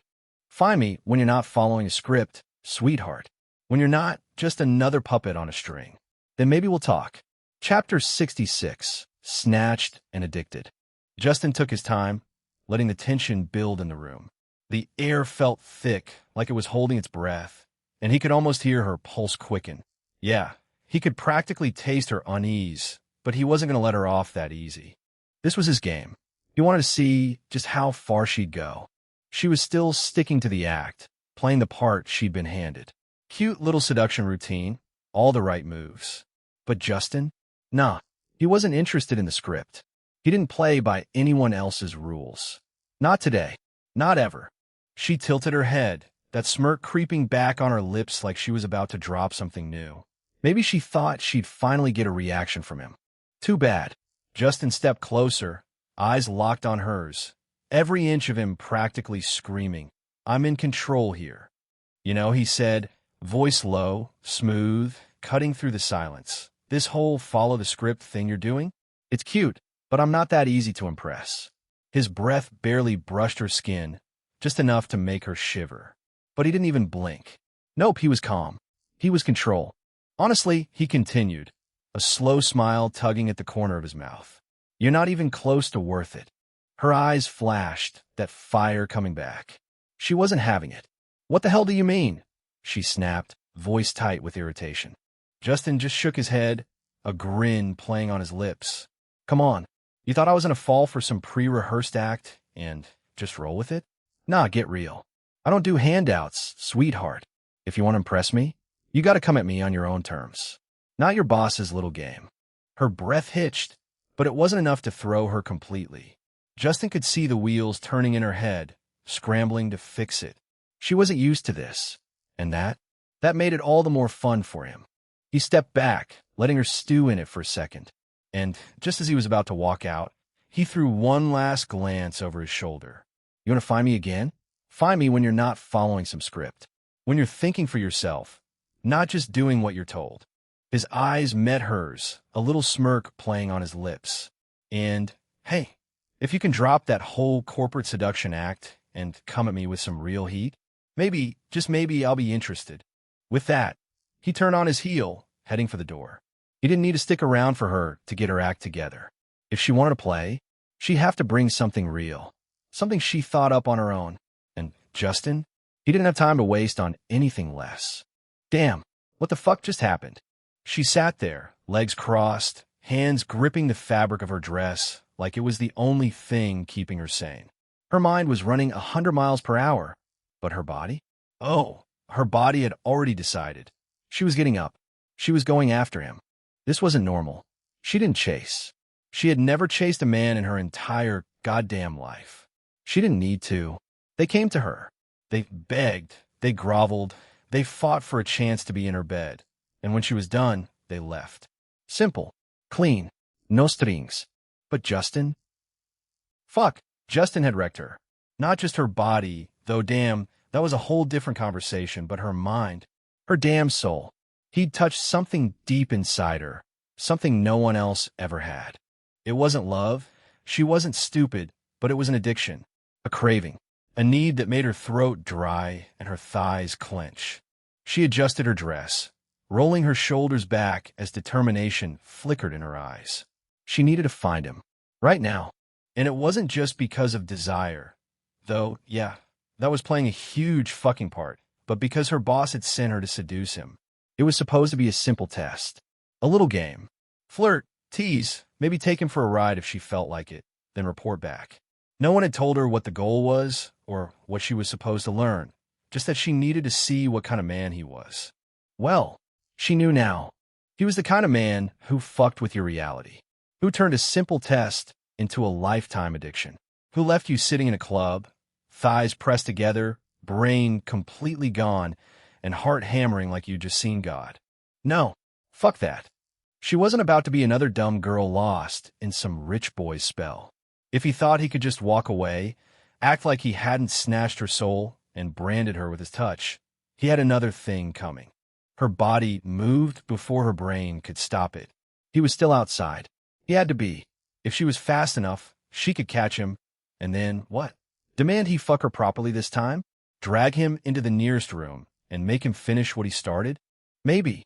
Maybe not. All she knew was that there was no going back. Not after this. Justin Black had fucked her up in ways no man ever had. And she had a feeling he hadn't even tried yet. She shoved the damn door open like it had personally offended her. The hallway was quiet, soft lighting, plush carpet, the kind of luxury that made you forget the world outside even existed. And there he was, Justin Black. Walking away, hands in his pockets, casual as fuck, like he hadn't just flipped her entire reality upside down and set it on fire. Like he wasn't the reason her body was overheating, her mind was in shambles, and her soul, yes, her fucking soul, was clawing at her to go after him. Her fingers tightened on the doorframe. Her breath came out uneven. Fuck it. Justin. Chapter 67. Justin. She shoved the damn door open like it had personally offended her. The hallway stretched out before her, drenched in wealth, dark-lit, sleek, stupidly expensive. The kind of place where the air itself smelled like money, where even the silence felt rich.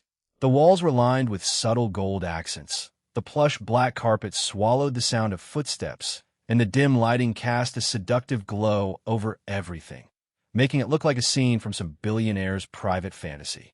And there he was, Justin Black.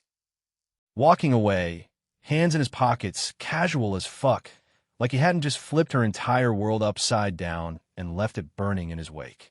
Like he wasn't the reason her body was overheating, her mind was scrambled, and her soul, yes, her fucking soul, was clawing at her to move. Her fingers tightened on the doorframe. Her breath came out uneven. Fuck it. Justin. Her voice hit the air, low, throaty, laced with something she hadn't planned to show. Want. Need. He didn't stop.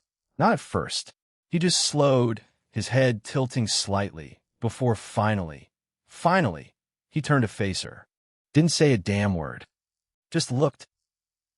And holy fuck, she hated how that one silent glance made her stomach flip, made her legs press together like some desperate little girl who had never seen a real man before.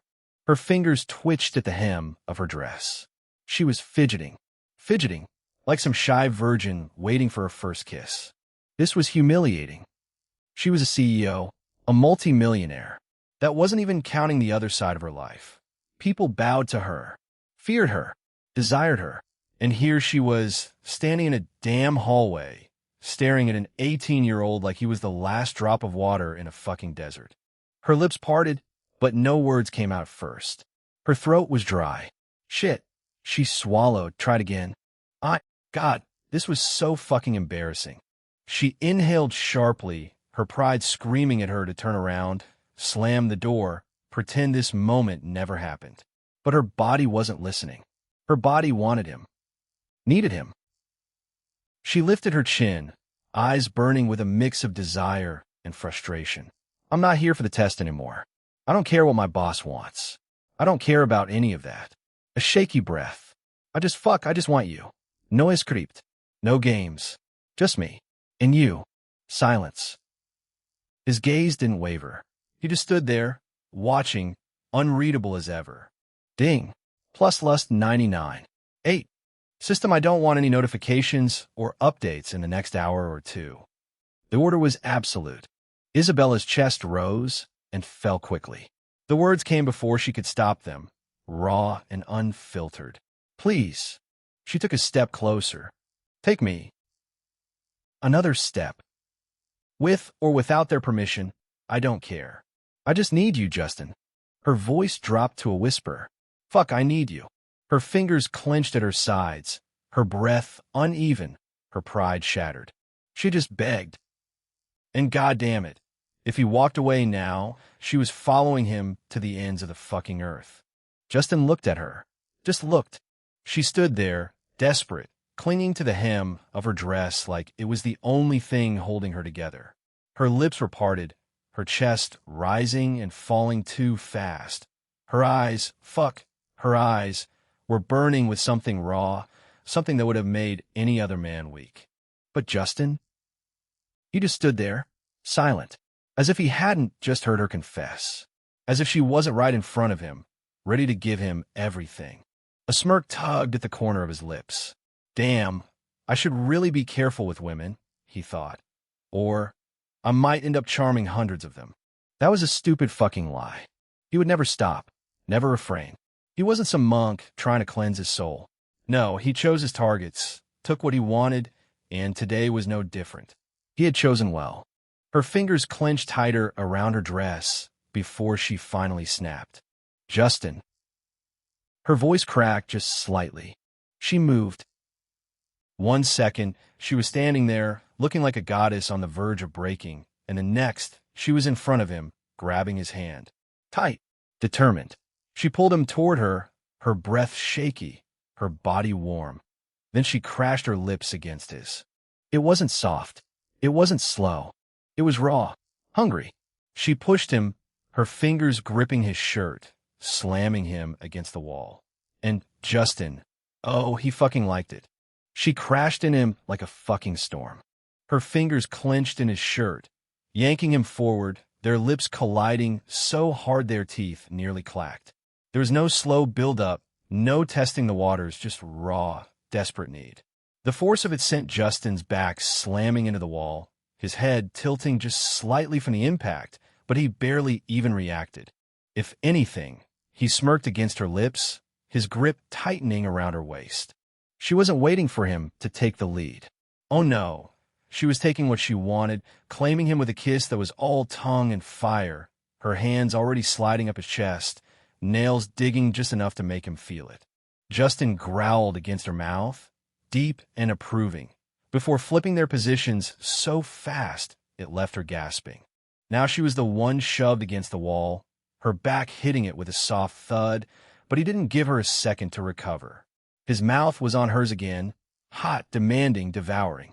He took control instantly, one hand cupping the back of her head, angling her exactly how he wanted, the other gripping her waist so tight she could feel the heat of his palm through the thin fabric of her dress.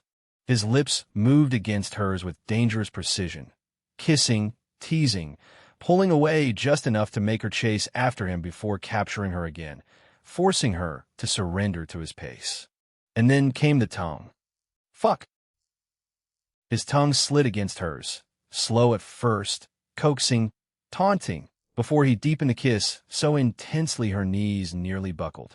She moaned into his mouth, her body arching into him, her fingers threading into his hair, tugging, not gently. Justin chuckled against her lips, the sound dark, knowing. He liked that. Their mouths worked against each other in a brutal dance, his tongue sweeping in, curling around hers, pulling her deeper into the kiss, only to pull back, letting her whimper just slightly before he crashed into her again. It was messy, vet, absolutely intoxicating. She wasn't passive in this. No. She fought him for control, her tongue pressing against his, matching his energy, biting his lower lip just enough to make him groan into her mouth. Her hands roamed freely, clutching his shoulders, sliding down his back, feeling the raw power beneath his clothes. And then they were moving again. Justin spun them once more, slamming her into him this time as they staggered toward the door. Their bodies pressed so close she could feel every hard inch of him against her. His hands slid lower, gripping her thighs, and before she even realized what was happening, her feet were off the ground. Chapter 68. I need you. She gasped into his mouth as he lifted her effortlessly, her legs instinctively wrapping around his waist, pulling him impossibly closer. The kiss grew deeper, rougher. Her body melted against his, her hands gripping his face, nails scratching at his scalp as she kissed him like she was trying to drown in him. Justin groaned against her lips, the sound vibrating through her entire body, setting her nerves on fire. Justin, she moaned, a desperate, breathy sound that spilled into his mouth, only making him kiss her harder. She gripped his shirt like he was the only thing keeping her from collapsing, her fingers twisting in the fabric, clinging to him. Her entire body pressed into his like she was trying to mold herself against him, like she couldn't get close enough no matter how hard she tried. Justin, she gasped between kisses, her voice thick with need. That did something to him. His grip on her waist tightened, his fingers digging into her skin through the thin material of her dress. He kissed her like he was consuming her, his tongue sliding against hers in a slow, devastating tease before diving in deep, owning her mouth. She whimpered, her nails raking down his back, her body arching into him. Fuck, he flipped her. She barely had time to react before her back hit the wall, the impact sending a shock through her body, but she loved it. A sharp gasp left her lips, only to be swallowed by his mouth again. He was everywhere, his hands gripping her waist, his mouth dominating hers, his body pressing her hard against the wall. I need you, she panted against his lips, kissing him between words like she couldn't stand being apart for even a second. Justin smirked against her mouth. Oh, he fucking knew. He kissed her deeper, his tongue sweeping against hers, coaxing, taunting, then pulling back just enough to make her chase him. She whimpered, tilting her head to capture his lips again, her hands grabbing his face, refusing to let him go. Her moans came softer now, desperate, needy. Don't stop. Please don't stop. Like he could stop. His mouth trailed down her jaw, nipping, licking, tasting her skin like she was something forbidden. She was shaking, and then she snapped. Her fingers twisted into his hair, yanking his face back up, crashing her lips against his with a force that had them stumbling. They rolled against the wall, kissing so hard it was almost brutal, their teeth clashing, their tongues tangling in a way that was messy, raw, hungry. She groaned into his mouth, her body going liquid against him. "I need more. I need you." Justin chuckled darkly, gripping her thighs, and lifted her. Her gasp turned into a moan as she instinctively wrapped her legs around his waist, her arms locking around his neck. Their mouths never broke apart, their kisses turning deeper, sloppier, more desperate as he carried her toward the door. The heat between them was suffocating, electric. He reached for the door, and with one push, it swung open. Justin didn't drop her onto the couch. No, he placed her down like she was something precious, even though they both knew he was about to wreck her. His hands hovered over her body, a teasing ghost of a touch that sent heat crawling up her skin. She shivered, her breath hitching, her fingers already gripping the front of his shirt like she needed an anchor. Then he leaned in. His lips brushed against her neck, slow, deliberate. Not a kiss, just the promise of one. He exhaled, letting his breath ghost over her skin, and fuck, she twitched under him. That little reaction? Yeah, that did something to him. Finally, he pressed a kiss just below her ear, soft, almost lazy, like he had all the time in the world.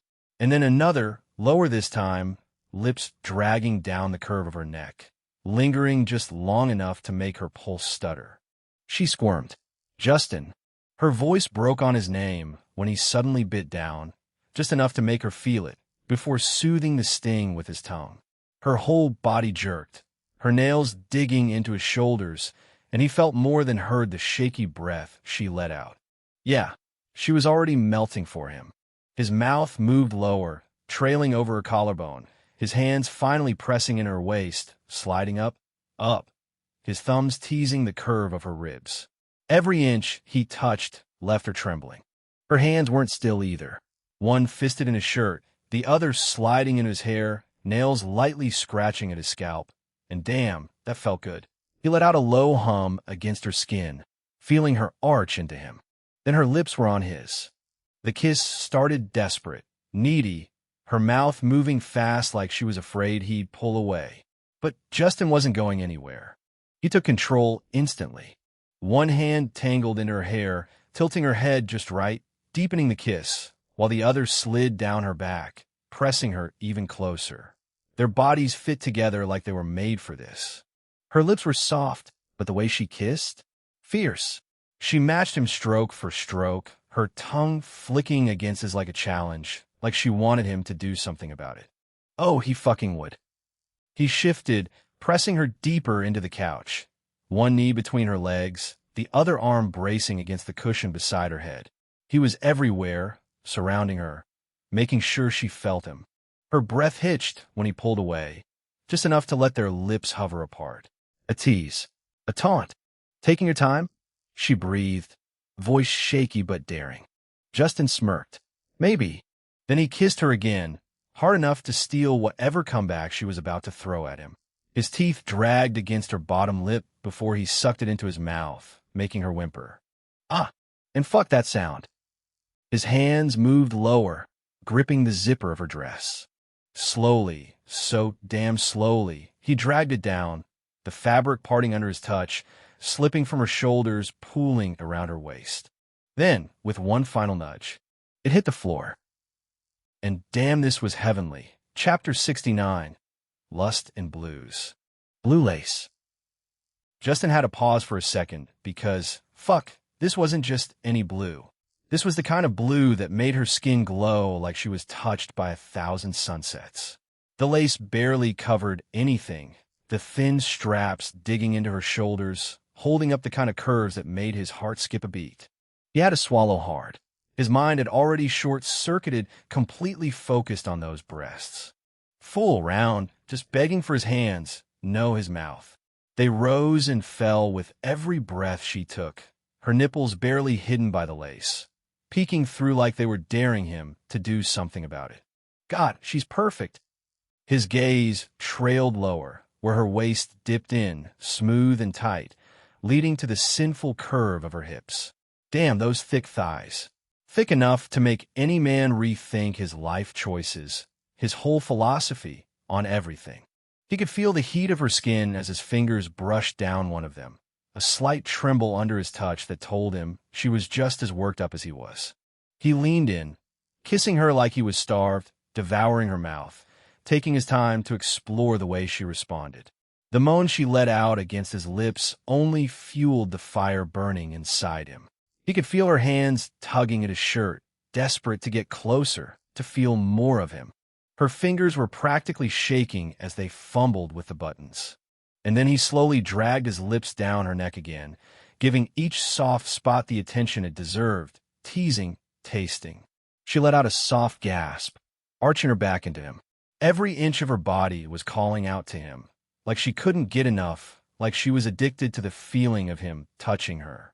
Her hands gripped at his chest, pulling him even closer, until he could feel the heat of her body, her every breath matching the frantic rhythm of his own. She tugged at the waistband of his pants, trying to pull him in, to get closer, to get more of him. And then his fingers were back on her skin, this time sliding under the lace, teasing the soft skin of her stomach, feeling the quick rise and fall of her breaths beneath him. He brushed lightly over the curve of her breast, hearing her breath catch in response. Justin, she breathed his name like a prayer, desperate, needy. He could hear the edge in her voice, the way she was practically trembling with anticipation. But he wasn't about to give in that easily. He knew what she wanted, and he was going to take his sweet time. His lips moved lower, trailing down the soft, warm skin of her chest, taking in a taste of her, feeling her heart hammering beneath his touch. She was so damn close, so ready, but he didn't rush it. Not yet. His lips danced over her skin, teasing, pulling back just before she thought she couldn't take it anymore. And then, when she whimpered against him, her hands clutching at him, that's when he couldn't hold back anymore. His hands moved quickly, slipping down her body in one smooth motion. Her body was every bit as perfect as he imagined, no more. The light from the room caught the delicate lace of her bra as he looked at her, seeing the way she trembled under his gaze, the way her body begged him to do something about it. Her eyes locked with his, a mix of need and desire, but also a challenge. Damn, she's got me right where she wants me. He had to admit, he was feeling more turned on than never before. She was so far the hottest, and she'd this energy he wanted. His hands slid down, resting against the curve of her hips, fingers teasing just a bit. He saw the way she shifted her legs, slightly spreading them, like she was silently inviting him in, and hell, that look alone was enough to make his whole body react. He leaned down again, brushing his lips against hers, but this time it was soft, sweet, almost playful. Almost. And when she kissed him back with that fire, that hunger, he knew there was no going back.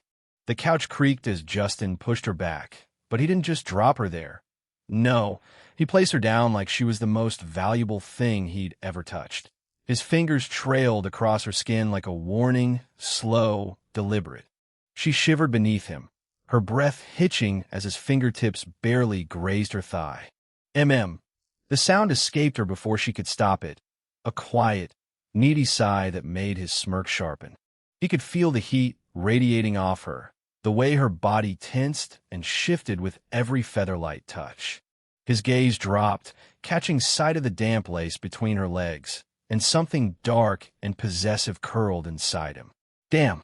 The sight alone was enough to send a rush of heat straight through him. His hand skimmed up her leg, teasing just close enough to make her hips twitch. Her breath came out in a shaky exhale, and then, she gasped when he traced his fingers along the inside of her thigh, just barely skimming the edge of where she wanted him. Already this wet for me. Justin's voice was low, rough. He wanted her to hear it, to know exactly what she was doing to him. She didn't answer, not with words at least. The way her legs shifted wider, the way she pressed up against his touch, was more than enough. He leaned in, his lips ghosting over her neck, letting her feel his breath before he finally kissed her there. Slow, deliberate, His fingers found the zipper of her dress, pulling it down with a lazy precision that made her whimper in frustration. Her head fell back against the couch as he took his time, running his hands over every inch of skin he uncovered. The way her body reacted, every arch, every sharp inhale, every soft little moan, sent a pulse of satisfaction through him. Justin, Chapter 70, Justin's Element. Her head fell back against the couch as he took his time, running his hands over every inch of skin he uncovered. The way her body reacted, every arch, every sharp inhale, every soft little moan, sent a pulse of satisfaction through him. Justin, her voice was breathless, almost pleading. He grinned against her collarbone, dragging his lips lower, tasting the warmth of her skin. She was trembling now, her breath breaking into soft little gasps each time he pressed another kiss lower. His hands gripped her hips, holding her still as he trailed down. Oh! Her moan broke into a sharp inhale when his mouth brushed against her inner thigh. Justin chuckled, his voice dark with amusement. Sensitive, aren't we? She bit her lip, trying to stifle the next sound, but it didn't matter. He could feel the way her body reacted. Every little shiver, every quiet, desperate breath. Then he leaned in just a little closer, his lips barely touching the sensitive skin at the top of her thigh. And, Justin. Her voice cracked, her fingers gripping at the couch like she needed something to hold on to. He grinned, dragging his lips across her skin, slow and teasing, relishing the way she melted under him. He wasn't in a rush. No, he wanted every sound, every reaction, every shudder that ran through her body as he pushed her deeper into that haze of want. She was already lost in it, drowning in the tension between them, her body responding to every little movement like she couldn't help it. And damn, he loved that. Loved the way she was already breaking under his touch. Loved knowing that he was the only one who could make her feel like this. And he wasn't even close to done yet. Justin settled between Isabella's legs, his knees pressing into the soft carpet as his hands traced up her thighs, spreading them wider. Fuck, she was gorgeous like this, laid out, waiting, trembling. He didn't tease this time. No slow, torturous build-up. His fingers hooked into her soaked panties, and with one sharp tug, he ripped them down her thighs, tossing them aside without a second glance. There it was. Glowing, glimmering, soaked. Justin groaned, his cock twitching at the sight of her slick, needy heat. Damn, baby, he murmured, dragging a finger through the wetness pooling at her entrance. Isabella jerked, her breath hitching, her hands gripping at the couch as if she needed something. Anything to hold on to. You're dripping from me, he muttered, voice husky with hunger. You know what that does to me? She whimpered, but he didn't give her a chance to answer. His mouth was on her in the next second. A loud, shuddering moan tore from her lips the moment his tongue made contact.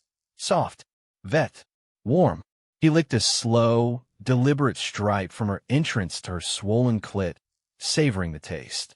Fuck, she was sweet. He'd never get tired of this. Isabella arched off the couch, gasping, her thighs snapping close around his head, but Justin growled against her heat and pushed them back open, wide. He wanted to see everything, feel everything. His tongue flicked against her clit, teasing, swirling, before his lips closed around it, sucking gently. Oh, fuck. Isabella's hips jerked as a sharp cry escaped her lips. Her fingers dove into his hair, yanking. Hard. Justin groaned against her, the sting of her grip only fueling him. His hands slid under her thighs, gripping her ass, lifting her slightly so he could devour her properly. He sucked, licked, kissed, ate, and Isabella fell apart. Her moans got louder, needier. Every flick of his tongue sent her body jolting. Every firm stroke of his lips against her clit made her thighs quiver. He could feel the tension building inside her, the way her body tightened, desperate to break. His fingers joined in next. One slid inside, then two. Justin. Her back arched violently as he curled his fingers, pressing against that perfect spot. Justin smirked against her heat. There it is. He didn't stop, didn't slow. His fingers pumped inside her in perfect rhythm with his tongue, working her over like he'd been waiting his whole life to taste her. Isabella was a mess beneath him now. Hips bucking, breath hitching, moans tumbling from her lips like music. And he was obsessed with every fucking sound she made. She was close. Justin could feel it in the way she clenched around his fingers, in the way her moans turned breathless, shaky, desperate. "Come for me," he growled against her, his voice vibrating against her clit, right on my tongue. And she did. Isabella shattered, her body writhing as waves of pleasure ripped through her. Her head fell back, a scream tearing from her lips as her thighs shook around his head. Justin didn't stop licking, didn't stop sucking. He lapped up every last drop of her release, groaning at the way she pulsed around his fingers. Fucking perfect. When she finally went limp beneath him, panting, whimpering, utterly spent, Justin leaned back slightly, wiping his mouth with the back of his hand, and smirked. "You taste even better than I imagined." The hunger in her eyes was primal. Justin had seen women desperate before, begging, clinging. But Isabella? She was a whole different beast. Every touch, every kiss, every squeeze of her fingers against his skin was drenched in insatiable need. She wasn't just undressing him. She was claiming him. Isabella didn't just pull his shirt off. She ripped it open, buttons flying, fabric splitting as if her sanity snapped with it. Her breath was heavy, pupils blown wide with hunger as her hands roamed his chest. Her lips followed, dragging down his abs, tongue flicking over every ridge, like she needed to memorize him with her mouth. And then, her teeth. A sharp bite on his belt had Justin inhaling sharply, his cock twitching in response. With a low moan, she yanked the belt free with one aggressive pull, the leather snapping against his skin before she tossed it aside. Her hands worked his pants next, not unbuttoning, but tearing, shoving them down with impatient force. And then his boxers. And when his cock sprang free, hard and heavy, she didn't touch it. Not yet. Instead, she sniffed. Lunong. Justin froze. Chapter 71. 69 in his arms. A war of pleasure. The way she inhaled deeply, eyes fluttering shut like she was breathing in pure ecstasy. Fuck. His cock twitched, and she let out a breathy whimper, hands gripping his thighs. Fuck. Justin exhaled, watching her like she was a wild animal on the verge of losing control. Then she licked a slow stripe from his base to his tip, her tongue warm, wet, and far too teasing. Before he could react, she was standing, her eyes locked onto his with wicked intent. "My turn," she whispered. Justin didn't hesitate.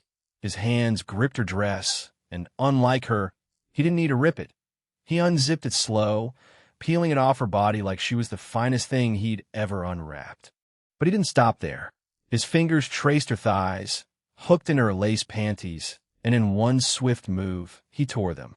Fabric ripped against his fingers, the sound sharp in the charged air. He didn't even bother looking at where it landed. His gaze was on her, fully bare, fully his. She looked up at him, lust-drunk, pupils wide, lips swollen from biting them too hard. She was trembling, but not from fear, from need. And then she whispered the words that set him off. "Justin, I want a 69 with you. Eat my pussy again. Right now." His smirk deepened, hands flexing. "You sure you can handle that?" "Please," she whimpered, her fingers twitching against his skin. I want to taste you while you ruin me. I want to." She didn't even get to finish. Justin grabbed her thighs and lifted her clean off the floor. A sharp gasp escaped her lips, her arms instinctively wrapping around his shoulders. But she didn't fight it. If anything, she surrendered immediately, her legs hooking around his waist. Justin shifted his grip, one hand sliding down to cup her round, perky-ass fingers digging in as he adjusted her weight with ease. He felt every inch of her, every soft, warm curve pressing against his chest. And fuck, she was soaked. Her slickness rubbed against his stomach as he hoisted her up further, adjusting her position until her pussy was right in front of his face. Isabella shuddered, her breath shaky. Oh God. But Justin? He didn't waste time. His tongue dragged across her folds in one slow, deep stroke. A sharp cry tore from her lips. Gide Justine. Her back arched, her body jerking violently, but he held her firm, keeping her trapped in place. His arms flexed around her thighs, keeping them spread wide as his mouth worked her open. He sucked her clit, slow and deep, letting his tongue roll over it in lazy circles. Teasing, worshipping. Isabella was falling apart. Her fingers twitched, nails scraping against his skin as her hips rocked into his face. She was barely in control of herself, grinding against his mouth, chasing the pleasure like a woman possessed. But she wasn't the only one. Justin felt her warm, desperate breath against his cock. She was so close, her lips hovering just inches away. And when she finally wrapped her hand around him, trembling, needy, a low groan rumbled from his chest. "Good girl," he muttered, his voice muffled between her thighs. She whimpered. Then she took him in, her lips stretched around his thick cock, her tongue swirling as she sank down inch by inch. Justin exhaled sharply, his grip tightening on her thighs as she worked him in deeper. She was so warm, so fucking wet. The suction of her mouth sent hot pulses of pleasure straight to his core. For a second, his movements stuttered. But then, he doubled down. His lips latched on her clit again, sucking harder, faster. His tongue flicked relentlessly, each stroke calculated, each movement dragging her closer and closer to the edge. Isabella moaned around his cock, her throat vibrating with pleasure. The sound shot straight through him, making his hips twitch as he fought the urge to thrust into her mouth. But he wouldn't lose. Not to her. Justin thrust 2 fingers inside her, curling them against her G-spot with perfect precision. Isabella screamed. Her body convulsed, thighs trembling violently as she tried to escape the overwhelming pleasure. But there was nowhere to go. He had her pinned. Helpless, ruined. Justin smirked against her swollen, dripping heat. "Where are you running, baby?" His voice was deep, teasing, in complete control. She sobbed around his cock, her moans turning wild. Her hands were shaking, clutching at his hips for dear life as her mouth moved faster, desperate to push him over the edge before he destroyed her first. But she had no chance. Justin slid a 3rd finger inside her, stretching her open, hitting deeper than before. The wet, sinful sounds of his fingers fucking her filled the room, mixing with her muffled cries. Her body locked up. A full body shudder overtook her, her muscles spasming in his arms. Her climax hit her like a wrecking ball, sending her spiraling into oblivion. She screamed against his cock, the vibration so intense that Justin lost it. With a deep, guttural groan, his hips jerked, his cock pulsing as he spilled deep into her throat. Isabella moaned, swallowing every drop his tongue dragged up her folds, slow and deep, tasting her like he had all the time in the world. Her thighs squeezed around his head, her moan vibrating against his shaft as she finally took him deep into her mouth. His grip tightened on her waist, pulling her closer as he devoured her, tongue flicking and circling her clit. Isabella moaned around his cock, her body trembling from the overwhelming sensations. He groaned as her lips stretched around him, her throat taking him inch by inch. Every flick of his tongue made her shudder, her moans sending vibrations straight through his length. Justin could feel the desperation in her movements, the way her hips rolled against his face, the way her nails dug into his thighs. He held her steady, his hands roaming, gripping, owning every inch of her body as they lost themselves in the raw, heated pleasure. For a moment, everything was still. The only sounds in the room were their ragged breathing, the lingering echoes of their pleasure. Then, Justin finally lowered her back to the floor, steadying her trembling form. Her legs gave out immediately. Justin caught her, chuckling. "You good?" She blinked up at him, dazed, still catching her breath. Then, her lips curled into a sly, satisfied smirk. "I won," she whispered. Justin raised an eyebrow, amused. "Did you?" Her body was still shaking. Her legs weren't even working. And yet, she thought she won. Justin leaned down, his breath hot against her ear. Baby, that was the beginning. Her eyes widened. Before she could react, Justin had her bent over the couch. And this time, she wasn't getting a chance to fight back. Chapter 71, 69 in his arms, a war of pleasure. The way she inhaled deeply, eyes fluttering shut like she was breathing in pure ecstasy. Fuck. His cock twitched, and she let out a breathy whimper, hands gripping his thighs. Fuck, Justin exhaled, watching her like she was a wild animal on the verge of losing control. Then she licked a slow stripe from his base to his tip, her tongue warm, wet, and far too teasing. Before he could react, she was standing, her eyes locked onto his with wicked intent.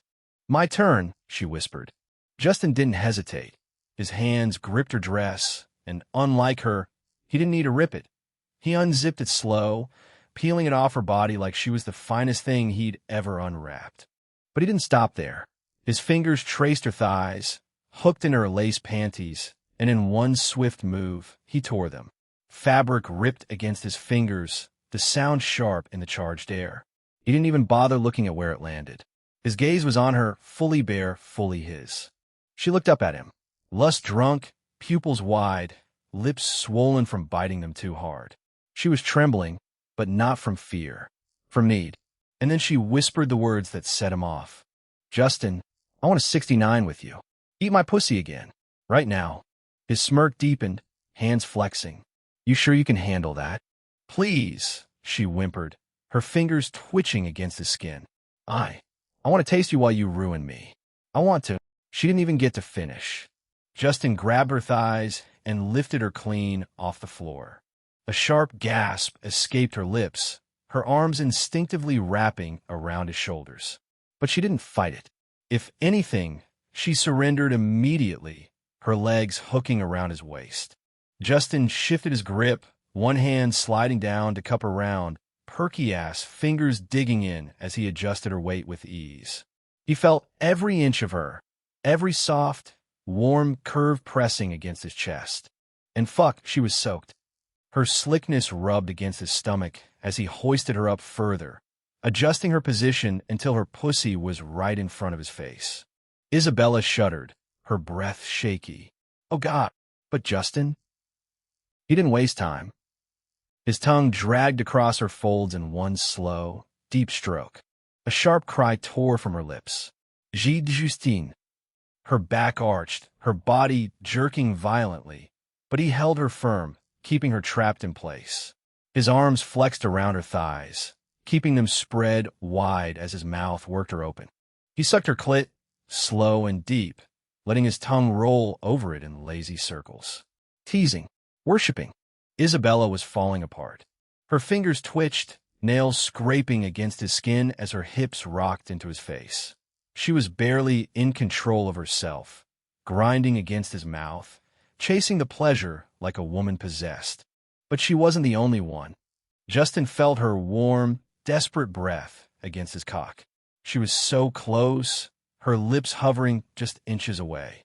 And when she finally wrapped her hand around him, trembling, needy, a low groan rumbled from his chest. Good girl, he muttered, his voice muffled between her thighs. She whimpered. Then she took him in. Her lips stretched around his thick cock, her tongue swirling as she sank down inch by inch. Justin exhaled sharply, his grip tightening on her thighs as she worked him in deeper. She was so warm, so fucking wet. The suction of her mouth sent hot pulses of pleasure straight to his core. For a second, his movements stuttered. But then, he doubled down. His lips latched on her clit again, sucking harder, faster. His tongue flicked relentlessly, each stroke calculated, each movement dragging her closer and closer to the edge. Isabella moaned around his cock, her throat vibrating with pleasure. The sound shot straight through him, making his hips twitch as he fought the urge to thrust into her mouth. But he wouldn't lose. Not to her. Justin thrust 2 fingers inside her, curling them against her G-spot with perfect precision. Isabella screamed. her body convulsed, thighs trembling violently as she tried to escape the overwhelming pleasure. But there was nowhere to go. He had her pinned. Helpless. Ruined. Justin smirked against her swollen, dripping heat. "Where are you running, baby?" His voice was deep, teasing, in complete control. She sobbed around his cock, her moans turning wild. Her hands were shaking, clutching at his hips for dear life as her mouth moved faster, desperate to push him over the edge before he destroyed her first. But she had no chance. Justin slid a third finger inside her, stretching her open, hitting deeper than before. The wet, sinful sounds of his fingers fucking her filled the room, mixing with her muffled cries. Her body locked up. A full body shudder overtook her, her muscles spasming in his arms. Her climax hit her like a wrecking ball, sending her spiraling into oblivion. She screamed against his cock, the vibration so intense that Justin lost it. With a deep, guttural groan, his hips jerked, his cock pulsing as he spilled deep into her throat. Isabella moaned, swallowing every drop his tongue dragged up her folds, slow and deep, tasting her like he had all the time in the world. Her thighs squeezed around his head, her moan vibrating against his shaft as she finally took him deep into her mouth. His grip tightened on her waist, pulling her closer as he devoured her, tongue flicking and circling her clit. Isabella moaned around his cock, her body trembling from the overwhelming sensations. He groaned as her lips stretched around him, her throat taking him inch by inch. Every flick of his tongue made her shudder, her moans sending vibrations straight through his length. Justin could feel the desperation in her movements, the way her hips rolled against his face, the way her nails dug into his thighs. He held her steady, his hands roaming, gripping, owning every inch of her body as they lost themselves in the raw, heated pleasure. For a moment, everything was still. The only sounds in the room were their ragged breathing, the lingering echoes of their pleasure. Then, Justin finally lowered her back to the floor, steadying her trembling form. Her legs gave out immediately. Justin caught her, chuckling. "You good?" She blinked up at him, dazed, still catching her breath. Then, her lips curled into a sly, satisfied smirk. "I won," she whispered. Justin raised an eyebrow, amused. "Did you?" Her body was still shaking. Her legs weren't even working. And yet, she thought she won. Justin leaned down, his breath hot against her ear. "Baby, that was the beginning." Her eyes widened. Before she could react, Justin had her bent over the couch. And this time, she wasn't getting a chance to fight back. Chapter 72, Black rose the first claim. Isabella was still gasping, her body shivering from the last orgasm that had left her legs too weak to stand. But Justin? He wasn't done. Before she could recover, he lifted her off the couch, gripping her thighs tight, pressing her back against the cold wall. She barely had time to process before. Thrust. Ah! His cock slammed deep in her, stretching her open in one raw, ruthless motion. Her nails clawed at his shoulders, her thighs trembling around his waist. He gave her no space to breathe, his hands gripping her ass, lifting her slightly before bringing her down on his length again. And again. And again. Wet slaps echoed through the room, her moans breaking apart as he pounded into her, each thrust knocking the breath from her lungs. Justin bit down on her shoulder, his growl vibrating against her skin. "Did you think we were done?" Isabella was already wrecked, eyes glazed over, but still, she whimpered, shaking her head. "Not yet." "Good." He carried her away from the wall. Still inside her, each step, his cock still buried deep, had her whimpering, clenching around him, her nails dragging down his back, but Justin had something else in mind. With one strong motion, he bent her over the desk, chest pressed against the wood, ass raised, legs weak beneath her, but she didn't fall. She couldn't. Not when he gripped her hips and slammed into her again. Her breasts pressed against the surface, her hands clawing at the desk as he drove deeper, harder, faster. Justin leaned over her, one hand wrapping around her throat, forcing her head back so he could see her ruined expression. "Look at you," he taunted, his fingers tightening slightly around her throat as he pounded her deeper. "You were acting all tough before, but now." Her lips parted, a desperate moan, slipping free. He chuckled. "You're just my pretty little fuck toy now, aren't you?" Her body convulsed, her walls clenching hard. "Fuck." Ah, yes, she loved that. She was seconds from breaking again, but Justin wasn't done moving her without pulling out. He wrapped an arm around her waist and lifted her again. Her legs dangled helplessly, still trembling, her body fully dependent on him. Justin walked them to the center of the room, then dropped to his knees, laying her down on the floor beneath him. Her thighs spread wide, his cock still deep inside her. From this angle, he could see everything. The way she was stretched, how soaked she was, the way her pussy clenched desperately around him. She reached for him, pulling him closer. Justin crushed his lips against hers, swallowing her moans as he started moving again. Slow, deep, filling her completely. Isabella's legs wrapped tight around his waist, her hands gripping his hair, her body arching into him. Their breath mingled, moans blending, bodies moving in sync. Justin was losing himself in the heat of her, in the way she trembled beneath him, in the way she begged for more with every gasp, every moan. "Justin, please don't stop." "Fuck." He wasn't planning to, and he could feel her close again, her walls fluttering around him, her body desperate, but he wanted one last thing. Without warning, he flipped her over on all fours.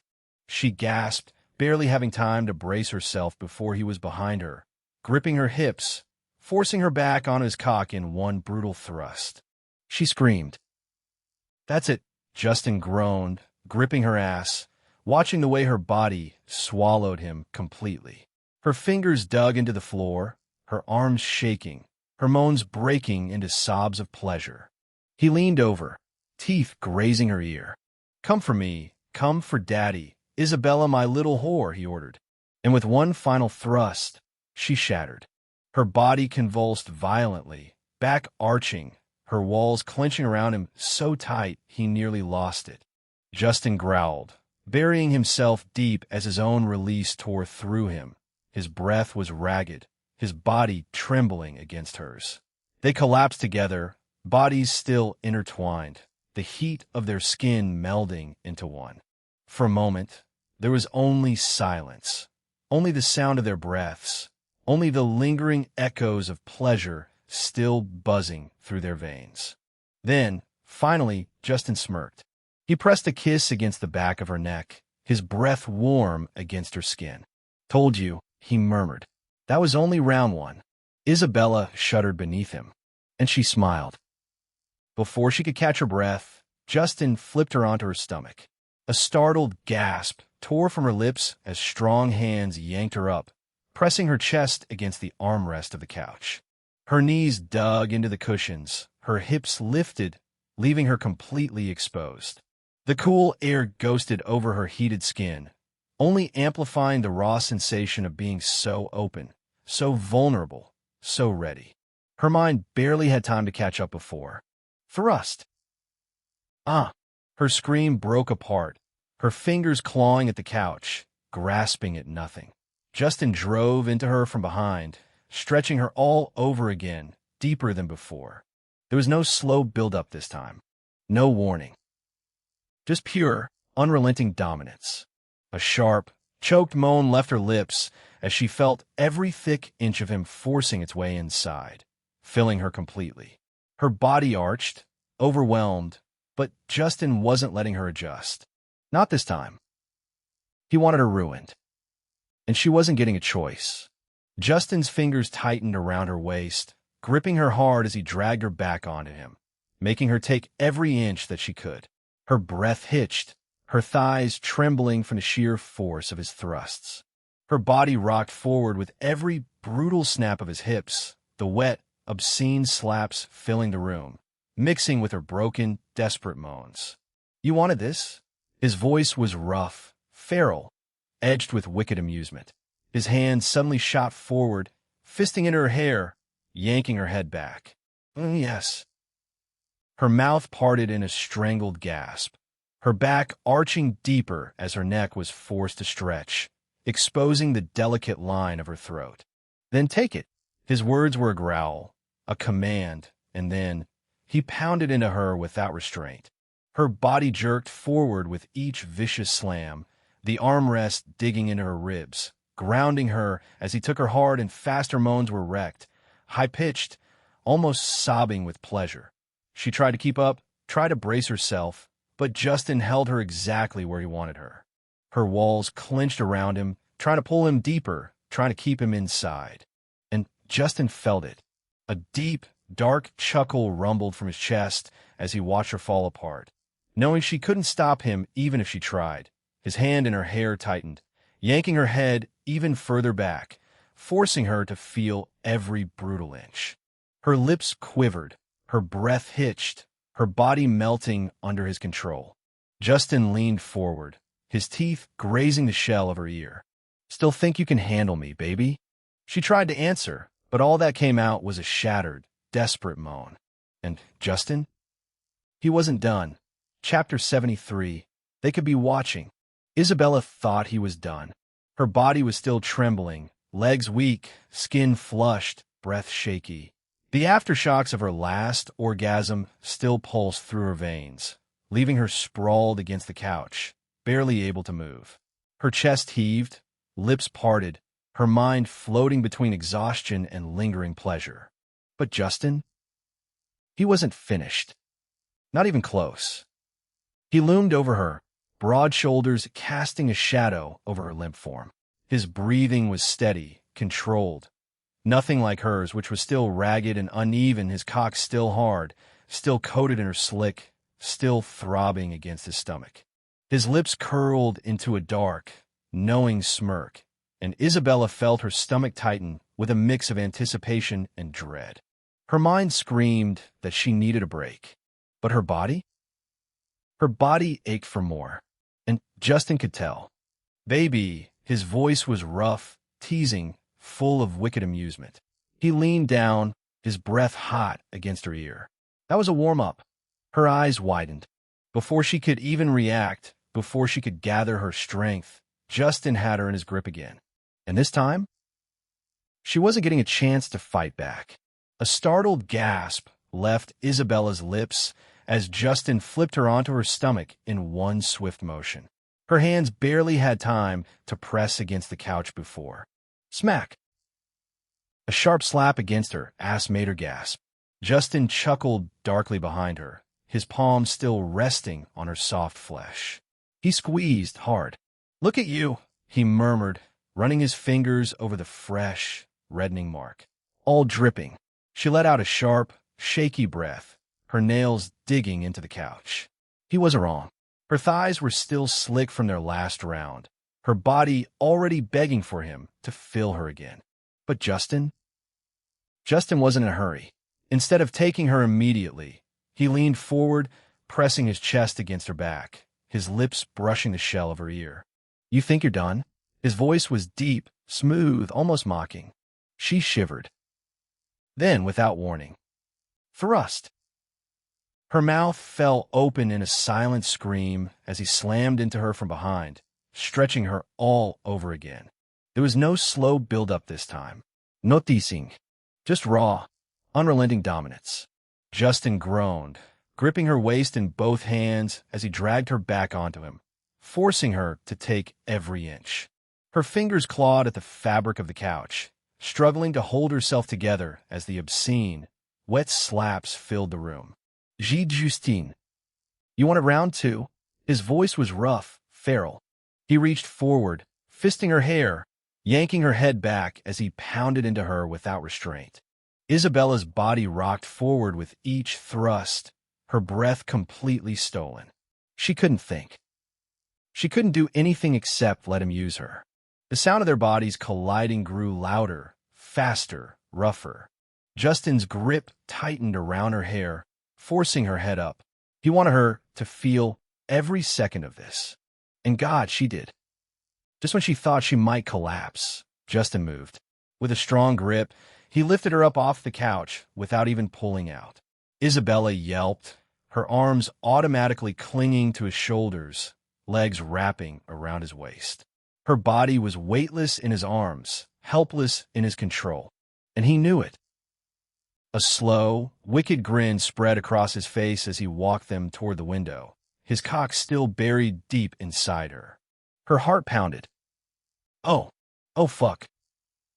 The massive floor-to-ceiling window stretched out before them, offering a panoramic view of the bar beyond. Dim bar LGHDS twinkled in the distance, billionaires bustling far below. And here she was bare, fucked out, pressed against the glass, and no one was wiser about it. Justin chuckled against her skin, his teeth scraping along the curve of her neck. "Look outside," he murmured. "They could be watching." Her breath hitched. Shit. The thought sent a sharp pulse of heat straight between her legs. Anyone could look up. Anyone could see. Justin must have felt the way her body tensed, because his smirk only widened. "You like that, huh?" he teased, rolling his hips in a slow, deliberate grind. She moaned, loud, desperate. The friction was insane. Her bare chest pressed against the cold glass, her nipples hardening instantly from the contrast. And Justin? Justin was relentless. With a sharp thrust, he slammed her against the glass, driving himself deeper. She cried out, her hands splaying against the window as she tried to brace herself. It didn't matter. He was holding her, controlling her, fucking her like she was made for him. His pace was brutal, punishing, unyielding, each thrust sending a fresh wave of pleasure crashing through her. Each snap of his hips made her body shake, made her moans rise higher. Justin watched her come undone, completely at his mercy. And then she shattered. Her orgasm hit her like a train, making her body seize in his grip. Justin groaned as she tightened around him, milking him, dragging him closer to his own edge. But he wasn't done yet. Not until he had her completely. With one last push off the glass, Justin carried her to the longest couch and slammed her down onto her back.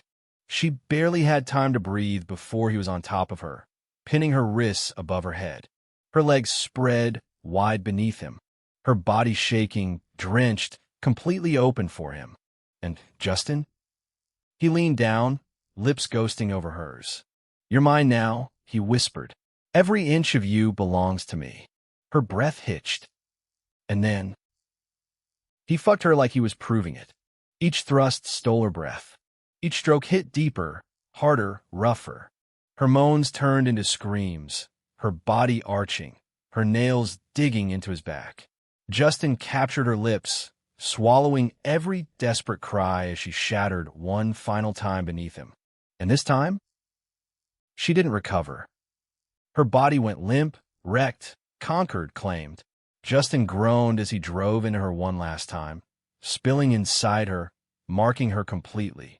And when it was over, he collapsed beside her, his arm pulling her against his chest.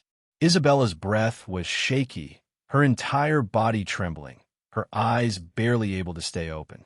Justin smirked, brushing his lips against her temple. "You know there's no going back after this, right? Your mind, heart, soul, and pussy would always come looking for me," he said. She tried to speak, but all that came out was a weak, exhausted whimper. Justin chuckled. Yeah, she was his now. Now what about the boss? Chapter 74. Approval in a high stakes. In the boss's office, Chloe and the boss sat in front of the giant screen, watching everything unfold. No jump, no flinching. Just blank faces as the raw, unfiltered sounds filled the room like they were standing right there, front row. Did it mean they weren't feeling anything? No. Their expressions were statues, but inside? Different story. I see. The boss sighed, nodding slowly, their gaze never leaving the screen. Chloe, arms crossed, glanced over. So, what do you think? The boss was quiet for a second, considering, before their eyes flicked to Chloe. What's the exact agenda here? Why'd you bring him again? Chloe smirked. That was her boss for you. Straight to the point. No bullshit. No unnecessary hype. Just results. She let the silence hang for a beat, then shrugged. Justin's got potential. If you agree, we give him a membership. Maybe you meet him. We will benefit from him. He'll be useful. That was it. No all-ass introduction. No dramatic speeches about his greatness. That shit wasn't necessary. The fact that the boss had sent Isabella to test him, that already said everything. Isabella wasn't just anybody.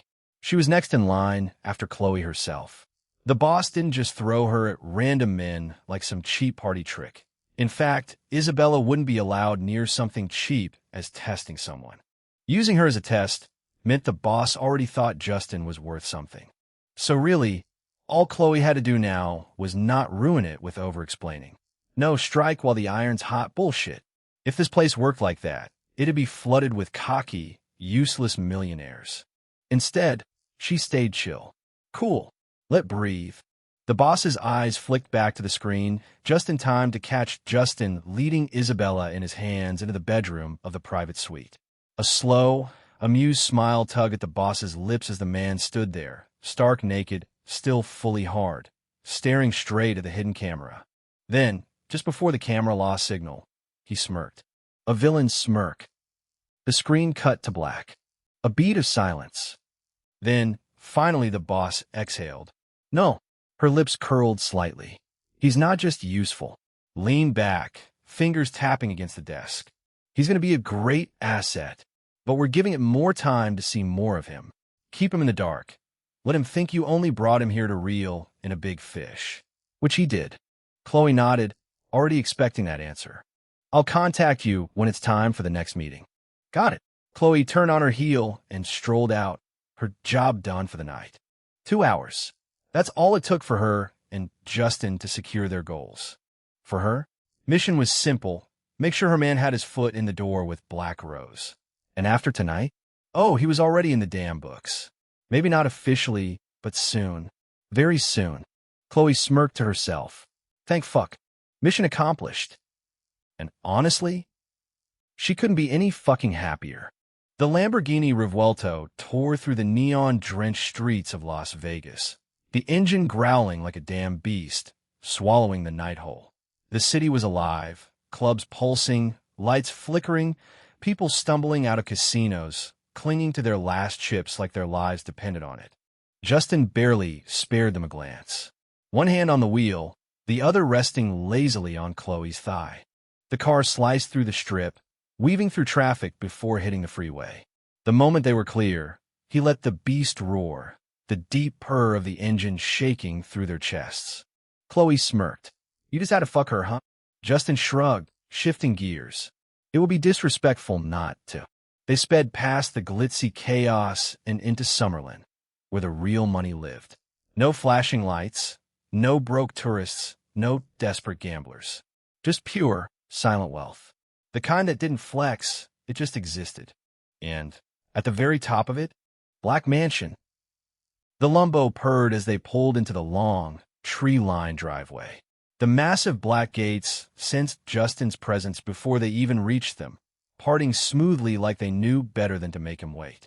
The car slid into the compound, the headlights casting sharp shadows against the modern, glass-covered mansion.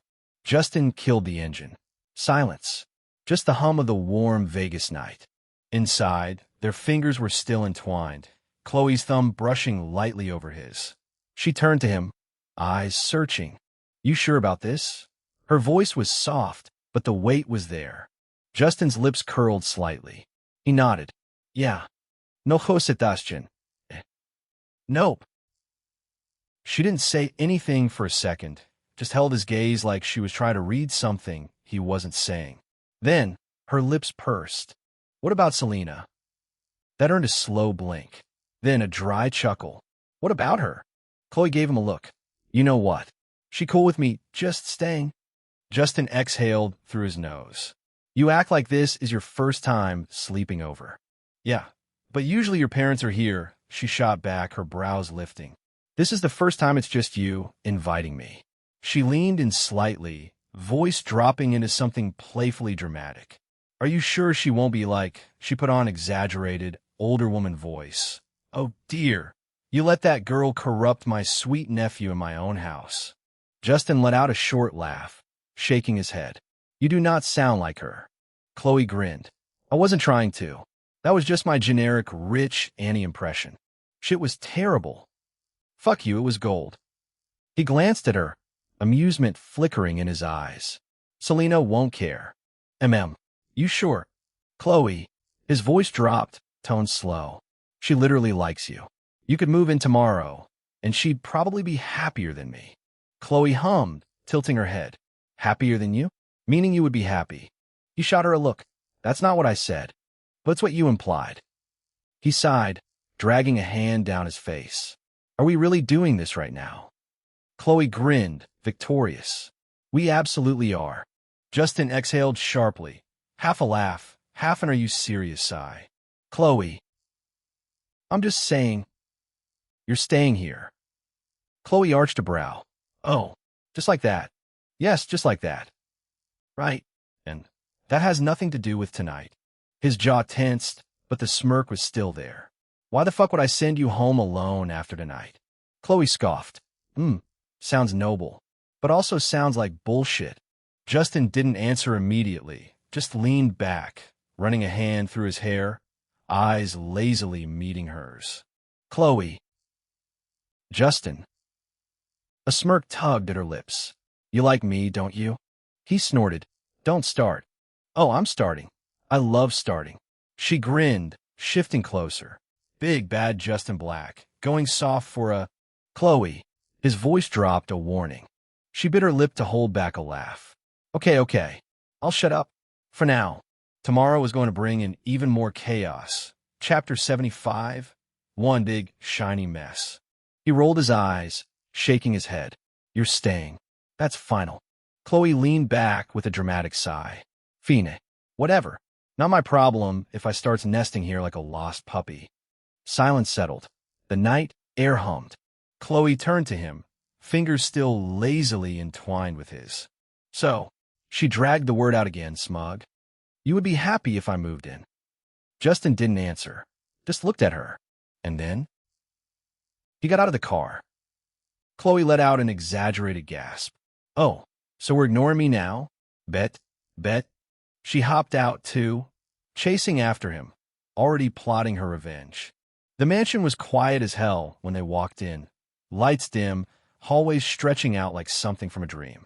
Everyone was already asleep, which suited Justin just fine. No unnecessary conversations, no interruptions. Just him and Chloe, heading straight upstairs. The last floor was his domain, and when they stepped inside his bedroom, Chloe did what she always did, took a slow look around like she was seeing it for the first time. Justin's bedroom was big, like rich people big. The kind of space that made you wonder what the hell someone even did with all this room. Chloe stepped in, her eyes doing that quiet little sweep, taking it all in. She didn't say anything, but you could tell she liked what she saw. Not just liked, admired. Then she drifted toward the massive floor-to-ceiling window, her movements slow, almost drawn to it. Outside, the small forest swayed under the night breeze, dark and endless.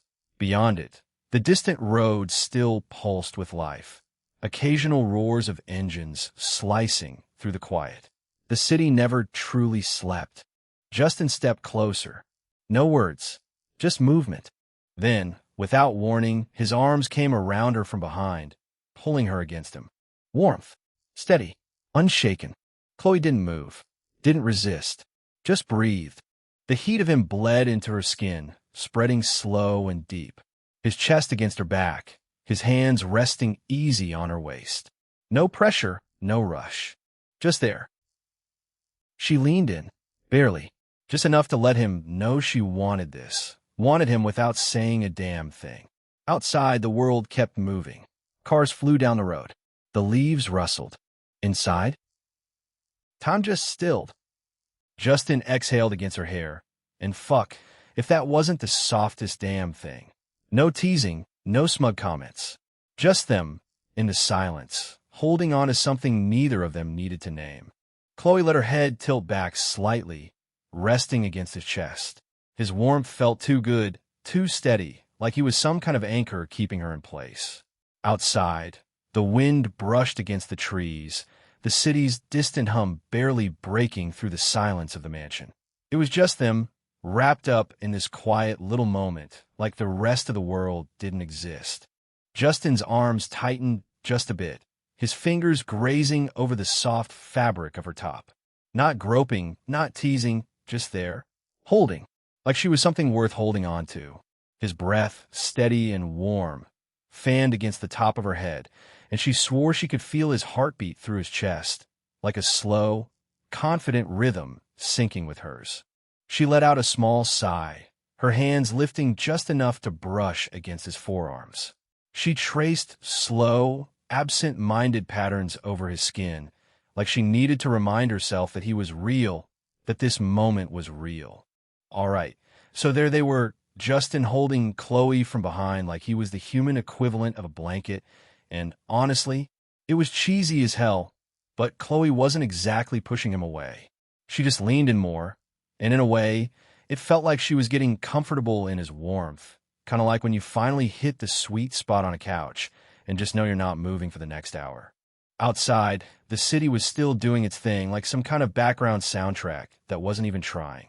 You had the distant roar of cars speeding by on the highway, and Chloe couldn't help but roll her eyes a little. You ever think this is just too much?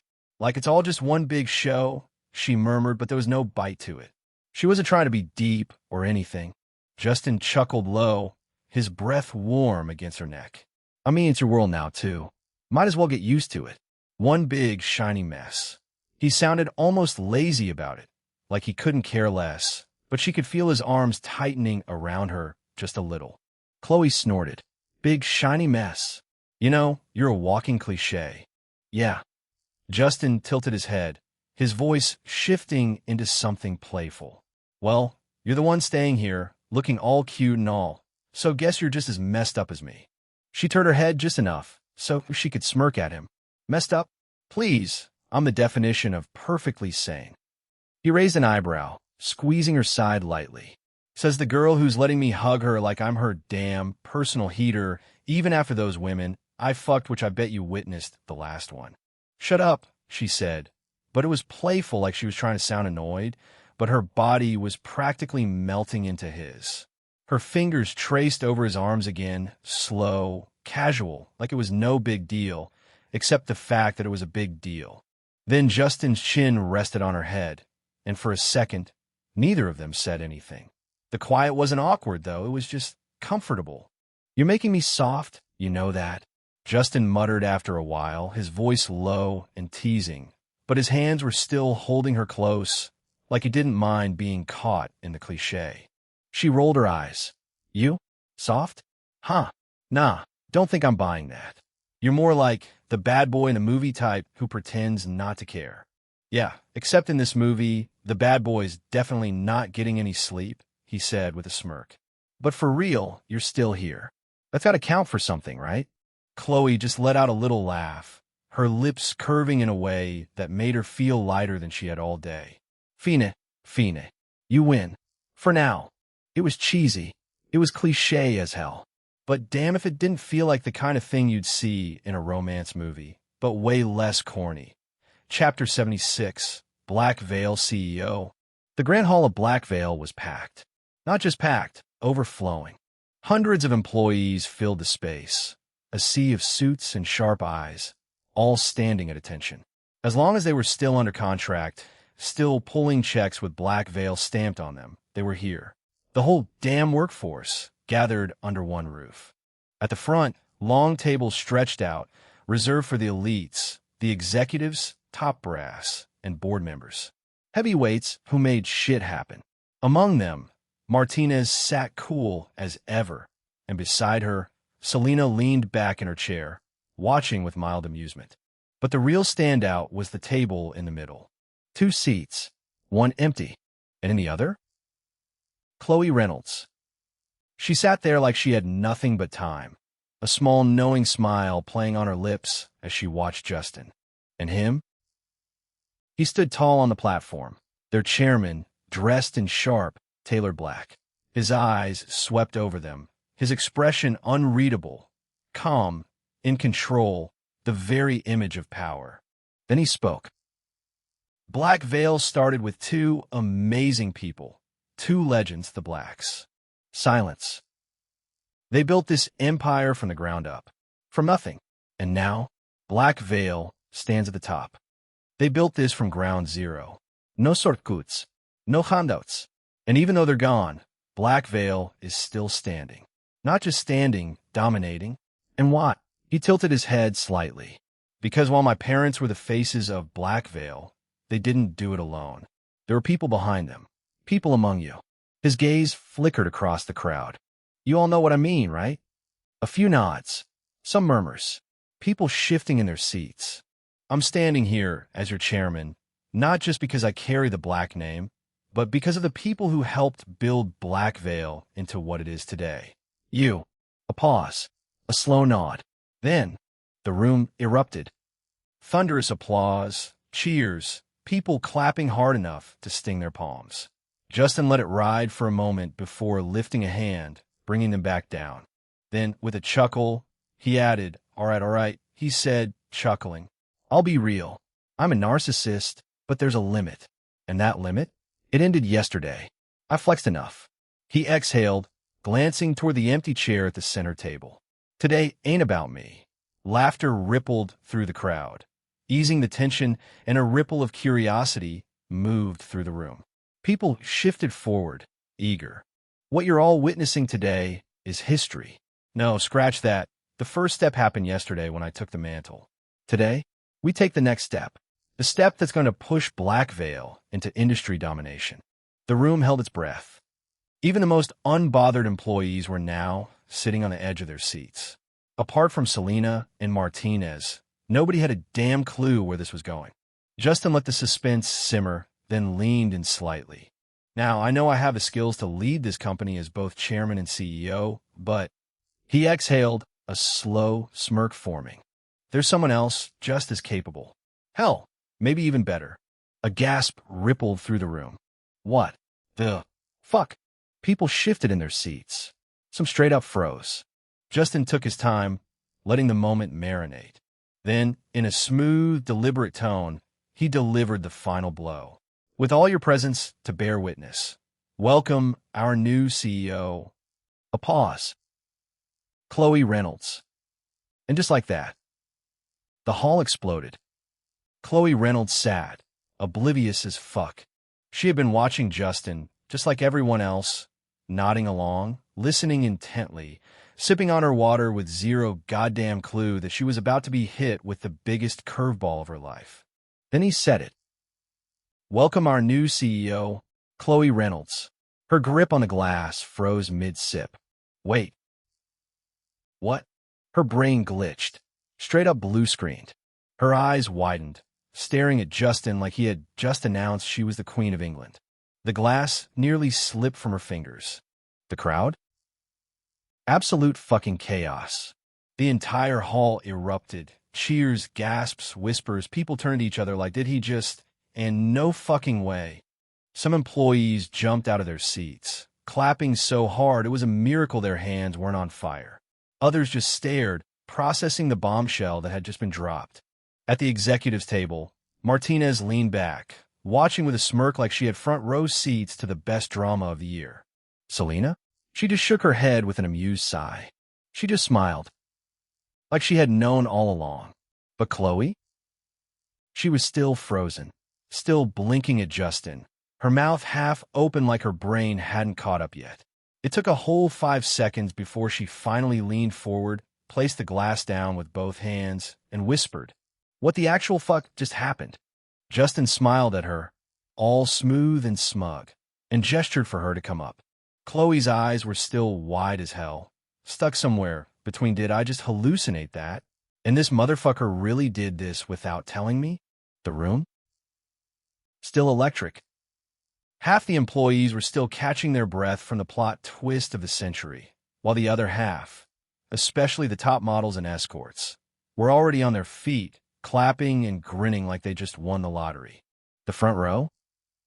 All the big names, the faces of Black Veil, were smiling as if this was the most obvious outcome ever. The Lux Models defectors? The ones who had been considering jumping ship? Yeah, they were rethinking their life choices real fast. Levi? That pretty boy male model slash top escort who had already bailed to Lux the moment Justin took over, but his ass was sweating right now. But back to Chloe.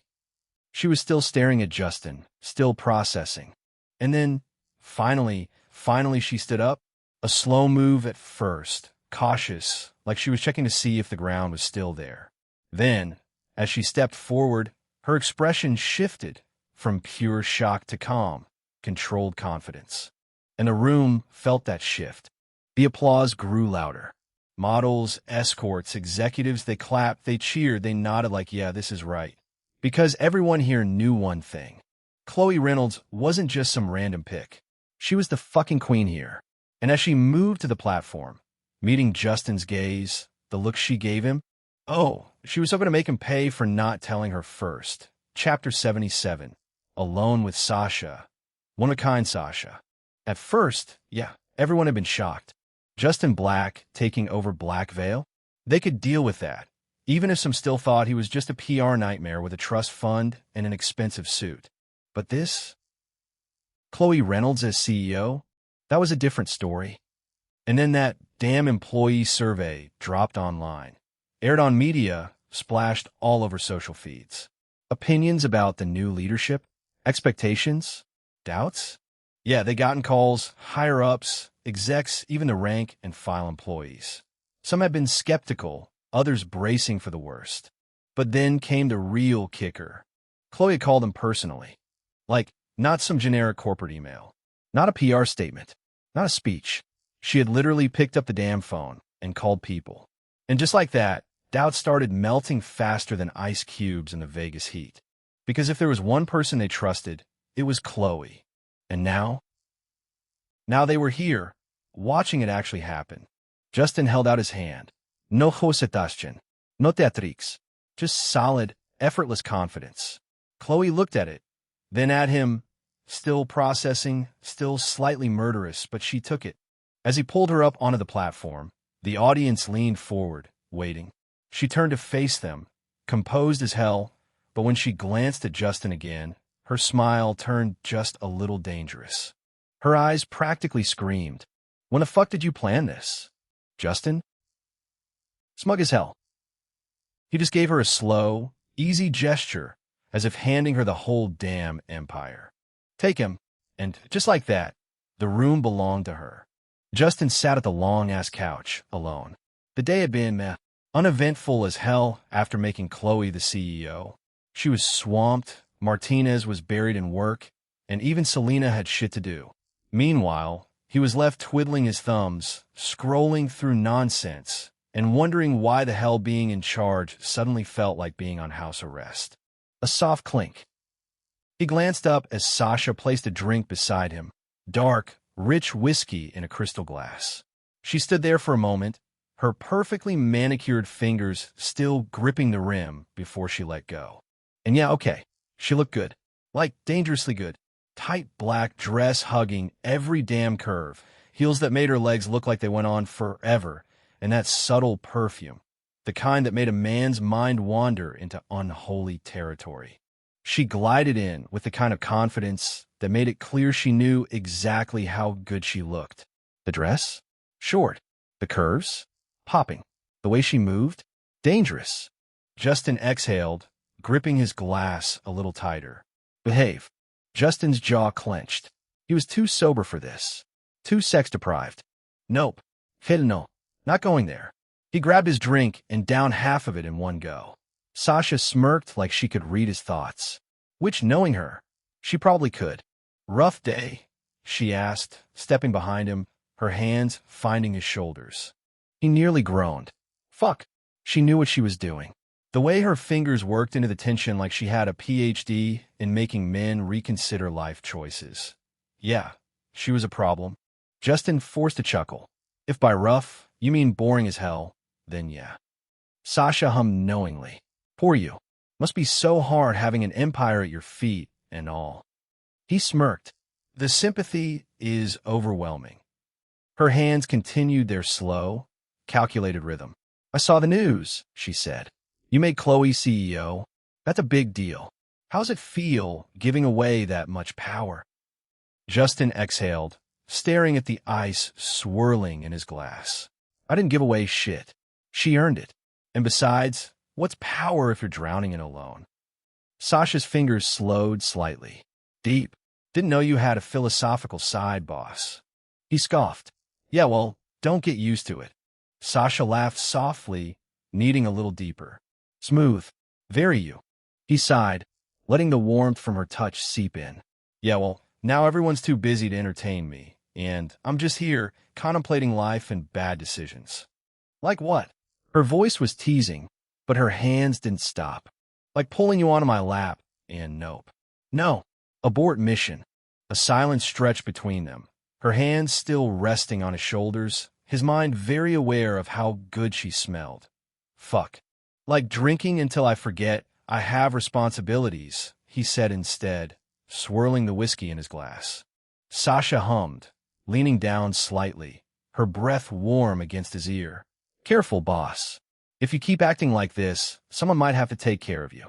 This woman was playing with fire. Justin exhaled sharply, shaking his head. Sasha, you're one sentence away from an HR violation. She snorted. Please. Who the hell is HR? Martinez? She'd just tell me to make sure you don't die. Fair point. Sasha finally pulled back, patting his shoulder. Well, if you do need entertainment, I could. Sasha, he warned, giving her a look. She smirked, holding up her hands. Fine. I'll behave. With a forced stretch, Justin leaned forward, breaking her hold. Anyway, how's life, Sasha? Or do you just lurk around waiting for my life updates? She chuckled, stepping back just slightly. Maybe. Gotta keep an eye on my favorite boss. Justin shot her a dry look. I'm your only boss. She winked. Exactly. He shook his head, lifting the drink to his lips. This woman was dangerous. Then, with a wink, she grabbed his empty glass. Want another? Justin sighed, running a hand through his hair. Yeah, make it strong. I need to survive this night with my sanity intact. She walked away, hips swaying just enough to let him know she was still playing with him. And Justin? Yeah, he was definitely drinking himself to sleep tonight. Justin sat there, one hand lazily swirling the ice in his glass while the other propped up his head. The mansion was too damn quiet tonight. Sasha walked in just then, balancing a fresh drink in her hand, moving like she owned the place. His eyes dragged over her before he caught himself and quickly looked away. Nope. No, he was not going there. Not tonight. She set the drink down in front of him, smirking. You keep looking at me like that, Justin, and I might start charging you. Justin scoffed, grabbing the glass. Oh, please, like my broke ass can afford you. She grinned, slipping behind him, and before he could even react, her hands were on his shoulders again, working those damn knots like she was trained by the gods themselves. You look tense even after a few seconds, she murmured. Chapter 78, The $300 million Debt. Justin exhaled slowly, his body betraying him by melting under her touch. Yeah, well, today was a day. Pressing her thumbs into a particularly tight spot. What happened to keeping people on their toes? You'd be less bored that way. Justin smirked, sipping his drink. I figure a little shock factor wouldn't hurt. Keep him guessing, you know. Sasha hummed, her fingers digging in deeper. And how's that going for you? He sighed. So far? No rayets. No angry muffs. No one trying to poison my drink. I'd call that a win. She snickered. Give it time. You're still you, Justin. Trouble follows you like a lost puppy. Justin chuckled, letting her work. For a moment, they sat in silence, the only sound being the distant hum of the city outside and the occasional clink of ice in his glass. It was nice. Too nice. And maybe it was the drink, maybe it was the way she smelled, sweet, a little dangerous, but Justin's mind started drifting places it shouldn't. His jaw clenched, and he quickly shook it off. Not tonight. Sasha leaned down slightly, her breath tickling his ear. So, you gonna tell me what else is on your mind, or just keep pretending you don't have a million thoughts bouncing around in that head of yours? Justin smirked. What, you a therapist now? She grinned. I could be, but my rates are way higher than whatever you're paying me now. He huffed out a laugh. You already cost me enough, woman. She patted his shoulder. Exactly. Now spill. He took another sip, letting the silence stretch before finally saying, It's weird. What is? He gestured vaguely. This. The quiet. No one breathing down my neck so far. No one spreading files of my past deeds, which, by the way, are way worse than the world already knows. No fires to put out. I should be relaxing, but instead, it just feels like I'm waiting for something to go wrong. Sasha hummed. That's 'cause you're a control freak, babe. You like the chaos. Justin scoffed. I'm not a control freak. She just raised a brow. He sighed. Okay, maybe a little. She snorted. Understatement of the year. Justin leaned back in his chair, eyes half-lidded as Sasha worked on his shoulders. Her hands were magic, he had to admit. His body was stiff as hell from sitting through meetings with board members and the boring day. And for the first time all day, he actually felt like breathing. You're really out here trying to make me fall asleep at the table? He muttered, voice deep and lazy. Sasha chuckled behind him. That bad. That good, he corrected. She hummed in satisfaction and kept working, pressing her thumbs into the tight knots near his neck. Justin exhaled slow, his head tilting forward. He didn't even realize he was that tense. Then, just as he was sinking into that sweet spot between relaxation and unconsciousness, she pulled back. Hold that thought, boss, she said, tapping his shoulder. I'm gonna get you another drink. Justin lifted a hand lazily. If it's not straight-up whiskey, don't bring it. She scoffed but walked off, her dress swaying with every step. Justin was not looking. He wasn't. At least, that's what he told himself as he stared at his half-empty glass instead of at her hips. He really needed to go out. This whole no-distractions lifestyle was killing him. A minute later, she was back, setting the glass down with a little flourish. Your Majesty. Justin smirked, taking a sip. Damn, did you spike it with extra respect? Taste stronger. Sasha rolled her eyes and slid back behind him, her hands returning to his shoulders like she never left. So, she started, voice dripping with fake casualness. How's does it feel? MHHH. Uh-huh. You made Chloe CEO, turned the company upside down, and you basically feel like you did a magic trick that made half of Black Veil employees go from I'm quitting to I die for this man a day before. But sure, uneventful. Justin just grinned. It's all about the finesse. Finesse my ass. Sasha snickered. You schemed. Same thing. She laughed, still kneading into his muscles. They sat in a comfortable silence after that, the warmth of her hands settling him in a way he didn't expect. He sipped his drink, feeling the burn of alcohol mix with the slow unwinding of his body. Then, much later, when the conversation had nearly died out, he casually asked, How's school? Sasha snorted. Chaos. Justin chuckled. That bad. She leaned in, her hands now massaging his head, fingers threading through his hair. Chaos and fun. And of course, everyone was asking about you. He groaned. Do I even want to know? Oh, you totally want to know. She smirked. You're basically the uncrowned king of the school. Even the teachers treat you right, and they try to get on your good side. Justin grinned. That's what they call finesse. Sasha rolled her eyes, pressing her fingers into his scalp a little harder. Yeah. Finesse. Whatever helps you sleep at night. He just smirked, closing his eyes as she worked. Damn, maybe this was the real luxury. Having a beautiful girl than half the world, and also your maid, needing the stress out of your body while he basked in his own success. Maybe you should enjoy it a little more. Justin had barely settled into the bliss of Sasha's hands working through his scalp when the damn TV ruined it. And now, back to our main headline, Justin Black and a Black Veil. The young business prodigy has shocked the industry once again. Justin exhaled through his nose, opening one eye to glare at the massive flat screen in his living room. Sasha, still massaging his head, let out a slow whistle. Damn, you're famous.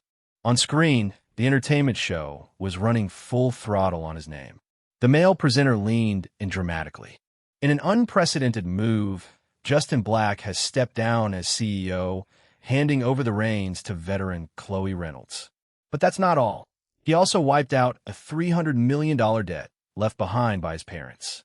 And here's the real kicker. He didn't even use Black Veil's funds. The female presenter gasped.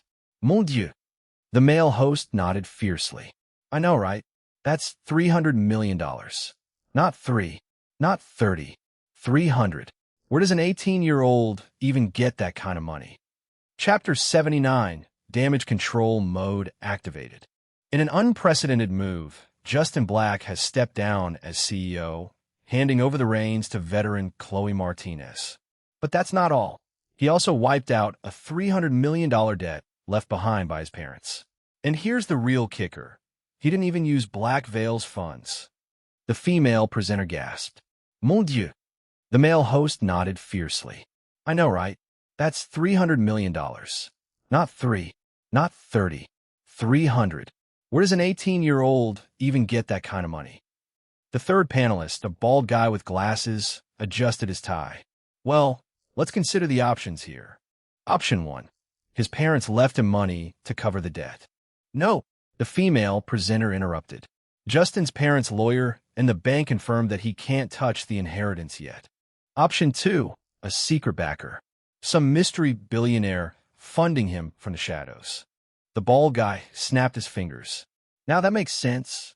Maybe they're planning to take over Black Veil in return. Option 3. Sugar Mommy. At this, Sasha snorted behind Justin. The male host sat up. I mean, think about it. Justin's handsome, charismatic, and a known womanizer.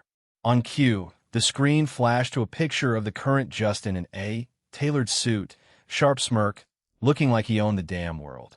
The female presenter gasped, covering her mouth like she'd just seen an angel descend. Mir, the bald panelist laughed. You good? She fanned herself dramatically. Listen, with a face like that, I wouldn't be surprised if some rich billionaire mommy fell for him and handed him a blank check. Sasha wheezed. Justin, still watching, pinched the bridge of his nose.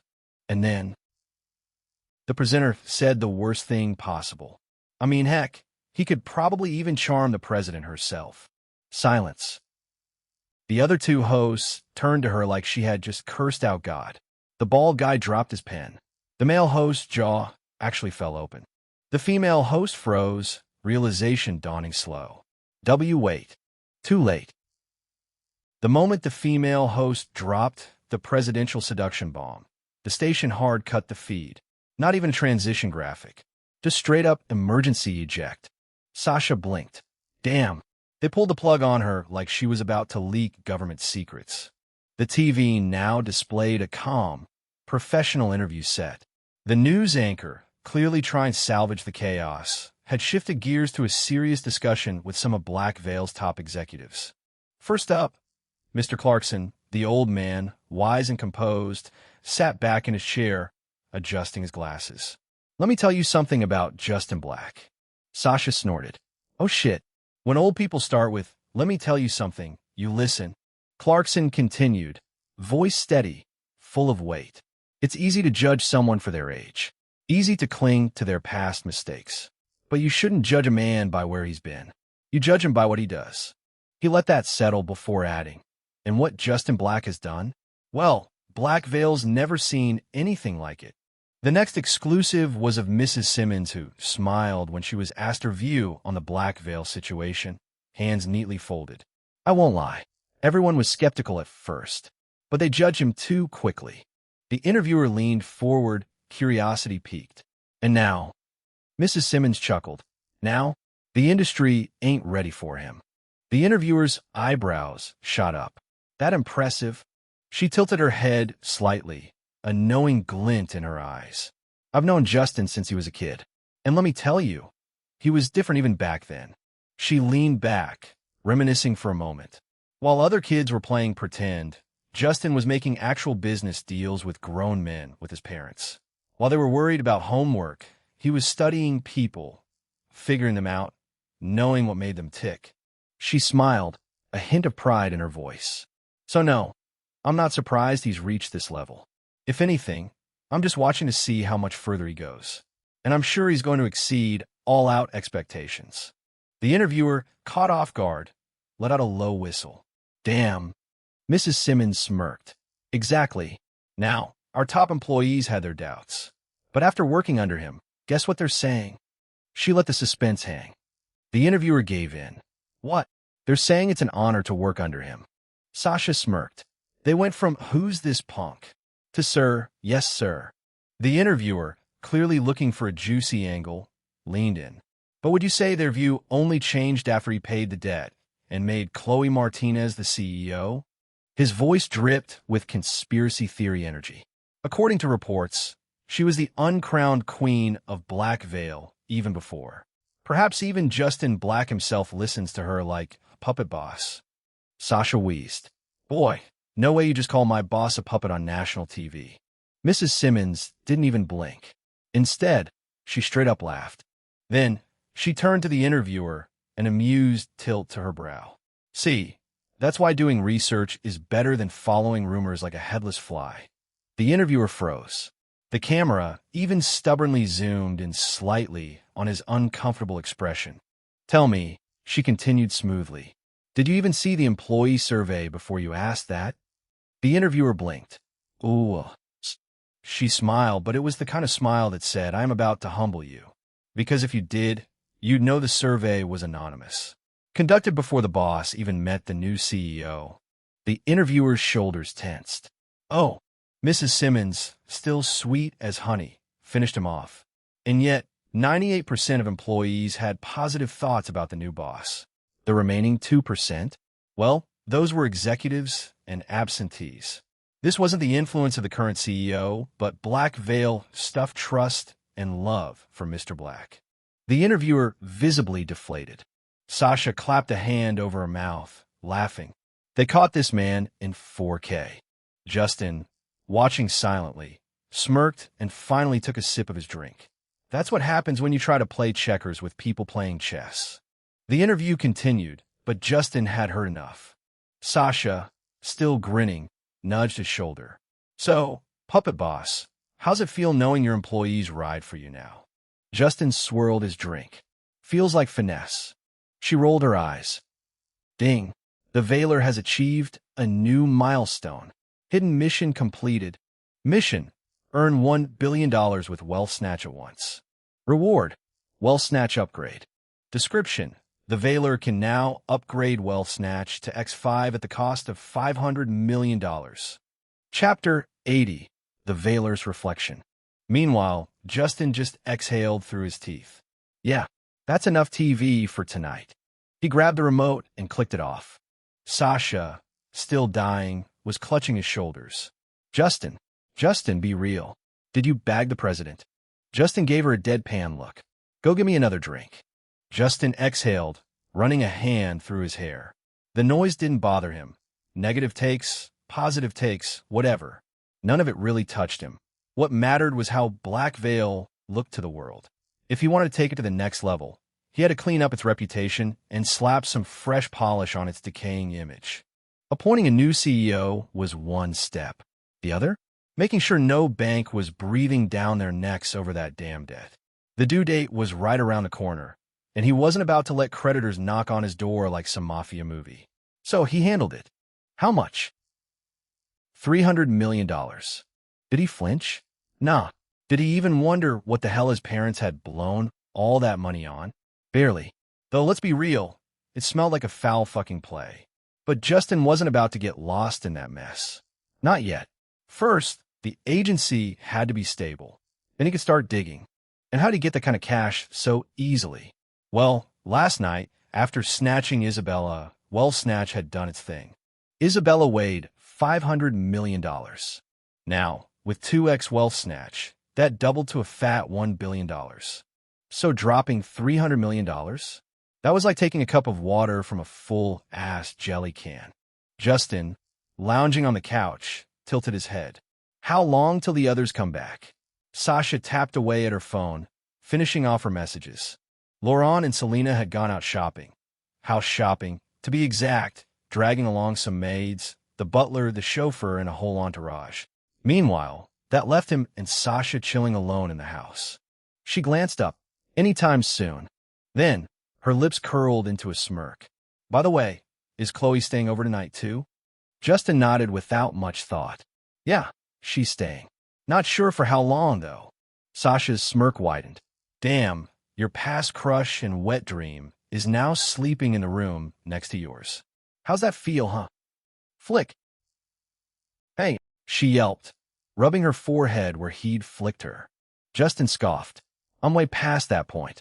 If Selena knew most things about him, Sasha knew everything. Well, almost. The only things she didn't know? His system and his current women. Though, knowing her, she might just pull another hypnosis trick on him and find out. She cackled like a little gremlin and skipped away before he could retaliate. Justin just sighed. Whatever. He had two things to handle now. One, the body reward he got. And two, ding, the Veiler has achieved a new milestone. Hidden mission completed. Mission, earn $1 billion with Wealth Snatch at once. Reward, Wealth Snatch upgrade. Description, the Veiler can now upgrade Wealth Snatch to X5, the cost of $500 million. Oh yeah, that little notification had popped up yesterday, but he'd been way too fucking busy to deal with it. Now it was time to handle both. Justin stood in his bathroom, the kind of bathroom that made lesser men question their life choices. Floor-to-ceiling glass on one side, overlooking the sprawling city skyline. Black marble counters with gold accents. A shower the size of a small apartment. And the kind of bathtub that made you want to drown in luxury. But right now, he stood but naked in front of the massive mirror, his cock dangling between his legs like it owned the place. He exhaled, running a hand through his hair. Complete Veiler body. He had no fucking clue what it was supposed to do to him, but at this point, he was ready for whatever insanity the system threw his way. From the bedroom, he could hear Sasha moving around, organizing something. The bathroom was fully soundproof. He could hear her, but she wouldn't hear shit from in here. A little privacy in a house full of people? Essential. Justin stared at his reflection. And damn, what a wild fucking ride it had been. Just a few days ago, he was a teen terrorizing his school like it was his personal empire. Intouchable, reckless, à godam menace. His parents had to cover for him at least once a month. Sometimes it wasn't even his mess, but his group of followers doing dumb shit in his name. Either way, Selena always had to step in to clean it up. He'd been the textbook definition of a rich kid who didn't give a fuck. Morals? Barely any. Restraint? Even less. But now he was something else entirely. His life had flipped so hard it still didn't feel real. He had millions in his account, the power to make billions by just fucking women, and a system that let him bend people to his will like they were born for it. Women wanted him. Hell, sane or crazy, they all wanted Justin Black. Men feared him, envied him, respected him. And now this fucking system was about to upgrade his body, and he had no clue how much crazier, stronger, or more dangerous he was about to become. One thing was certain. He was about to find out. The estate was a beast. Not just a home, but a fortress of indulgence. A palace where power and luxury didn't just coexist. They flaunted themselves. A woman in her 30s, skin dewy with heat, her body submerged beneath the cushion of white leather soft bubbles, only her face visible. Her dark, damp hair clung to her neck, framing a face that exuded nothing but knowing confidence.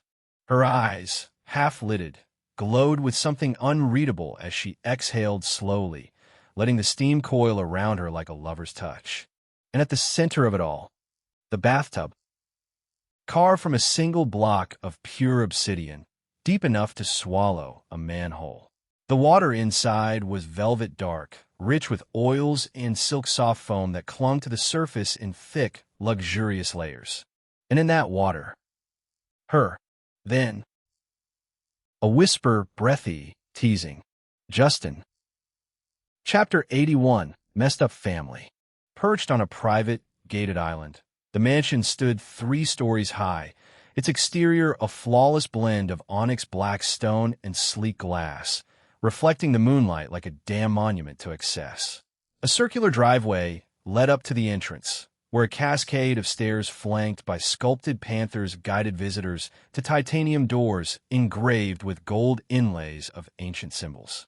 Inside, pura decadencia. The grand foyer stretched upward, its vaulted ceiling disappearing into a web of gold beams. The floor was black marble, polished to a near mirror shine, with a handcrafted Persian rug worth more than most people's entire lives lying dead center. A chandelier of obsidian and crystal hung above, casting fractured light across walls adorned with priceless art and artifacts. Everywhere wealth, power, control. But deeper inside, through hallways lined with imported ebony wood and floor-to-ceiling mirrors, past lounges that smelled of cognac and expensive cigars, was the most intimate chamber of them all. A sanctuary untouched by the outside world. Black marble everywhere, flecked with gold veins that shimmered under the low, warm lighting. A single wall-length mirror, slightly fogged from the steam. A walk-in rainfall shower, its glass panels etched with delicate symbols that flickered when touched. And at the center of it all, the bathtub, carved from a single block of pure obsidian, deep enough to swallow a manhole. The water inside was velvet dark, rich with oils and silk-soft foam that clung to the surface in thick, luxurious layers. And in that water, then, a whisper, breathy, teasing, "Justin." The mansion doors swung open, and in walked Adam. He didn't just step inside, he owned his entrance. The teenager barely gave a damn about formality, already trashing pieces of his school uniform as he went. The blazer? Gone. The tie? Yeeted. By the time he tossed his bag onto the floor and kicked off his shoes, changing into his indoor slippers, the place already looked like a scene of casual destruction. Before the mess could settle, a maid rushed in, quick and efficient. She scooped up his discarded things, her expression polite but amused, like she had long since accepted this daily ritual of chaos.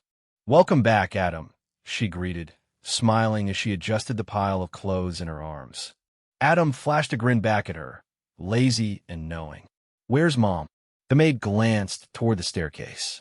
"She's in her bedroom, probably in the shower." That made him smirk, a dark chuckle slipping out. "Well," he muttered, "no need to hold back then." Before she could react, he yanked her into his chest.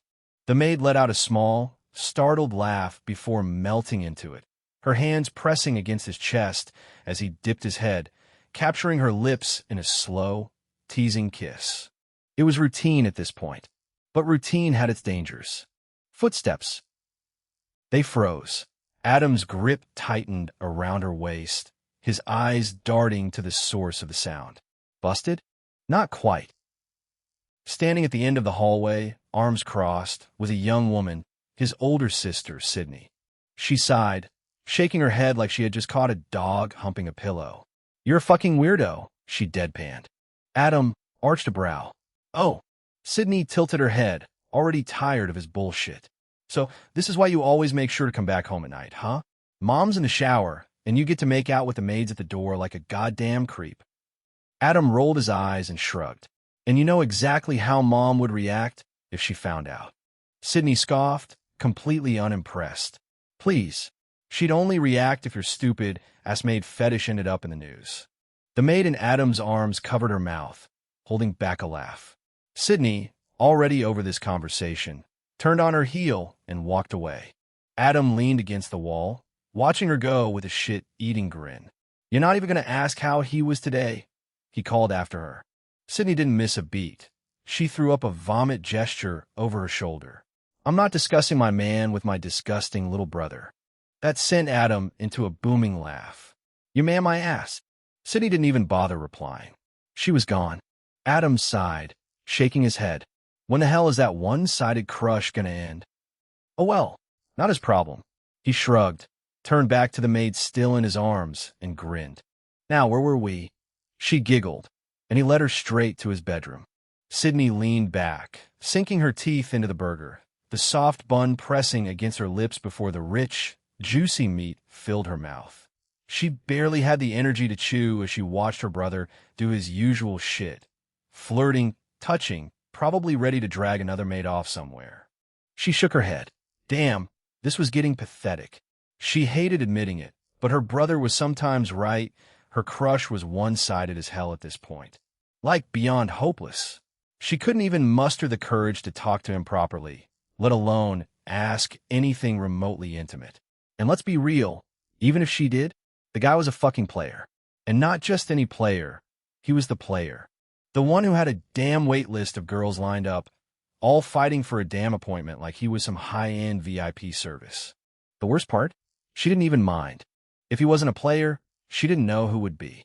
Every girl at school, scratch that, every hot girl wanted him. And they weren't just some basic bitches either. These girls were gorgeous, polished, and ready to kill for a chance. So yeah, the competition was brutal. Not that she was lacking. Sydney glanced down at herself as she wiped a bit of sauce off her lip. She wasn't feeling insecure. Hell no. If looks were the issue, she'd be winning. Her oversized knit cardigan draped lazily off her shoulder, exposing a delicate lace strap underneath. The soft cream color made her skin glow, and the tiny white skirt? Yeah, that thing barely covered shit. Her thighs stretched out, smooth and hugged by the silk of her stockings, the little ribbons at the top sitting just right. She knew she looked good. That wasn't the problem. The problem was confidence, or lack thereof. Because damn, if she was really about that life, she'd walk up to him right now and make a move. But she wasn't that girl. And maybe, just maybe with time, this stupid crush would fade. Night? She exhaled, taking another bite of her burger before reaching for her drink. A slow sip, ice clinking against the glass as she let the cold sting distract her. Yeah, any day now. Chapter 82. Valer's Body, Chloe's POV. System prompt accepted. Valer complete body integration initiating. Justin exhaled slowly, his fingers tightening into a fist. After this, he wasn't just going to be different. He was going to be dangerous. The embodiment of seduction, dominance, greed, and manipulation. A strategist. A liar. A true fucking Valer. Most importantly, Well Snatch was about to be upgraded to 5x. Million? Billions? That shit was guaranteed. He licked his lips. All right, let's do this. System, accepting Valer body reward. At first, nothing happened. Silence. Like the system was playing with him. He rolled his shoulders, waiting, expecting some grand revelation. Some divine force to tear his body apart and rebuild it into something unstoppable. Nothing. A second passed, then another. Bruh, did I just get scammed? And that's when it hit. A spike of agony drilled into his spine, twisting down like someone had just jammed a crowbar into his nervous system and started cranking. Fuck. Justin collapsed, his knees slamming into the bathroom floor. His body convulsed so hard he nearly smacked his head on the sink. His skin burned, like his flesh was being peeled off and rearranged by invisible hands. Then came the dark substance, inky, oily shit seeping out of his pores, staining the floor beneath him. It stank like rotting greed, like every toxic desire he'd ever suppressed was being ripped out of his body and discarded. His fingers scratched against the tiles, his breath turning into ragged gasps as the pain peaked, flooding his body in unbearable waves, forcing himself to remain on his knees. His muscles twitched uncontrollably, his bones cracking as if they were reshaping themselves. His mind split apart. Thoughts raced. Memories flickered. Greed, lust, control, lies, power. It was all there, sinking deeper into his very DNA. This was who he was now. A Valer. His chest rose and fell sharply, vision flickering, consciousness slipping, and then black. Justin passed out. Worst part, his head hit something hard. The mansion was dead silent. Well, apart from the occasional sound of Sasha moving around, doing her thing, Chloe sank into the plush couch like a woman who had been through some serious shit. And she had. Between meetings, reports, and trying to keep her head above water as CEO, she was exhausted. Not the cute, I need a nap kind of tired. Nah, this was the if I die in my sleep, let me rest kind of tired. Sasha walked over, a glass in her hands, and handed it to Chloe with the kind of respect she probably didn't deserve right now. Thanks, Chloe muttered, taking the drink and swallowing a sip. Sasha gave a small nod before settling in across from her. Damn, she was always so poised. Chloe respected the hell out of that. Meanwhile, here she was slumped like a sack of potatoes, feeling like her entire soul had been drained by capitalism. This new CEO thing? Yeah, she'd handled power before, but Black Veil was a different beast. It wasn't just business, it was Justin Black's business. And that was a whole other level of stress. Because she couldn't afford to disappoint him after he'd trust him with everything. She let out a long sigh, letting the tension melt just a little. She'd finally settled into the mansion, and low-key, that was the most exciting part of her day. Not the meetings, not the strategic planning, not the power plays. Nope, moving in. Because let's be real, the real challenge wasn't being a CEO. The real challenge was living under the same damn roof as Justin Black. The teenager who had flipped her world upside down. The man-child who had somehow stolen her heart in a single fucking day. How? She didn't know. How the fuck was she supposed to know her soul had been snatched by Justin? Chloe didn't do love before Justin. She did power. Control. She built empires and crushed competitors. And yet, here she was, living with him, thinking about him, falling for him. She took another sip of her drink, ignoring the butterflies that had no damn business being in her stomach. Chloe could feel Sasha's burning stare drilling into her skull. That same stare could have probably reduced lesser beings to dust. Cute, but Chloe? She was built different. Still, it was unsettling. She had watched Sasha grow up, this same little girl who used to trip over her own damn feet and cry about losing her dolls. And now she was standing there looking like she had walked straight out of fantasy. Lauren, the ever-tempting headmaid, had given her daughter everything. And it showed. Sasha had inherited every ounce of that woman's dangerous allure, all wrapped up in a younger, fresher package. If Sasha stepped outside, it was game over for anyone with a Y chromosome. Men would trip over themselves just to get a second glance. She had it all. The perfect figure, the kind of ass that made people reconsider their life choices. Was it actually soft? Who the hell knew? But it looked soft, and a face that could cause international conflicts. And the best kind of breasts a woman could ask for? Check. What didn't Sasha have? Nothing. Absolutely nothing. It was honestly a fucking miracle that Chloe had ever been once Justin's wet dream when this was standing right here. Maybe it was because Sasha and Justin had grown up together, practically like siblings? Yeah, that had to be it. Otherwise, it just didn't make sense. Chloe sighed. If you got something to say, say it. Sasha didn't hesitate. Justin trusts me. If you ever hurt him, I'll hunt you. And just like that, she turned and walked away, all dramatic and self-righteous. Chloe blinked before a slow, amused smile stretched across her lips. Hunt me? That was adorable. What was she going to do? Trip her with those long legs? Chase her down in 6-inch heels? Goo. Real cute. Not that it mattered. Anyway, hurting Justin wasn't even an option. Hell, at this point, she wasn't even sure she had the guts to talk back if he gave an absolute order. Meanwhile, upstairs, locked inside a bathroom, Justin Black was bleeding out.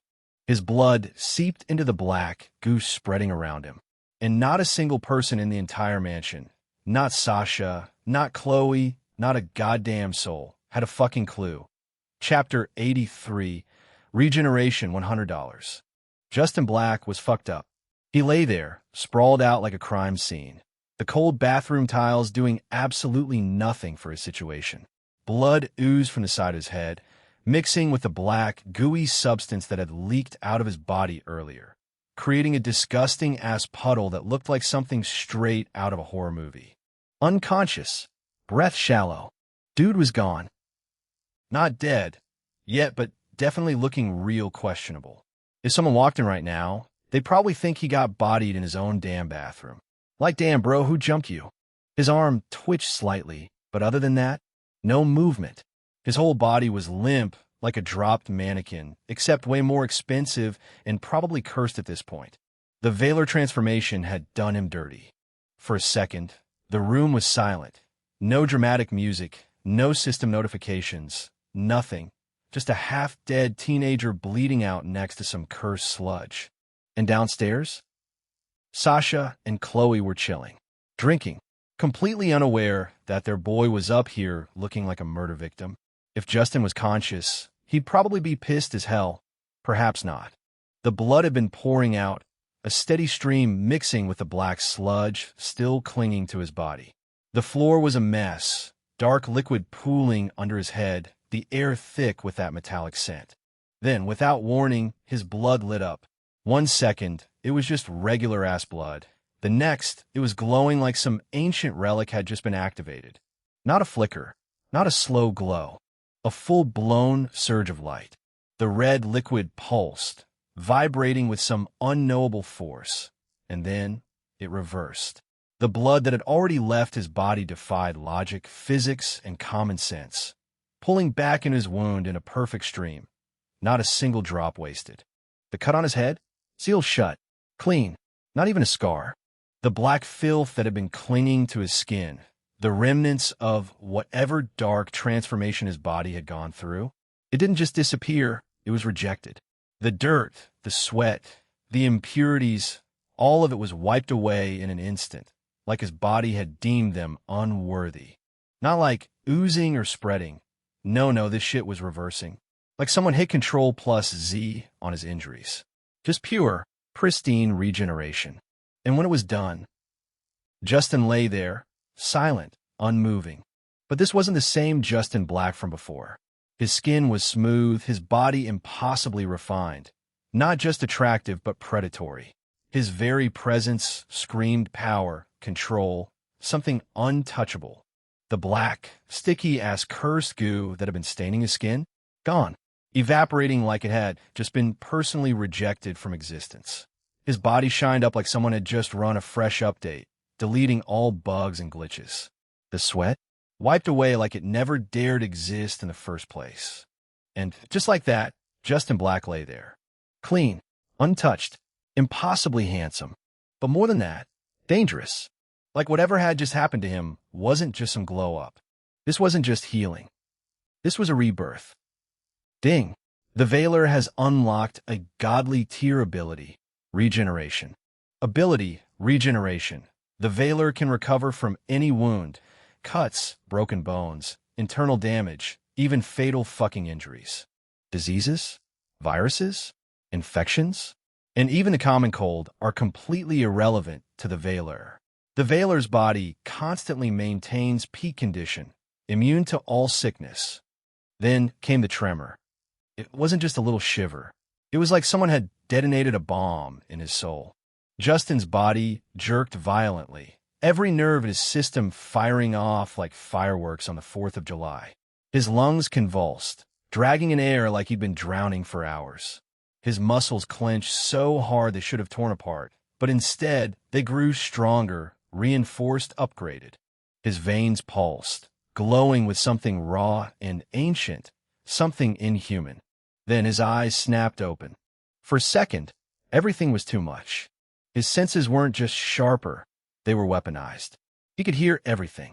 The faint drip of water from the faucet, the hum of the lights, the distant sound of a heartbeat. Not his own. His vision? Unreal. Every detail, every texture, too fucking clear. Like life itself had been upgraded to 4K Ultra HD. And then the real shit started. The wound on his head, sealing itself up. No escar, no pain, just erased.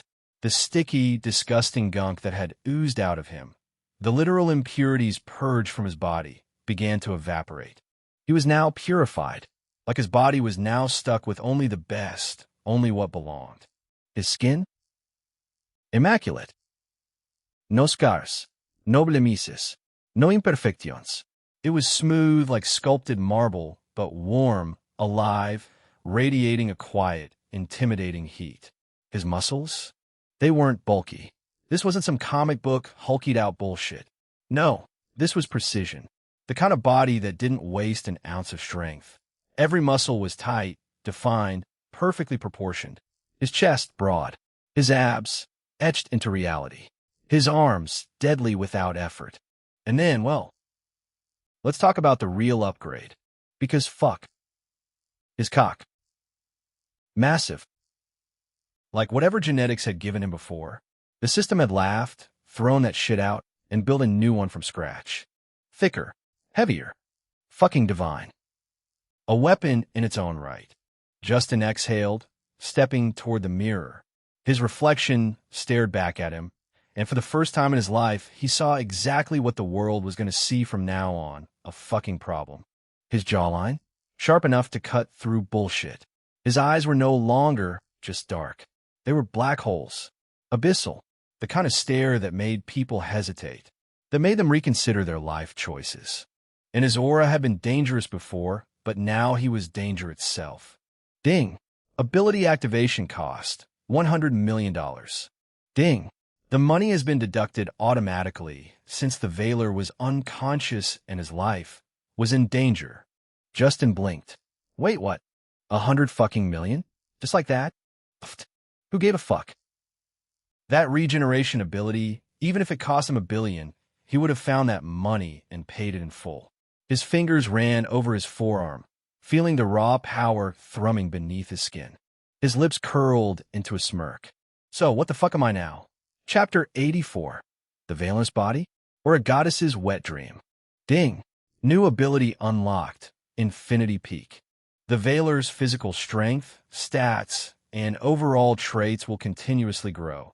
The more women you sleeps with, the stronger you get. There's no cap. No limits. No fucking balance patch coming to nerf the Veiler. Pure, raw, exponential growth. Justin staggered back, staring at himself in the mirror like he was looking at a completely different person. Hold the fuck up. This was his body?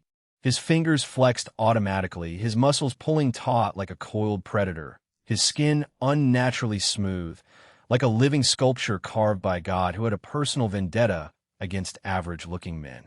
He traced his jawline. Sharper. Defined. His cheekbones. Cut from fucking marble. And his eyes? Dark. Dangerous. Abyss-like.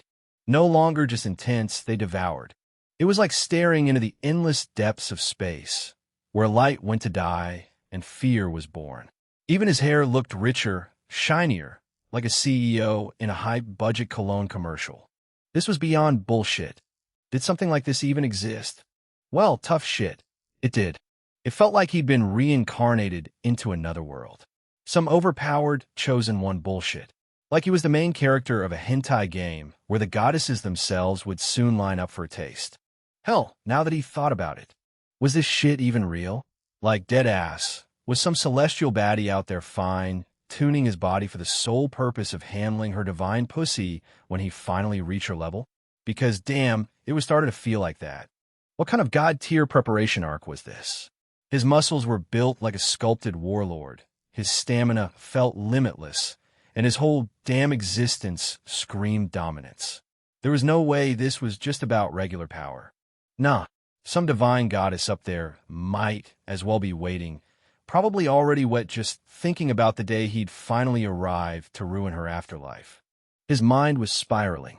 What if this was all part of some grand prophecy? Some higher dimensional hope crafting him into the ultimate weapon, just so he wouldn't die instantly when he finally got a taste of her heavenly walls? Fuck. His ego was inflating dangerously. But could you blame him? This wasn't magic. He didn't know magic.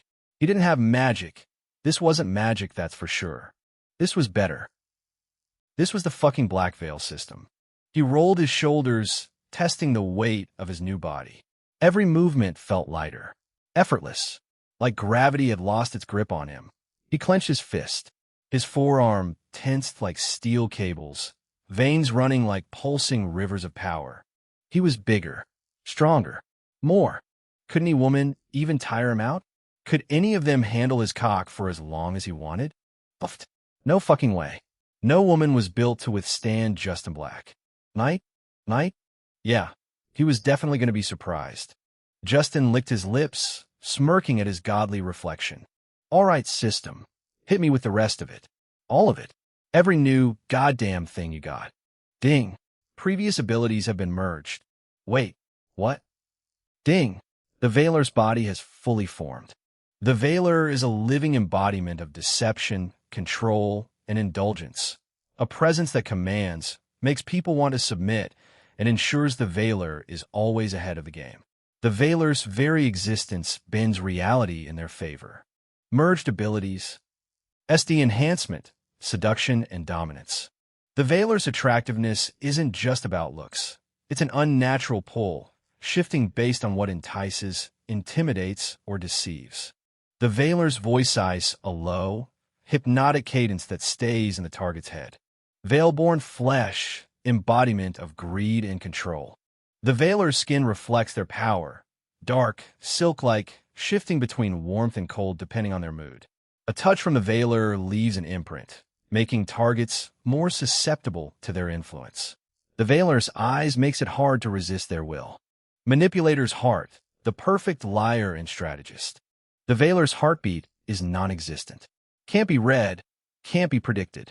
Every word the Veiler speaks, bends, wills slightly. Lies feel like the truth, suggestions feel like the target's own thoughts. Soul snatcher, true ownership. Once someone willingly submits, they belong to the Veiler, whether they realize it or not. The bond isn't temporary, they'll feel it forever. Can't be misused, or the Veiler would lose the ability and suffer a tremendous soul damage. Veiler's hunger, insatiable greed and lust. The more the Veiler takes, the stronger they become. Power, loyalty, wealth, essence. The Veiler's body is wired for conquest. Every deal, every seduction, every submission fuels a hunger that never stops growing. Justin, the Veiler himself, took a step back. What the hell is this? This isn't just some power boost. This is straight up otherworldly. Every part of the Veiler, voice, touch, stare, fucking presence, has been reshaped into something dominant, manipulative, and dangerously irresistible. The Veiler's body isn't just about being powerful. It's about being in control. Always. Most abilities have been merged, but they're there. He didn't need to read the description to know every ability he had has grown exponentially stronger and intimately harder to resist right now. System, show me my status immediately, Justin ordered, his voice sharp, the kind that demands attention. The mansion compound was alive, buzzing with activity as a convoy of luxury cars rolled in, parking like they owned the place. First out of the Maybach, Selena, looking effortlessly chic, rocking those shopping bags like she was ready to hit a runway. Right behind her, Lauren, the real MVP of the day, was carrying bags stacked with all kinds of personal goods, house stuff, groceries, basically everything they needed for the month. Then, of course, the maids followed suit, all of them lugging bags like they were opening up their own mini-mall inside the mansion. This was how Justin did things. Justin had dropped $5 million on Selena, telling her to take care of the mansion and everyone in it for the next month. To most people, that's insane. To Justin, just another Tuesday. Selena? She wasn't even fazed. She didn't ask questions. This was the world Justin had set up, and she was just living in it. The man of the house took care of everything, making sure everyone had their needs met, and no one was left behind. There was just one little exception. Sasha hadn't joined the crew. She decided to stay back with Justin. And then there's Chloe. That woman was something else. She flat out refused to go on this shopping, insisting she only did the whole retail therapy thing on weekends. Classic Chloe, huh? Inside the mansion, things were chill on the second floor. Sasha was probably chilling in the living room, doing her thing on her phone, probably catching up on whatever drama or memes were trending. As Selena and Lauren walk in, Selena throws a look at Chloe and goes, "Yo, still holding strong on that weekend shopping rule, huh?" Chloe, lounging like she just invented relaxation, gave a half-eye roll, but doesn't even bother with a response. Classic Chloe move. Meanwhile, Sasha? Oh, she was a puppy that sees its owner. She literally jumped out of her seat to greet her mom and Lauren. Extra? Yeah, but that's Sasha. Yo, welcome back, Ma. You get everything for the next century, or what? Sasha teased, the smirk on her face like she already knew they'd bought out half the store. Selena just laughed, tossing a bag toward her. Oh, we got it all. Want something? Just let me know. We've got a hell of a stash. She's straight up in her element, settling into the whole rich lady vibe with a comfort only money can buy. Laurent? She wasn't saying much, just nodding. And then there's the big question. Where's Justin? But for now, they've got a mountain of shopping to unpack. Guess Justin will show up when he shows up. Chapter 85. New Status. Embrace of the Unknown Night Goddess. Justin skimmed through his status screen, eyes flicking over the numbers. Name, Justin Black. Age, 18. Core stats. Dark Charm, 100. Greed, 100. Intelligence, 170. Villain Mindset, VM, 100%. Lust, 100. Insatiable. Love, 00. Underscore. Social influence stats. Fear, 90. Reputation, 95 good. Trust, 80 good. Underscore. Scandal and control stats. Scandals, none major. Underscore. Snatch souls. Martinez, Chloe, Isabella, 100% all. Abilities, SD enhancement, Veilborn Flesh, Manipulator's Heart, Soul Snatcher, Veiler's Hunger, Wealth Snatch, Regeneration Infinity Peak. Most of his stats were maxed the fuck out, which made sense. Every single move he'd made since getting the Veiler's Mantle had been leading to this, the complete Veiler body. But was this really the peak? He wasn't so sure. Something deep inside told him he was nowhere near his limit. The system wasn't just handing him power, it was layering it, setting him up for something way bigger. His intelligence stat was still growing, which was proof enough. That shit refused to settle, like his brain was still expanding, still adapting. His love stat? Stuck at 00. As expected. His social stats checked out. Fear high.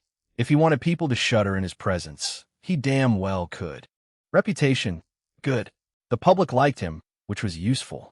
Trust? Also good. His circle, his employees, they believed in him. And then there was the scandal tab. No major scandals, yet. That part was honestly shocking.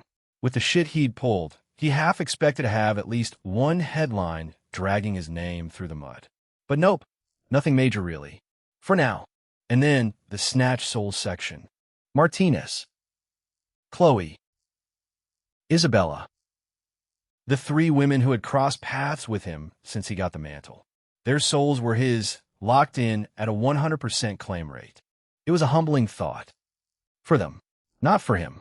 Anyway, everything under the abilities section was passive, meaning he didn't have to lift a damn finger for them to work.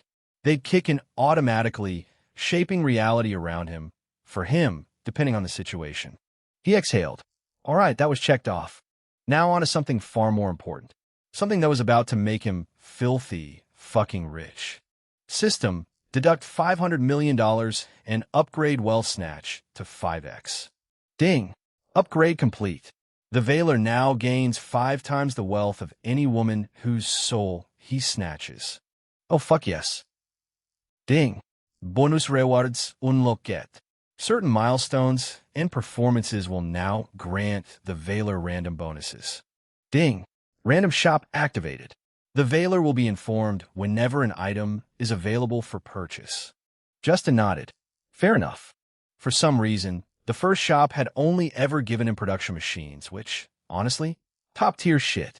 A literal cheat code for making money. But still, the random shop felt like something you shouldn't ignore. The system had once told him there were no finished items for instant purchase, but maybe that was just bullshit. He pulled it up. Ding. No items available currently. Of course. Justin sighed. One day, he might actually ask the system where the hell all these mechanics, upgrades, and random perks are coming from. But he already knew the answer. You wouldn't understand. Or something between those lines. Yeah, fuck that. He wasn't about to waste brain cells trying to debate a god-tier system. So instead, he just gave up and moved on. Justin stared at his balance. $1 billion and some fucking $80 million plus was supposed to be chilling in his account like a king on a golden throne.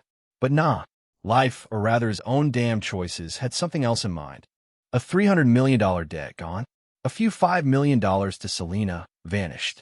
$100 million for regeneration, snatched. And then the Wealth Snatch upgrade? That shit took another $500 million like it was pocket change. And now? $175 million. Poor bastard soul. Justin exhaled sharply, dragging a hand down his face. He was still rich as hell, but damn, watching numbers drop like that shit hurt. He didn't dwell on it too long, though. What was done was done. He'd make it all back, and then some. But right now, his stomach had other priorities. The grumbling was loud enough to start a damn rebellion. All right, chill, he muttered, pushing off the chair. He walked into his bedroom, stripping off his more refined clothes and throwing on something simpler. Loose house pants, a black tee. Comfortable, casual, ready to raid the fridge. But as he passed the giant mirror near his wardrobe, his gaze flickered outside. And there she was, the night goddess, spreading her veil over the entire world. The sky was an endless abyss, thick and suffocating in its darkness. Stars flickered like distant secrets, scattered across a canvas painted in pure void. The moon, half hidden behind wisps of lazy clouds, cast an eerie silver glow that barely reached the earth below. The night wasn't just a presence, it was a force, an entity, a dominion of mystery and silent chaos. And yet, here at the Black Mansion, everything was still. The towering estate stood like an unshaken titan, its walls kissed by the soft gleam of security lights. Beyond them, however, the forest loomed, its trees swallowing light whole, leaving only an unforgiving blackness that stretched into the unknown. Crickets chirped. Other insects joined in, their tiny voices weaving into the eerie melody of the wilderness. The contrast was almost comical. Inside, a fortress of power. Outside, a whole different beast waiting in the dark. Justin walked over to the window, his bare feet making no sound against the cool marble floor. Instead of just looking out, he did something different. He sank down, sitting on the floor with his back against the wall, head resting lazily against the glass. He just sat there. Like really sat there. Not the, I'm about to check my phone every 2 seconds kind of sitting. Nah, this was elderly man on a rocking chair staring at the horizon type of sitting. Yeah, I've seen some shit, and now I just exist type. No thoughts of power, money, or manipulation. No grand schemes turning in his head. No mental chessboards where he moved people like pawns. Just nothing. Just the quiet. The deep, endless void beyond his mansion lights stretched out like some cosmic abyss, dark and vast, as if the universe itself had decided, yeah, let's just eat everything tonight. The trees beyond his estate stood like silent guardians of the unknown, their twisted shadows creeping into the night like they had some ancient beef with the concept of light. It was familiar, and yet unfamiliar. Like an old song you haven't heard in years, but somehow still know the lyrics to. Like a stranger's face that feels like it belongs in a memory you can't quite grasp. It sat in his chest, this weird, eerie comfort, both a home and a haunting. And for some goddamn reason, he basked in it. Not just a little. Full send. The kind of basking where you lean back, exhale slow, and let that weird sense of peace sink into your bones. The kind where you forget the bullshit, the money, the power, the endless hunger for more, and just vibe. Would it last? Hell no. But for now, yeah, he'd take it. Justin shifted slightly, letting his back rest against the cool glass of the window. The sudden chill sent a tiny shock through his skin, grounding him further into the moment. The mansion's lights carved out a lonely patch of brightness, but beyond that, the night took over, stretching endlessly, untamed and unapologetic. It was a void of pure nothingness. No rules, no expectations, just the raw, unfiltered chaos that the universe loved to sprinkle around like an overenthusiastic chef. Beyond the estate, the forest pulsed with life. Leaves rustled as unseen creatures slinked through the darkness, their movements careful, calculated. The air was thick with the quiet hum of nature, a steady rhythm of existence that carried on with or without him. The night wasn't just present. It was alive, a kingdom of shadows ruled by a queen no one dared to challenge. And she was everywhere.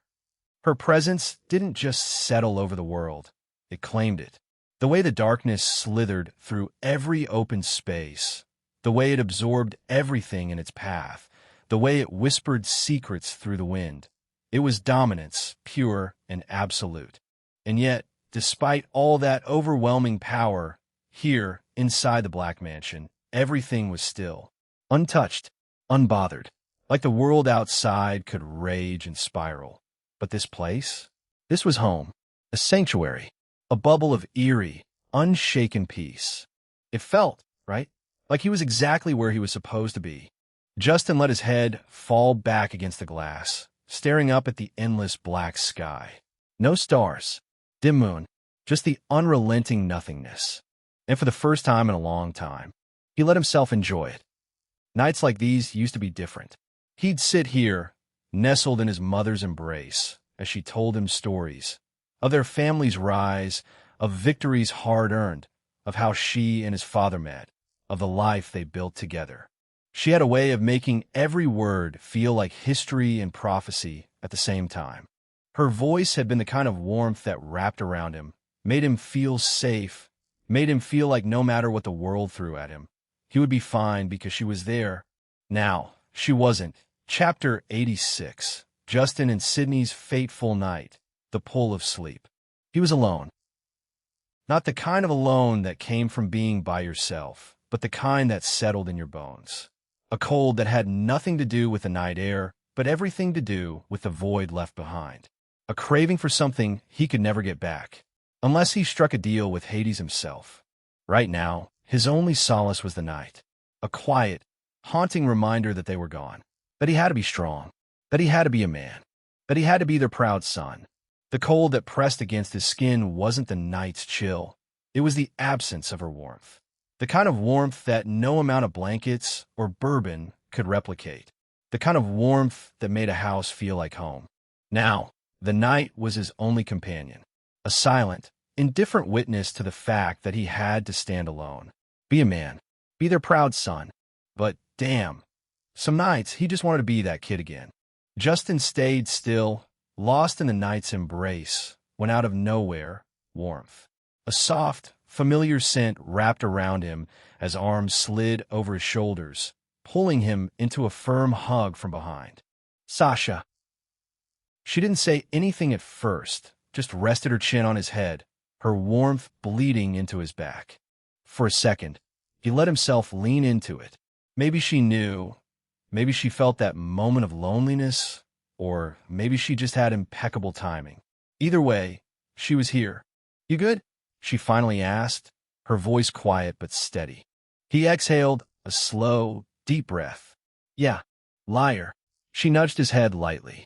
He smirked but didn't argue. They sat there together, gazing at the night, watching as the darkness stretched endlessly beyond the mansion lights. It was Sasha who finally broke the silence. All right, enough brooding, Batman. Dinner's ready. Justin snorted. And if I say I'm not hungry, then I'll drag your dramatic ass downstairs myself. She sounded completely serious, and considering she had zero hesitation when it came to physical violence or embarrassing him in front of the others, he knew better than to test her. He sighed, pushing himself up. Fine. But if the food sucks, I'm blaming you. Deal. She grabbed his wrist, dragging him towards the door with all the enthusiasm of someone leading a lost puppy. Downstairs, the dining room was already alive with conversation. Chloe sat primly at the table, scrolling through her phone like she was only here because someone had blackmailed her into attending. Selena was sipping from a glass of wine, looking effortlessly elegant even while casually judging everyone in the room. Lauren, as usual, was already halfway through her plate, not giving a single fuck about anything except the food. As Justin and Sasha walked in, Chloe barely glanced up. Oh, look, he lives. Yeah. I was having a moment. Swimmy. Lauren wiped her mouth, eyeing him. If you were having a real moment, you should have let me know. I could have played some sad violin music in the background. Selena snorted. He already has a whole tragic millionaire backstory. We don't need to add a soundtrack. Justin rolled his eyes, dropping into his seat. Y'all act like I don't fund your entire lives now, as this family head. Sasha smirked. And yet, here you are, still sitting with us. Almost like you like us, or something. Justin grabbed a piece of bread and took a bite.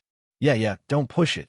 The conversation drifted as everyone started eating, the usual mix of sarcasm, banter, and the occasional insult filling the space.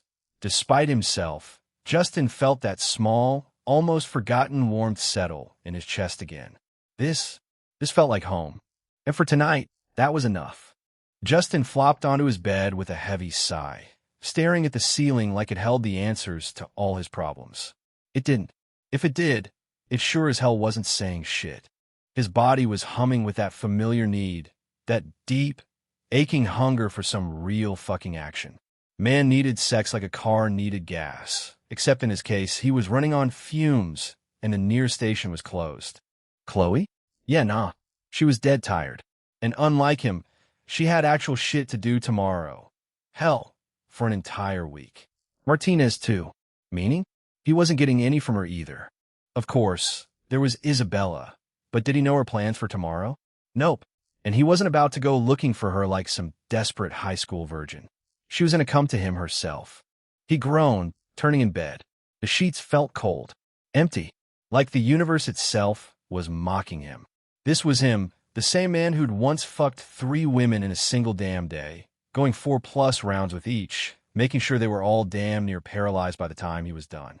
And yet, here he was, the next day, craving more he couldn't have. A dark chuckle left his lips. Damn, I'm more lustful than ever. The crazy part? He had options. So many women he could call up, tell him to get ready, and he'd have his needs satisfied in an hour max. But the issue? I don't want to get out of this damn bed. There was always Sasha, too. He could make a move on her. But nah, she deserved better than someone to just satisfy his cravings. And also, she was also for later. He had his own fucking principles. And one of those? He was not touching Sasha until he got a taste of her mother first. That was a promise to himself. And he never broke the path. Another sigh. Looked like he was about to sleep sexless tonight. Whatever the hell that meant in his vocabulary these days. But just as he closed his eyes, ding. New mission generated. You have unfinished business. New mission. Have your first ever taboo. Reward. Aura of Eros. Time limit, 2 days. Justin blinked. His brain took a second to process that. And then, click. Oh. A slow grin spread across his face. Why wouldn't he fucking laugh? He'd get him. With that, he shut his eyes, letting the unforgiving darkness wrap around him. Sleep dragged him deeper than ever before, carrying him into the uncharted territories of the night. And in that abyss, a dream awaited him. A dream that was about to change everything. For better? For worse? That was up to him. Sydney sat on the edge of her bed, staring at her phone like it had the answers to all her life's problems. Spoiler alert, it didn't. She sighed, flopping back onto the plush mattress, one leg bent, the other stretched out lazily. Her mind was running in circles, replaying the day like some Netflix show she couldn't turn off. Adam being his usual menace, her pathetic crush that refused to die, and the fact that she looked too damn good tonight for nobody to appreciate it. She glanced at the mirror across the room. I swear, if I had even a crumb of shamelessness, I'd be unstoppable. A buzz from her phone. She snatched it up, only to find some random notification. Yeah, definitely not him. Fucking figures, she muttered, tossing the phone aside. It wasn't like she was expecting a text. He didn't even know she existed like that. But damn, would it kill the universe to throw her a bone? She turned onto her stomach, burying her face in the pillow. The night outside was quiet, the distant hum of city life muffled by the mansion's thick walls. The kind of quiet that felt heavy, like the world was winding down, tucking itself in for the night. Her eyelids got heavier. She fought it because why? Because she was stubborn. Because it was too early. Because sleep was for the weak. But sleep? Sleep didn't give a fuck. It crept in, slow but unstoppable, like a tide pulling her under. 1 second she was staring at the ceiling, and the next, gone. The night wrapped around her, dragging her down deeper and deeper, until thoughts became whispers and whispers became silence. And then the dream began. Sleep didn't take her gently. It wasn't a soft, lulling descent into dreams. No, it yanked her down like a goddamn undertow, like something had been waiting for her to close her eyes. 1 second, she was wrapped in her silk sheets, and the next, she was falling. Not in a cute, oh no, I tripped kind of way. No, this was the soul plummeting, reality breaking, gravity ain't your friend, no more kind of fall. She opened her mouth to scream, but the sound got stolen by the wind whipping past her face. The world was a blur, shadows and colors bleeding together, stretching, twisting, melting, until suddenly, boom! Impact. But not on the ground. She landed somewhere, soft yet solid, like the universe had caught her in its palm. And just like that, everything went silent. No wind, no Budis, no her.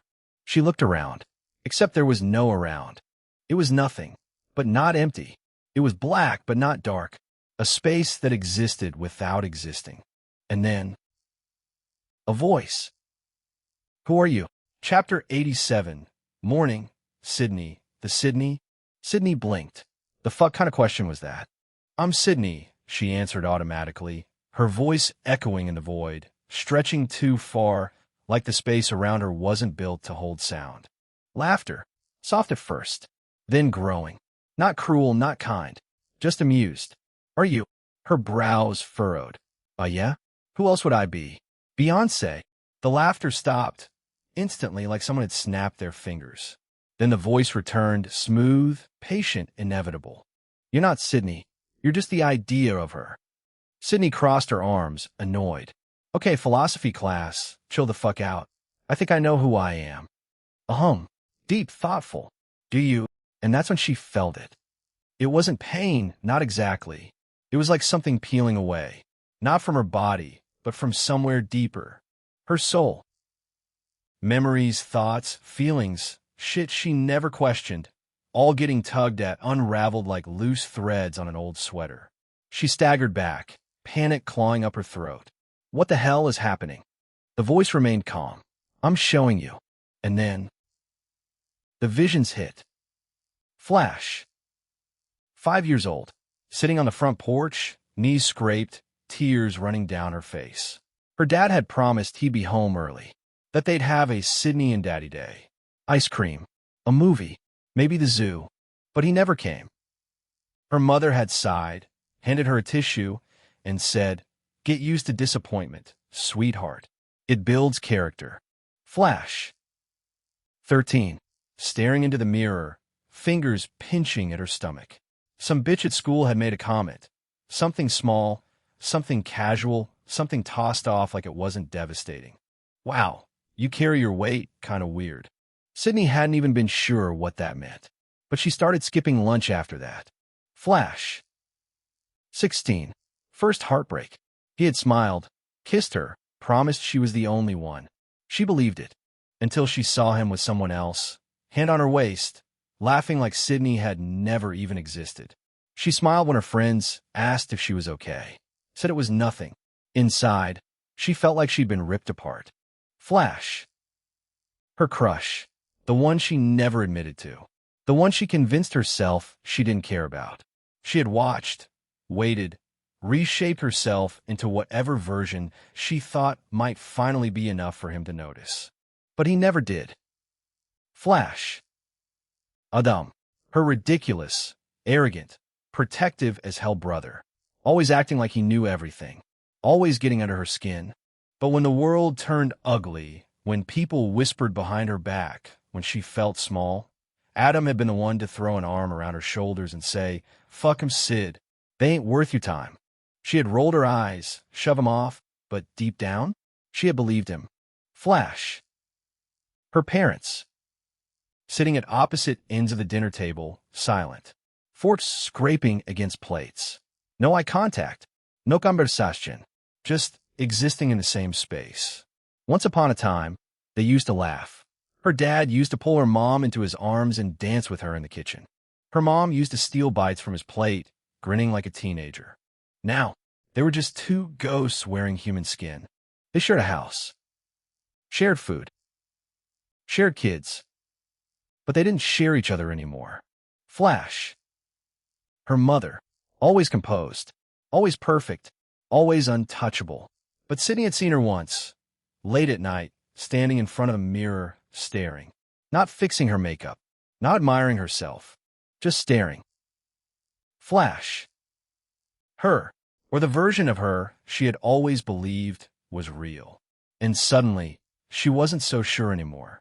Sydney gasped, clutching her chest. Stop, just stop. The voice softened. You can't stop the truth. You've only been delaying it. Sydney clenched her fists, nails digging into her palms. Then what am I? If I'm not me, then who the fuck am I? Silence. Then, you're who you choose to be, but the normal Sydney? That Sydney is gone. The moment those words sank in, everything shattered. Sydney's eyes snapped open. But was she really just Sydney anymore? The silk sheets clung to her skin like a second layer, smoother than she remembered. The air felt thicker, heavier, like the whole world was holding its breath. Even a morning light slipping through her massive floor to ceiling windows carried an eerie wrongness, like it was staring at someone new. She sat up slowly, her movements different, poised, effortless. No groggy fumbling, no hair sticking up like a disaster. Her body had shifted, and damn, she could feel it. The simple girl who went to sleep last night? Not exactly. Whoever woke up this morning. A fucking new fun, but still Sydney. Sydney swung her legs over the edge of her bed, her toes sinking into the plush white carpet. She stood, her posture straight, graceful, like she'd been sculpted overnight into something out of a forbidden dream. She walked toward the massive window, her reflection catching her eye. Holy fuck! Her hair was pure silk, blacker than midnight and shinier than sin, spilling down her back like it was meant to be worshipped. Even gravity seemed afraid to touch it, each strand falling in an effortless, perfect cascade. It begged to be wrapped around fingers, to be gripped, to be pulled. It caught the morning light in a way that made it shimmer, every strand falling into place like it had been sculpted, not grown. Her skin glowed, smooth and golden, like it had been sculpted by the gods themselves. Warm, touchable, almost taunting. Her lips? A masterpiece. Full, plush, the kind of shape that made filthy thoughts feel justified. They parted slightly, as if whispering an invitation, as if daring someone to lean in, to taste. And her eyes, dark, hooded, dangerous, like she saw right through you and was already 2 steps ahead. The nightshirt clung to her in all the wrong ways. Or maybe the right ones. A body sculpted for sin, for temptation. Thighs that pressed together with the perfect kind of softness, long, sleek legs that could straddle power itself. She didn't just look different. She felt different. She knew exactly what she was now. A fucking problem. She should have been freaking out. She wasn't. Her fingers brushed the glass as she looked outside. The estate stretched endlessly beneath the golden morning sun, the manicured lawns rolling like waves, every leaf glistening with retreating morning dew. Her mother had spent years perfecting the gardens. Roses, willows, fountains, and stone pathways winding through the greenery like a fantasy come to life. The world outside was waking up, and yet, standing here, basking in the sun's approving glow, it felt like she was the only thing that truly existed. Sydney closed her eyes, exhaling. The warmth kissed her skin, and for a moment, she swore the sun recognized her, acknowledged her, like it saw something it had never seen before. A slow smile curved her lips. This was going to be fun. She turned from the window, moving like a slow, burning temptation, every step dripping with an effortless sensuality that wasn't there before. The silk nightshirt slid from her shoulders, peeling away like it had been dying for the chance to let her body breathe. It hit the floor in a careless heap, forgotten, abandoned, because nothing could compare to her. She stood bare, bathed in the golden morning light, and damn if she wasn't something out of a dream. Her skin was flawless, smooth, glowing like it had been kissed by the sun itself. Her breasts, full and perky, sat high, a perfect balance of softness and firmness that made them look damn near sculpted. Her nipples, rosy, sensitive, hardened slightly at the cool air, teasing at just how alive she was. Her waist dipped into a sinful curve, an hourglass so dramatic it could have been drawn by a man on his knees, begging for just a taste. Hips that flared wide, leading down to thighs that pressed together with the kind of plush softness that made people desperate to have them wrapped around their head. Her stomach, taut but with the perfect touch of softness, was made for wandering hands, for fingers tracing the lines of a masterpiece. Her ass, high round, so fucking perfect it could make a man forget his own goddamn name. She stretched, rolling her shoulders, utterly unbothered by her own nakedness. Because why the hell should she be? She was a problem now. And with that, she turned, stepping into the bathroom, the promise of hot water and an interesting day ahead curling at the edges of her lips in a knowing smirk. Sydney stepped into the shower, the warm water cascading over her skin like a lover's touch. Steam curled around her, clinging to the smooth curves of her body as the heat soaked into her muscles. She tilted her head back, letting the droplets kiss her neck, glide down her collarbone, and trace the soft swell of her breasts. The water streamed lower, rolling over her stomach, sliding down the dip of her waist before spilling over the curve of her ass. It slipped between her cheeks, running along the bridge of her most intimate place before vanishing down her thighs. A shiver ran through her, not from the heat, but from the sensation, the sheer indulgence of it. She pressed her hands against the cool tile, arching slightly as the water wrapped around her, cleansing, teasing. Every inch of her skin glistened under the soft, golden light, droplets clinging to her in shimmering rivulets. She exhaled, long and slow, a smirk tugging at her lips. Chapter 88. Justin's Collection Atom. Steam still clung to Justin's skin as he stepped out of the bathroom, his hair slightly damp, the ends dripping onto his bathrobe. His god-tier physique was barely concealed by the plush fabric, muscles shifting effortlessly with every step. He ran a towel through his hair once more as he made his way into his walk-in closet, the space looking more like a private boutique than just a closet. Rows of tailored suits, designer shirts, and luxury shoes lined the walls, each piece meticulously arranged. Justin moved through the racks, barely sparing them a glance before his eyes landed on the fresh delivery placed inside his bedroom earlier, a sleek, black three-piece suit that screamed dominance. He shrugged off the robe, not giving a damn about modesty, and slid into the crisp white dress shirt, the fabric hugging his toned torso. Next came the vest, the tailored pants fitting like they were sculpted just for him. He reached for his wristwatch, a Patek Philippe, because of course he had standards. The cool metal locked around his wrist as he grabbed the final touch, his fragrance. A few spritzes of an expensive cologne, a deep, woody scent that whispered wealth and power. With his outfit complete, Justin stepped over to a sleek, black drawer. His fingers skimmed over an array of key fobs, each one a ticket to automotive perfection. He didn't hesitate long. Today, he was feeling the Mercedes. He plucked the fob, twirling it between his fingers before pocketing it. Today wasn't about board meetings or stock negotiations. Chloe would handle the in-house operations at the Black Veil. No, today was about power plays, the kind that left ripples in the world beyond Black Veil. With that in mind, he left the bedroom, moving down the hall. As he passed Selena's door, he barely glanced at it. She was already at the office, Chloe too. Sasha was probably at school. That meant the house was quiet, aside from the staff handling their business. The third floor was mostly private, his space, a study, and a few rooms reserved for only the most important personnel. The second floor was where the guest rooms and top staff quarters were. And beneath it all, an underground garage and other hidden facilities he didn't bother caring about. Descending the stairs, Justin caught sight of the house staff bustling about, tidying up and preparing for whatever the day demanded. He nodded absently as they greeted him, barely slowing his stride, his mind already elsewhere, until he walked past the kitchen and saw Laurent. God damn. Unlike the usual crisp, made uniform she wore in the morning, today she was dressed in something else. Something that made Justin's brain short-circuit for a second. Something that should be illegal in a house with an active man like Justin. A loose, almost too thin dress that clung to her curves like it had been personally sewn by the devil himself. And short. Way too short.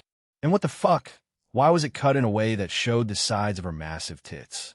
The heavy curves strained even against the loose fabric, her nipples looking like they were about to pierce straight through. His eyes trailed lower, and holy shit, the dress barely covered her thighs. Justin swallowed hard. He should have looked away, should have kept walking like a sane man. And then the universe decided to play its sick little game, to personal play with him. Laurent, blissfully unaware of his presence, accidentally dropped the knife she was holding, and when she bent down to pick it up, Jesus Christ! The dress hiked up, and Justin got the full, uncensored view of a red thong stretched between the thickest, roundest ass he had ever seen. His throat went dry. His eyes widened. His brain shut down. Red. A red thong. Justin's breath caught as he got the full view, thick, round, perfect. Her ass practically swallowed the damn fabric, leaving nothing to the imagination. And then, between her legs, something swelled between her legs. Nope. No, don't. It was too late. He was hard. Painfully. Instantly. Fuck, he muttered under his breath, jaw clenching. Justin spun on his heel and walked the fuck away. Immediately. Straight to the underground garage. Leaning against the cold metal of the car door, he let out a shaky breath, his heart pounding. That was the first time he had ever seen Laurent like that. That was his first time seeing Laurent like that. And goddamn, he was not prepared. It gonna be a problem. The garage was a damn shrine to horsepower. A kingdom of metal, speed, and obscene luxury. Some of these cars weren't even his. Leftovers from his parents, gathering dust like relics from another era. Rolls-Royces, a Bentley or two, an old-school Aston Martin that probably hadn't been touched since the last time his father gave a damn. But Justin's selection? That was different. Streamlined. Personal. His. Front and center was a green Bugatti, a gift from Adam's sister just last month. He still didn't know what her game was, but hell, he wasn't about to turn down a Bugatti. Right next to it sat his Mercedes-Benz AMG GT63, black as sin, built for speed and intimidation. And then his daily beast, a white G-Wagon, the kind of SUV that made sure no one questioned who the fuck was in charge when it rolled up. He clicked the key fob.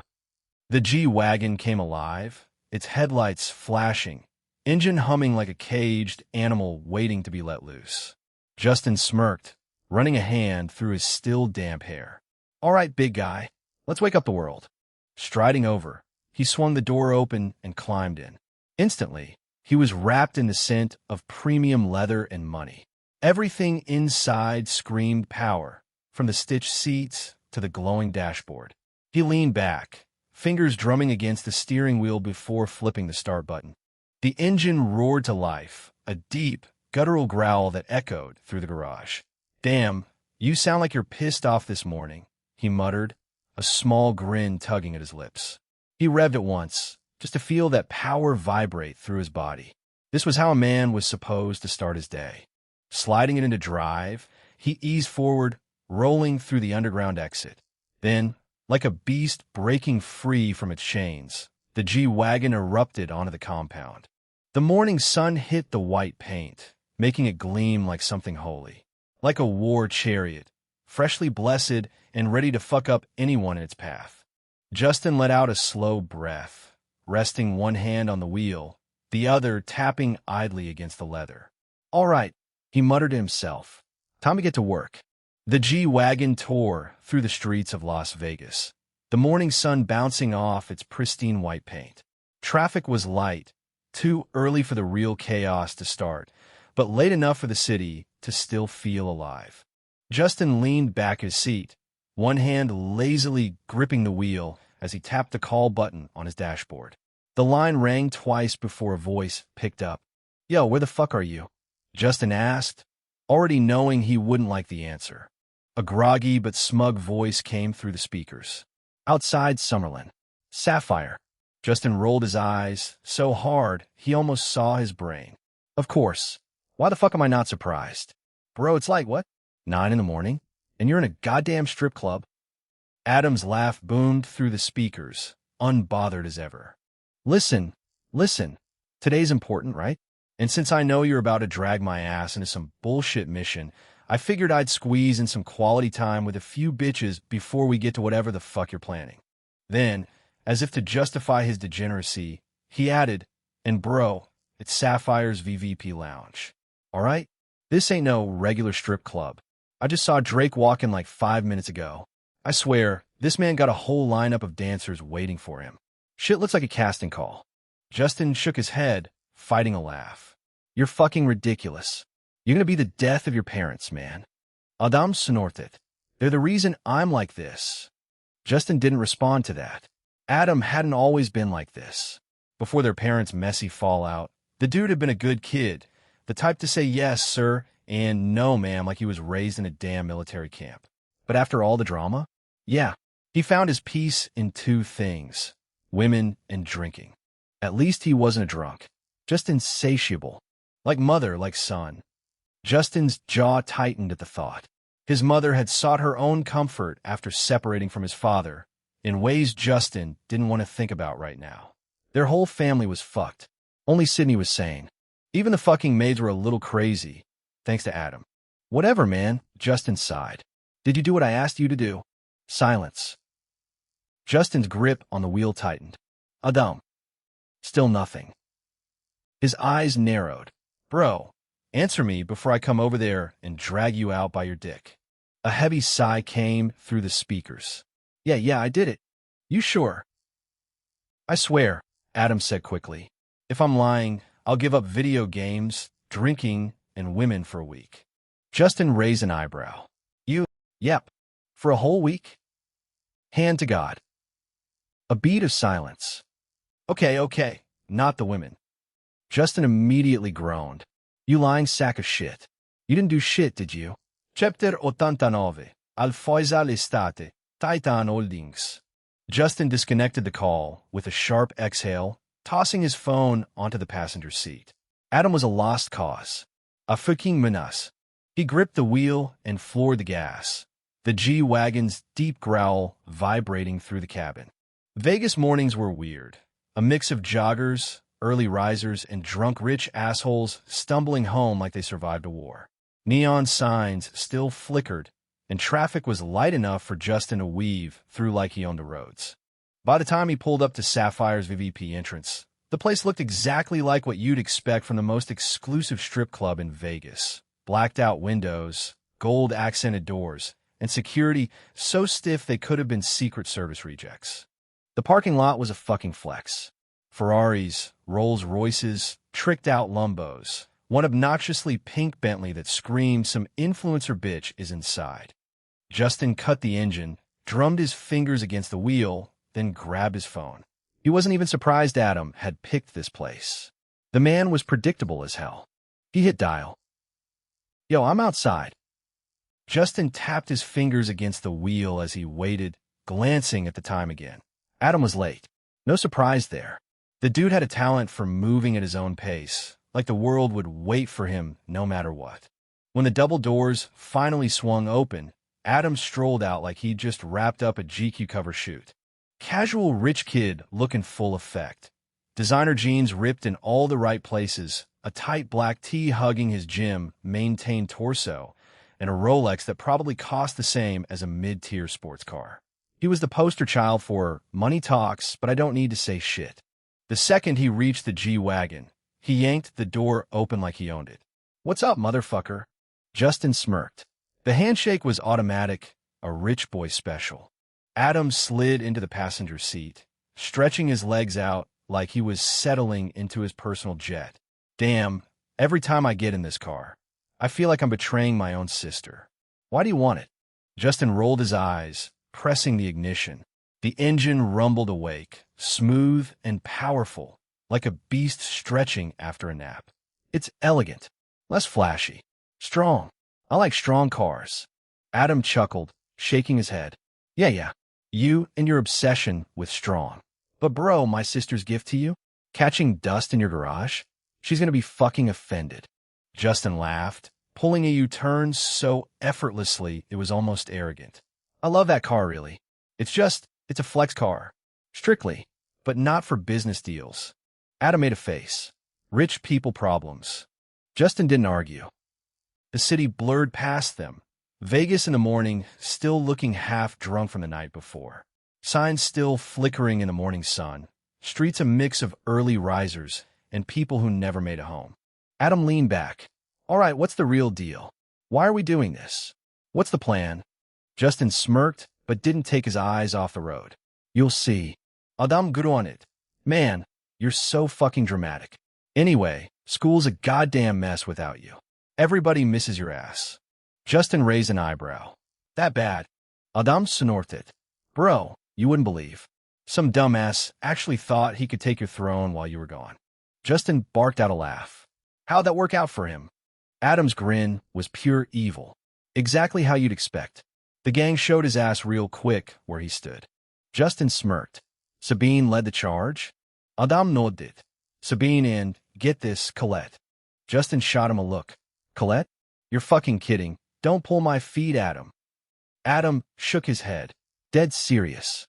While you were gone, she joined the gang. Paid $2 million fucking dollars just for membership. Justin let out a low whistle. Stupid, but ridiculous Colette. But when she wants something, she gets it.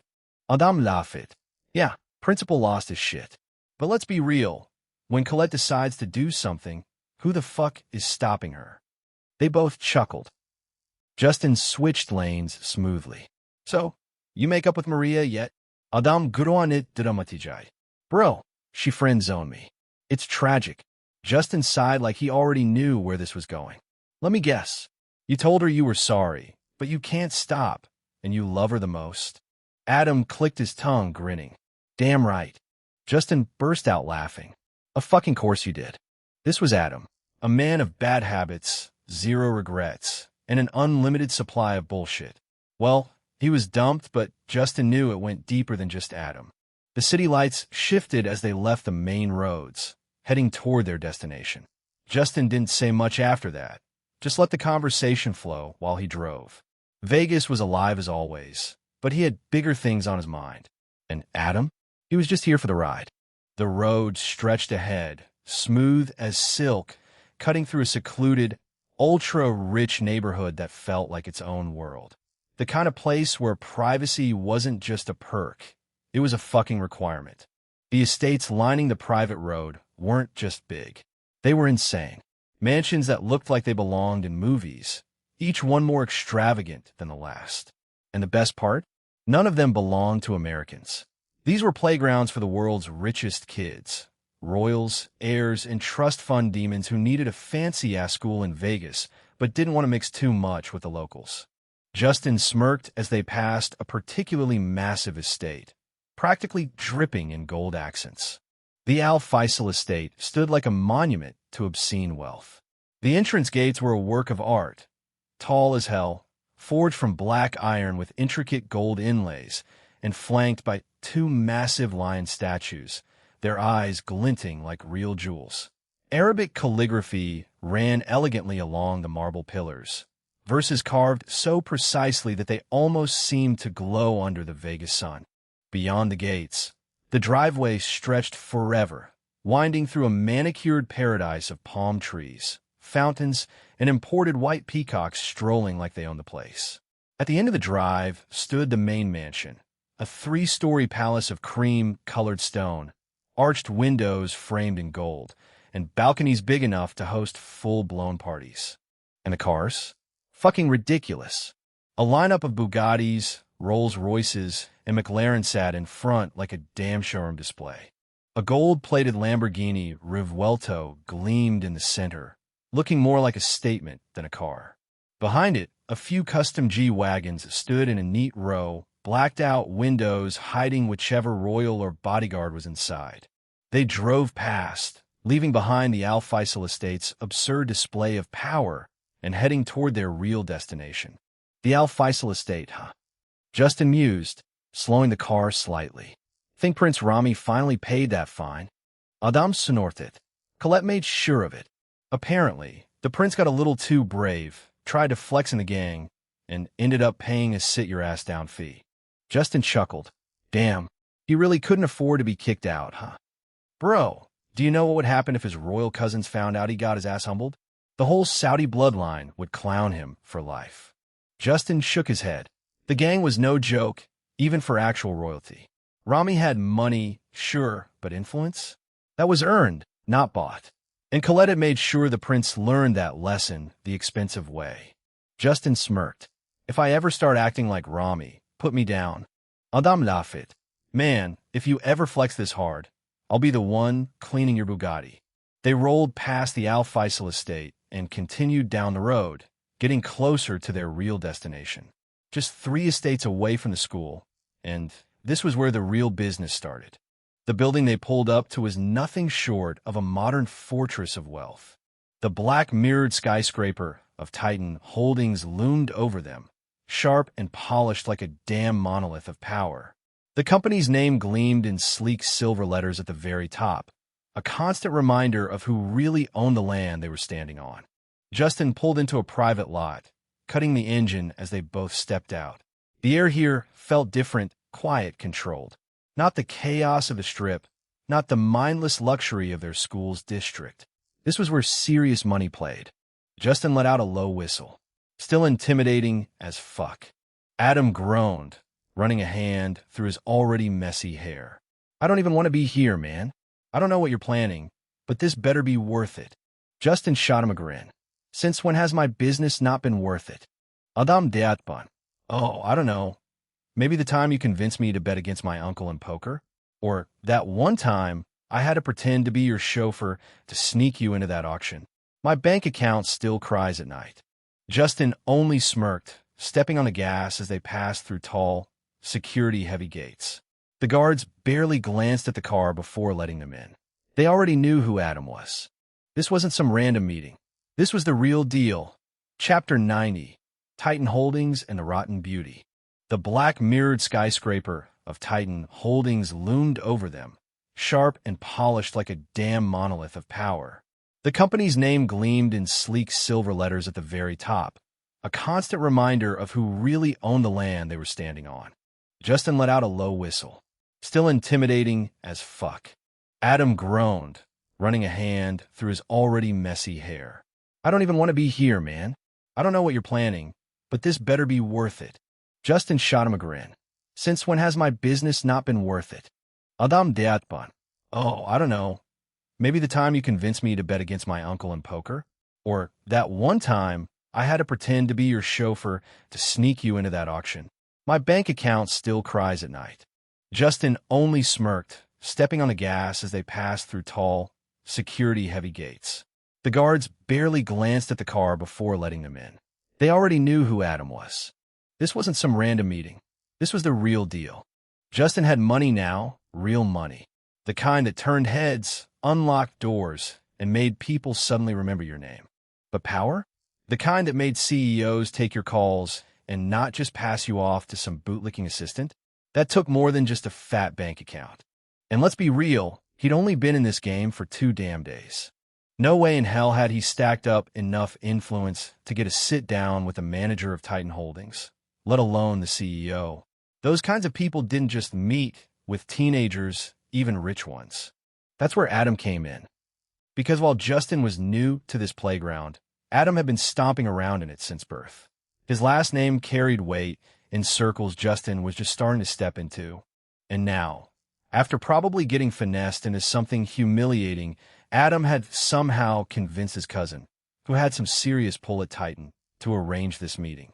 Justin needed this. Not just some half-assed business rep, shaking his hand and pretending to care. He needed someone at the top, someone who could actually make things happen. And Adam had made it happen. Now all Justin had to do was walk in there and own it. Adam sitirecit, sigink heavidi. Man, I really hate this place. Justin raised an eyebrow. What? Scared of your cousin? Adam rolled his eyes, but said nothing. which meant yes. Justin chuckled, shaking his head. Adam had to go through some real bullshit to make this happen. His cousin wasn't just anybody. She's some name in this city, someone who didn't just do favors for fun. Which meant Adam definitely got blackmailed, humiliated, or tricked into something dumb as hell.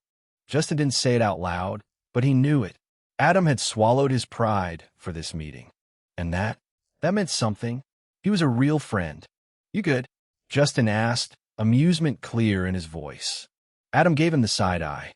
"Shut the fuck up. Let's just get this over with before I start regretting every life choice that led me here." Justin laughed, slamming the car door shut. "Too late for that, bro." They headed for the entrance. Time to make moves. Justin walked through the towering glass doors of Titan Holdings, feeling the cool air conditioning kiss his skin like a blessing from the heavens. The summer heat outside had been hellish, but in here, it was like stepping into luxury itself. Silent, expensive, and powerful. The lobby was a massive open space, almost intimidating in its emptiness. Just a sleek, minimalist reception desk, some high-end leather chairs in the waiting area, and the faint scent of money, power, and overpriced cologne. The receptionist, a woman in her 30s, looked up from her computer and froze. For a second, she looked like she'd forgotten how to breathe. Her eyes widened, pupils dilating as she drank in Justin's face like a damned desert wanderer who just found water. Thirsty didn't even begin to cover it. Justin sighed internally. She was married, probably had a whole-ass family, but from the way her fingers twitched on the desk, like she was stopping herself from fixing her hair, she wouldn't mind cheating tonight. Still, to her credit, she somehow pulled herself together. "Welcome to Titan Holdings," she said, her voice just a little too smooth. "Do you have an appointment?" Before Justin could even open his mouth, Adam stepped in. Reluctantly. "This one's with me," Adam muttered. "We have a meeting with the manager." The second she recognized Adam, her attitude shifted. "Oh, of course," she chirped, suddenly professional again. "Follow me." She led them to the elevator, pressing the button for the upper floors. But even in the reflective metal walls, her eyes never left Justin. He glanced at her and sighed. "Name, Emma. Soul, not snatched. Fear, 09/100. Dark lust, 85/100. Stand, not loyal. Take none. Thirsty, so damn thirsty." Adam shook his head, already used to this.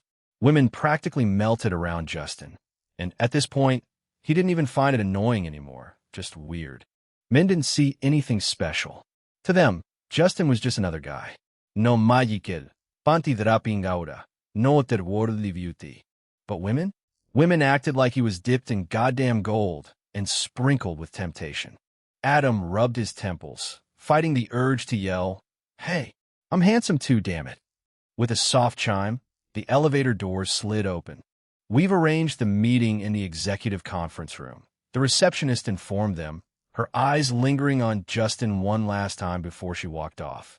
Adam led the way down the hallway.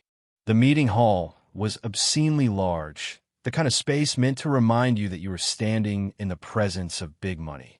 A long, polished table stretched through the center, surrounded by high-backed leather chairs that probably cost more than a damn car. The walls were sleek, lined with minimalist decor that whispered, "We don't need to show off. You already know we're rich as fuck."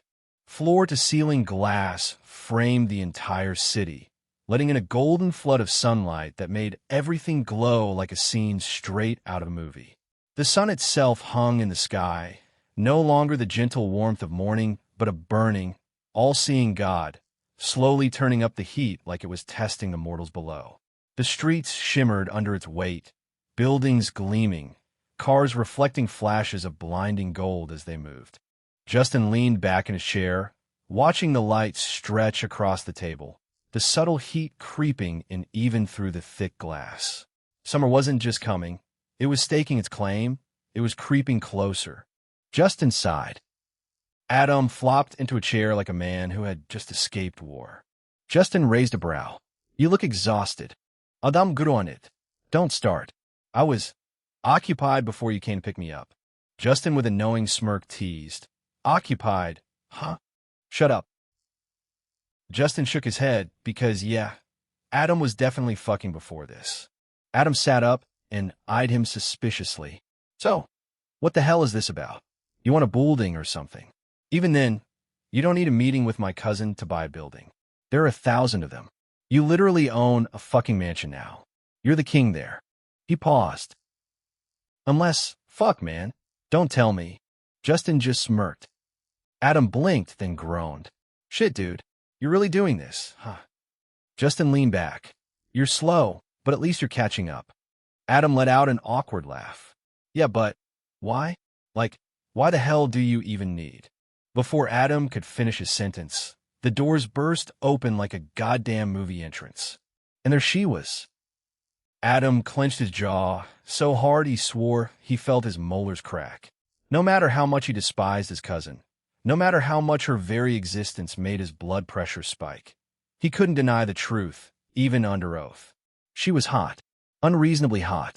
The kind of hot that made teenage boys forget how to form sentences and grown men lose their entire stock portfolios over a smile. Annoying as hell? Absolutely. Rotten personality? 100%. But hot? Yeah, no question. Her long, raven black hair cascaded down her back like she was in a damn shampoo commercial, and her sculpted brows arched as she surveyed the room like she owned it. Which, knowing her, she probably thought she did. Her deep-cut neckline put her cleavage on full display, a cruel joke to anyone trying to focus on literally anything else. The black dress wrapped around her like it had been personally tailored by Satan himself to tempt the weak-willed, cinched tight at the waist by a sleek belt that accentuated every sinful curve. The skirt barely skimmed the tops of her thighs, teasing just enough silk-clad skin to make even priests reconsider their vows. She crossed her arms under her chest, which only made things worse. So, what do you teenagers want with someone like me? She asked, her voice dripping with sarcasm. Are you that bored?